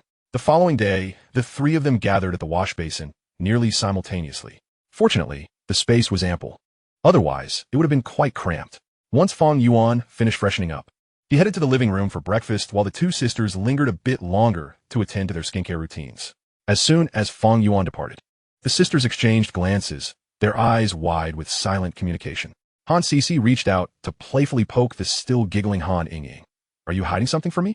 A flicker of unease crossed Han Yingying's mind. She feared her sister might have uncovered something, yet she feigned calmness, replying, "I'm with you every day. What could I possibly hide?" Han Cici, however, remained skeptical. "Really? There's nothing at all?" Han Yingying firmly denied. "Nope." Han Cici pressed further. "Then what were you and Fanga doing while I was in the shower?" With a hint of provocation in her smile, Han Yingying retorted, "Sitting in Fang Ji's arms watching television." Instantly, Han Cici's jealousy flared. "Say that again, and I will tear your mouth apart." She was genuinely agitated. Observing her sister's flushed cheeks, Han Yingying felt a surge of satisfaction. Let her be shy in front of Fang Yuan all day. He even encouraged me to pilfer from home. Han Yingying scoffed dismissively. "If you're unhappy, go tell Fang Ge." Han Cici reproached her. "Han Yingying, do you have no shame left?" In a hushed tone, Han Yingying replied, "I lost that long ago." The two sisters, their cheeks flushed, turned their heads away. After a moment, Han Yingying tugged at her sister's sleeve. "Sister, I was wrong." Han Cici pouted. "Neither of us is at fault. Fang Ge is the one to blame." Han Yingying nodded in agreement, sharing her sentiments. After their little quarrel, Han Cici's jealousy subsided. Yet she couldn't help but feel irked at the sight of her sister's smug expression. When had she ever possessed such a carefree attitude? After breakfast, the sisters set out together to practice driving. Although only Han Yingying needed the practice due to her failure, they maintained their resolve to go out together, refusing to allow anyone to stay home with Fang Yuan. He, of course, was well aware of their efforts to keep him at bay. Yet he knew that even the most vigilant defenses would reveal cracks.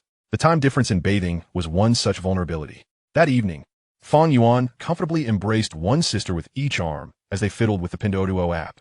With their driving tests approaching, it was essential to find them some tasks to occupy their time. They couldn't possibly inform others that they were just babysitting in the villa.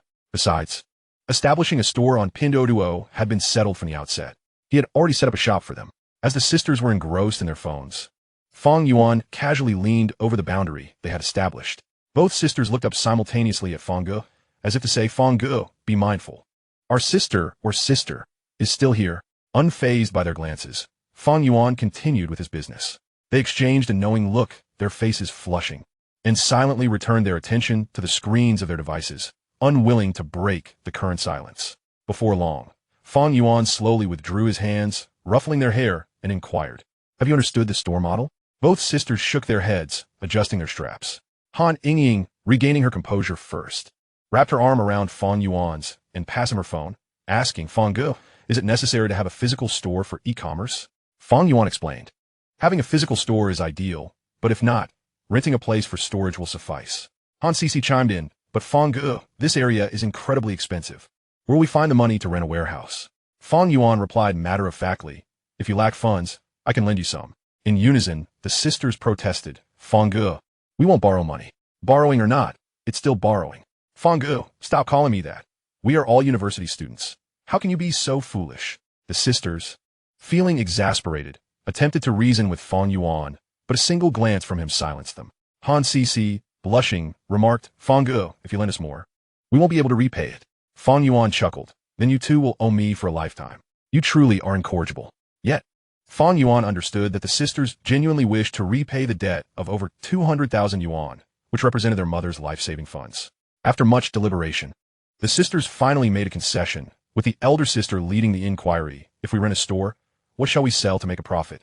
Without hesitation, Fang Yuan responded, sell cosmetics. The sisters, both graduates in chemistry, understood the high profit margins of cosmetics. However, high profits did not guarantee sales. They exchanged glances. Uncertainty etched on their faces. Both were eager to find meaningful work rather than languish in the villa. As Fang Yuan had said, idleness breeds discontent and unwarranted thoughts. Han Yingying timidly asked, Fang Gu, what if we incur losses? Fang Yuan retorted, then it will count against your debt. How can we count it as debt? Han Yingying's eyes widened in disbelief. Fang Gu, are you digging a pit for us again? Exactly, Han Sisi chimed in, scrutinizing Fang Yuan's playful demeanor. Facing the sisters' accusatory gazes, Fang Yuan replied, do you wish to take advantage of me?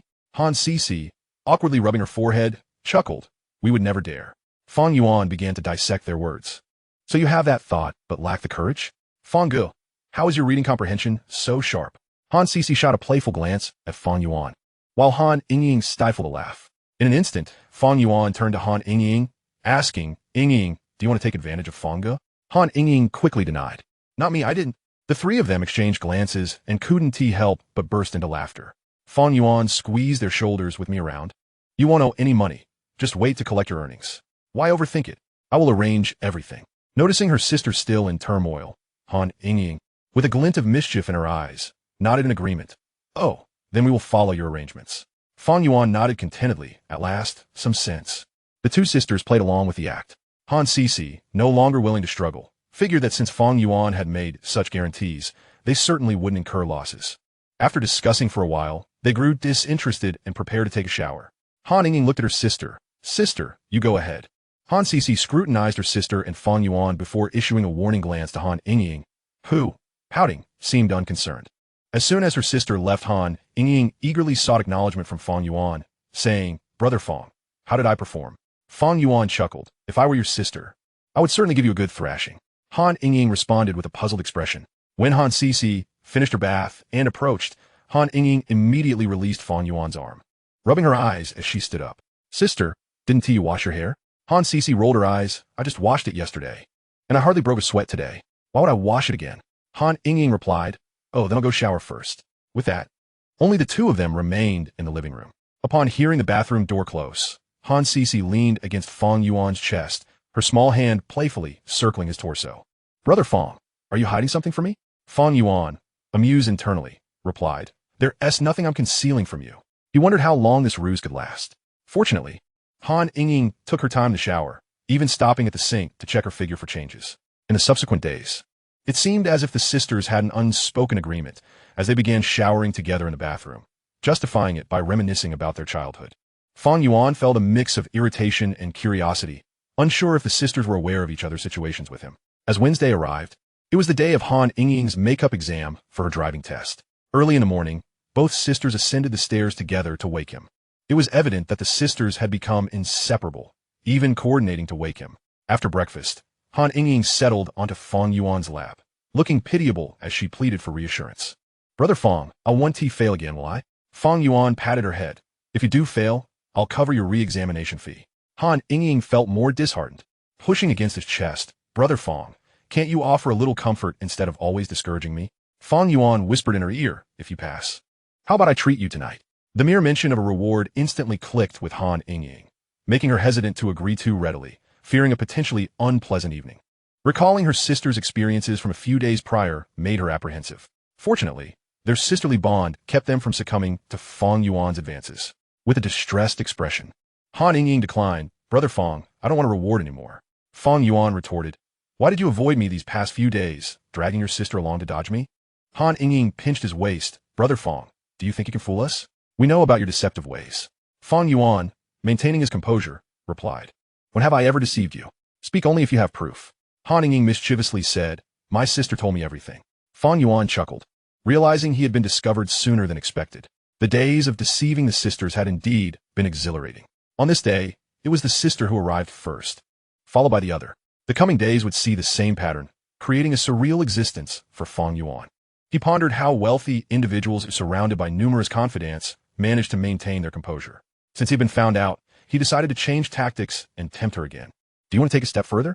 Han Yingying glanced toward the kitchen, her cheeks flushed. Brother Fang, can you be serious for once? Fang Yuan leaned down to boop her nose. Am I not being serious? Han Yingying muttered softly, not at all serious. If I hadn't figured it out early, we would remained oblivious to your schemes. Fang Yuan thought, recently, it feels as though this little sister has become quite astute. He had assumed it was her older sister who had caught on, only to realize that Han Yingying had sensed something amiss. At 8 a.m., Fang Yuan drove Han Yingying to the driving test venue for her makeup exam, with her sister Han Sisi accompanying them, claiming she wanted to cheer them on. However, Fang Yuan knew she was avoiding him. After seeing Han Yingying enter the examination hall, he noted that her testing slot was in the second batch of the morning. If fortune favored her, she might finish around 10. If not, she could still be testing past 11. If she had to re-examine, it would be even better. The longer the wait, the more excited he became. Back in the car, Fang Yuan hastily pulled out of the parking lot, attracting Han Sisi's attention as she sat in the passenger seat. Brother Fang, aren't we waiting here for Yingying to finish her test? Fang Yuan reached over and pinched her cheek, asking, what have you decided? Han Sisi turned her head, blushing, her internal conflict evident. Unbothered, Fang Yuan instructed, book a nice hotel. Han Sisi hesitated. Brother Fang, I'm still not sure. Fang Yuan parked by the roadside, gently patting her head. So, are you going or not? I'll go. Han Sisi whispered, nodding shyly. After a moment's thought, she added, Brother Fang, could we stop by a pharmacy? Fang Yuan raised an eyebrow. Intrigued, what do you want to buy? Han Sisi's cheeks flushed. Something for you. He playfully pinched her cheek. I see you've been browsing online. Brother Fang, stop it. Han Sisi protested, flustered. Fang Yuan relished her bashful, yet playful demeanor. Compared to the straightforwardness of her sister, he found her modesty irresistible. Let her buy whatever she wished. After all, he was the one in charge. A few minutes later, Fang Yuan parked outside the pharmacy. Observing the indifferent expression on Fang Yuan's face, Han Sisi pouted, Brother Fang, could you please go in and buy it? Fang Yuan rolled his eyes. If you want it, you go in. I have no interest in that stuff. It was your request. Han Sisi was momentarily speechless, realizing how shameless he could be. A few minutes later, Han Sisi returned to the car with a small bag. Fang Yuan reached for it, but she hesitated, only handing it over after he gave her a pointed look. He peered inside and noted that their recent antics had evidently endowed the sisters with quite a bit of knowledge. Half an hour later, the two of them entered a 4-star hotel hand in hand. After swiping their room card and stepping inside, Fang Yuan tilted her chin, smiling as he asked, how did Yingying discover your secret last time? Han Sisi playfully hit him on the back, leaning against him, and indignantly replied, I told you, Yingying has a keen nose. Plus, you kept it from me, letting her act that way. Brother Fang, you're so bad. He asked, do you prefer me to be serious or a bit wicked? Fang Yuan opened his arms, inviting her to wrap her arms around his neck, which she did, nestled against him, and huffed, I prefer you to be serious in public, but a bit naughty in private. Was that encouragement? There was indeed a different side to her sister. Han Yingying was right. Han Sisi was quite the playful tease. Lying comfortably on the bed, Fang Yuan chuckled as he observed the somewhat impatient Han Sisi, giving her a knowing glance that conveyed, do not rush. Let us first review our previous lessons. But you mustn't overdo it. Han Sisi hesitated briefly before acquiescing obediently. How could I bear to see you in discomfort? The last time was merely an accident. Fang Yuan consoled her, gently ruffling her hair. Summoning her courage, Han Sisi began to engage in the review with her boss. Sisi, you surpass Yingying, he remarked. Fang Gu, please don't mention her. It makes me jealous. She retorted. All right. We shall not speak of her, Fang Yuan vowed earnestly. They had entered the hotel at 9 and remained until 11, during which Fang Yuan performed a sleight of hand. Chapter 69. If conceived, let it be born. Were it not for Han Ying, that scatterbrain, incessantly boasting in the group chat about passing her makeup exam, Fang Yuan might have achieved a dazzling score of 4 A's.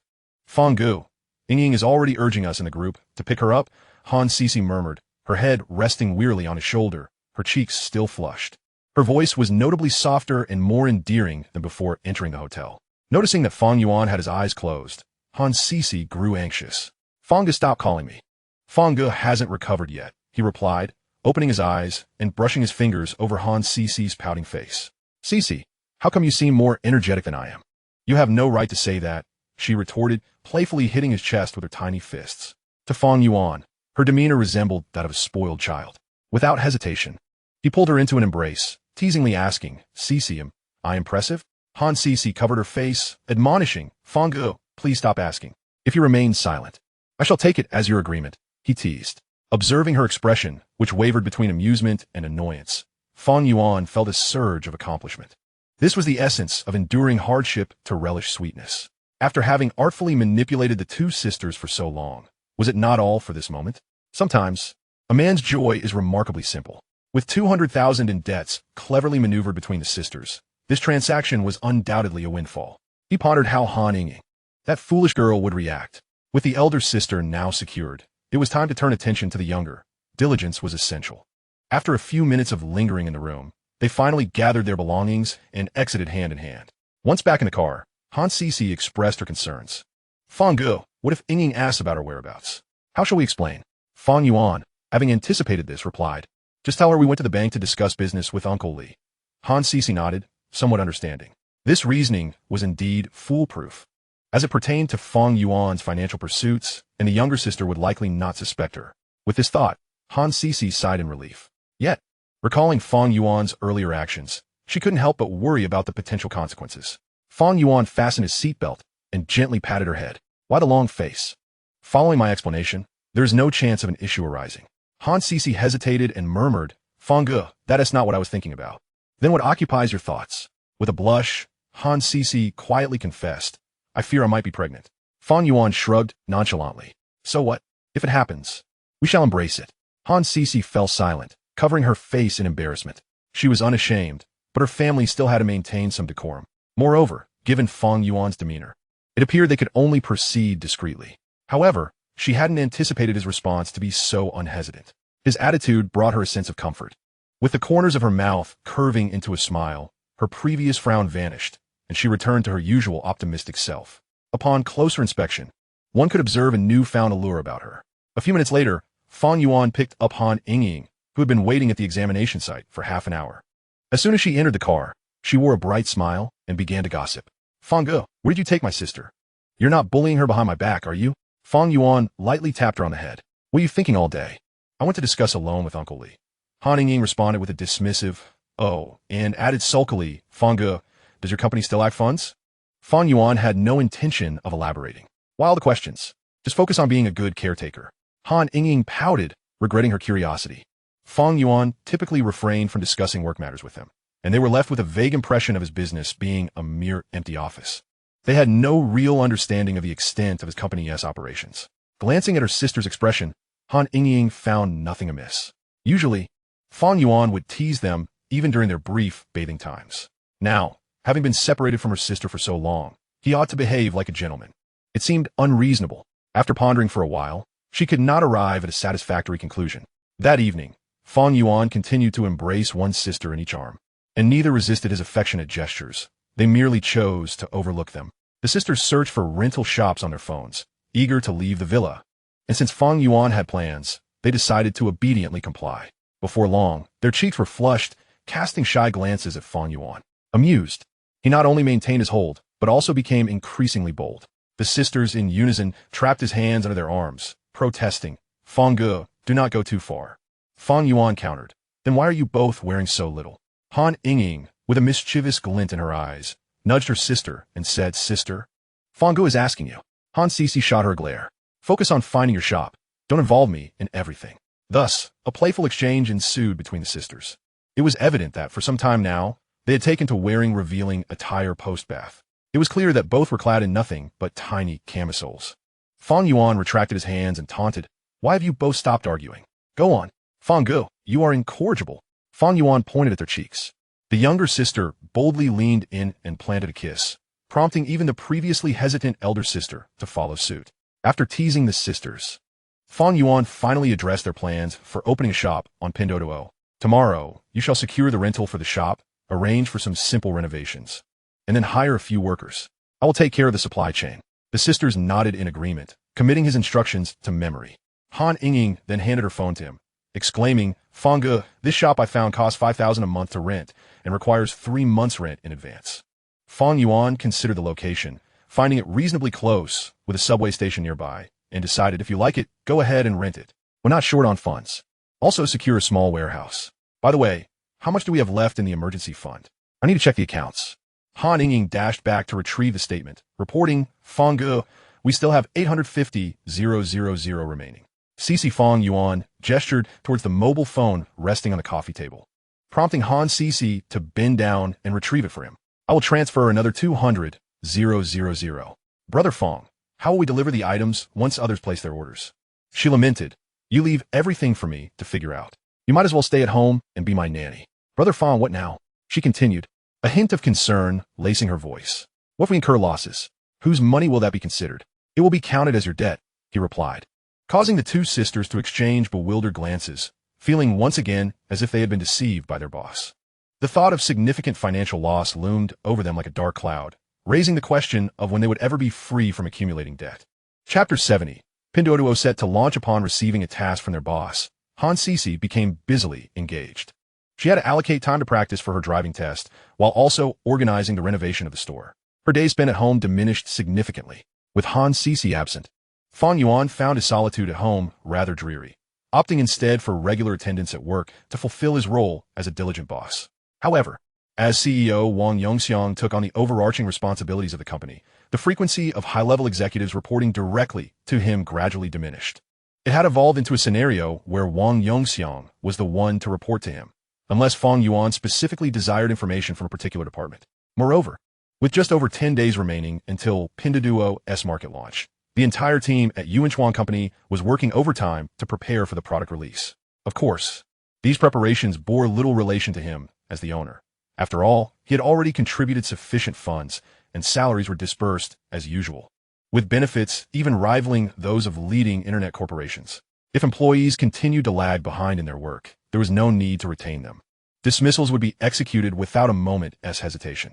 On September 29th, Han Cici rode in her instructor's car to the examination venue, where they would take the third and fourth driving tests consecutively. Fang Yuan, feeling lethargic towards spending the day at the office, chose to stay home and engage in stock trading instead. The preparations for Pinduoduo's market launch were nearly complete, and all that remained was to await the results of their efforts during the National Day holiday. Naturally, the initial promotional expenses were substantial. Fang Yuan had allocated 30 million for advertising Pinduoduo, which will be featured in major mobile app stores and on trending chat platforms such as QQ, Tushio, Weibo, and Tieba for a month. He was uncertain how long this 30 million would last. Currently, he had a cash flow of 100 million on hand, and the 3 stocks he held, valued at a total of 1.5 billion, had already yielded an 84% profit, equating to a net gain of 12.6 billion. However, he had yet to sell them, which prevented this profit from factoring into his cash flow. On Lu Xiaoxiu's end, the 1.3 billion she managed had surged to 1.9 billion in just 2 months, demonstrating a remarkable profit of 90%. Even as a reincarnated individual, Fang Yuan could not help but admire Lu Xiaoxiu, a returnee with a PhD in finance, for her keen insight. Although her emotional intelligence was somewhat lacking, her ability to generate profit was truly extraordinary.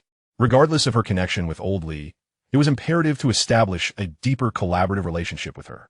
Once this bull market subsided next year, he intended to begin accumulating promising stocks, laying the groundwork for future gains. Returning to the present, Fang Yuan contemplated the financial burn rate of Pinduoduo. Relying solely on his current funds would not suffice. In the absence of scale, e-commerce operates as a relentless cash-consuming entity, necessitating the pursuit of financing. Moreover, attracting capital would benefit Pinduoduo's future development. However, before pursuing financing, the immediate goal was to attract a larger user base to utilize Pinduoduo, thereby amplifying its value prior to financing, allowing for more substantial capital influx in exchange for a smaller equity stake. At 3 in the afternoon, Han Cece jubilantly announced in the group chat that she had aced her third and fourth driving tests. Fang Yuan promptly claimed a 10 yuan red envelope and urged her to hurry home. Half an hour later, Han Cece returned to the villa, eager to share her good news with Fang Yuan. Upon hearing her success, he instinctively ruffled her hair, saying, "I estimate that your certificate will be mailed after the National Day holiday. At that point, you can take my Mazda out for a spin." Feeling a flutter of anxiety, Han Cece cautiously replied, "Brother Fang, how about we just walk?" Fang Yuan chuckled at her apprehension, reassuring her, "Do not wear such a long face. Everyone starts as a novice. A few more drives, and you will be familiar with it. Besides, when we go out in the future, you will be the one driving my car." Han Cece rolled her eyes in exasperation, realizing she had unwittingly taken on another responsibility. Being Fang Yuan's caretaker was no simple task. Before she could gather her thoughts, Fang Yuan assigned her another task. "Forget about that for now. I want to explore the northern regions during the National Day holiday, so you need to expedite the travel itinerary." Initially nodding in agreement, she hesitated, glancing at Fang Yuan. "Brother Fang, what about the store's matters?" Fang Yuan grinned. "What's the rush? We haven't even secured the supply yet. Once we return from the holiday, I'll help you sort it out." Upon hearing about the trip, Han Cece eagerly volunteered, "Brother Fang, I'll work overtime tonight to prepare the itinerary." Fang Yuan replied with a smile, "Just remember, there is no overtime pay." Han Cece muttered in response, "If there's none, then so be it. I'm willing. It's the National Day holiday after all. How can I not take the chance to enjoy myself?" Having been preoccupied with her driving license lately, and with Fang Yuan frequently at the office, she had the opportunity to go out for days. Her spirit was already soaring with excitement. As Fang Yuan had pointed out, the pursuit of wealth could take a back seat. Relaxation and enjoyment were paramount. With a renewed sense of enthusiasm, Han Cece stood up, exclaiming, "Brother Fang, I'll go grab the tablet." Fang Yuan waved her off. "Go ahead. And while you're at it, make a reservation at a restaurant for dinner tonight. We'll celebrate your achievement." "Where should we eat?" she inquired. "Figure out yourself," he replied. Han Cece acknowledged him with a "got it" and left the study. Chapter 71. Han Ying faces consequences together the following day. Fang Yuan visited the office once more to confirm the launch of Pinduoduo. Everything was in place. All that remained was to observe the market's reaction post-launch. As of now, Pinduoduo had only 40,000 merchant shops, half of which were established by local farmers, while the remainder consisted of businesses drawn in by the allure of Pinduoduo's zero-cost store concept, primarily selling low-end products. Currently, Pinduoduo's algorithm was capable of leveraging user permission data to deliver precise service recommendations. Once users downloaded the app, the algorithm would collect their behavioral patterns and, through big data analysis, recommend products tailored to them. This method, colloquially known as finding people through goods, differed from the traditional approach of having people seek out products. Furthermore, when users were determined to purchase items, they could avail themselves of group buying options for lower prices. In regard to certain high-value commodities, there exists a feature for inviting others to bargain. Presently, Pinduoduo has evolved significantly compared to its earlier iterations, boasting a more comprehensive array of functions and enhanced algorithmic capabilities. Should this endeavor fail to flourish, one might as well return home to raise pigs. As the workday drew to a close, the two sisters had already prepared their belongings and awaited him at home. After all, a week-long holiday during the National Day necessitated ample luggage, with each person carrying a suitcase. At 7 o'clock in the evening, the trio arrived at Baiyun Airport, boarding their flight at 7:30. They had purchased business-class tickets, each costing over 10,000 yuan, an extravagant indulgence. Each passenger enjoyed the comfort of a single seat, complemented by a range of accompanying services. However, the flight attendants did not quite match the beauty one might envision. In comparison to the two sisters, they seemed worlds apart, failing to evoke any interest. During the 3-hour journey, Fang Yuan predominantly succumbed to slumber, while the sisters, filled with novelty, captured numerous photos with their phones, devoid of any network connection. Among these was a rather amusing snapshot of Boss Fang asleep and drooling. At 10:30 in the evening, upon exiting the Capital International Airport, the trio boarded an airport shuttle to the Hilton Hotel. Upon arrival, the sisters were taken aback. There was only one bed. Exchanging glances of disbelief, they looked at the composed Boss Fang. They should have checked the hotel reservation prior to departure. Sharing a knowing look, Han Cece subtly signaled her sister, prompting Han Ying, albeit reluctantly, to inquire, "Boss Fang, could we possibly book another room?" Fang Yuan, having adjusted the air conditioning and set down the remote, replied, "There are no rooms available." Han Ying bit her lip. "What shall we do then? Perhaps you could sleep on the sofa, boss." Such words escaped her lips. Fang Yuan approached and gently tapped her on the head. As your boss, do not harbor any disdain towards you, yet you dare to express discontent towards me. What harm is there in sleeping together? I assure you, I will not devour you. Boss, you're doing this on purpose, Han Ying pouted in retort. To which Han Cece nodded in agreement, sensing Boss Fang's mischievous intent in reserving such a room. Fang Yuan chuckled. Regardless, the bed is sufficiently spacious. 3 of us can easily share it without feeling cramped. Now, hasten to gather your belongings. I shall take a shower first. He opened his suitcase, retrieving a pair of underwear and pajamas, and promptly made his way to the bathroom. Left alone, the sisters exchanged bewildered glances. Han Ying, resting her forehead in her palm, asked Sister, what shall we do? Han Cece shrugged, let it be. Han Ying continued, so how shall we sleep? Should we lie on the same side? Or let Boss sleep in the middle? Han Cece scoffed, of course, we shall sleep on the same side. Where else would you want to sleep? Always thinking of those mischievous ideas. Han Ying secretly delighted in this, yet replied, Boss would surely not allow us to sleep this way. He must have had ulterior motives when booking this room. Han Cece felt a tinge of embarrassment, as this was her first encounter with such a situation, leaving her at a loss for how to respond. She could only assert, if Boss insists on sleeping in the middle, we shall turn our backs to him. Han Ying absent-mindedly acknowledged her sister's words. After his shower, Fang Yuan emerged to find the sisters seated on the edge of the bed, perusing their phones. Curious, he squeezed in between them and asked, what are you looking at? Han Ying looked up and replied, we are reviewing the photos taken on the plane today. Let me see what you captured. Fang Yuan took her phone and began to scroll through the images. Upon opening the gallery, he was greeted by the sight of himself, asleep and drooling, prompting an awkward explanation from Han Ying. Boss, let me explain. Fang Yuan interjected, for secretly snapping a photo of your boss. You owe me 500 yuan. With a woeful expression, Han Ying attempted to negotiate. Boss, can we reduce the fine? If that is not possible, then fine my sister 500 as well. Han Cece shot her a fierce glare. Han Ying, have you no shame? Han Ying emboldened retorted. Boss did say that if any of us made a mistake, we would all bear the penalty together. Am I not correct, boss? Fang Yuan glanced between the two with sincerity, nodding in agreement. Indeed, that is the case. Han Cece wore a look of feigned innocence, while Han Ying reveled in her mischief, confident that as long as Boss Fang did not show favoritism, she would never feel wronged. Having successfully dragged her sister into the fray, Han Ying swiftly excused herself. Hearing the sound of running water from the bathroom, Fang Yuan playfully poked Han Cece's cheek and opened his arms wide. Cece, why do you not come into Boss Fang's embrace?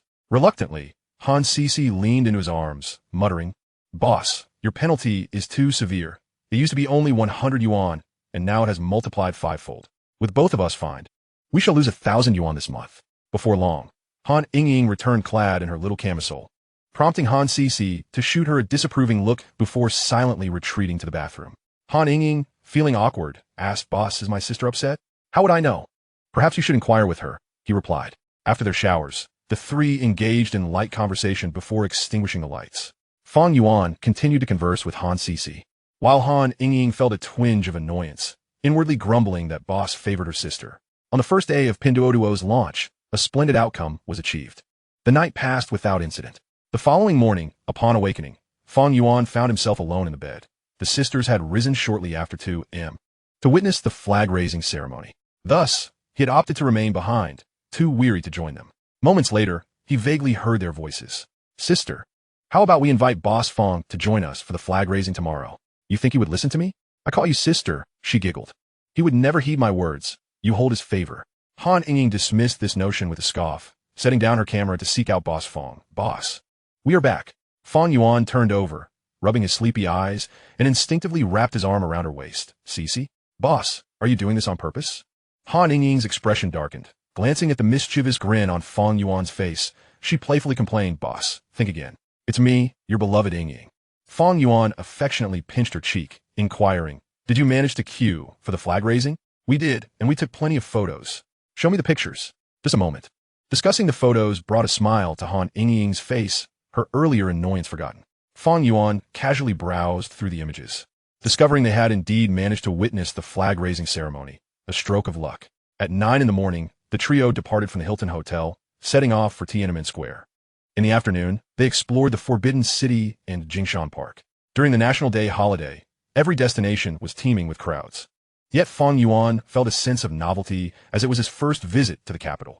In the morning, he held his sister's hand while roaming about.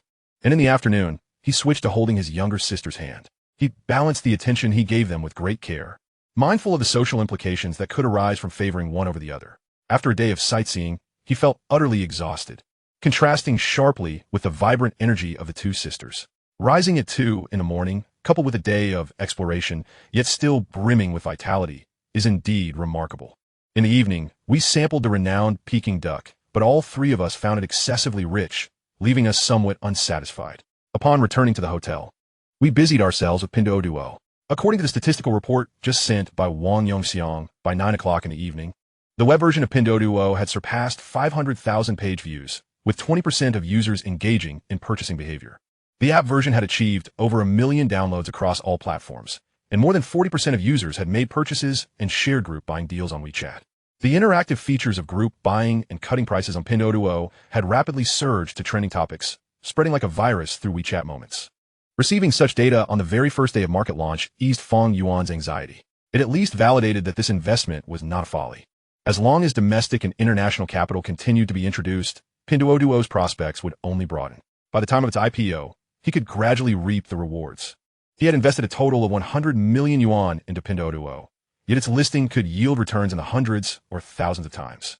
Was this not more impressive than Buffett himself? Fang Ge, there are so many trolls on Weibo attacking Pinduoduo, claiming it sells nothing but counterfeit goods.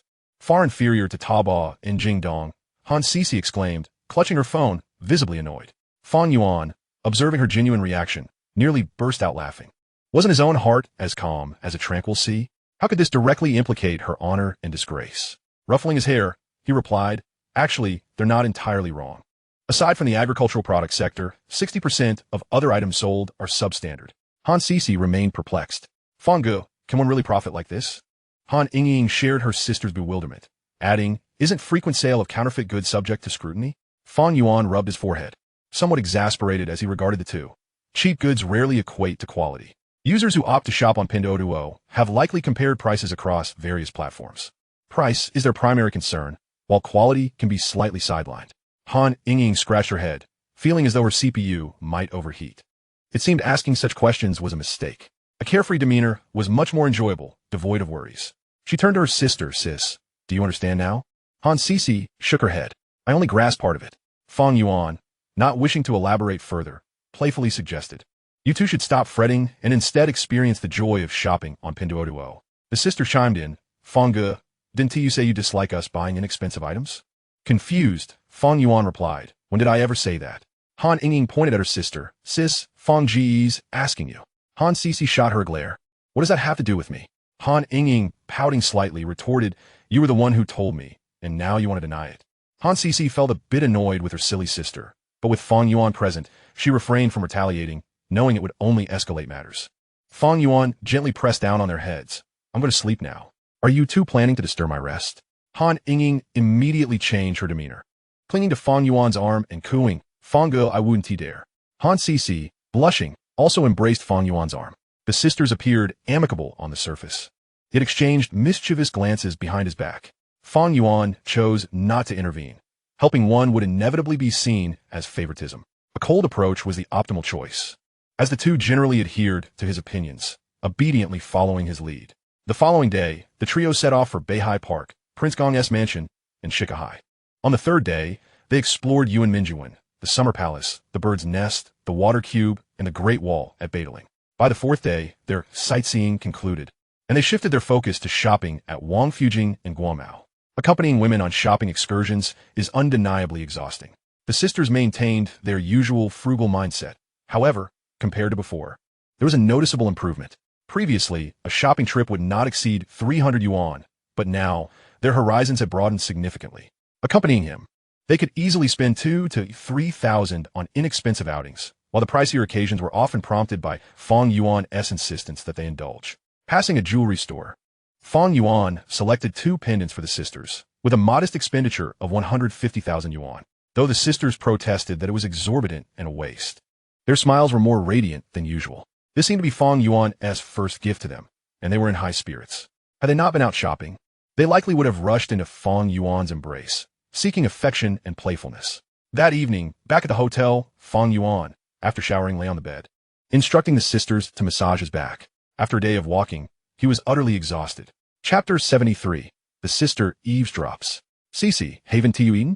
After reprimanding his sister, Fang Yuan felt a twinge of guilt. Why couldn't he adopt Han Yingying's carefree attitude? Nearby, Han Yingying chimed in eagerly, Fang Ge. Am I applying the right pressure? Fang Yuan gritted his teeth in pain, casting a glare at his sister. Yingying, are you trying to take revenge on me? Why the excessive force? Han Yingying merely pouted. The sisters exchanged glances, reaching a consensus. Their boss was indeed difficult to please. After about 10 minutes of massage, Fang Yuan grew dissatisfied with their technique, leaning against the headboard with one arm around each sister's waist, instructing, you should take some time to learn massage techniques. The sisters wore expressions of defeat. It seemed that after passing her driving test, their boss had now assigned them the task of learning massage.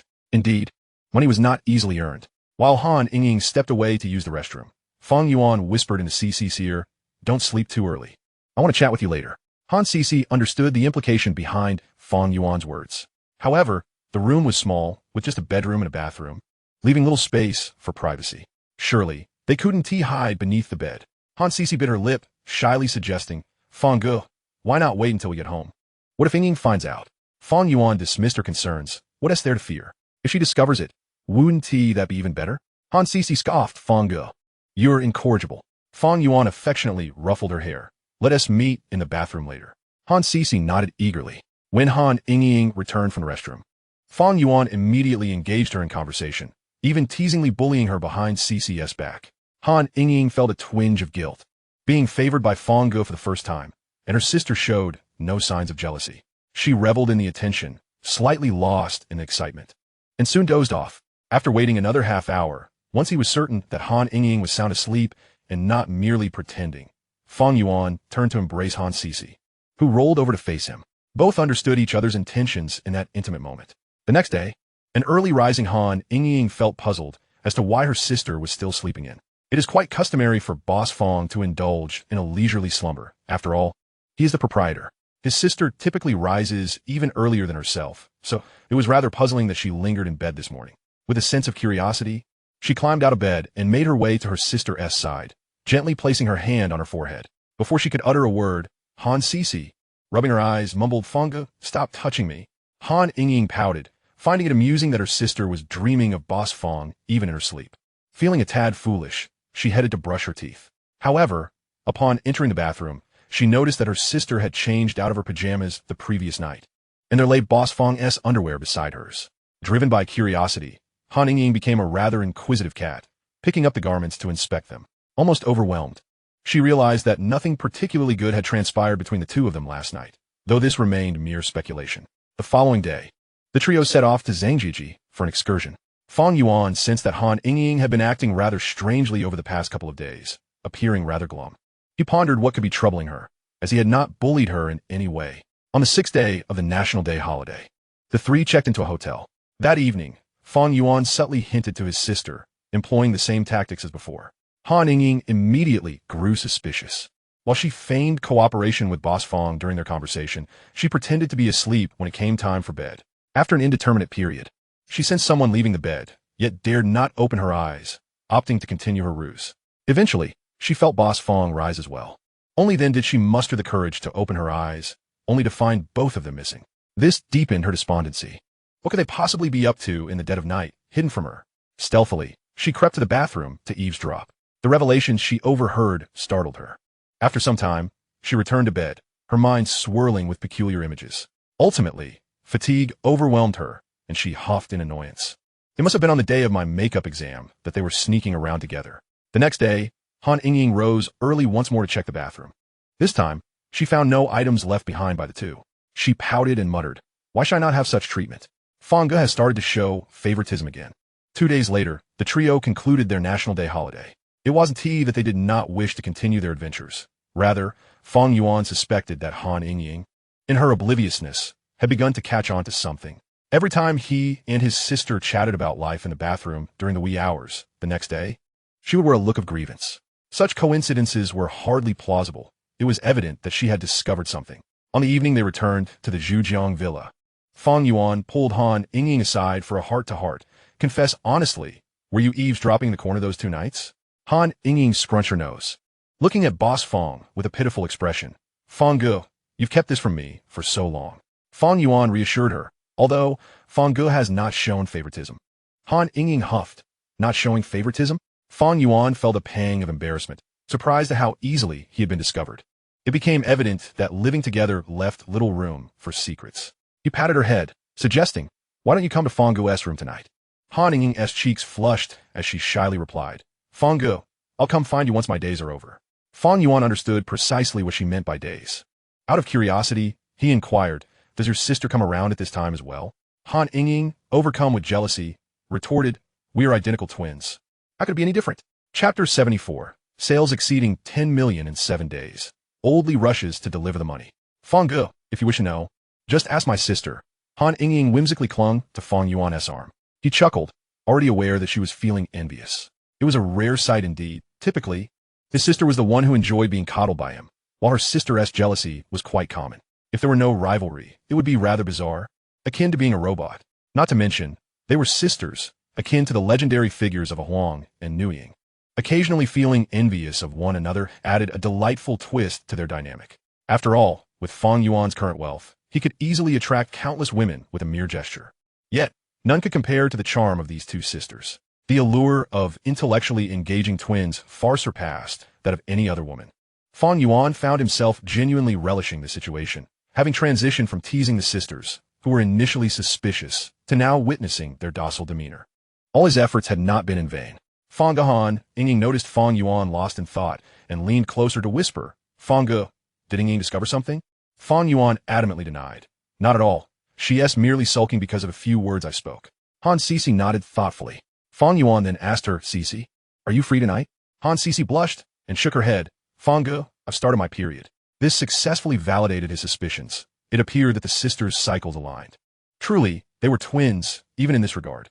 However, he feigned surprise. "Really?" Han Sisi playfully nudged Fang Yuan, asserting, "Fang Ge, how could I deceive you? Besides, I've been thinking about it." Fang Yuan laughed heartily. So Sisi is a little temptress too. Han Sisi could not help but smile shyly. Gradually, she began to understand what words pleased Boss Fang. She could no longer afford to be as bashful as before. Otherwise, he would undoubtedly show favoritism. On October 8th, in the financial building, the elusive Boss Fang had returned after more than a week, attending meetings in the conference room of Yuan Chuan Company, listening to reports from the executives. In fact, throughout the National Day holiday, a staggering 70% of the staff at Yuan Chuan had been working overtime, particularly in key departments such as technology, sales, and operations, which had been operating at full capacity. The newly launched product had garnered a favorable response in the market. But several issues that had not surfaced during testing were now beginning to manifest. Although these were minor glitches and bugs, their cumulative effect significantly impacted user experience. Without dedicating extra hours to resolve these issues, a peaceful holiday would be impossible. Moreover, Pinduoduo performed exceptionally well during the holiday, justifying the 30 million yuan in promotional expenses allocated by Fang Yuan. Over the course of 7 days, the web version of Pinduoduo garnered over 3 million views, while the app version surpassed 7 million downloads across all platforms, with paying users exceeding 1 million and sales exceeding 10 million. This was nothing short of a resounding success. Furthermore, the report handed to him by Wang Yongxiang indicated that the user growth rate for Pinduoduo was astonishing, doubling almost daily. It must be said that the success of Pinduoduo's group buying and cut-a-price features was largely attributed to Magu's WeChat. Just imagine, if a friend or family member sent you a Pinduoduo bargaining link along with a red envelope in a group chat, would you not feel compelled to lend a hand? Seizing another's red envelope, one might hesitate, for it seems somewhat merciless. Yet, one cannot simply remain indifferent in the face of such an opportunity, even if the contents amount to a mere penny. Most individuals instinctively rush to claim it. Moreover, on WeChat, one can even form groups specifically for bargaining. WeChat serves as an exceptional advertisement for Pinduoduo, which is why Fang Yuan does not dismiss the idea of Tencent investing in Pinduoduo. It is a symbiotic relationship. Everyone profits together, fostering growth and strength. As the meeting concluded, Fang Yuan left CEO Wang Yongxiang to delve deeper into the company's forthcoming plans, casually mentioning the issue of stock options. Wang Yongxiang, being a seasoned veteran, understood perfectly why Fang was broaching the subject at this juncture. Yuan Chuan Company had surpassed its frenzied hiring phase. With products now launched, it was imperative to devise strategies for retention. A concrete plan, however, would require some time to materialize. Fang Yuan merely tasked Wang Yongxiang with conveying the stock option news to reassure the staff. In the afternoon, Old Li unexpectedly called, inviting him for tea at the bank. Fang Yuan was somewhat perplexed by Old Li's intentions. Upon arriving at the provincial branch of the bank, Old Li immediately inquired, "Boss Fang, do you have any financing plans in the near future?" Fang Yuan nearly spat out his tea in astonishment, gazing at Old Li with confusion. "How did you know I was looking for financing?"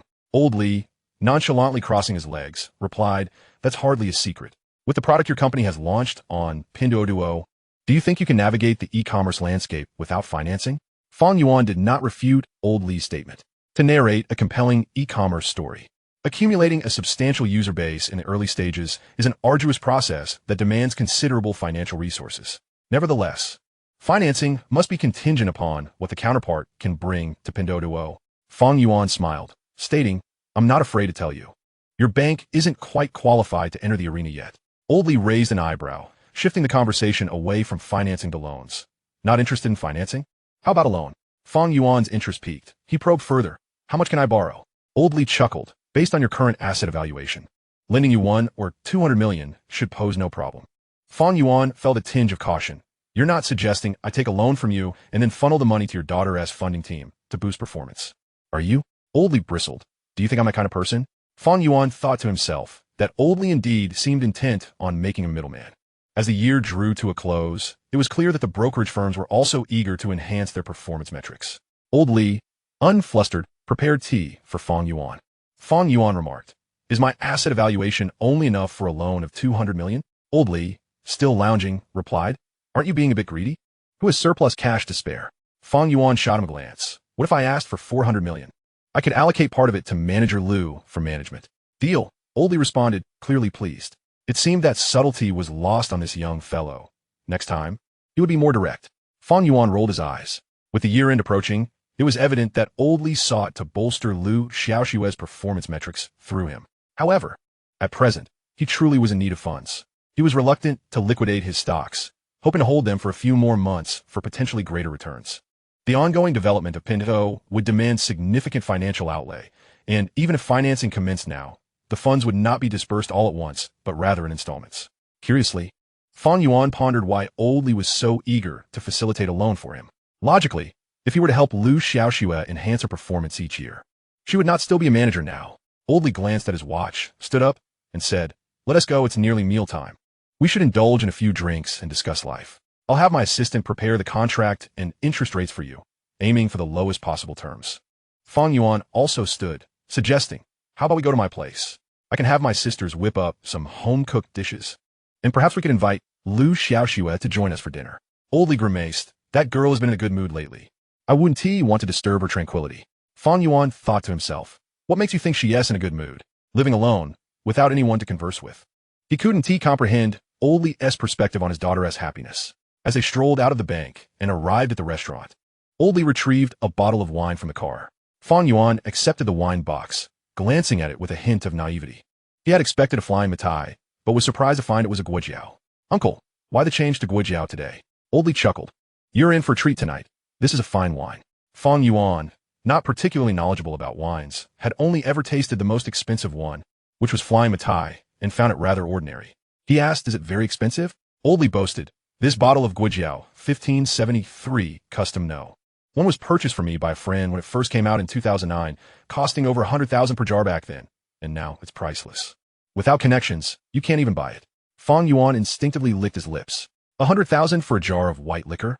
At this rate, a sip of guojiao, 1573, custom number 1, would cost several hundred yuan. Today, he was truly gaining knowledge. However, he was somewhat puzzled. Why was Old Li so keen on lending him money and pulling out a treasured bottle of aged wine for dinner? It felt as if he were seeking a favor. Upon entering the private room, Fang Yuan settled in and messaged his sisters in their WeChat group, instructing them to sort out their dinner as he would be dining with Old Li. The sisters, relieved to learn that their boss was merely going out to accompany Uncle Li, breathed a sigh of relief. It must be said that Fang Yuan was quite trustworthy in this regard. He typically returned to the villa after work, rarely spending nights away from home. After chatting with his sisters in the group, Fang Yuan set his phone down. Old Li had just finished ordering the dishes and looked at Fang Yuan with astonishment. "With your status, do you really need to report your dining plans to those 2 little ones at home?" Fang Yuan shrugged. "I'm just being considerate." Old Li teased. "Considerate? Is that what you call having a pair of twins?" Fang Yuan smiled, but remained silent. Old Li did not pursue the topic further. Once the dishes arrived, Old Li personally opened the wine jar and poured Fang Yuan a glass. Give it a try. It's been aged for 5 or 6 years. I'm not sure if it's still good. Fang Yuan laughed. Expired? That would be an exaggeration. He lifted the glass and took a sip. The liquor had a slight burn going down, but was undeniably aromatic. Noticing Fang Yuan savoring the taste, Old Li poured himself a glass, downing it in one go, and exclaimed, "Ah." Old Li asked, "What do you think?" "Quite good. The wine is fragrant." Fang Yuan nodded, picking up his chopsticks to eat. "Do me a favor and ask your friend to give me a box too." Old Li coughed. A box might be pushing it, but a few bottles should be manageable, though they might be several times more expensive than when they first came out. Fang Yuan nodded in understanding. He wasn't particularly concerned about the cost. Primarily, after indulging, he found the experience rather enjoyable, something worth cherishing for future occasions when cravings strike, allowing for a few leisurely sips accompanied by a dance from the sisters to heighten the merriment. Those days were simply exquisite. The two engaged in lively conversation while dining, consuming yet another kilogram of white liquor, their faces flushed with warmth. They feasted until 8 o'clock, at which point Fang Yuan assisted Old Li in departing from the restaurant. Having learned from past mistakes, Fang Yuan guided him to a nearby tree, waiting for Old Li to relieve himself before he summoned a designated driver. As they awaited the driver's arrival, he inquired, "Uncle, are you feeling all right?" "I'm fine. We've barely begun. Today brings me joy, though I may have indulged a tad too much," Old Li replied, shaking his head dismissively. "I might retire next year, but I still worry about Xiaoxue." Pondering how to manage, Fang Yuan rubbed his forehead, relieved that this was not his own vehicle. He felt no remorse at all. However, Old Li's situation was indeed quite tragic. His spouse had passed away due to illness years ago, and his daughter, due to her studies and various other reasons, had distanced herself from him. With retirement looming, he found himself preoccupied with his daughter's career dilemmas. After Old Li had emptied his stomach in the car, he felt somewhat revived and lit a cigarette, remarking, "Do you think my life is quite miserable?" Fang Yuan did not dispute this. The circumstances were indeed bleak. One could only wonder why Old Li had not been more vivacious in his youth. If only he had, perhaps there would be someone to provide for him in his retirement. Old Li sighed softly. "For the sake of my aging visage, once I retire, I would appreciate any assistance you could offer. If not, then so be it." Fang Yuan chuckled. "Uncle Li, you are being overly dramatic.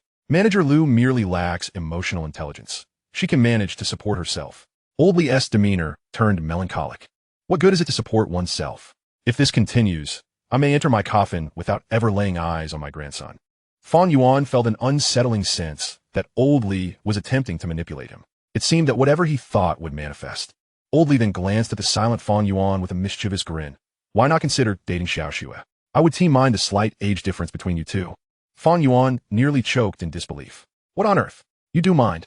"I certainly do." What did he mean by a slight age difference? They were a full decade apart. Moreover, Old Li's daughter's temperament, when compared to the sisters, was as different as night and day, rendering any comparison utterly inconceivable.